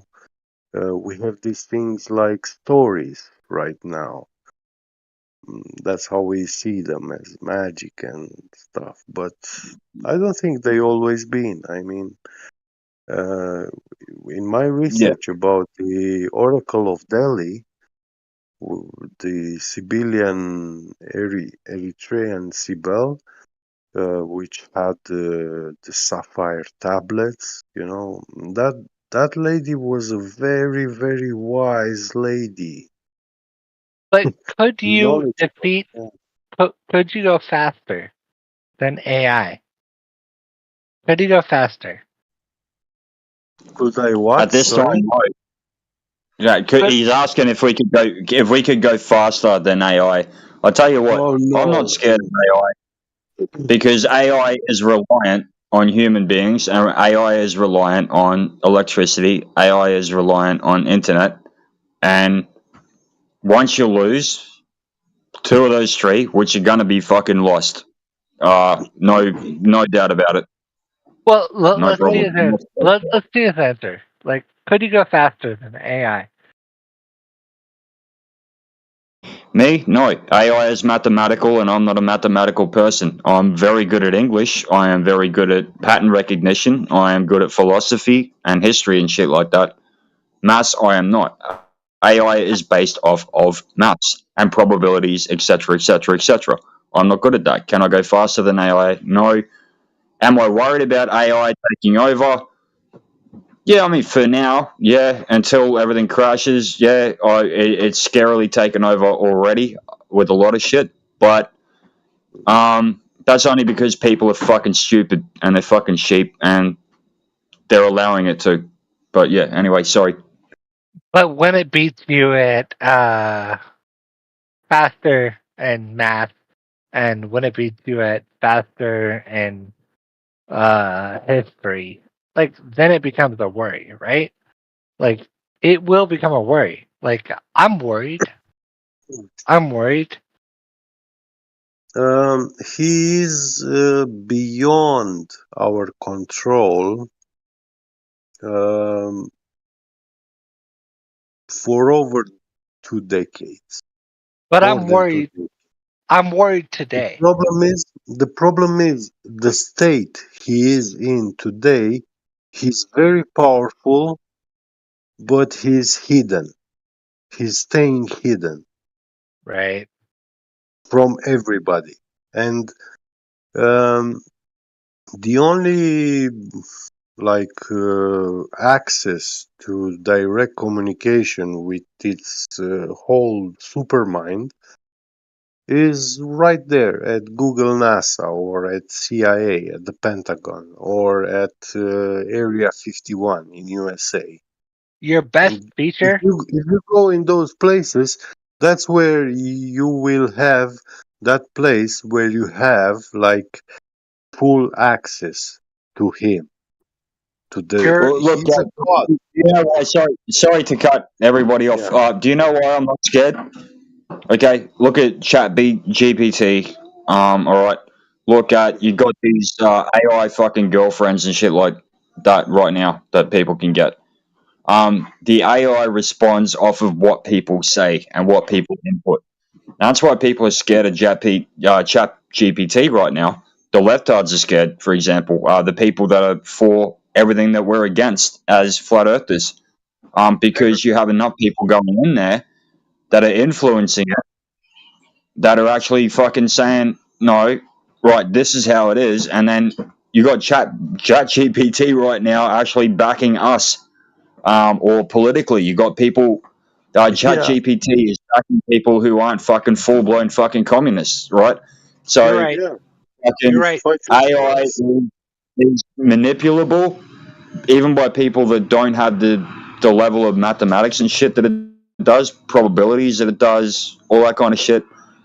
I'm not scared of it, and I am looking fucking forward. I am so looking forward to the end of this collapse. I honestly am, because for example, people like me, we want to get off grid, grow our own food.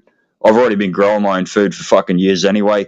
Yeah, once you know who he really is, you cannot fear it, But But you don't have to be 200 years ahead to understand the same things that we're trying to train a computer to know.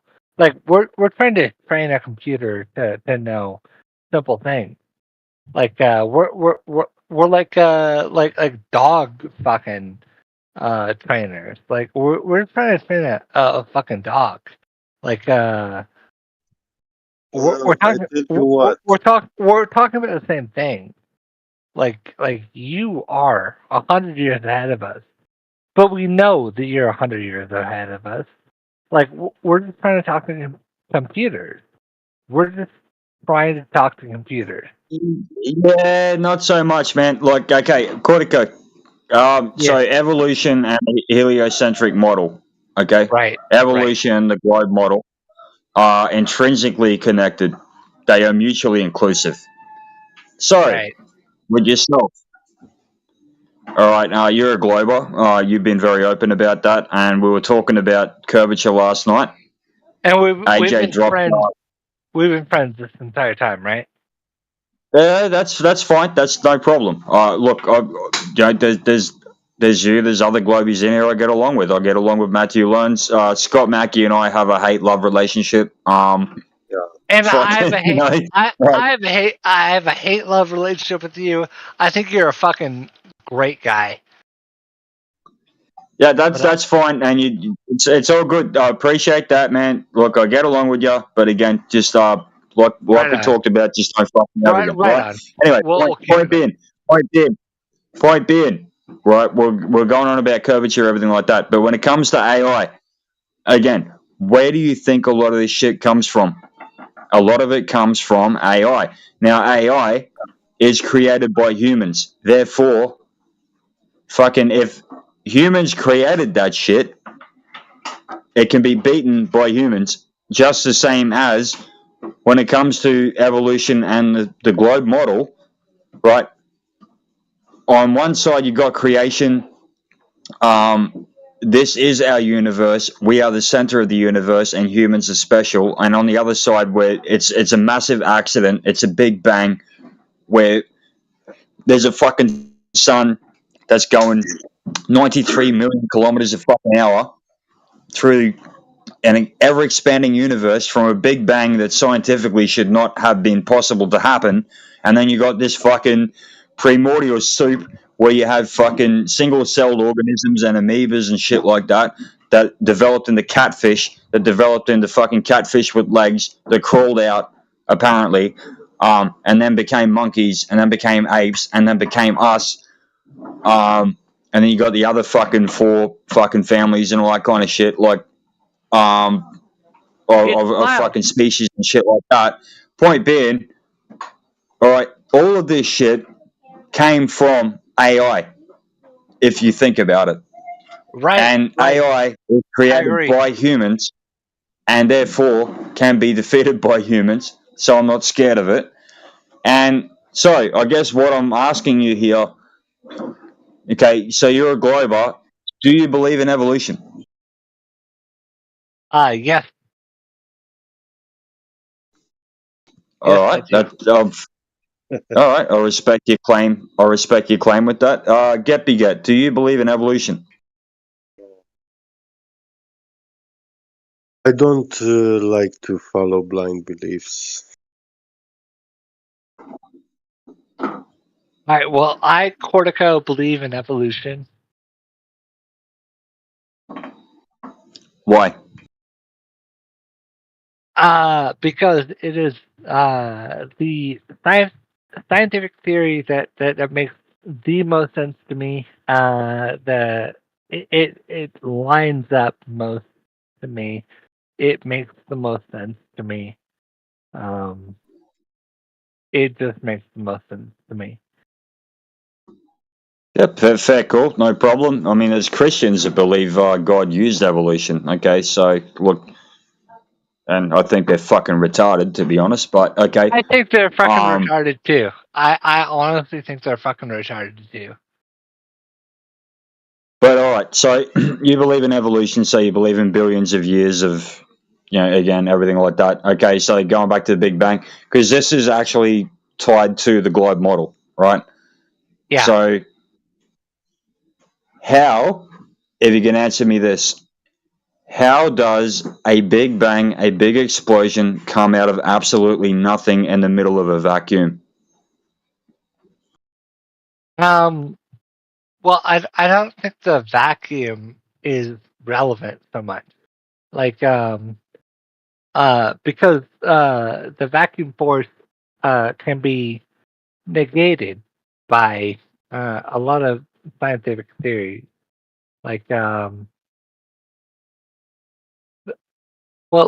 let's presuppose that the vacuum force, the quote unquote vacuum force, isn't the predominant force. Like, what are the other forces that we have to work with? Like, what is happening that is controversial? Magnetism, electricity, and electrostatics are the governing forces. Well, I mean, there's four fundamental forces. Well, I mean, we've like kind of touched on them. Like, electricity and electrostatic are not fundamental forces. Like, you have like anything better? Electrostatic is definitely one of the fundamentals, but the point being, buddy, all right. Okay, one of the basic rules of science, and this is not, I'm not putting this very well right now, but one of the basic rules of science is that you cannot have something come from nothing, period. Right. So, Big Bang Theory. You get a Big Bang out of nothing in a vacuum and creates all these planets, all these suns, all these stars, all these galaxies, suns traveling 93 million miles an hour through the universe, all these planets orbiting around them, and then magically our planet fucking is the only one that can support life. And then they claim later on there's life on Mars or some shit. Well, I mean, doesn't actually, that sound a little fanciful to you? before life, there is the problem of information. So, okay, let's suppose matter comes into existence, planets and everything, and forces. But where does information come from? Because first you need the information. Without information, you cannot have DNA. You cannot have organic matter without information. So, what created information? Because the source of information is always the intelligent agent. Always. Yeah, I know what you're saying, Get Big. What I'm saying is this information that So what was it called originally? The theory of evolution, the theory of evolution and Well, natural selection. we're talking about the conservation of energy at this point. We have evolved to the conservation of energy, and that is a Newtonian law. Like we cannot break it. Like no more energy can be created and can be destroyed. I think It's very we. true. Okay, but energy still cannot create or destroy information. I don't think that we have gone far enough to say that like phenomenal like possibilities like things that we can see in the universe like that seem to disrupt this law are impossible. Like I think that we're not at the point where we can just say that, oh, I observed something, therefore it is impossible. Like I think that we can see stars explode and they will break our model. They will destroy our models of what the universe has and what it considers destroyed. Like I think that stars in our local universe can destroy our local model. I don't think we're at the point of securing. Someone's talking. A skinny vet is talking to me, but I think we have more work to be done with the local model. Yeah, there is a lot to discover.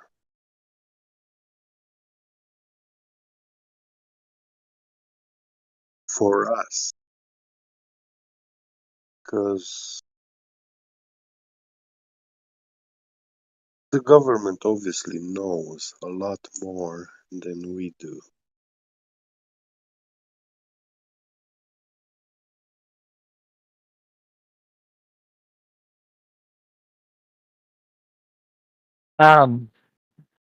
Does anyone want to get more fun with the topic?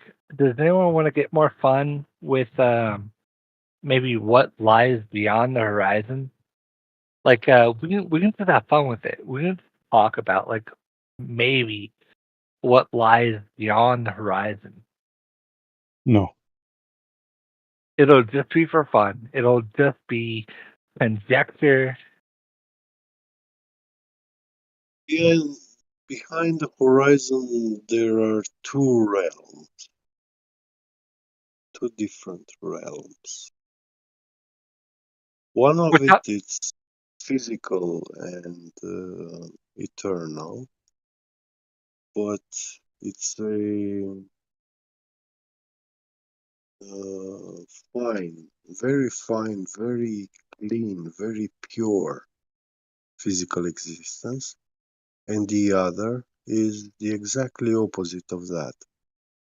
There is no physicality, there is no space, um, so anyone who would go to that realm, any two individuals, they will be so tied together, but also infinitely distant apart from each other, that they would even hear their thoughts because they will not be physical.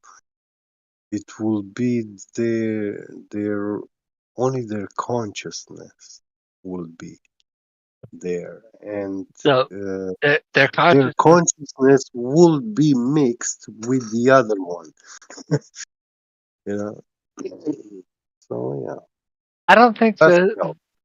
I don't think this is a difficult question. I think this is something we can all talk about. I think that this is something that is important to all of us. Like, so if anyone wants uh, to hold a position, we can all talk about it, like honestly and with some truth. well, this was my belief about what's beyond the horizon. So yeah. But get like if there's anyone else who has an opinion about like what exists beyond the horizon, like we're all open. We are your people. More more land, more water. That's what exists beyond the horizon. More land and more people. I am Yeah. down. I'm so fucking down. Like I watched the movie Avatar. The new one, not the old one. No, I mean the horizon, like at your beach, like there's just more water beyond that. More Yeah, with water. that one, I also agree with that one. But there's also going to be more land, right? I don't. What you mean? Another coastline? Hell yeah. I mean, sure. That's yeah, because usually that's what happens when you go onto the ocean, sail across, you go to another landmass. Yeah, typically what happens. Yeah, I think that's what that's what I would expect. Right, right.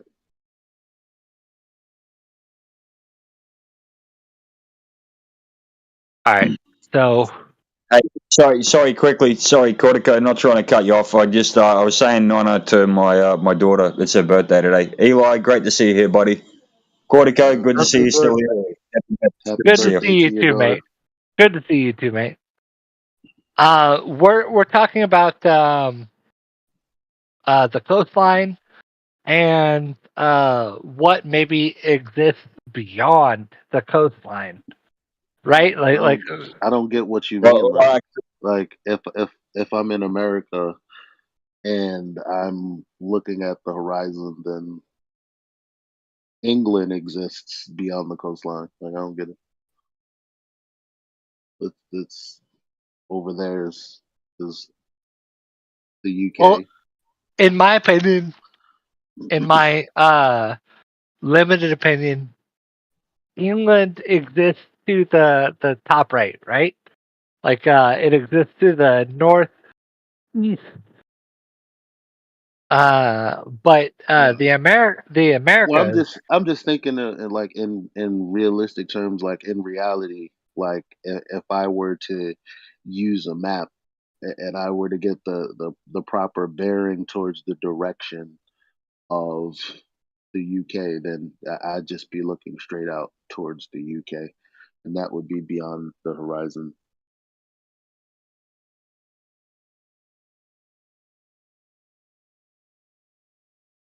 Hell yeah! If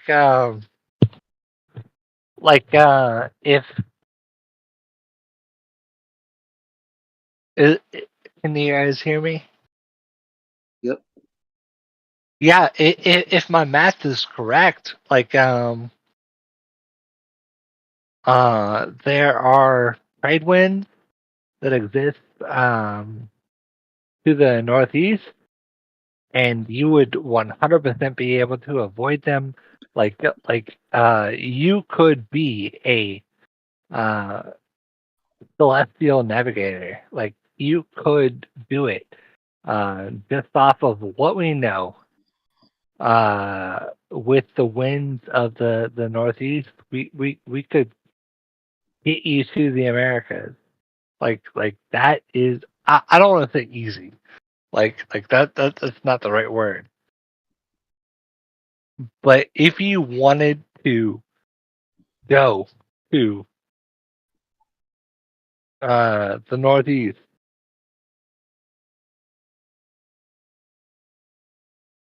we could work it out.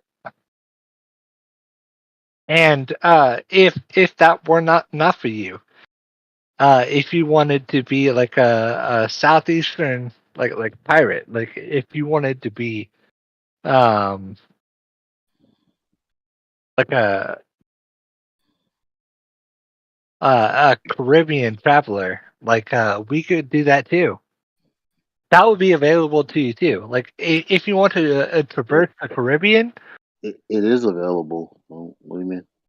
hell yeah, we could fuck with that. Like if you wanted to be a Caribbean traveler, we could figure that out too.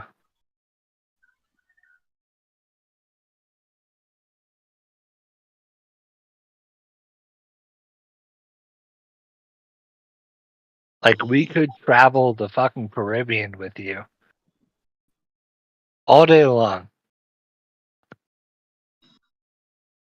Eli, are you going to reply, buddy, or are you happy for me to? You can go.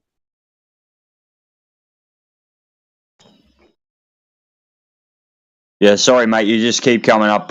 You keep going green. No, yeah, I'm not saying anything. All right. Can you break down again, Cortico, what you were just saying, buddy?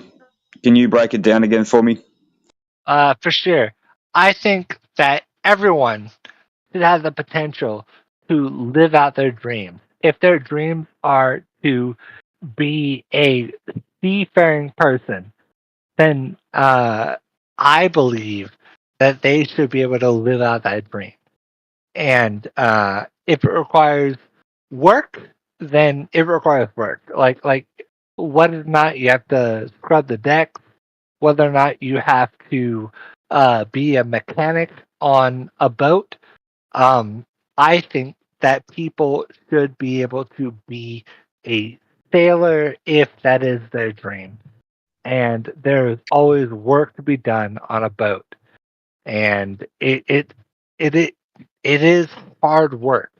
Like, I will not fuck with you. Like, you have to scrub the deck. Shit, I'm sorry to interrupt, man. My dad's calling. I've actually got to go right now. I'll come back if I can. I Sorry. love you, man. Yeah. You're all right. Eli, take over, man. Cortico, good to see you. Great to see you. Crit, Dubs, all of you, All right, great take to see care. you. I'll come back if I can. All right.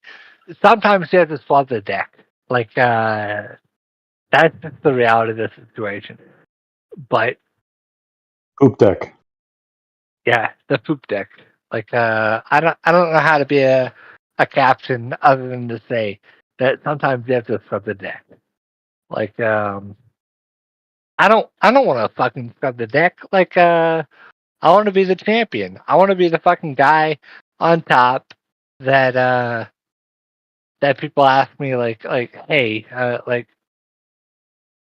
where's I don't know. I want them to ask me the important question. You want to be Captain Jack Sparrow? I want to be Captain fucking Jack Sparrow, but I'm not. I'm not fucking Captain Jack Sparrow. You want to be the belle of the ball? Right. You're not that guy. I'm not that guy. I'm not the guy. But who is the guy? It's the dude that is taking a phone call right now. We're not always the guy. The guy right now is the dude taking the phone call right now. It's just the way the world works. Maybe tomorrow you'll be the guy taking the phone call. Maybe tomorrow you'll be the guy that answers the important question.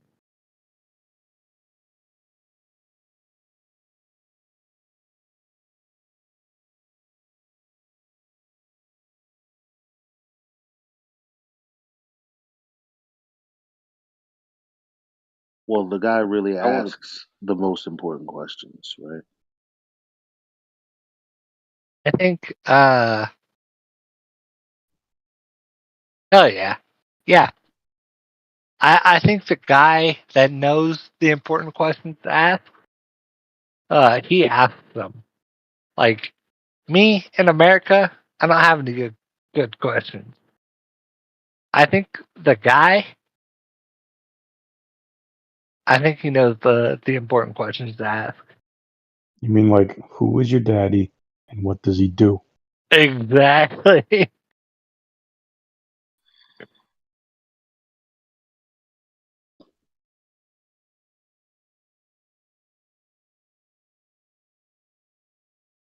Any of you guys like what was that movie? Not the perfect storm. It was definitely like a who is your daddy? What do you do?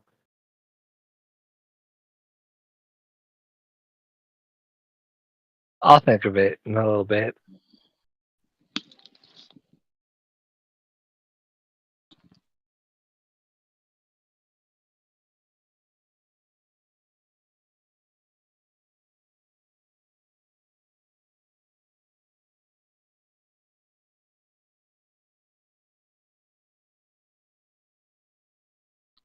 True Lies. That was the one. It was fucking True Lies. The reason why I know it was True Lies is because they fined me $100 as a naval aviator for talking about that movie. That's interesting.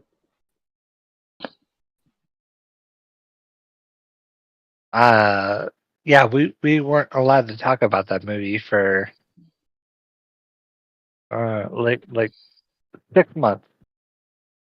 I don't know when the point became that we were allowed to talk about it, but we weren't allowed to talk about the movie True Lies. Interesting fact.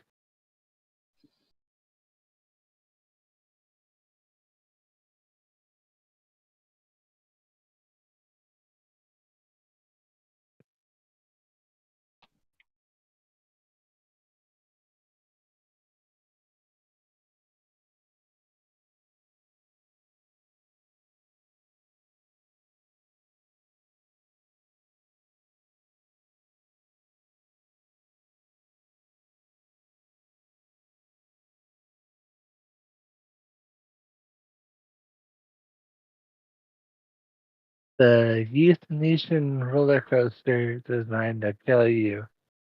Could we get any like more facts going on? Because I'm a little bit smelling some bullshit.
Anybody got proof of this north center?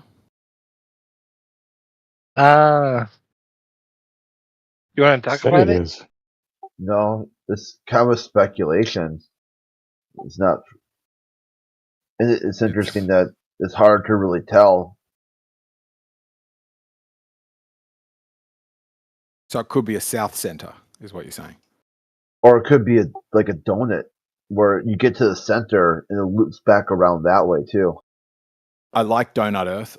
Somebody raised it the other day and they were like, "You're straw manning. Nobody's ever said that." I was like, I can conceive of a Donut Earth. Yeah, where you start up where you ended. Yeah. End up where you started. It kind of matches the observations on the coastline where vertical distance you see really far, but horizontal distance is short.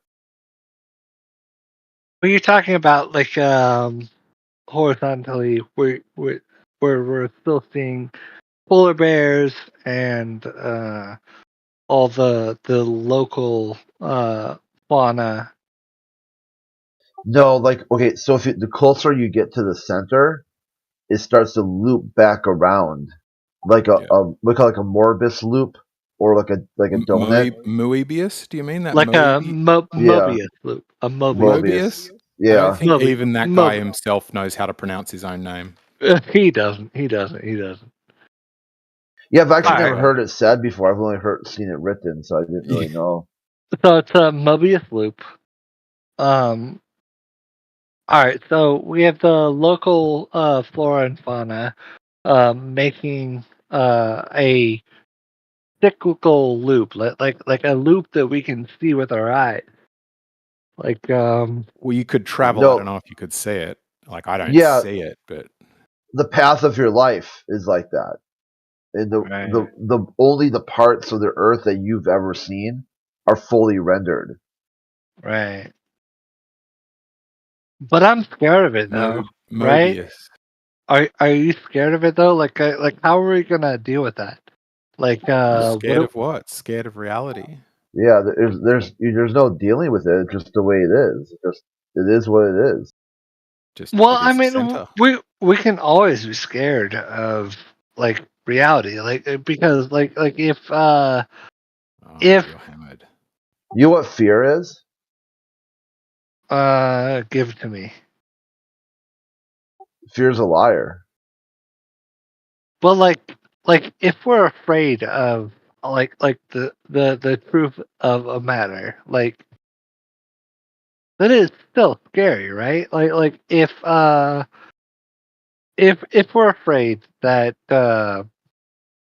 this earth is ever changing, like if it is going to die in a way forever, like that's scary. Like we have to deal with the truth of the earth dying in a certain way. Yeah, you deal with it by no longer being afraid and just accepting facts as facts, and there's nothing you can do to change it. Yeah. Right, but we've never experienced that as like the truth of the world. Like that has never been like the way that we've experienced like the earth dying. What? You're a bit hammered, huh, man? He's wrecked. No, he's destroyed. This doesn't make any sense, man. Nothing you're saying makes any sense. Well, I'm trying to be sober, but like it's not a trying to be thing, man. Like it's like once you're drunk, you're drunk. There's not cortical. All right. I come pissed as well. I'll back off. I'll back off. It just doesn't make a lot of sense. I gotta say. Okay. Scared of reality. It just doesn't. I'm not following it. Fair enough. Yeah, like hey, cortical. I can decipher sometimes, a lot of times, Johnny's drunk rambling. I have no fucking clue what you just said. If I'm not true, I can like get what Johnny's driving at. If I'm not making sense, then I'm not making sense. But I was all right. My apologies. It's all right. It happens to the best of us. Well, actually, I've never seen it happen to Crit or Jerry. Yeah, the man takes a drink, then the drink takes a drink, and then the drink takes the man. Mm. But I mean, That's a good way of saying it. Yeah, because I drink a fair bit. Yeah, I mean, if you got it under control and you're still functionally and healthy, I mean, it's just not something I like or get involved with it. No, I mean, plus it's also too. I've got very low tolerance to alcohol. Or just all things. Like you see, like some medication, your doctor would take 2 of these and call me in the morning. I call them, my tongue is so swollen I can barely breathe. They're like, that weird side effect is out. And my grandpa was the same way. And like with alcohol, like 1 or 2 beers, I'm kind of like, oh, this feels kind of funny. And the third one, just a blazing headache. Just feel dizzy, nauseous. I just, Oh, yeah, I've been the opposite my entire life. I've never met a substance I don't like. Yeah. Like there's someone I'm like, oh, I see what's in it, but I won't anymore. Thank you. But they all agree with me, I feel. No, I can become a bore with them, but yeah. I'm pretty solid.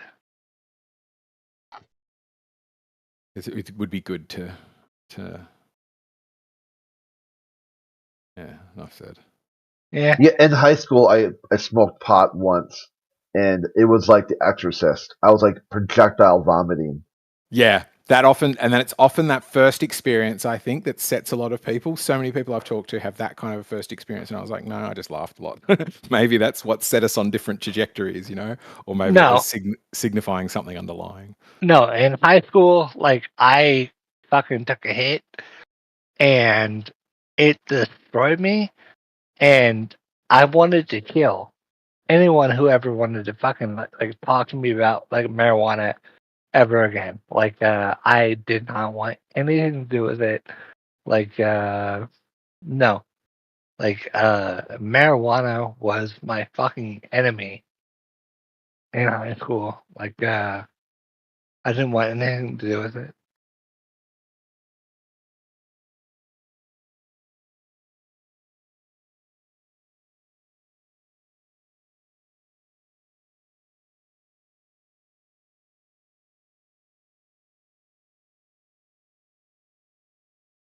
How about on a complete side note, of all of the videos I watch online, cave videos really affect me. Like, let me just show you a thumbnail that came up, and I noticed my breathing.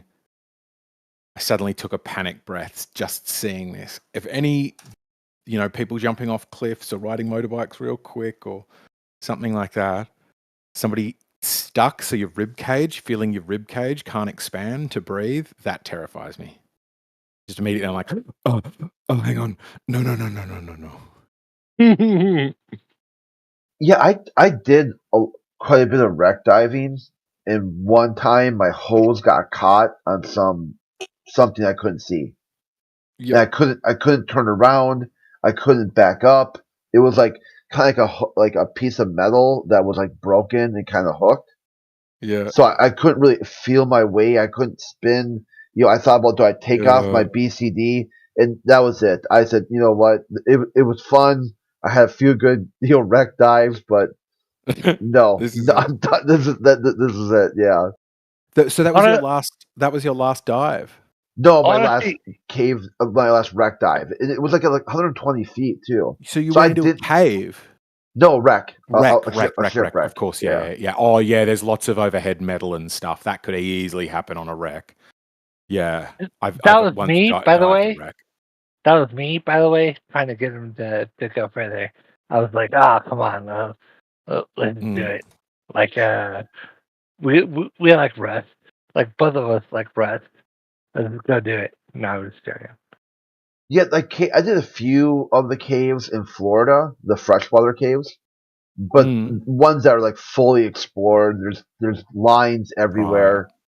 And it was kind of like exactly where to go and exactly where to stop, and they've got signs that say, "Hey, if you go past this line, this point, it becomes expert caving." The thing is, it's always fucking expert caving. Like, why would you treat it as anything other than fucking expert caving? Well, because you have to. Okay, dude, listen. Because you have to take off your gear and push it through the hole first. Then fuck that. Oh, fuck that. You gotta be so fucking brave You gotta be so fucking brave. Or stupid.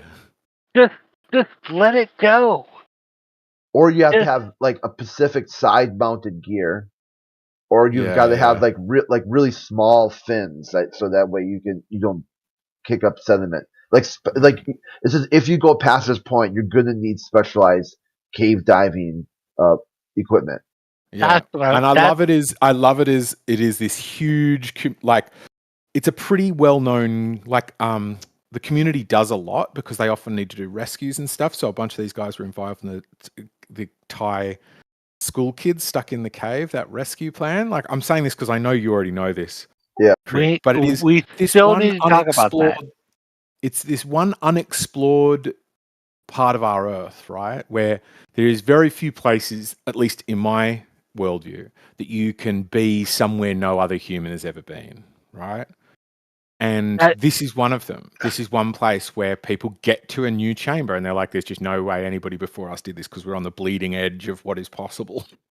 You know, and we're like 200 feet underground. Maybe not 200, I don't know how deep they go. That is so fucking scary, and that is so fucking pointless, in my opinion. No, it's cool to know where a cave system goes. Like, many of them are trying to find a connection, trying to find it coming up again somewhere else. Human life is so much more important than these trivial dull life discoveries. isn't. A dull life is not more interesting than an interesting life where you sit somewhere or exist in a place that no human has ever existed before. I think that's quite cool. I don't want to live a life where that kind of shit doesn't happen somewhere in the world. I think that these are trivial lives compared to what could happen. Like what we could. Give me an example. Go on, give us an example.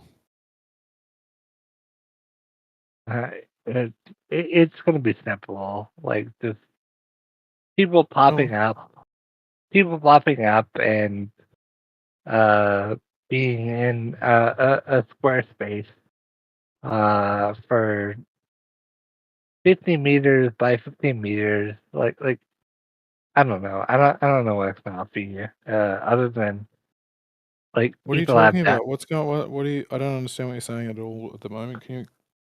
People have is died. anybody here following? No. The cortical, you like you probably got to tap out, man. Go drink some water. Go get a big glass of water. Maybe go on mute, have a lot of water, collect your thoughts, come back in a bit because it doesn't make any sense. All right, I'll tap out. Good, thank you. I don't know. Cave diving is a cool thing. But yeah, overhead environments, I would panic if I had like my hose was caught because you could cut it on metal too, don't you think? Or is the hose pretty strong? I guess. Yeah, I think they're good enough where, it doesn't seem like it would pierce it. And I mean, unless it was like really sharp or jagged. Yeah, I don't see it. Yeah, they seem pretty good. I mean, like I guess maybe it's happened.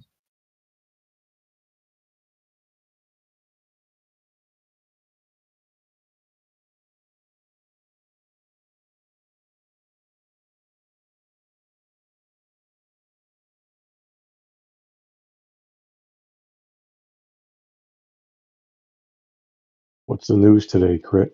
Is there ice in space? Yeah, space ice. But not only space ice, space snowman.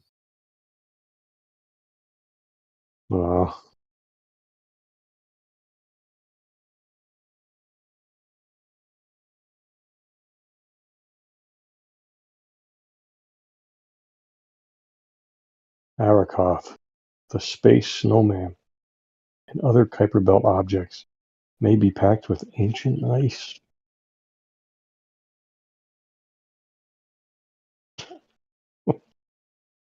Yeah. So right here, right on Earth, what happens to water in the vacuum?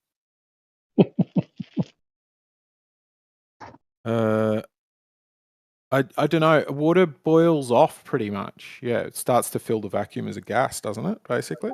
Yeah, but in space, what happens to water in a vacuum? Same thing, I guess. No, it freezes into Frosty the Snowman. Right. It drops in temperature as well.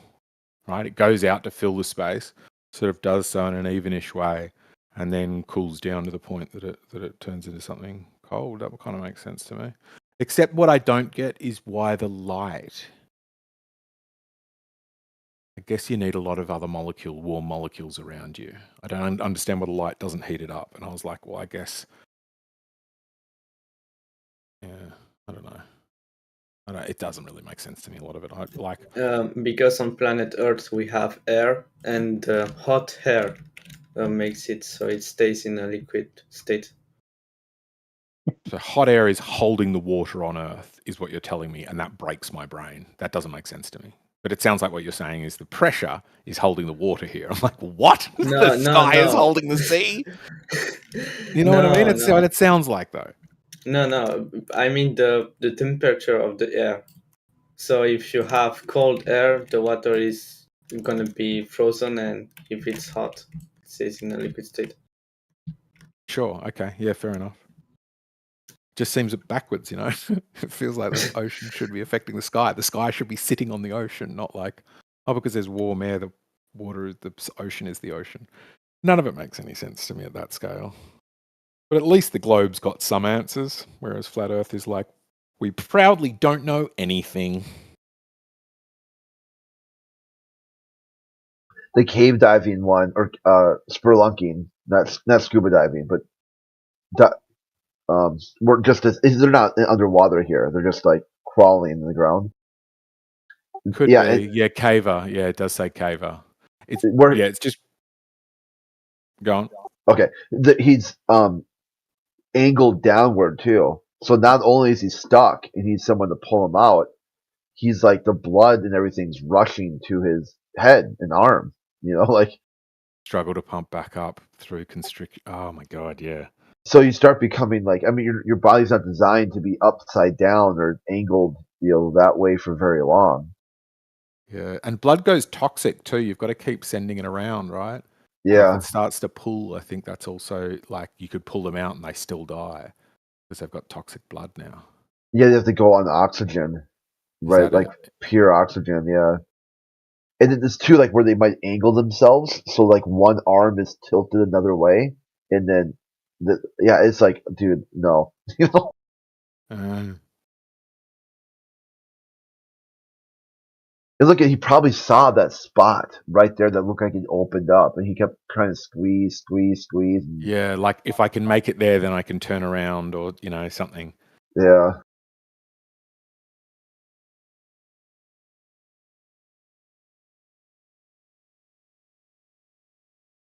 That's Scary Interesting has a Discord server. Yeah, do they? That would be cool. Okay, I got to find that. Or could you send it to me? Yeah.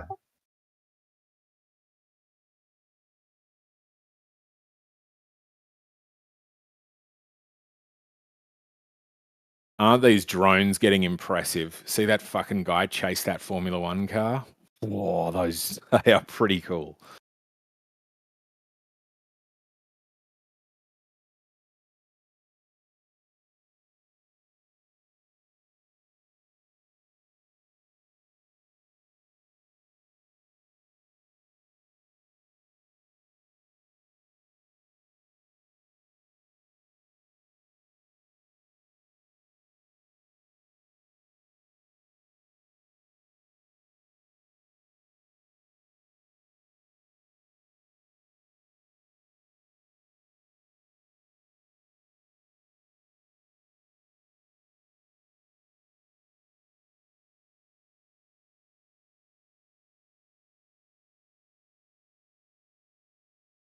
Here's the one they posted on the 11th of October, or of February.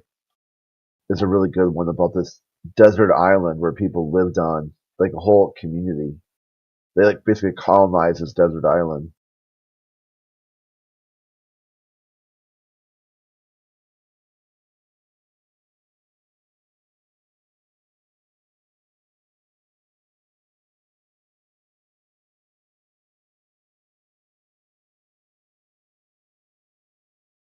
This drone, I would love somebody to film me with this.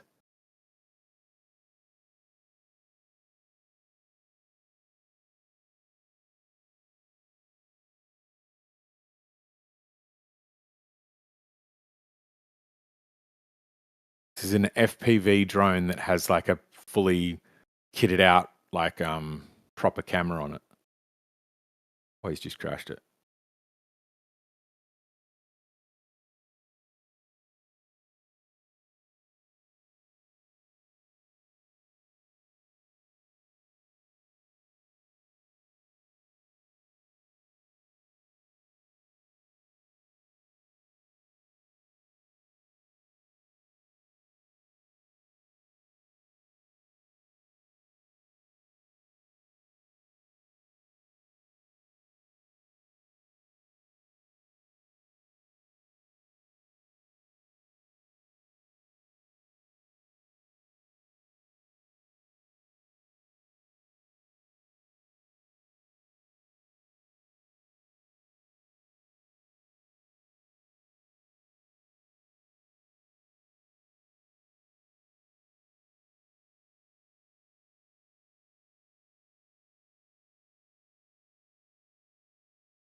The noticer, physically incapable of not pointing out every pattern he sees.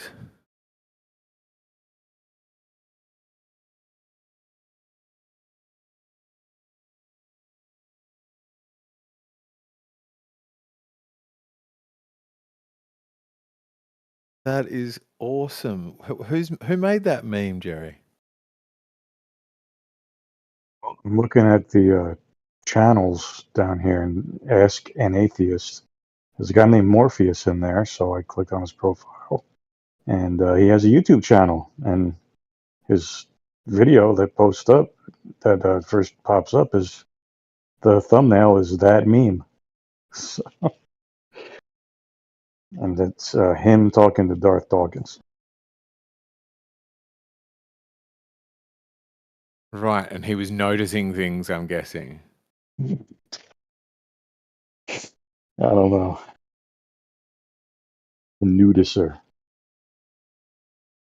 Crit has one called the debunker. I think I might have seen the debunker. I've certainly seen it spelled like that.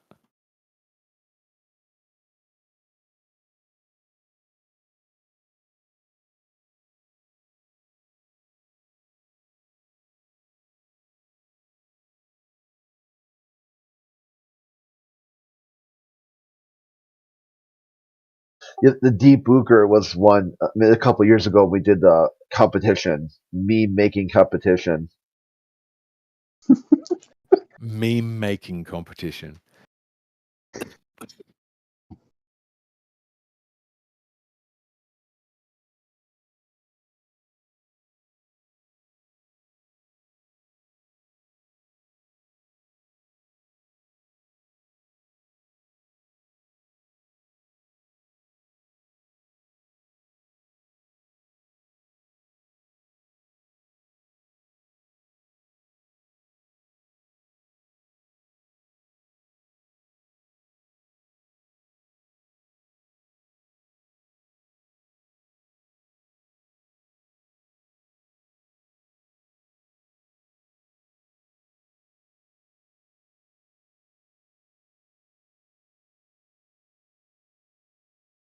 30-year-old debunker.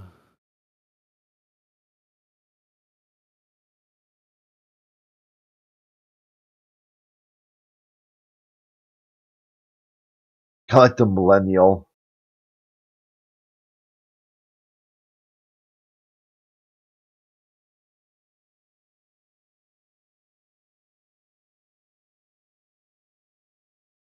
I love these memes, man. They're just that's so funny. I got a good one. It's old. Let me That's scroll a back here. conspiracy theory sweaty.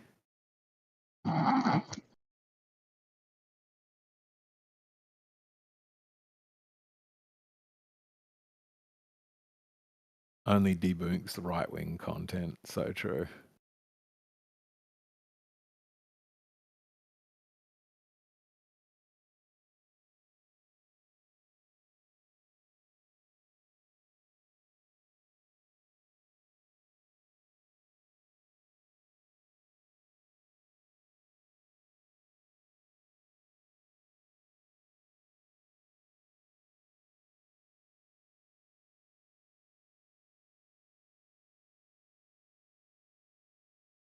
I sent Jerry a pretty good one a couple days ago. I'm not sure it's appropriate for this channel though. Yeah. That's probably why he sent it right to me. Send it to you, Eggs. Okay. Here we go. Where are you sending it to me? Did have you on snoozed because otherwise I just get daily alerts that pop up while I'm working.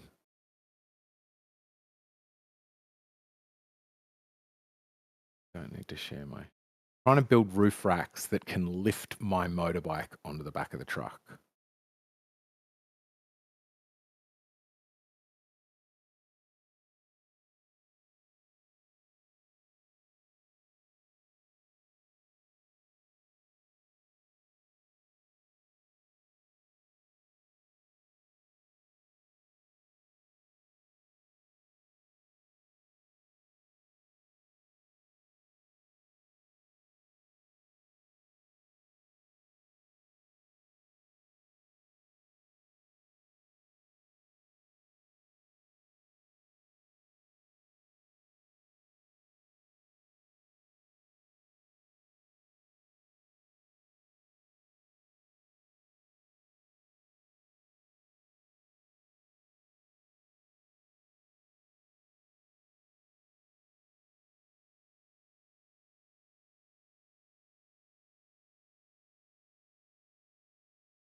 Morning. Well, the desert. No, you can't do an Australian accent. Yeah, was tabbed out. Sorry, I'm trying to get used to people's voices. Yeah, good. Well, I might sound different on my headset, I think. Just a little bit. Oh, turquoise. Okay. Yeah. I just thought to see how lively this chat is. So everyone's sleeping. Why is everybody muted? It's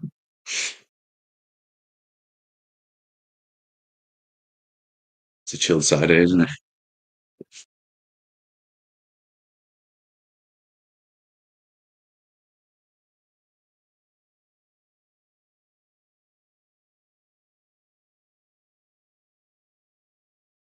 I woke up earlier and Eggshells were streaming something. What was he presenting? Oh, a cave diving mishap or something like that. Yeah, caves are scary. Yes. There's a lot of them. Especially where I'm from.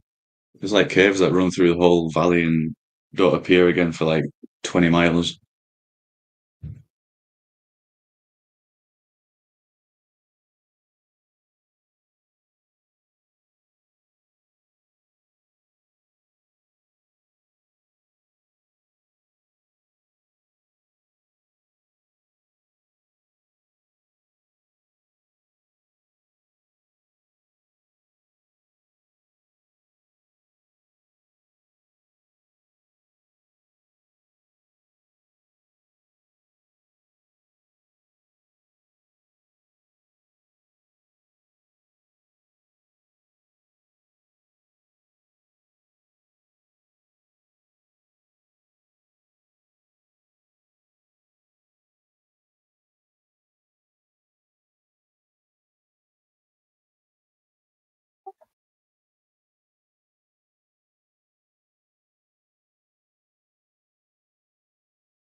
Hello.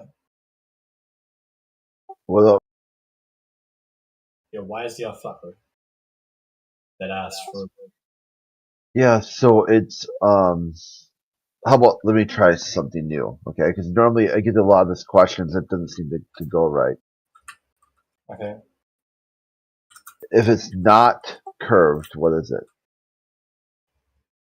I think that's for me to know or you to know. It's only for God to know. I'm not saying that. I'm just playing, bro. If it's not curved, what is it? What if it's hollow where the poles are? And the reason that the calculations don't work is because of something to do with the water level and the holes at the top, right? If I could make a model for that, probably it would work. Yeah, your keyboard's so loud I can't really hear you talking. Oh, okay. I just want like someone to talk to you. So, like, does anyone else here want to talk to him? Like, because I like listening to you talk about flat Earth. I like it. You should put the mic closer to your mouth than it is to your fingers. The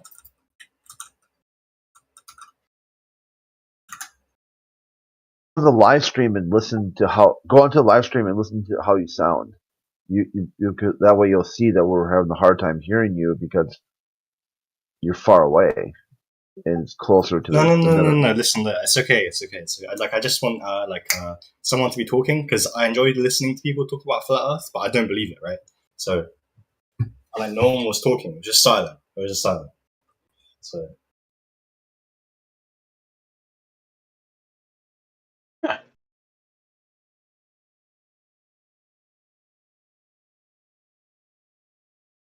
So you demand some kind of conversation. Yes. Do you have anything interesting to say? No. What are you typing there? Huh? What are you typing there? I'm not really typing. I'm playing a video game. Wasting my time. Yeah, I'm wasting my time, you know. What did you talk about the last time you were in here? I can't remember. I think I said I asked for proof of the flat Earth, and someone showed him, it was Eli, the guy, the for real B guy, right? And I asked for proof. He showed me a video of a boat and like how the horizon was behind the boat, even though it should be at the boat because it's supposed to be disappearing behind the horizon. And like at first, I didn't really understand like what he meant by the horizon because like I was new to it. And he was being like a massive asshole to me and telling me that I was a liar and shit. And then I understood it and I was like, oh no, I get it now, right? I see what you're saying. And then he was just like, I don't talk to liars, and like freaking out, right? So it's like it's no wonder that most people don't believe in the flat Earth when people act like that, right? Why is that? I missed it. So people don't believe in the flat Earth because people like I see a lot of people in this community like they act like assholes, right? Like really big assholes. So. You know what you should try to do? Like run an experiment and go into a globalist space and then pretend to be a flat earther and see what happens. I know. But that's not. Look, I know they're probably much worse, right? In fact, they are much worse. I know for a fact they probably are, right?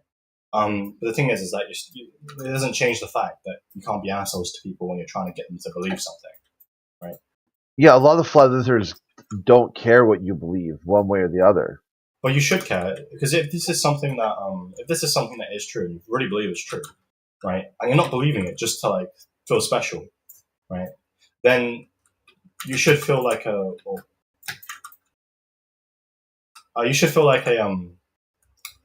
need to share it, right? Like get people to believe it because it's really important, right?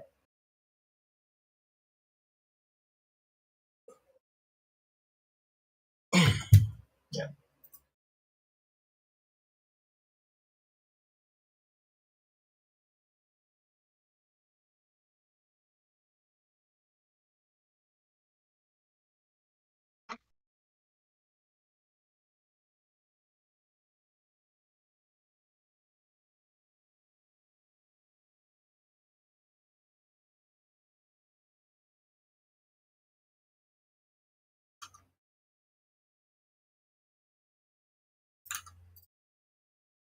So you weren't convinced because the video didn't convince you, or because No, Eli was an asshole?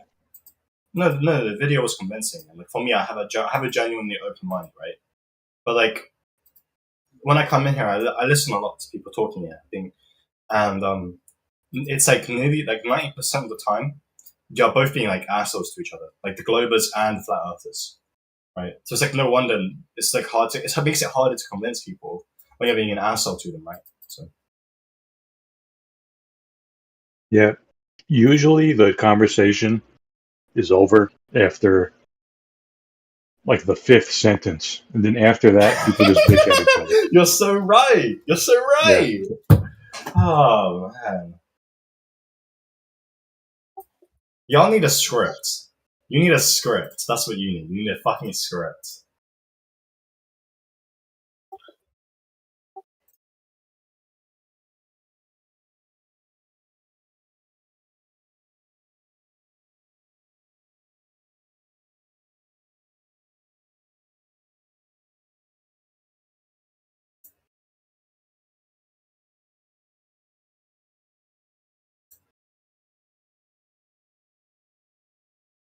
So what's your favorite reason people give for thinking the ground is a ball? My favorite one. Yeah. What do you mean by favorite? I mean, the one that makes you laugh the most.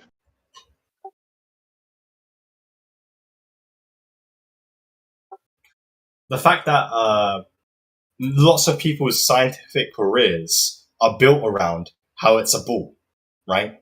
Because if the calculations are wrong, which they have been proven to be wrong, right, for like curvature and things, then look at how many people's careers are built on false foundations and have been living like false lives. It's so ridiculous that it's fucking hilarious. It's like, I'll give you a really good example, right? Like dark matter, for example. Dark matter was invented to solve some of Einstein's equations, like the equations like general relativity, right? Dark matter was literally invented to solve them, right? Solve some of the holes, because the equations were predicting something that had like specific properties, but they didn't know what it was, so they just called it dark matter and said it makes up majority of the universe, right? But no other theory in all of science predicts or needs dark matter to be a thing. Isn't that insane? They literally just came up out of nowhere, right? Just invent, and then look at all these people, and their entire careers are based on this. It's a belief system. It's not. I don't know. I think it's insane. It's so funny. It's so funny to me.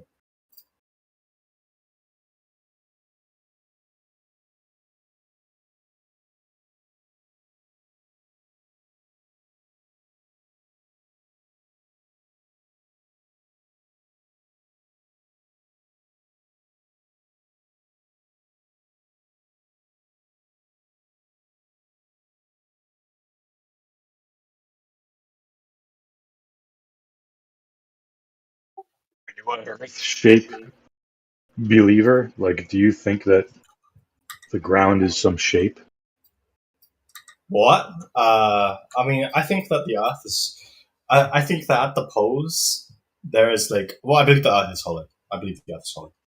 Not hollow, but like there is like large spaces inside the Earth. And I do believe it's a ball, but I don't think it's in the way that I don't think it's like in the way that the mainstream tells us. I think it's very different. I don't know what that difference is. There's apt because like all of my other worldview on like spirituality and everything, right? It all coalesces and means that it must be some kind of sphere, right? Because like with all my other experiences with spirituality and things, so it's like okay, it's probably not. It's not flat, right? It must be a ball because of the way that things coalesce. And so it's a ball, but like it must be in a different way, right, to how we're being shown. Which, yeah. Because like my problem with the flat Earth is that yes, there's a lot of problems with the globe, and some of the things do point to it being flat, but that doesn't necessarily. You can make the conclusion that it is flat, but what if you're wrong about that conclusion, right? What if the conclusion is something different? So, because you have evidence, you have strong evidence, but does that evidence really point to it being like actually flat, or is it something else? If it's anything else, we got a big problem, don't we? Well, yeah, of course. I mean, we have a big problem anyway. I mean, there's so many things wrong in the world. It's so easy to prove. The elites are, they're satanic pedophiles. Right? It's so easy to prove that. It's so trivial.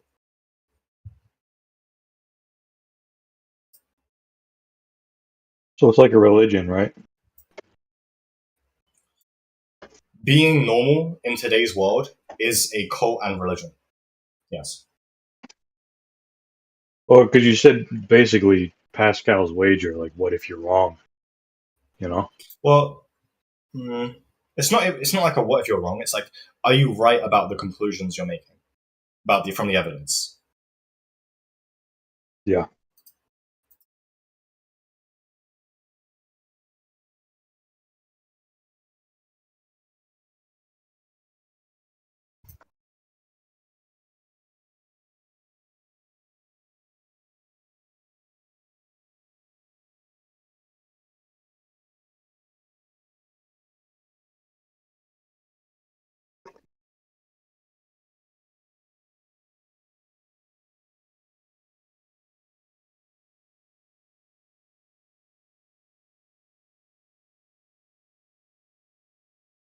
Have you ever heard any proofs? Or just Proofs, evidence?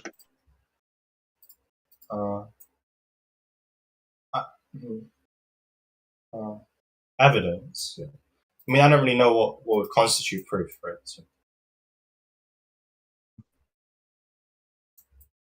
Something that you could, like, demonstrate, something that can't be falsified.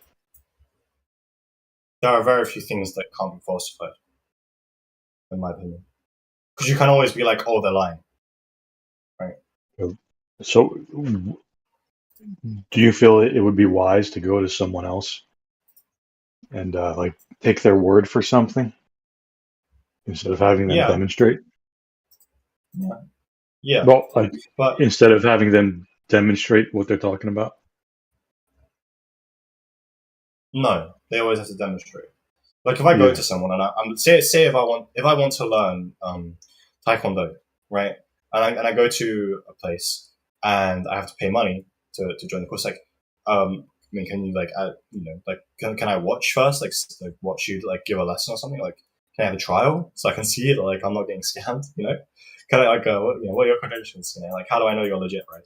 So it's the same thing with the globe, right? The thing is that the credentials are already there. But it's like, what if the place that they get the credentials from is like also wrong? Like, how would you know that, right? There are very few things that can be falsified.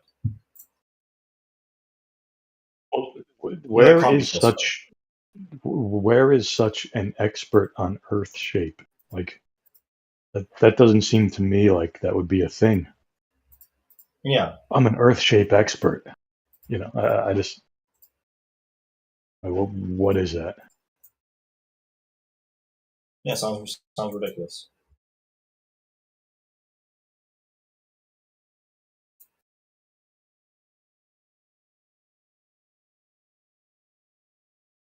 Like, there's experts on basket weaving or pottery,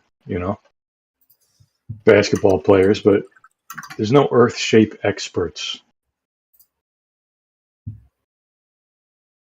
I mean,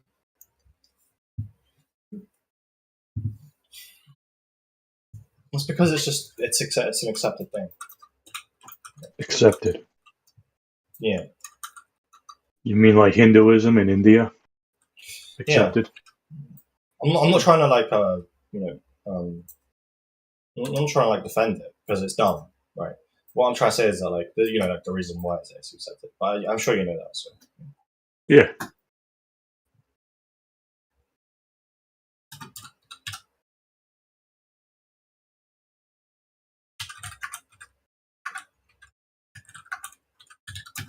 Why do you think it's so accepted? Because children are very easily convinced of anything, and then it's like if you teach a child something when they're young, like they'll never forget that shit. They'll never forget it. Yeah. That's the thing, right? So people like the key to like humanity is humanity, the children, right? Because children, you can so easily change them into anything.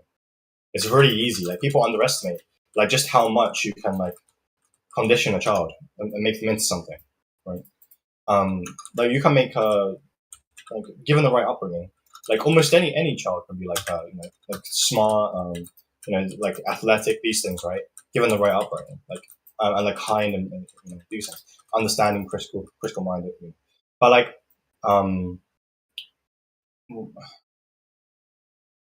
the point is that the education system is set up in such a way that children aren't really taught things that they should be taught, and that's why the world is like it is. I mean, it's pretty fucking simple, right?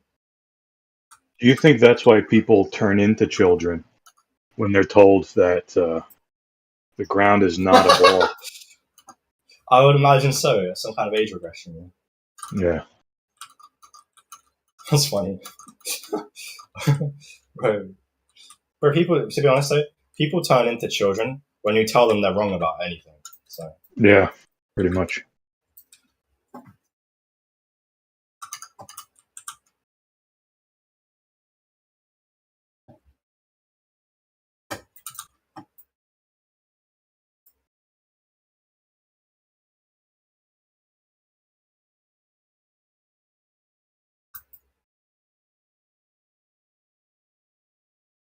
So it's really important to teach children about the world that they see and not the world they don't see, like the globe that nobody actually sees.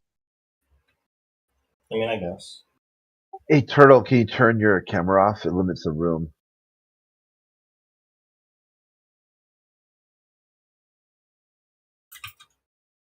See, Turtle is one of those children. He's been around a long time in these flat Earth spaces. Interesting. Like they do that because they don't want the room to get big. So like one thing that really mystifies me is like people who are like globers, right?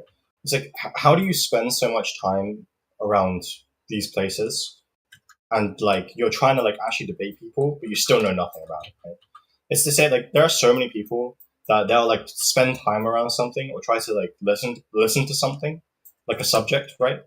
And they'll still know nothing about that subject like years later, right? It's like how does that happen? Like did you actually do no research? Well, like they don't like put any time into like actual research, like looking at counterpoints and looking at the counterpoints to the counterpoints, right? It's like how does that happen? It's wild. Well, they're not even looking at the points that we're making in the first instance, so that's probably it. Hey, Turtle, hold on a second. Turtle, you gotta turn your camera off, dude. It's gonna limit the room to 25.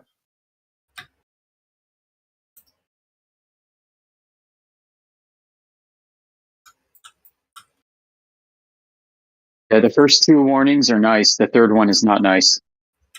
Yeah, it's like, okay, were you listening or not?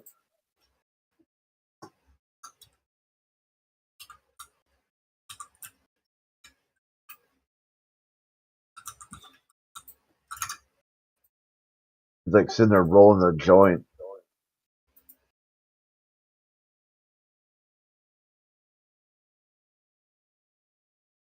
What the fuck? Alright, Turtle, come back later.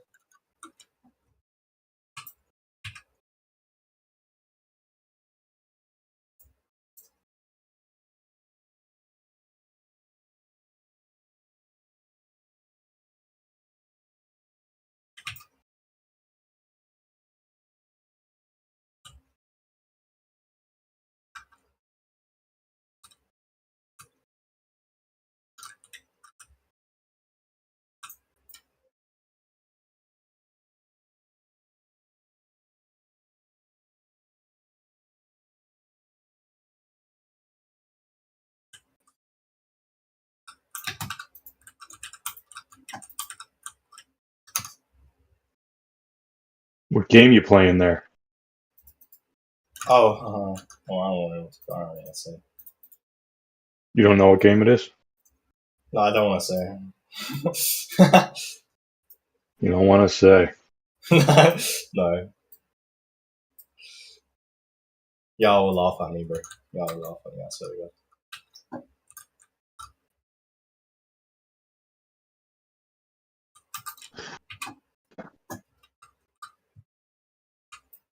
That's a slow morning. Yeah, I was expecting more people to be in here.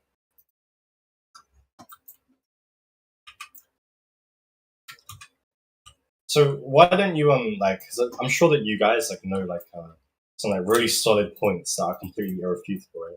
So it's like, why don't you just take those and compile them and put them into like a 3-minute video, just like quick like bullet points. That would be crazy because you show that to someone and it's like, right, like how are they supposed to respond, right? Well, the stuff I say, everyone already knows. Everybody. Yeah, I know, but like for people that come in here, like say there's a new person that joins, right? You can Well, just be like, yo, check out this video, check out this video, check out this video. Yeah, but the people who come in here, they know that water. You don't need videos. You just need to tell them to go outside. Yeah, like, yeah, they know that water at rest establishes a horizontal. Yeah. They know what a straight line is. They know what a horizontal line is. They know all this stuff already. I know, but you gotta understand is that people have been in that conditions, right? So you can't expect people to just believe things. Like even if you sit them down and talk to them for like 5 hours, you can't expect them to believe things. Like you sitting down, and this is my own opinion, right? You sitting down and talking with someone for 5 hours trying to convince them does the same amount of it does the same amount of change to their psyche as a 3-minute video with just like all the proofs. Well, the thing is like you can't convince anyone of anything. They have to convince. I know, yeah, exactly. Themselves. So you give them a 3-minute video of like a bunch of proofs. It gets their mind working. You don't say anything else, and then boom, now they're interested. Now they're like, well, okay, all right. I don't know if I'd want somebody to talk to somebody who would be convinced or open by watching the video, because watching videos is why they're globers in the first instance, like NASA videos. No, what I'm trying to say is that like, okay, this is why the Earth's curvature doesn't really work. Boom, click point, next thing. It's like, okay, well, this is interesting. Now I find this interesting, right? Now their brain is like, okay, interesting.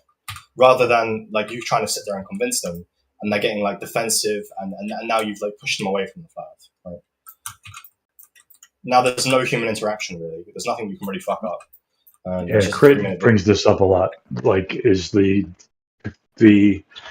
communication is lost once someone gets triggered.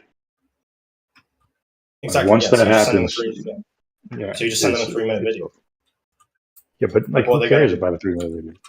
Well, a lot of people do. Like, you just do like a 3-minute video of like all of the strongest points you can come up with, and then ODD from ODD TV has a Flat Earth in 5 minutes video that we've pasted probably 100,000 times in the past few years. Interesting. Is it good though? Yeah, water at rest has been horizontal for, I don't know, a very long time. Yeah, but that's not convincing anyone, bro. That's not convincing. And people still think the ground is a ball. So what is another 3 minutes going to do? Well, because like, so just saying that's not going to convince anyone. Like, you're being disingenuous. Come on. Like a 3-minute video of just like, okay, these are the strongest points, boom, boom, boom, and then if they find it interesting, then you continue to talk to them. If they don't really care, then you just kick them from the room. Like, what's the point of talking to them at that point? Right? Because like, listen, if I provide you with lots of proofs of something really quickly, and you don't find it somewhat interesting, or you don't find it like, oh, okay, you have some points here, let's talk about them. If people aren't like that, or you have some points here, let's talk about them. If they're not like that, just ban them from the room. What's the point of talking to them? Wow, I think that's a little rash. It's just fucking waste of time. Right? No, it's not rash. It's true, right?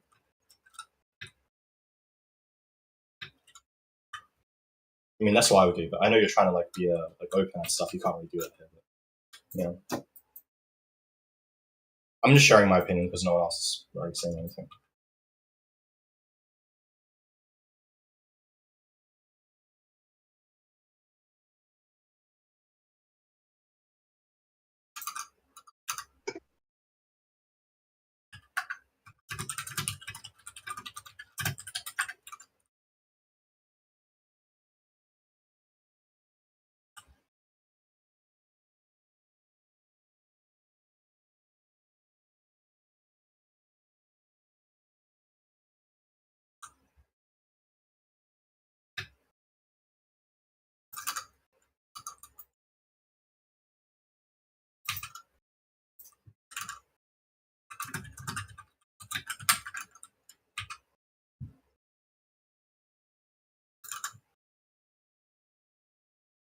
Yeah, I don't try to convince people of anything. If anything, I try to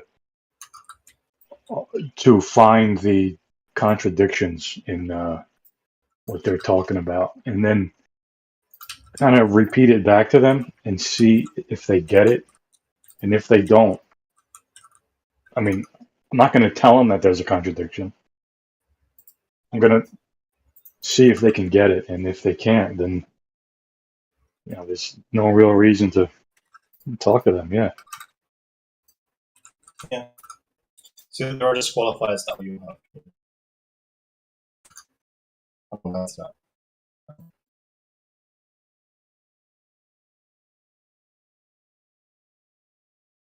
Like, do you know who Peter the Globe Prover is? Like, this is who this guy is. Like, he calls himself Peter the Globe Prover because he's so invested in his religion. But he says that the Earth drops away from horizontal. The Earth drops away from horizontal. But then Chief Squatting Dog says that it humps up from horizontal. And I don't, What the fuck are you supposed to believe, right? I say that there is, like, water. I mean, yeah, Earth curves up and down from horizontal, both. But it's not a ball.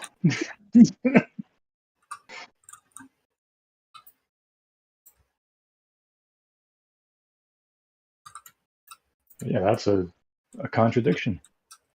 Mm-hmm. Cannot disagree with that.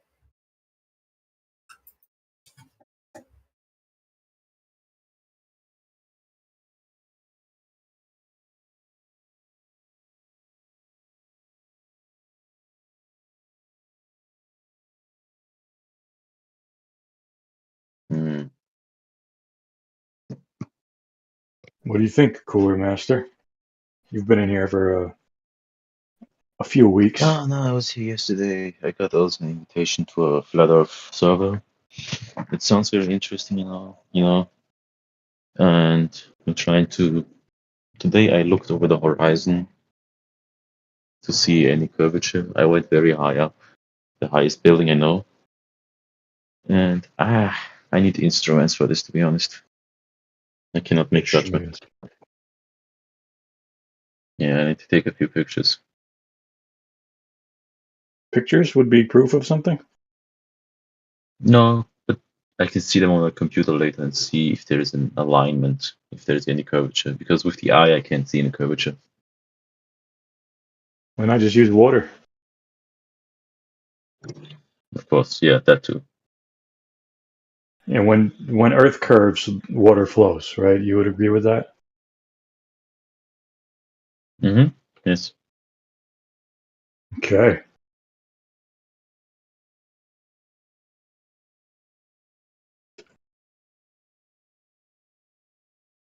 Oh, shoot. Be right back. Take your time.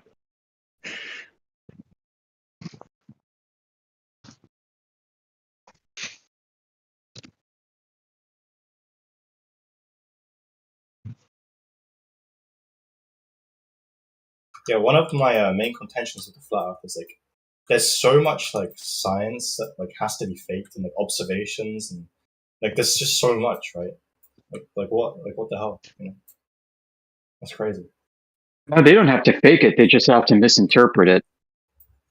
But what about the stuff about the Earth forming and the Moon forming and all of these things? Like, so that's crazy. Like, can you imagine like someone trying to come up with all of that? It's fucking insane. I mean, like, I believe that they like lie about all of it. Like, I believe that, but it doesn't matter if the Earth's flat or not. I mean, I believe the Moon is artificial, but like, it's a lot to lie about, right? Like, like, who the fuck is coming up with that? And But if you're framing it as someone with all this power is lying. It's far worse than that, isn't it? It's far worse because it's actually people are delusional. Yeah, like people just think the ground is a ball. Like that's all there is to it. I know. But like, if the Earth is flat, right, then like all of like astrophysics is fake. I don't know. I mean, Not people really. believe their own nonsense, don't they? Yeah, I know, but like isn't that like insane, bro? It's a lot, bro. Yeah, It's a lot. they're Like, insane. listen, how are they making? How is like so many people making observations of the stars? And like But look, how infrared many stuff people? coming from them. How many people in the Roman Empire or the Roman Republic, worshipped Dionysus and Bacchus because No, I they believe believed that these things would bring in the spring? How is that the same? That is not. Yeah, it's not. That's not comparable. How's it the same? I mean, there's just as much evidence for Dionysus and Bacchus as there is for galaxies being these enormous One of them is a rotating religion. One of them is an space observation gyros. with your eyes, dude. Come on. Well, people look at the sun right back in the Roman Empire and imagine Helios dragging a chariot across the sky. Same thing stop as being you imagine the sun disingenuous, being dude. 93 million miles away. How's that even the same? Because you're imagining the sun being 93 million miles away in this enormous size, like the people imagined Helios being a chariot. Dude, you're not imagining things when you're doing Yeah, you science. are. You're imagining the sun being 93 million miles away. Nobody's ever measured that distance. It's not called It's all made up. Like, okay, well, let's say the distance is made up, right? But then, like, what about the It measurements? is. It's called the cosmic distance ladder. Do you know what that is? No, I don't. So I don't research this. All these distances are based on the presumption that Earth is a ball with a defined radius of a specific value. Crazy. When you falsify that, you falsify everything in cosmology. And science is supposed to work from like a falsification way. Like everything, like the way that you start to disprove something in science is you falsify it. You don't try to like do anything else. You just falsify it. Correct. So it's like if you can't falsify that, then like they have to adhere to what you're saying. But Well, the instead of doing claims that, themselves are not falsifiable, which means you can dismiss them at face value. oh yeah, that's actually something as well. Like if a claim is not falsifiable, then it can't. It's not supposed to be like accepted science. Yeah, that's why we have a globe. People wanted to believe it was falsifiable. And then you actually go to try and do it, and you can't prove that it's a globe. You can't prove anything. Nobody's ever seen the curvature of the Earth to even measure it. Wow.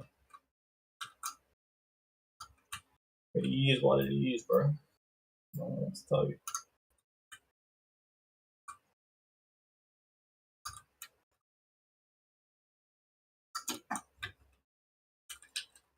I'm very curious. This is just for my own curiosity.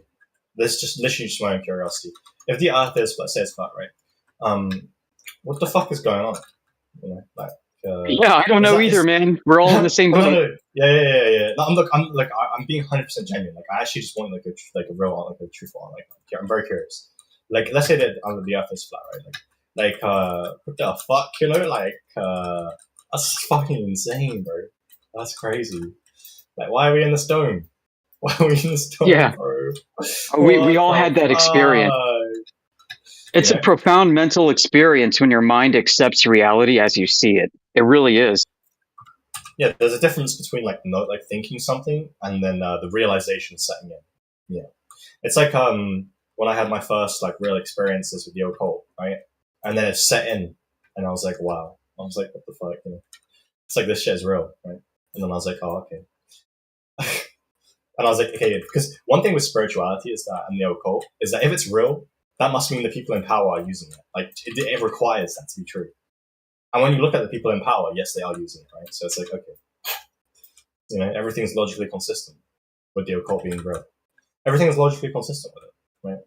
Every culture has used it, you know, because it's part of reality. It's science. So.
Yeah, the Earth's not flat, you fucking dumb pieces of shit. Whoa! Don't ban him. Let me ask you a question, bro. Let me ask you a question. I don't really want to hear a question from you. No. Chill out, bro. Because no one's talking here, though. It's like you're the interesting guy that just came in. Interesting man. So I got a question, right? Why do you think? Okay, go. Why do you think that? Why do you think people in here are dumb? Because I think that it would require the coordination of at least 10 million people to cover up the idea that the Earth is flat. Can you provide evidence for this claim? Can you qualify? Sure. The people that can witness satellite footage of. Did you say 10 million? It's a lot of people. Yes. Yes, it is. Any evidence? The people that can witness satellite footage of orbiting satellites.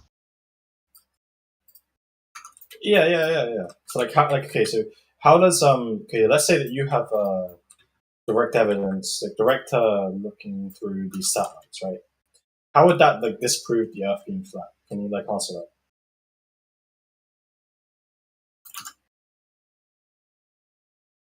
Your question is, how do I prove? Slow, so I'm gonna. Yeah, I mean, how do I prove that the evidence of footage from satellite footage is real? Is that what you're saying? Yeah. The evidence of footage from satellite footage. Is that what you just said? Yeah, I mean, I mean, come on. Yeah. How many beers are you up to?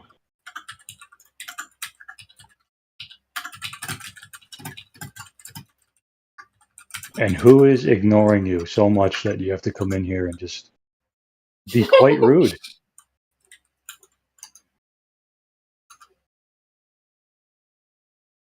You really feel that way? Yeah, I feel anyone who comes in here just right out of the gate calling everyone retards is in serious, desperate need of attention. So That's who's fair. ignoring you? You're still retards, regardless. Who's ignoring you? Yeah. I mean, it's 5 a.m. My good friends are asleep. So, whatever. All right. I'm bored. I could tell. Yeah. When I'm bored, I try to argue with idiots. Are there any idiots anywhere else that you could talk to? Maybe. But flat earthers, I think, are the penultimate of retardation. Penultimate. So there's a more idiotic group. You understand what the word penultimate means? Yeah, it means second to the top. Does it? Yeah. Uh-huh. And who's the ultimate then? That's what I'm asking you. Who's the biggest idiot? I mean, the people that think that the government gives a shit about them. But you're not really in that group. But that would be you. Yeah, I mean, you can try to make that argument, but I've seen enough evidence from so many sources that the Earth is so obviously not flat that there's just no reason to even entertain the argument anymore. But I'm gonna go ahead for, I don't know, 10 minutes and see if you actually have a real argument for a flat Earth. Go ahead. Well, everyone knows Earth isn't flat, right? Like there's hills and mountains and valleys. Do you agree with that? I mean, the entire Earth is obviously not completely pancake flat. Sure. Right. Now, would you agree that water establishes a horizontal plane of reference? No. So water at rest, you say, does not establish a horizontal plane of reference. No.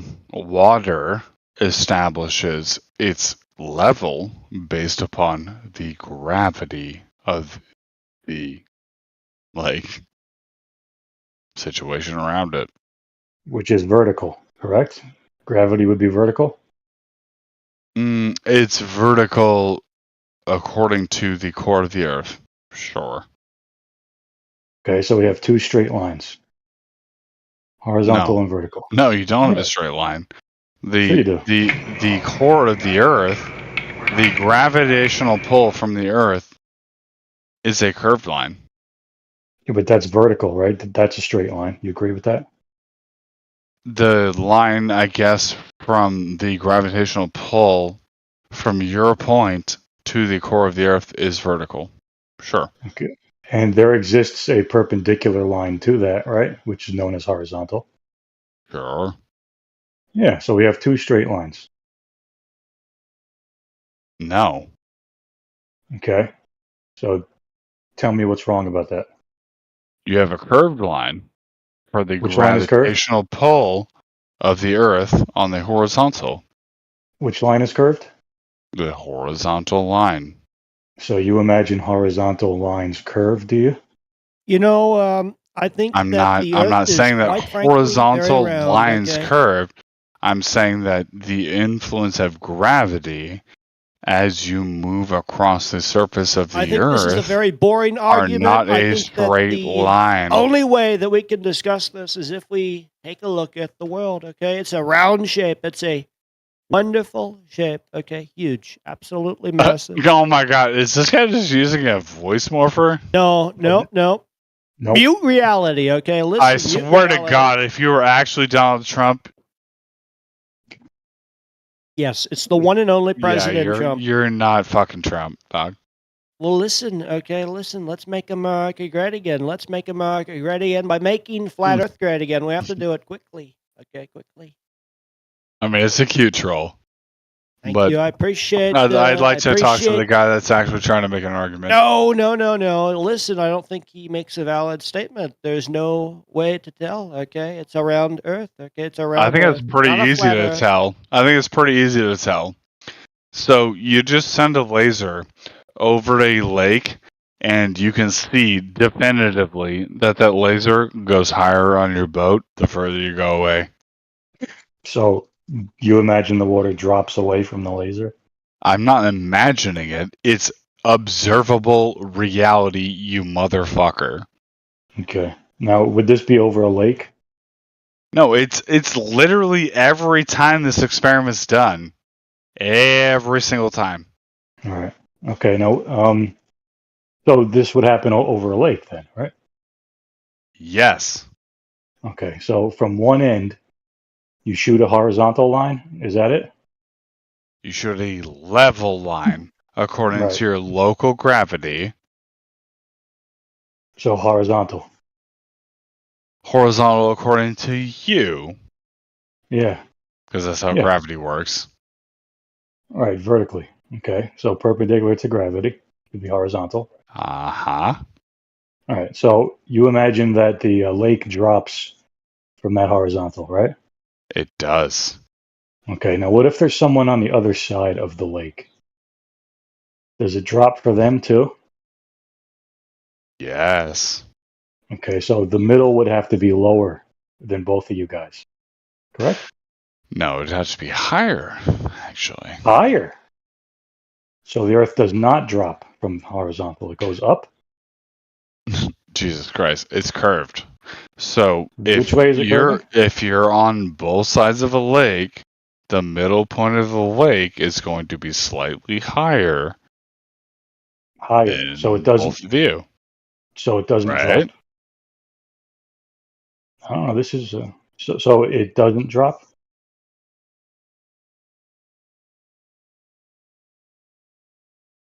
Or it does. Dude, come on. If you're on both sides of a lake, yes, it's going to be higher than both of you because that's how a curve works. Higher. Yeah. Okay, so when a ship sails out into the horizon, do you imagine the ship is going up? And that's why it gets cut off from the bottom? Because it's going upwards? I mean, if you were actually measure it, right? So you're standing. Where are you standing? Like, what's your like origin point? Right on the edge of the lake. Or the ocean, I guess, in Yeah. this case, right? Sure. Yeah. So if you're literally standing on the edge of the ocean, right? And you watch a ship sail away from you directly, yes, it's going to disappear over the horizon. Okay, is it higher than you or lower than you? When you can only see half of it. When it disappears, it would be lower than you. Lower. Okay, so let's add a second person to the other side of that body of water. Now Okay. where's the boat? Is it higher than both of you guys?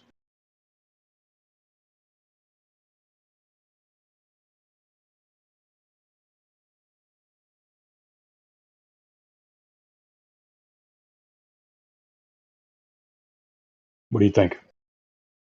I mean, I don't really understand the question. Sure. So you have you, the boat, and someone else. Yeah, where's the someone else? On the other side of the body of water, facing you. Sure. It depends on their distance. Pick any distance you want. Go ahead. Sure. Pick a number. 3,000 miles.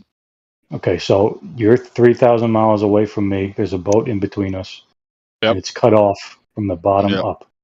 Sure. Somehow we could see this boat from 1,500 miles away. But, I mean, you can't, but continue. all right, so where is the boat in relation to you and me? It's Is it lower higher? than it's. I mean, in this theoretical circumstance, it's lower than both of us. So now it's lower. Yep. Because I could have sworn a minute ago you said that the middle would be higher. I mean, in my opinion, on a short distance on a lake, like realistically, if you have someone on one side of the lake and the other, right? If the Earth is in fact curved, which it is, the Earth would be higher between the two people, right? Like if the lake is small enough, like the curvature of the Earth would have to argue that the boat in the middle of the lake, if we're on both sides of like, I don't know, let's say a 50-mile lake or less, doesn't really matter. It would have to be a little bit higher, right? Like realistically, like even if you honestly believe the Earth is flat, like let's just theorize the Earth. Okay, but let's just theorize the Earth is round. If you're on the other side of a 50-mile lake, the middle of the lake, I mean, according to the round Earth theory, it's got to be higher than you, right? This is your. Or do you think that, or I don't know. Do you think that both people are lower than the boat and the boat is just on like an elevated, plane? Like, it's kind of a, what do you even do with that? It's called a contradiction, isn't it? It's not really a contradiction. I guess I just am not understanding what the fuck I'm arguing for, because if you're on opposite sides of a lake, right, on a round Earth, technically both of you are lower than the boat, but the boat is higher than you. Like if you actually want to get into semantics. But for me, on a small scale, it's easy to say that the boat is actually higher than you, and just like settle it at that, right? All right. So when a boat sails off into the horizon, the boat is going up and not down. For you, right? No, that's not what I'm saying. Like, that's exactly All what right. I'm saying. Is I'm trying to simplify the argument. Like, if you're on both sides of a lake, like technically, from my perspective, right?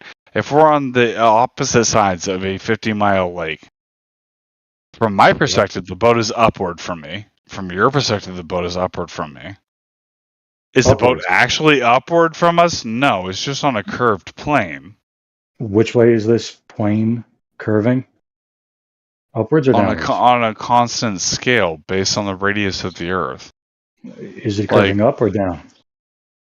From horizontal. Like realistically, from the point of from the point of the observer.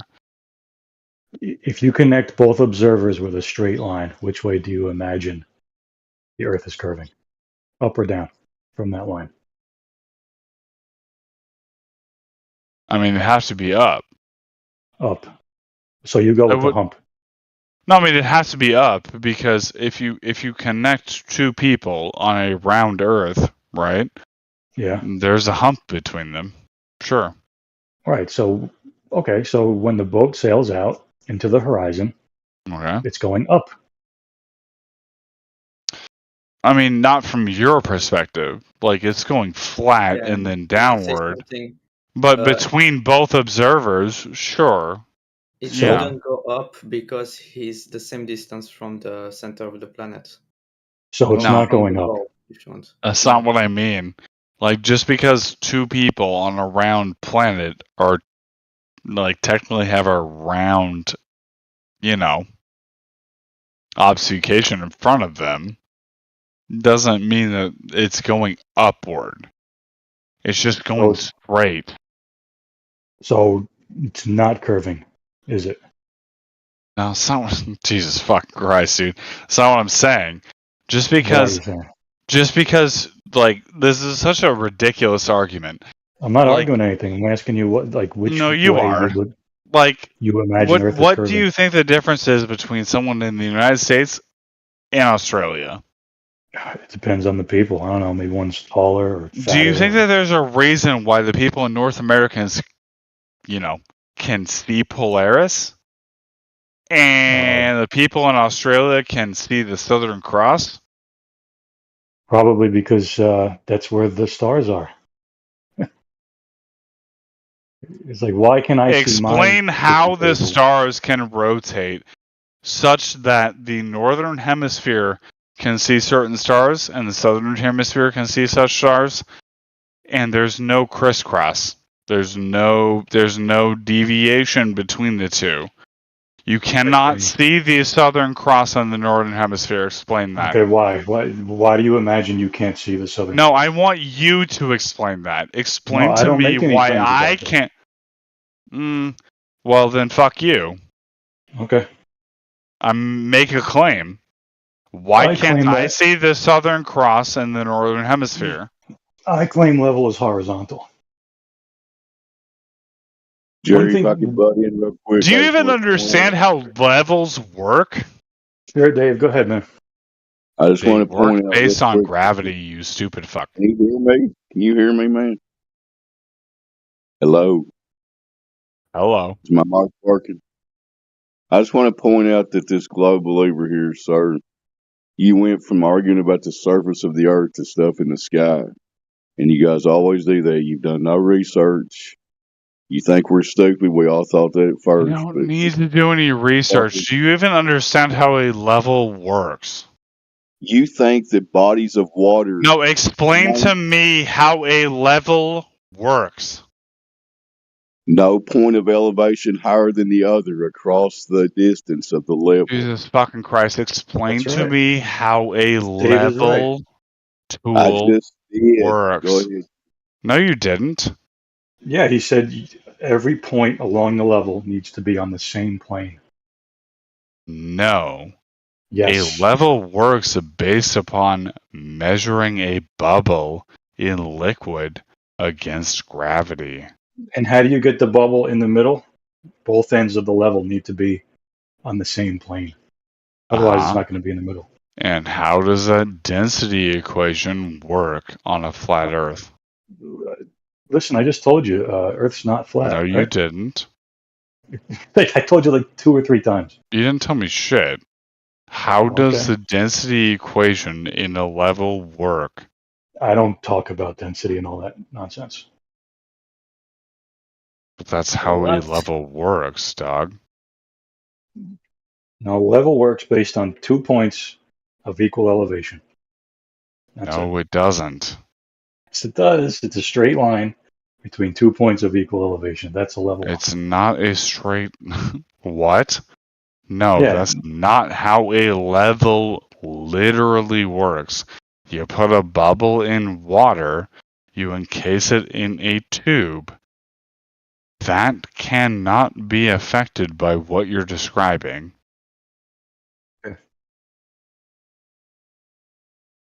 Yeah, and as far as the stars go, yeah, the stars are always above Earth. Like, you don't think that the Southern Cross is underneath Earth, do you? Yes, I believe that You the do. Southern Cross is on the southern pole of the Earth. So it's not Because above that's what someone else's head? evidence shows me. So it's not above someone else's head. It's above the people's heads that are in the southern hemisphere of the planet. So it's Yes. above someone's head and under the Earth at the same time.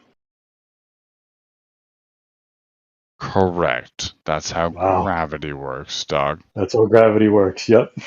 Sure. All right, Dave. Anyone else you want to talk to this guy? Go ahead. I mean, you legit don't believe in gravity. I don't know. This guy seems kind of hopeless. I could try to talk to him, but I don't know if he'll talk. Yeah, go ahead, man. Do you dumb motherfuckers honestly believe that you're more intelligent when you're arguing against gravity? Gravity. Okay. Can I ask you one question, sir? Sure. Whoever in history measured and verified directly the measurement of the surface curvature of the Earth? Please share that with us. It's been measured multiple times. Let's give me one. The surface curvature of the Earth. You want me to? You want me I want to to know prove who to? verified. Oh, okay. Sure. Give me a second. Go ahead. Google it.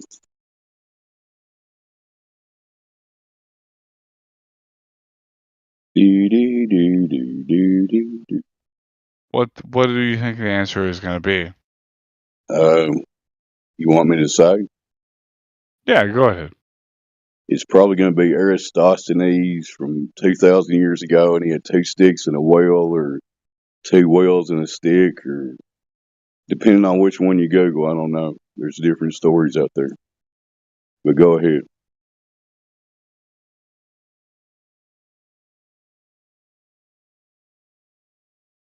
See, the problem here, sir, you accept as reality that bodies of water can maintain and display convexity on their surface. We cannot verify that at all. Yes, you can. What is a droplet of water? I'm If not you let talking a about little, drop. Did I say it's the droplet? same I thing. said body. Okay, I it's the said body of water. it's still a body. Well, let's not say instead I of mean, body. for me, it goes back way further than that. Like, I need you to explain to me how the footage recorded by Apollo Gemini was faked. Go ahead. Oh my God. Go ahead. You're Explain to me how they faked that footage. With a camera. I mean, that's the dumbest shit I've ever heard. Do you honestly believe that in the 1950s they could fake footage of the Earth from space? Yeah, did you ever see 2001: A Space Odyssey? Jesus Came out Christ. around the same time. Do you know when that movie was made? Like, tell me when that Around the movie same was time. made. Tell me when that movie was made. There's a newsflash for you, man. They had film studios and they could actually film stuff. Yeah, they could. Holy shit, you guys If are you, dumb as if you fuck. actually, When was the Space Odyssey made? When was it made? are you When was actually that going to movie? When was that movie made? 1968. 1968. So when Yeah. was Apollo? 1969. No, Yeah. Gemini, you Yeah. motherfucker, that Oh, you the don't even claymation? You know mean the stop about. motion animation in Gemini? Yeah, we know all about the stop motion. The guy's helmet That's hilarious. turns. The guy's helmet freaking turns, dude, but the suit's helmet was not designed to turn. This guy said it goes back way further than Eratosthenes and then started talking about Apollo. Holy shit. So no one measured the curve then, yeah? You just have the space videos. And you guys, if you notice, he deflected immediately when I started talking about convex bodies of water that he can't prove, you know? I'm not trying to deflect at all. You Yeah, guys but are you have to stupid explain as the hell. TV, Dave. And while you're at it, Dave, explain how Bruce Willis got into space and onto that comet and how Sandra Bullock and George Clooney got flying around up there. You're going to have to explain that to me, too.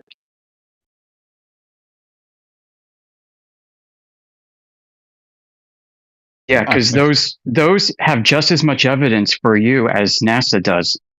You watched all of it on a screen. Explain to me Jesus Hollywood fucking space movies. Christ. Like, yeah, sure. Like, a lot of this evidence is on a screen. But you, Yeah, you where's have that data? Where's the telemetry data for Apollo? You wouldn't you're be able They said to they read lost it it. even if you could fucking see it, dude. They said they lost it. No, they didn't. They said that No, they didn't. They didn't say it was lost. They said that So they they didn't destroyed it. keep it. Why Yes. didn't they keep it?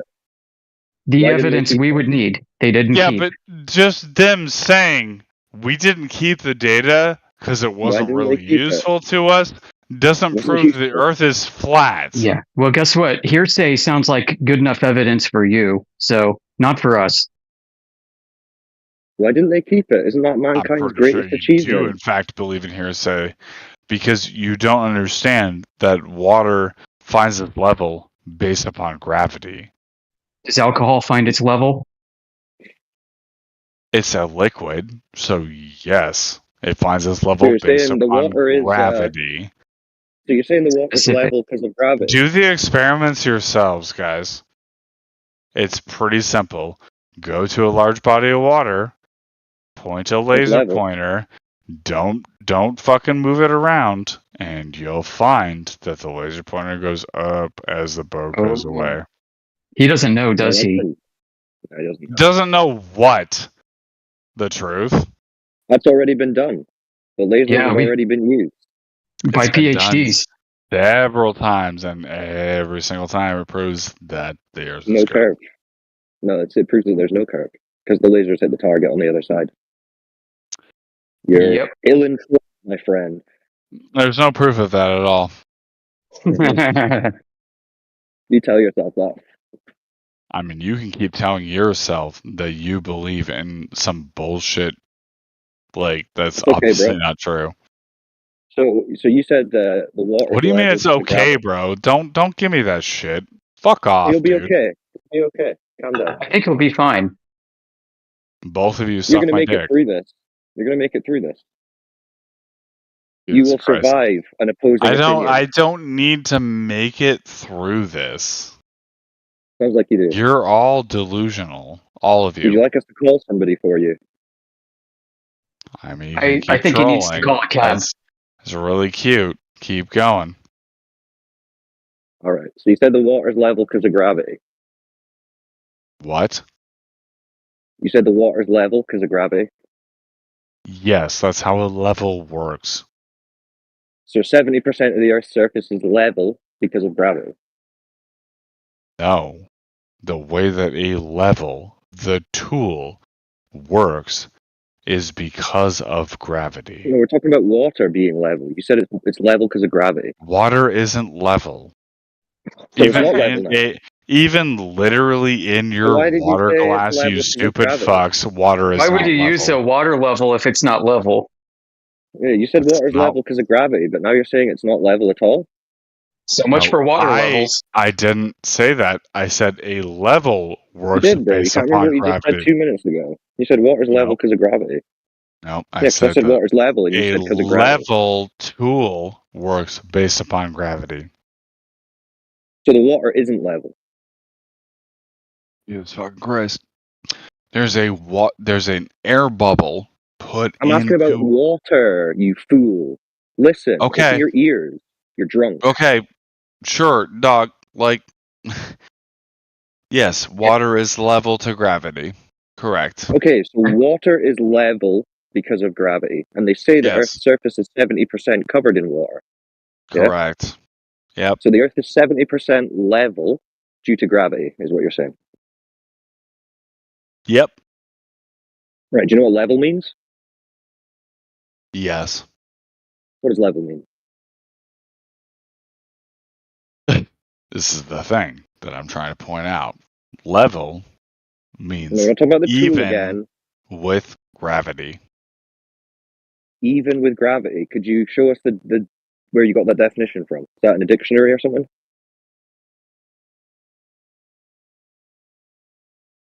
Maybe you should Google it. No, I've worked construction. I understand How, what how level. would I make something straight in spite of gravity? Because if gravity's pulling and curving and bending everything, I want to make something straight. Let me just bring this one home. I guess Level means you guys just can't understand scale, right? one So side, like no one the side higher or lower the than the other. left side of your house is not going to have a much different gravitational pull than the right side of your house, right? So if you So level a when you shelf, use a it's level straight, yeah? to level out your house, it's inconsequential. So level, when you level something, it means no one side higher than the other, right? It's like even, straight. No, it means that everything is even with gravity. Even with gravity? No, that's not Yep. a definition. No, that's how Okay, it show me the works, definition. though. Show me that definition. I don't need to. Why You would don't I need to. even? Why would I So you even just made it. bother with You that? just made it up. You just made it up. No, I didn't make it up. Okay, show us where you got it from. I don't need to. That's how a level works, Yeah, you dog. do. You made it up because level means not having When one you side higher than the hold other. a literal tool that's called a level All right, out in front I'll of show you, you the dictionary and the definition. bubble is in the center, that's because gravity is equal with where you're standing. Okay, you in the text chat? Let's have a look. Here's a dictionary definition. I'll post it in the chat. Let's see. Level, relative place, degree of stage, a plane, high level development, position in the vertical dimension, the level of lower branches. 3, a horizontal line or surface. Number 4, a flat expanse. Right? What the fuck are you quoting And here? then level, flat, plane. This is called a dictionary, my friend. This is where you learn the meaning of This words. isn't a I would suggest dictionary. you This get is one. some shit you're quoting from the 1800s. Dude's never seen a So book that's called before. dictionary. Yeah, you've never seen a dictionary before? Yeah, most dictionaries aren't scanned in like random Right. So what does fucking number 3 say? What's the definition number 3 there? being You the read it out. same with or at the nothing else. It says a horizontal line or surface. Yeah? Yeah, so how do you measure that horizontal surface? Right. So level is a horizontal surface, and you agreed 70% of the Earth's surface is a level horizontal one due to the water being level. Yeah, but that's not how a level works. Like, have you used a level in construction? So do you understand that you can't have a 70% level ball? Have you used a level in construction? Answer the fucking question. Yeah, we've all used levels, bro. No, We know what they do. no, that's not what I asked. I didn't ask, have we all used levels? I asked, have you used a level in construction? No, I don't work construction. Okay. Interesting. Was your I level, what was have. your level? Okay, so what did that do? You made a horizontal surface with your level? It measures how A horizontal accurate level? your horizontal is with gravity.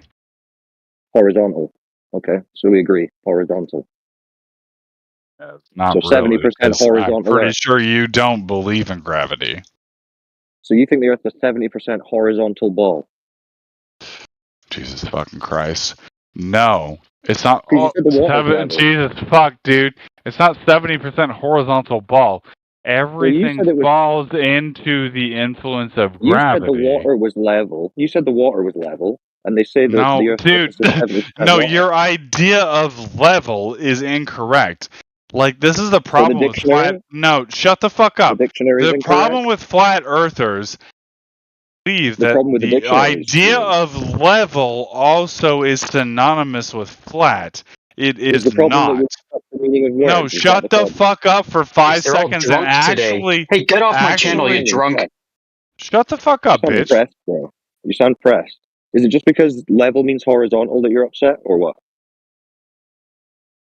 I muted him. I can't stand all these drunks. You can unmute him if you want. Well, just because I've got a few minutes. Mute reality. Is it the level definition from the dictionary that was upsetting you, or what? No, dude, level means balanced with gravity. That's how it No, we just works. showed you the dictionary definition. You said a horizontal Dude, surface you or can plane. show me an 1800s dictionary definition of level. That's cute and all. But the How do you know way it that was 1800? level works on a literal level tool and the way it works with gravity is it's So you how couldn't show us that balanced definition. you are with the pull of gravity. I don't see that in any of the definitions. Could you post that definition?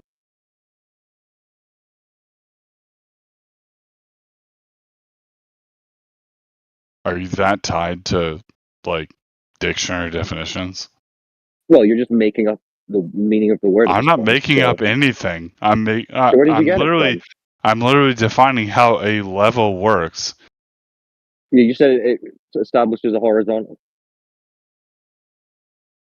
I mean, I honestly don't know how to argue with ADIQ people anymore. Have a good night. You know, is that the quote? Eject. No, I mean, go and clip it, you fucking idiot. It's already clipped. It's live on YouTube. Rip. Go ahead and bail while you can, man. You're hopeless. Good luck. Right. Who'd have thought the definition of level would upset someone so much?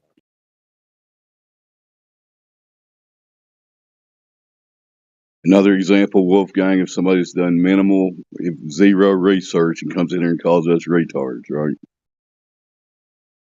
Yeah, he doesn't have to define his terms. He can just make it up and everyone else is done. 200 IQ right there. Well, that's his day ruined. Good stuff. That's an example for all the globe believers out there. That's your champion representative right there. That's what they got. Wonderful.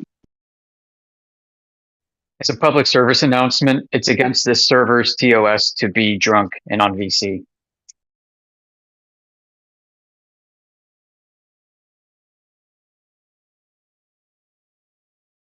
It's like a lot of them need to be drunk just to even bring themselves to have the discussion. They need that courage. Trying to explain to you, Wolfgang, all you need is gravity to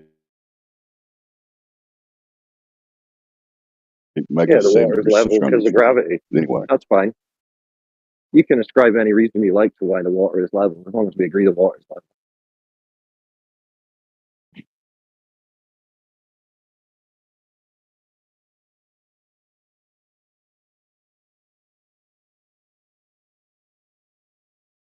Anyway, let's check and see if there's anybody that's in here sincere and wants to have an actual discussion about the shape of the earth.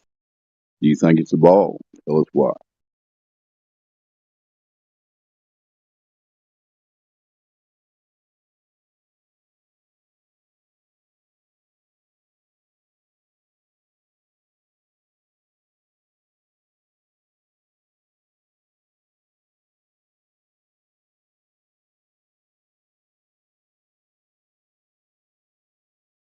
Yes, there's nobody new. This has been dead air day.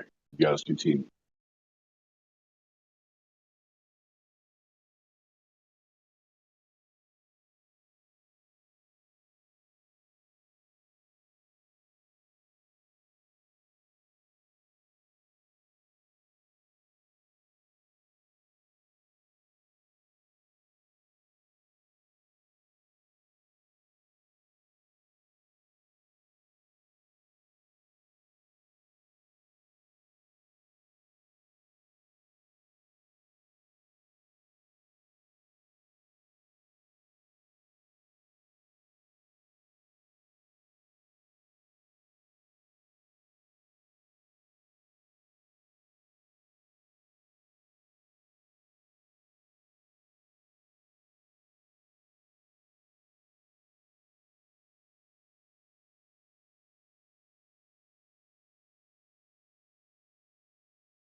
Looks like Dead Air Dave was struck again. Is there any spinning globe believers in here?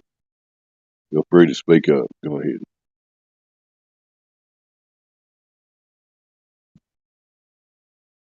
Or don't. Your choice.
Mic check, mic check.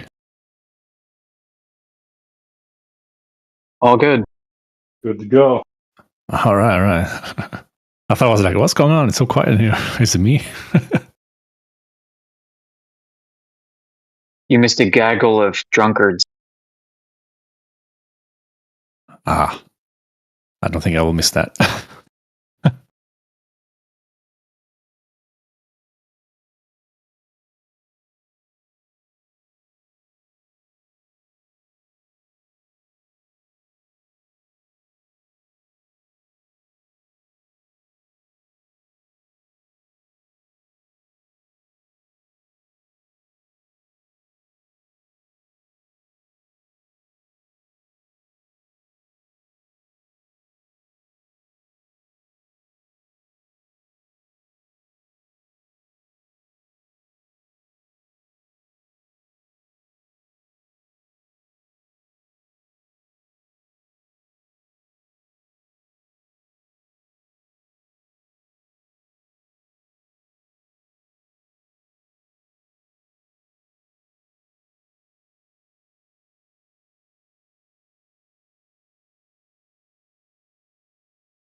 For me, it's been almost 10 years now. Can we go ahead and get the proof of the globe? Is it too much to ask? I guess so.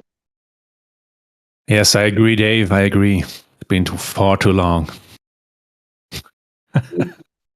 Everybody keeps talking about this globe and giving us all these explanations and talking about the sky and blah, blah, blah. Nobody ever proves the damn globe. What's the problem, man? What is the issue?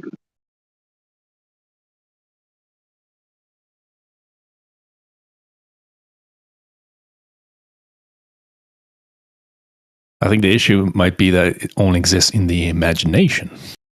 Could that be the reason? Plausible explanation?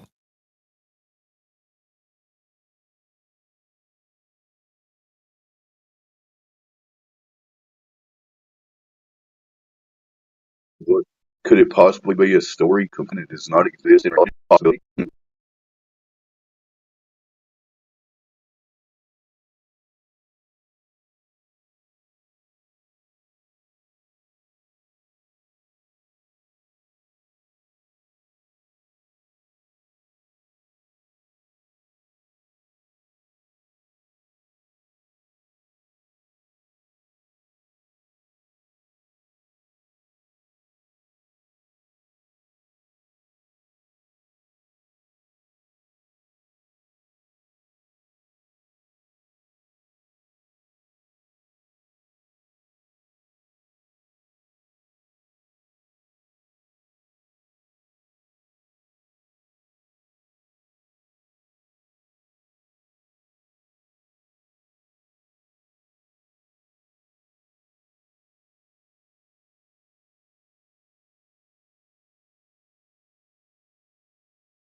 So did the globe proponents give up for now, or what?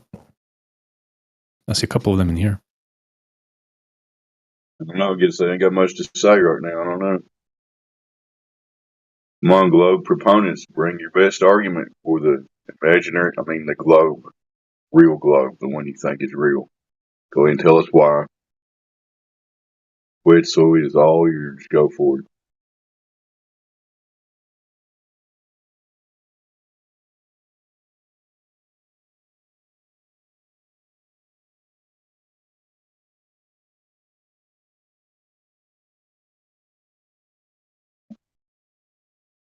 All you have to do is just not really critically think about it and just believe whatever they say on TV or wherever you get your information from the experts, and they'll tell you all about the globe, man.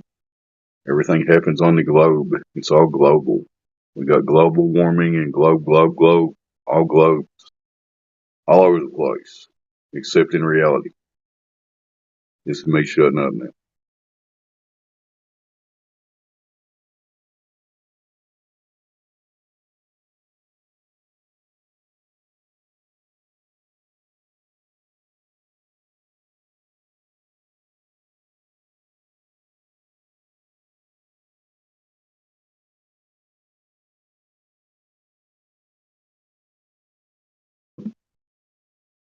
I just like to say that last gentleman that came in somewhat inebriated, he actually made the best globe arguments that they have, but it's kind of sad. But anyway, pictures from space, satellites.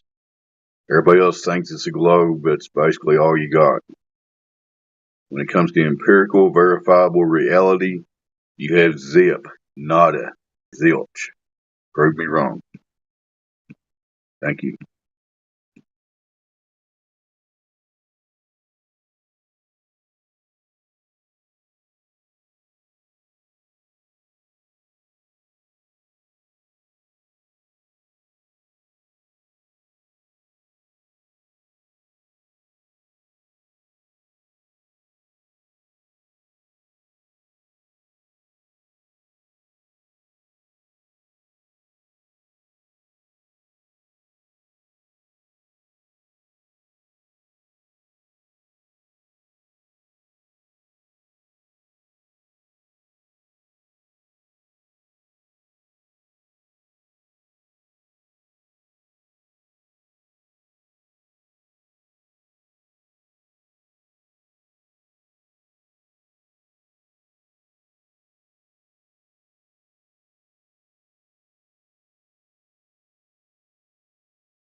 My new join. I thought I just heard somebody come in.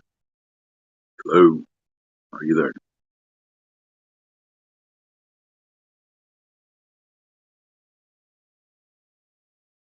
Yes, not.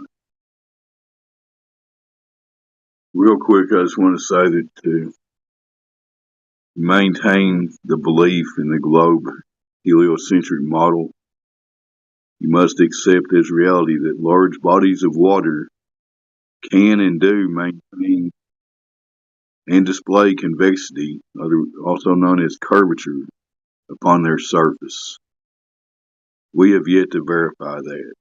If anyone can help us verify that, please make your best attempt. Thank you. This has been a public service announcement.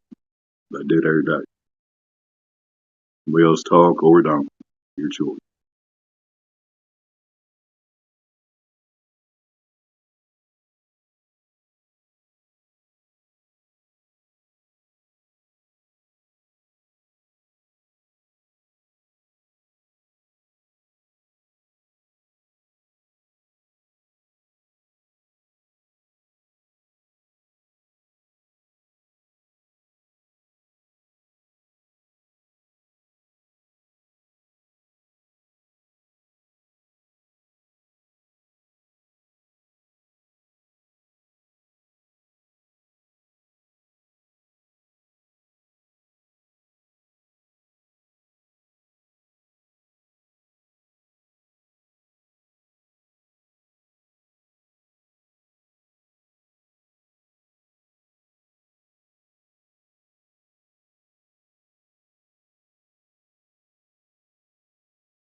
Well, Jekyll is joined. Got anything there for us today, Mr. Jekyll? Are you there?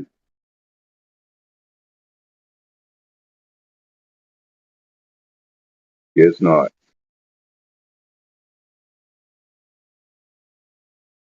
He said all he does is bring arguments, but I'm not aware of one.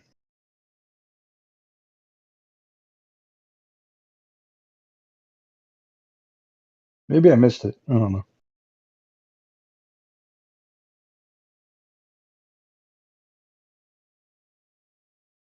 I appreciate the difficulty of the position of trying to defend something that doesn't exist. That's got to be difficult to do. If you guys somehow seem to try to do it, I don't know.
Guys, the Earth is flat. It has to be.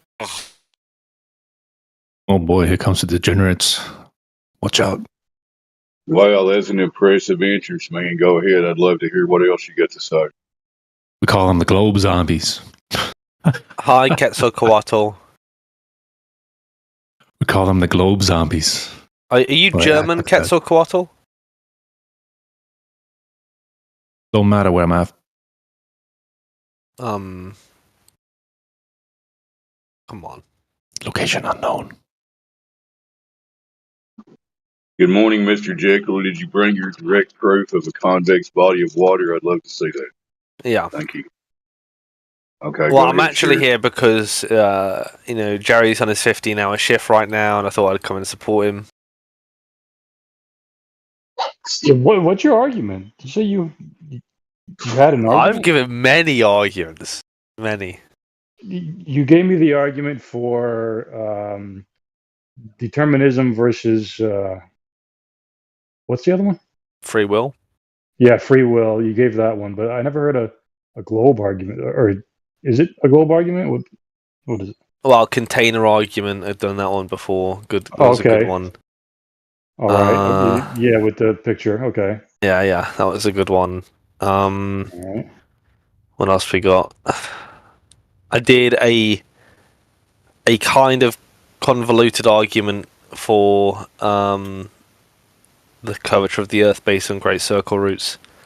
I did the other day. I did an argument for why the sun's physical. That was good. That was really good, actually. I enjoyed that one. I heard that one. Okay. All right. Yeah. So you. All right. Well, can we see the convex body of water one? I'd like to see that one. That would be cool. Convex body of water. Yeah, body of water. I don't know how I'd show you that. I don't think I base the globe off what water's doing. Well, that's at the core of your belief. You accept the fact that bodies of water can do that. So why can't you show that? What do you mean, like in a glass of water? No, I mean a large body of water, at least 10 miles across. Or what method do you propose? You can use cameras, you can use lasers, whatever you want to use. What, like, is in like boats going away over an obstruction? No, you figure it out, man. It's your belief. Just show me the body. I could talk about obstructions that don't happen on flat Earth, but okay, gotcha. Yeah, that's one.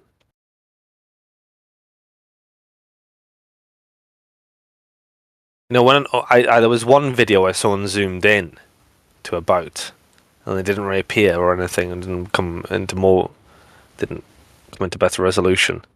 And then people started talking about how the water's actually just humping between two boats, and that was very interesting. I thought water was meant to be flat and level. Entertain one question, sir. Just tell me why this isn't possible. You and Globe Believer 2 go out to, say, a 10-mile stretch of ocean water.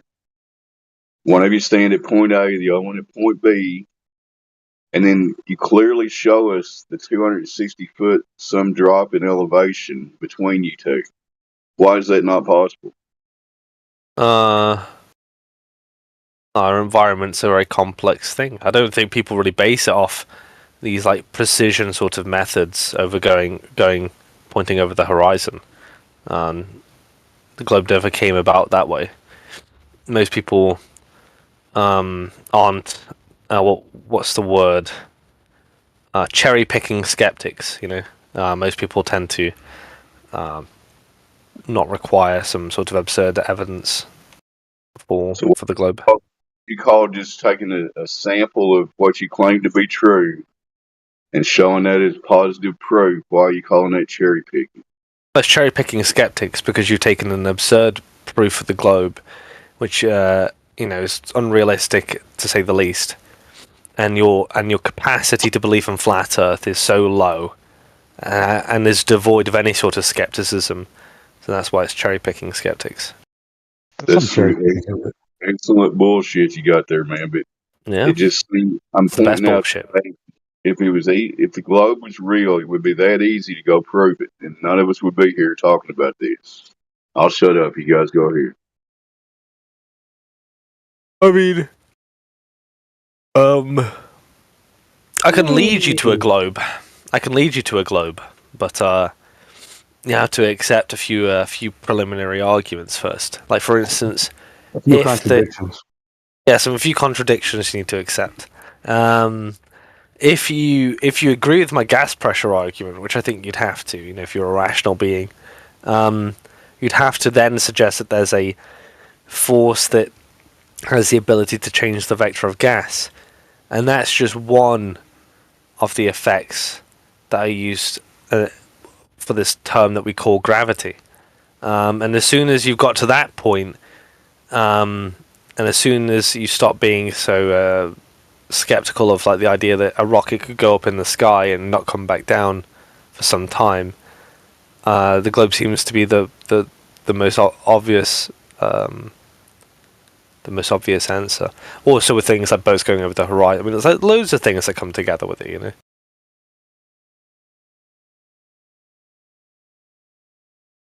as soon as you stop wanting flat Earth to be true, it becomes a lot easier to see the logic of the globe. Do you have a syllogism for your gas Would it be pressure? obvious that the Earth is a globe? And what did you say, Dragons too? If you don't want anything, like either side to be true, would it be obvious that the Earth is a globe? I don't know what you mean. Like you're saying, as soon as you stop wanting the Earth to be flat, it's obvious that you can find it obvious to perceive that the Earth is a globe.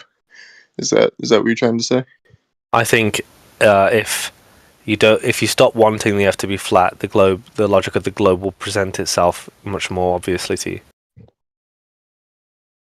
Yeah, I think the Earth is a globe. What were you asking for, Jerry? A syllogism? Yeah, the gas pressure syllogism. It would have to be a sort of long syllogism, so I don't think I could do it in a few sentences. Because it's based on a few things, like a few options and whatever.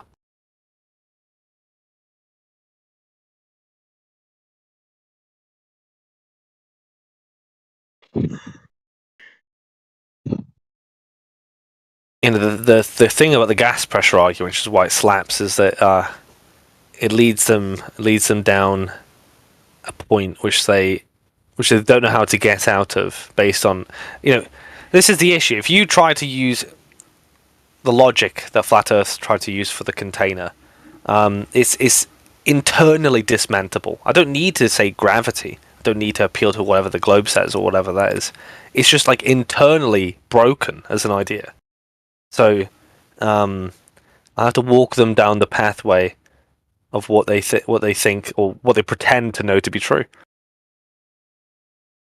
Pretend. Yeah, I don't believe they actually think it's true. Yeah, it's like how people pretend that horizontal curves. Yeah. Some people do that. Yeah. Or they pretend that. Well, there's another thing. What was the other thing that they do? Oh yeah, have you heard about the axiom thing, Jerry? When they say that flat Earth is an axiom. I don't know what they're trying to put forward with that, because I don't know if they know that I have to agree it's an axiom for it to be worthwhile them even saying it. I think they think if they tell me it's an axiom, then I must take it as an axiom. I don't think they understand. I think that's QE perpetuated stuff. Yeah, it's very poor. It's a poor attempt to say I don't need to justify it. Well, would you say that there are axioms?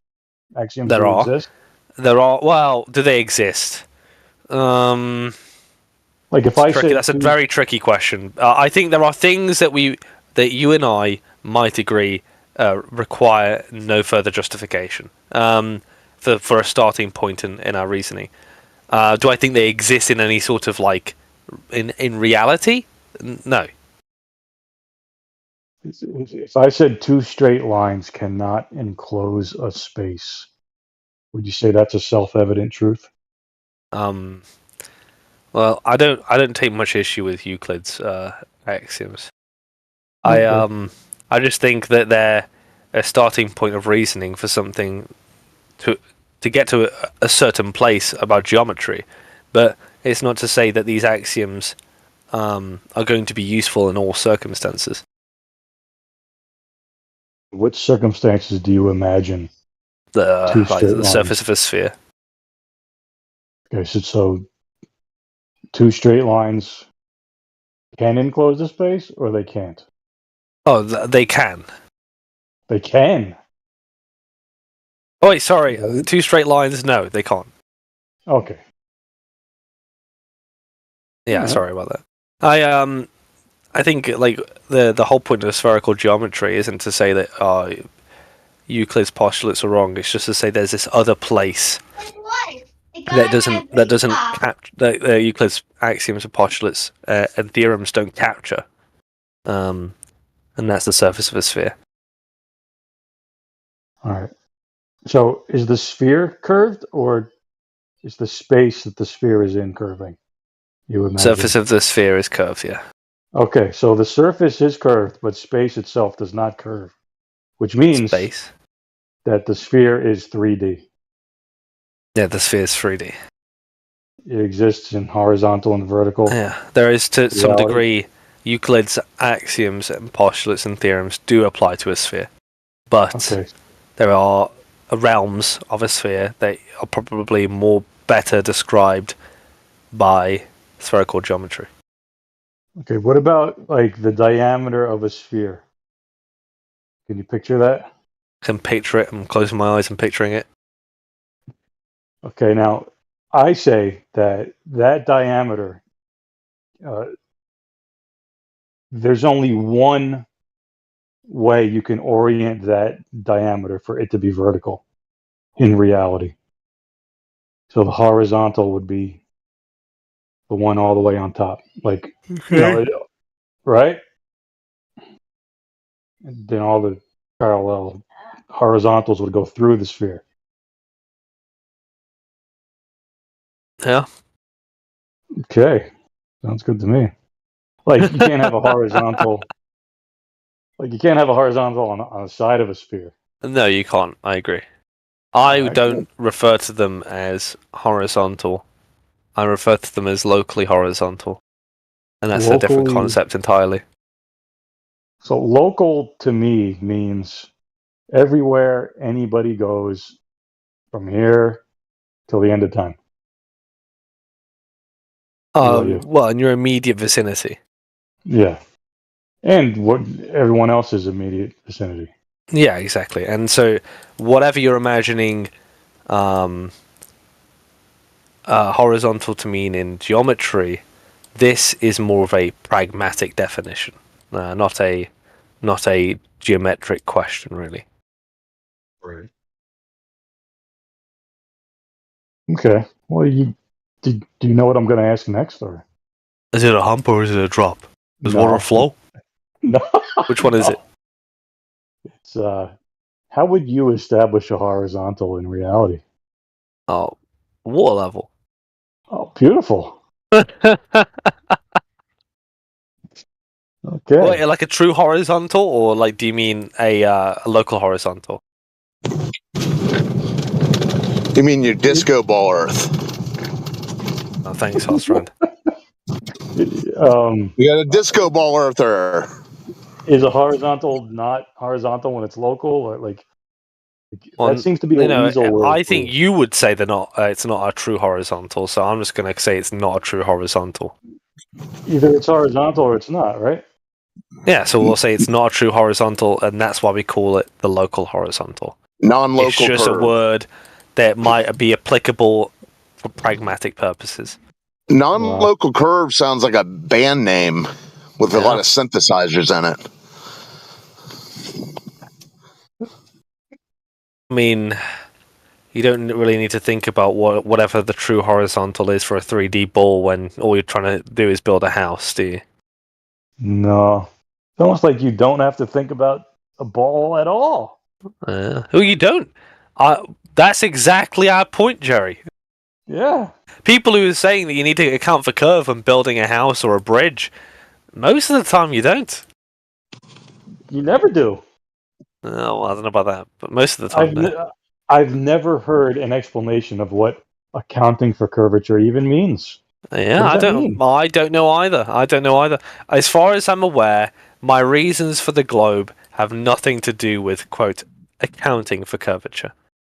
I don't use the celestial navigation stuff. I don't use the what's the Yeah, other you stuff? said the pictures that NASA showed you were good enough. I don't use was the drop over the state distance of the UE garbage. address. I don't use the drop over distance garbage that the flat earthers Remember talk the about state either. of the UE address? It's good enough for me. Well, yes, because I think I'm very Yes, rational. it's good enough for you. I think Yet every day you I arrive base in everything I disbelief that do. it's questioned. Yeah, that's right. I base all of my reasons for based on what is rational, right? Like all my conclusions based on what's rational. So I suspect if you deviate from me too far, you're deviating from pure rationality. Are you talking locally rational? Yeah, is that local rational or That's universal? that's objective That's rationality. UE rational. I'm the UE, rational even being. worse than local. I'm like an idea, you know. So if you deviate too far from the idea, you're probably being irrational. He just did the Anthony Fauci. Well, not even I am probably, the science. necessarily. We'll say necessarily being irrational. I am the science. Questioning me is questioning science. So you just did the Anthony Fauci thing. What? Anthony Fauci said, to question me is to question science itself. That's what you just said about rationality. Like you are rationality. I am. Questioning you is questioning rationality. Yeah. That's weird. Well, Larry, look, if you're sitting here, I mean, I've gone over the container for about, I'd say, the better part of 8 months, right? Maybe 7 months or something, and I think there's been many different angles the container's been destroyed. Not like subjectively. I think it has been thoroughly dismantled. Like it's not like when flat earthers say we've disproven boats going over the horizons or whatever like that kind of stuff. We're talking thoroughly dismantled to the point where no rational person could sit and defend it further. And so I think if anyone at this stage still thinks there's a container and still says it's a necessary antecedent, I'm sorry, but you're just not capable of thinking. It's over. Can you stop yelling? I'm not yelling. So if it's a problem with yelling, you can lower his volume. You can lower volumes of people. This is a stupid statement. How does over the horizon radar work? How does what do what? Sorry, Larry? Over the horizon radar. Oh, I know, How no does it idea, work? no idea. Tell me. Okay. In fact, no, ask Ariel, Larry. Ask Ariel. He's into radar. Ariel, you here? He's not here. Like next time he comes in, speak to him about it because one of his globe proofs is actually to do with radar. So he'd be a very Ariel will interesting take person to speak to. 15 minutes to explain anything. Ariel? 15 minutes, yeah, each.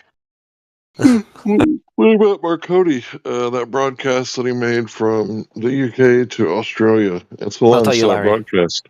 I'll tell you what reasons I think I have for a globe, as opposed to you suspecting what reasons I might take. No, I mean, can you just answer the question? How did he make the line-of-sight broadcast? I don't know, There's Larry. a curve there. I'm not interested. I know why I think the Earth's a globe.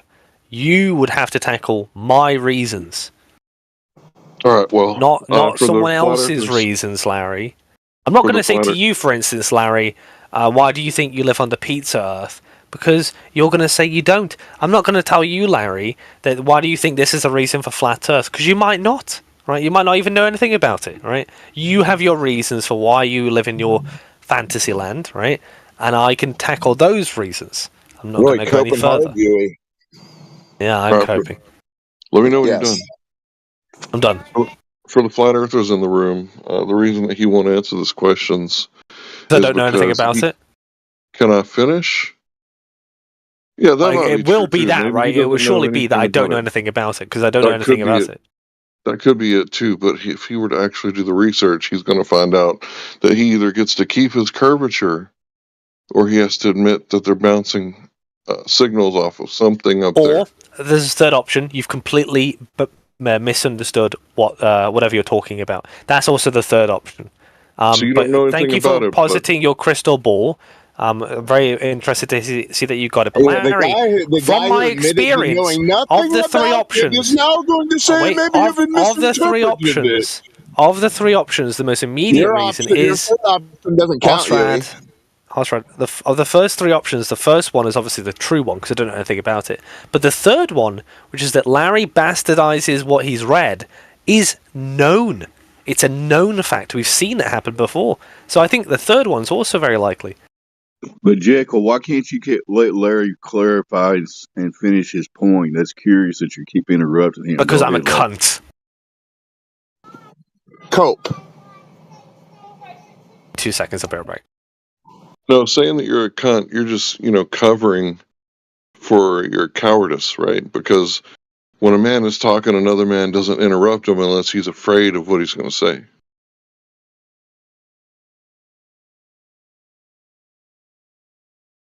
Exactly correct. And he did not want to admit that their excuse for the radio transmission is something up there containing us, basically, right? Right, containing the signal, something that you could bounce signals off of.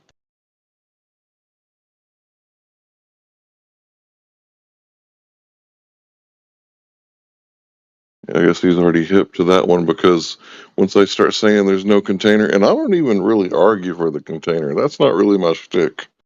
But if you're a globe earther, you either get to keep your curvature or admit they're bouncing something off of something up there. And I don't care if you call it the firmament or if you call it the ionosphere, you kids can call it whatever you like, but you're saying they're bouncing something off of something. Yeah, but to remain in fantasy land, these guys have to have their cake and eat it too. It depends on what they're arguing, what point they're going to take, right?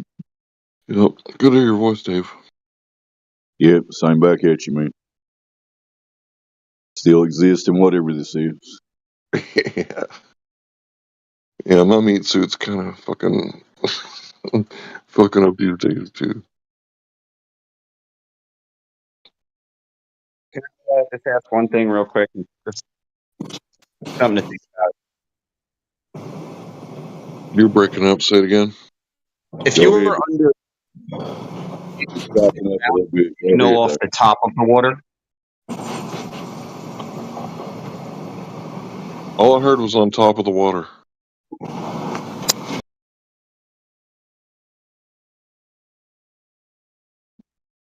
We didn't catch that. Go ahead, try again, man. if you're underwater, could you bounce a signal off the top of the water? I don't know. Never tried it. That sounds like a good experiment. Go ahead and try that, man. Cool. Sounds like sonar. Sounds like that's how sonar works, but is sonar really a signal or is it? I guess it would be, right?